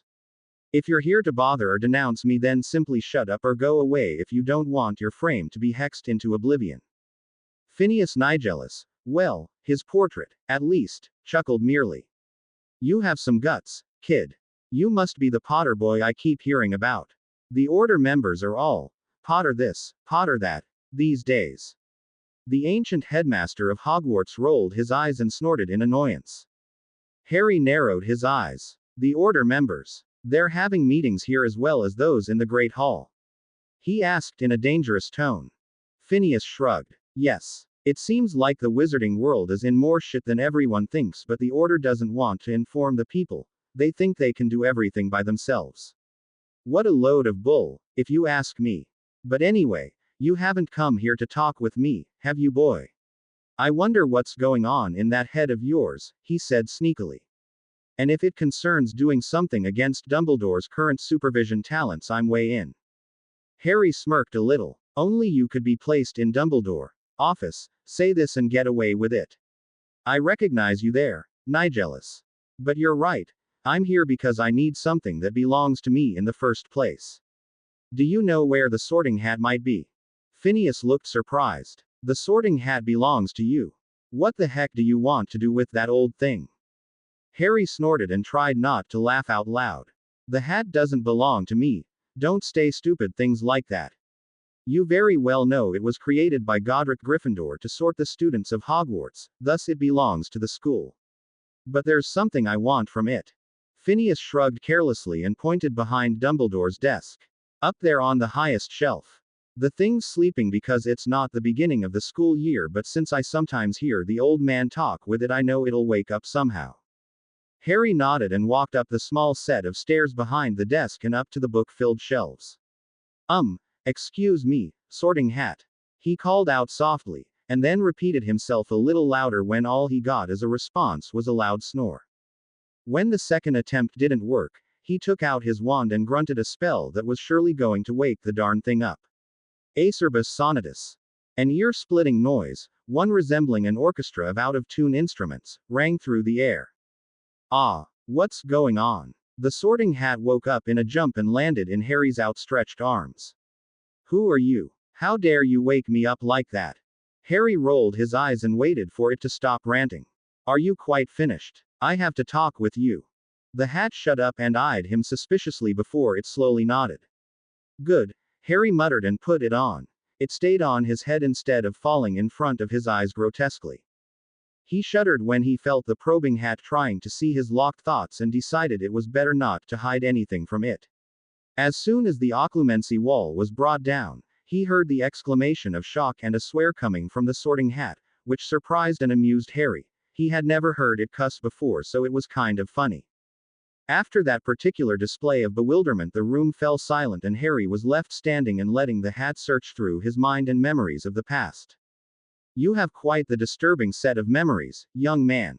A great knowledge for your age, and you value friendship from the bottom of your heart. Rowena and Helga would be proud of that.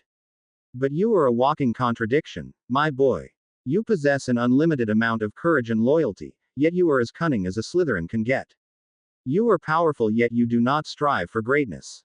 I never thought I would one day sit on the head of a Slytherinesque heir of Godric Gryffindor. Where to put you?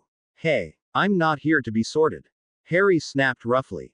The sorting hat gave the impression of blushing impishly and it muttered an apology. Sorry, it's a habit of mine, you know anyway. You want something I have furiously guarded for hundreds of years, which not even the headmaster is aware of its presence. But you are worthy, as my other self so openly gave it to you in the infamous Chamber of Secrets. Of an enemy you made an ally, a powerful one at that. I wish you the best of luck in your quest. I will keep this meeting of ours a secret. Farewell, Harry Potter. The sorting hat became oddly silent and Harry took it off. The eyes and mouth had completely disappeared, meaning that the hat had gone back to sleep again. The boy plunged his hand in the hat and, after a few minutes of searching, he smiled and gripped something solid. Ah, there it is. Phineas Nigellus was looking in his direction with a childish interest and hummed in contemplation as Harry took out, by the handle, a sword covered with red gems. So this is the famous Gryffindor sword. I heard rumors about it, but I never thought I'd see it. Harry spared a glance at Nigellus and gripped the sleeping hat with his free hand. Wingardium Leviosa. The sorting hat was easily replaced where it belonged and Fawkes joined Harry, who was now in front of the interested portrait. That sword is fascinating. Care to levitate it so I can have a better look? Harry shrugged and levitated it until it stopped at Nigellus' eye level. Truly intriguing. I once heard a rumor that this sword possessed a hidden power. I wonder if it's true. Harry lifted an eyebrow. Oh, is this true? I never heard about such a rumor. In my world, the only time I used it was to kill the basilisk in the Chamber of Secrets, which I did rather crudely with the sword. I won't even ask. Phineas deadpanned as Harry took his possession back. Fawkes thrilled and the green-eyed boy turned around. Hedwig. Surely, his familiar was back and waiting for him, perched on Dumbledore's desk. Harry excitedly accepted the letter she was carrying and patted the white owl, promising a good treat for both her and Nagini, who was now probably on her way back or waiting for him somewhere near Hagrid's hut. A letter from an ally? Phineas asked curiously. Harry shrugged and smirked. Maybe. But it'll be tricky. Phineas smirked himself. You have a good head on your shoulders. I believe you can do anything you set your mind to. Who are you trying to recruit, if it isn't too much to ask? The centaurs, for now, like I said, they're tricky. But I'll have to talk to the other creatures in the Forbidden Forest later. The ancient headmaster whistled in amazement. Big plan you got there. Good luck. Harry nodded silently and left the office, leaving no trace of him having been there. He now had two more allies. The sorting hat, which promised to keep his secrets, and Phineas Nigellus, who could tell him what the Order talked about privately in Dumbledore's office since he could change portraits and find him anywhere in Hogwarts. Hedwig had gone back to the Ollery. Fawkes stayed behind on its perch in the office and he was now going outside to retrieve Nagini, who deserved a good break.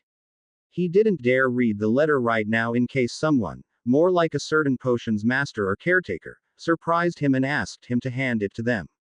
I hope he said yes, Harry whispered to himself, his green eyes full of hope.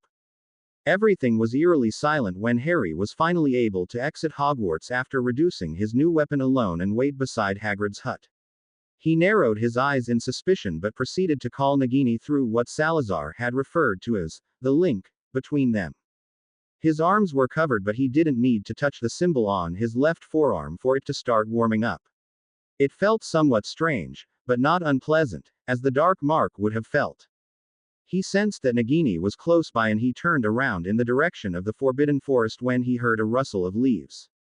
Nagi. Harry cussed loudly and ducked quickly as a red beam of offensive magic streaked past him dangerously, and in an instant he had his wand in hand. Bastard. A Death Eater. He's hiding in the forbidden forest. He was about to cast a wide disarming spell when he heard a voice cry out and choke in distress, before a cloaked body was thrown out of the forest and landed harshly on the ground in front of him. It was the Death Eater who had tried to attack him, and he was really looking beat up and dizzy. You let your guard down.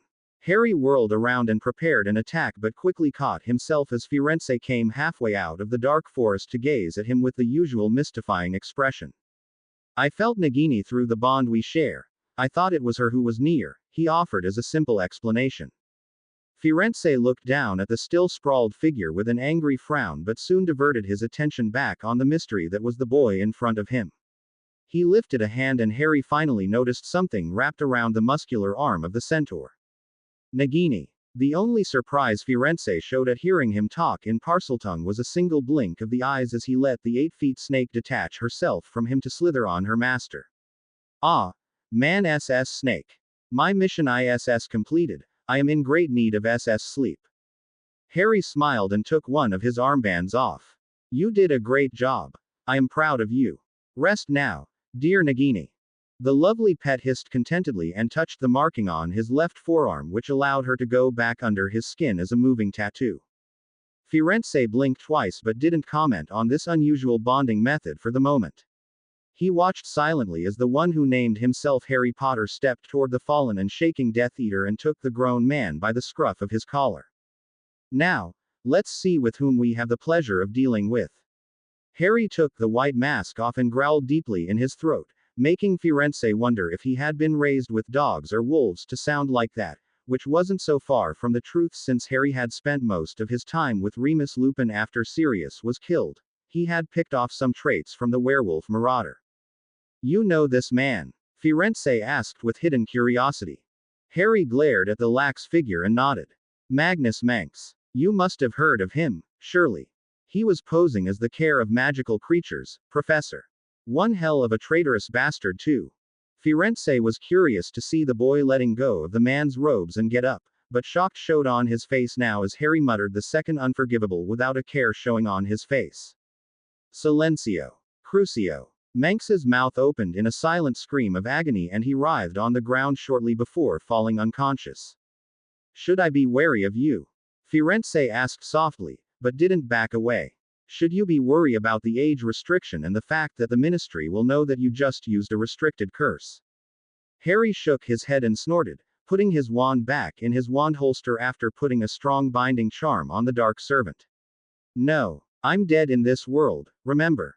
I don't have any history file in the ministry and my wand isn't recorded. And anyway, Harry snorted again, there isn't any ministry anymore, don't you think? Firenze lifted an eyebrow and hummed. I guess you are right. Are you leaving the man here? We have to go in the forbidden forest now, the others are waiting for us already. The centaur didn't wait for an answer and simply turned back into the forest, knowing that the boy would follow him even without glancing at him. Harry was quick to follow, but he gave Firenze a confused look once he fell in step with the half-beast. Right now. Who are the others? I never thought things would go this fast. Firenze glanced down at him solemnly. Haven't you read the letter Bane sent you? Everything was written on it. Harry shrugged sheepishly. I didn't have any time to read it. I was only waiting for Nagini when you showed up, but I don't mind doing this right now. What made Bane react so fast? Firenze sighed. He'll never admit it, but he was really surprised to receive a letter from a human. Maybe it was the mix of seriousness in the letter, of knowledge and the fact that you do not act like Dumbledore that made him think about it. But I think his mind was made when he surprised 4 Death Eaters who were lurking in our territory. Needless to say, they did not survive the encounter. It was a mistake from Voldemort to let his Death Eaters wander in a taken land which does not belong to him. He acted brashly and it made Bane change his mind about the neutrality, I think. Harry nodded in understanding. He had addressed Bane with all the respect he deserved, so now he had the chance to be respected by Bane. Are there going to be a lot of centaurs? I also wanted to ask Aragog and Mosig to join us, though this plan will prove to be tricky. Firenze smiled tightly. If you succeed into creating this alliance, we may be able to help you with that. As for now, you will have to speak with the council. It is composed of 20 of us, from 5 separate clans all residing in different parts of this vast forest.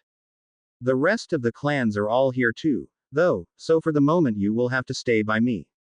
Some centaurs are older than Bane and even more inured to the old tradition that is human-hating, as impossible as this may sound. But you don't have to worry. I am a part of the council and I will be on your side from the beginning of the negotiations. It probably won't last long either, a couple of human hours maximum. We have other things to do, like punishing the Death Eaters who foolishly wander around and attack any animals they come in contact with just for the fun of it, Firenze said with conviction, and Harry was glad to have such a good friend and ally in him. Harry soon heard heavy talking and arguing and Firenze slowed down and fell in a protective yet dignified stance. You better not talk to any of the clan members yet, just in case, until you speak with the council, the centaur advised, and Harry took the advice wisely. And he did good to listen to Firenze because they stopped in a well-guarded clearing. The heavily armed centaurs watched him warily as Firenze passed by them, bodies all tense and ready to attack at any moment. The prospect of having a human in their midst was probably horrifying them. Harry nodded at them respectfully and followed his friend, missing the surprised looks they gave to his retreating back. A polite and wise human. Now I've seen everything. But he's so young. How did he make Leader Bane call for a council meeting? One of the guards asked gruffly. The other 4 shrugged obliviously before tensing again and going back to their post. Harry was stunned at the number of centaurs present in the clearing and he was sure there were more hidden in the shadows of the forest. Obviously, he was now the center of attention or disgust, depending on their philosophy of humans. There must have been at least 100 of them that he could see and was about to comment on their great number, but he remembered Firenze's advice and kept his mouth closed. Some clans were different and easily distinguishable. Some centaurs were a reddish color, some more on the own side, other had black bodies. Harry found this fascinating, and even more the fact that there seemed to be youngsters half hidden behind their parents but peeking at him with awe and curiosity only young ones could have. Some clearly wanted to come closer to him, probably never having seen a human before, but they were being restrained by older clan members. Harry was feeling rather childish himself at this very moment, as crazy as it sounded, and he sent a beaming smile at the wide-eyed young centaurs and then at Firenze, who couldn't help but let a chuckle escape his lips. The older ones around him looked perplexed and nearly lost their grips on their offspring. Some giggled, to their parents' horror, and some did not hide the fact that they were openly studying him with interest. Harry made sure to try to talk to them if this meeting ended in a good note. For now, he let Firenze stir him aside and he nodded respectfully to them also before following his friend. Harry fidgeted under the scrutinizing stares but soon got used to it and sat more comfortably on the flat rock they had provided for him. Firenze was the only one standing beside him and the other council members were spread in a half-circle in front of them. You are late, one of them stated gravely, and Firenze bent his head at the bronze-colored, older-looking centaur. My apologies. The boy was attacked by one of the Evil One's servants who was hiding in our forest. We took care of him. The council let out outraged cries and thumped their hooves angrily on the ground. Bane lifted a hand and silence came back, although the atmosphere was now filled with tension. Voldemort is indeed starting to get more daring and uncaring of our customs. It is mainly for our children's future that I changed my mind and decided to give you a chance. However, I cannot say that the letter you sent me, or rather the way you sent it to me, has left me indifferent. You will have to say only the truth, boy, because this will be your first and last chance to talk to the council if you dare lie. Harry nodded and took this as his cue to start talking. Thank you, Bane, for this chance you and your comrades are giving me. It's an honor. I guess I will begin from the start, thus telling you the story of my life. Bane nodded gravely and Harry told things that were hard to talk about as well as happy moments. He included Salazar from now and the basilisk from his chamber of secrets, how Nagini came to be with him when the one from this world still obeyed Voldemort, Imperio or not. How he got his tattoos and he even let Nagini out and spoke to her in Parseltongue. It didn't come as a surprise since he'd just told them about his second year and how he had come to be some kind of heir of Salazar Slytherin as well as Gryffindor's. But they didn't care about such details. So, you say you defeated him in your world. Harry looked at a reddish-coated centaur who was sporting a gray beard and he nodded. Yes. He's as mortal as we are and I have the advantage here even if he hasn't disappeared temporarily in 1981. And why is that? Another centaur, this one named Alta, asked as if he was testing the boy. He must be more powerful here because, as you just said, he has never been temporarily eliminated. Harry thought about it. True, I may not be as powerful as he is here but he doesn't know me as I know him. He'll probably discover my true identity but he doesn't know my true potential.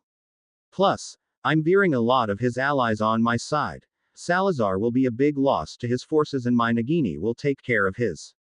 I can enter his mind without being detected and know what his plans will be before his acts on them. I also completely master the Patronus spell to repel Dementors. Firenze was silent beside him and, after thinking about something, he called Harry on it. And what about the blood protection bestowed upon you by your mother that activated in your first year against the deranged professor? Harry let out a little surprised sound. I never thought about that. Voldemort got my blood in my fourth year thus cancelling the effects but it might still work here. Good point, Firenze. When he turned his head to look back at the council his breath almost caught in his throat. One of the elders was standing directly in front of him and staring at him as if studying him and searching for something in his very soul. He hadn't even heard him approach. Nonetheless, Harry stared back without blinking or flinching, though mentally wondering why he was being so scrutinized all of a sudden. The bluish-coated elder in front of him was the first to blink and move away. Harry didn't know why but Firenze let out an almost inaudible breath of relief after the stare down. He is worthy. Harry closed his mouth after the old one spoke to his comrades. Bane frowned. You cannot make the decision alone, Stratus. The entire council must agree. The one called Stratus nodded good-naturedly and addressed Harry. We will now come to a decision. Why don't you walk around for now? The young ones were quite curious about you, so maybe you can talk with them. Don't worry. No harm will come upon you. Harry nodded gratefully at Stratus and he said goodbye to Firenze. Harry was still being eyed warily by some of the clan members, mostly the males, but the females, whom he had never seen before, gave him trusting looks. The young ones, more courageous, sauntered giddily to him and circled him. They were mostly taller than him and their build was almost as impressive as the adults. Hello. So you're the one who called forth a council meeting? A human? A male one asked curiously and Harry knew it wasn't meant to be an insult so he smiled. Yes. Someone has to prevent Voldemort from taking over the world now, don't they? The children laughed. I'm sure Master Firenze could beat that nasty man no problem. A voice piped up in the laughter and it died down. They all stared at a young, now blushing, female with a blonde coat. The males snickered at her expression after she realized that everyone had heard her outburst. Harry didn't understand why they were taunting her so he called them on it. One of the males, who introduced himself as Orion, answered the silent question written on Harry's face. This is Vega. She's got a crush on Master Firenze. Don't you, Vega? He taunted again when she reddened even more. Stop mocking me, Orion. She whined, and when Orion started to laugh at her expense she growled and kicked him stiffly on his side with her rear legs. Ow. Harry winced when they all started to laugh together, noting that he should always try to stay on their good side. They were more robust than him. Vega, is it? The young female stopped laughing and nodded.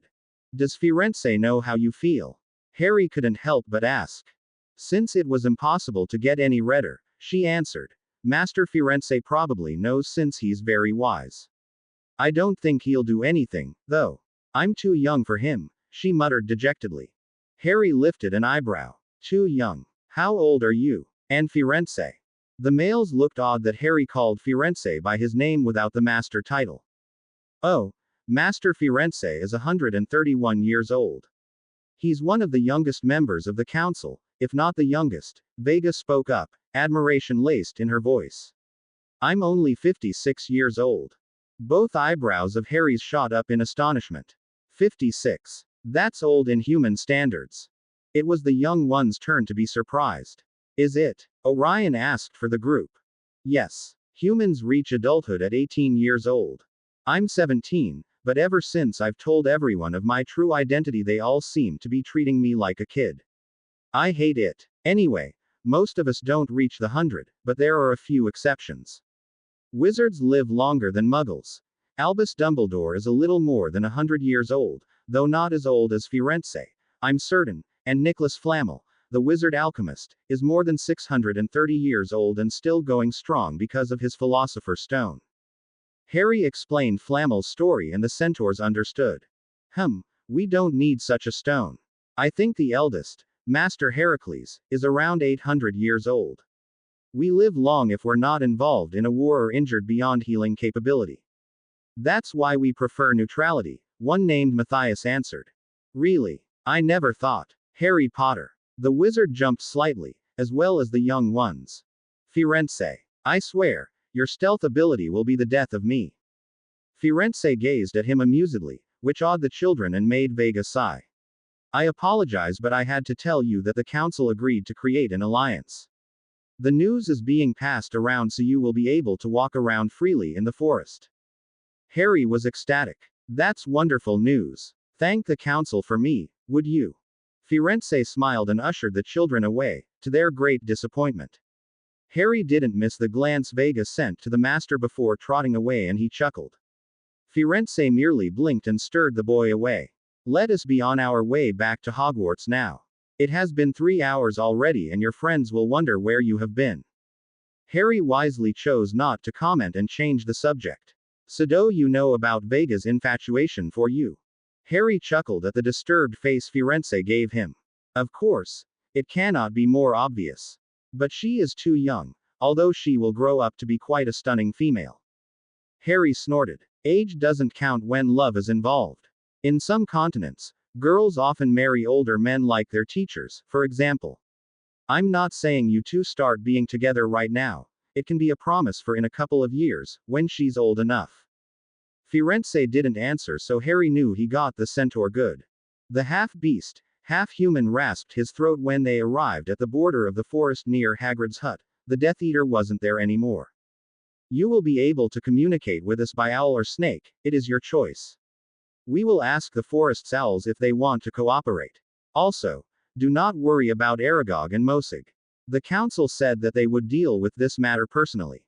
Harry was clearly grateful and bid his friend goodbye before exiting the forbidden forest and running to the nearest hidden passageway that led inside the castle.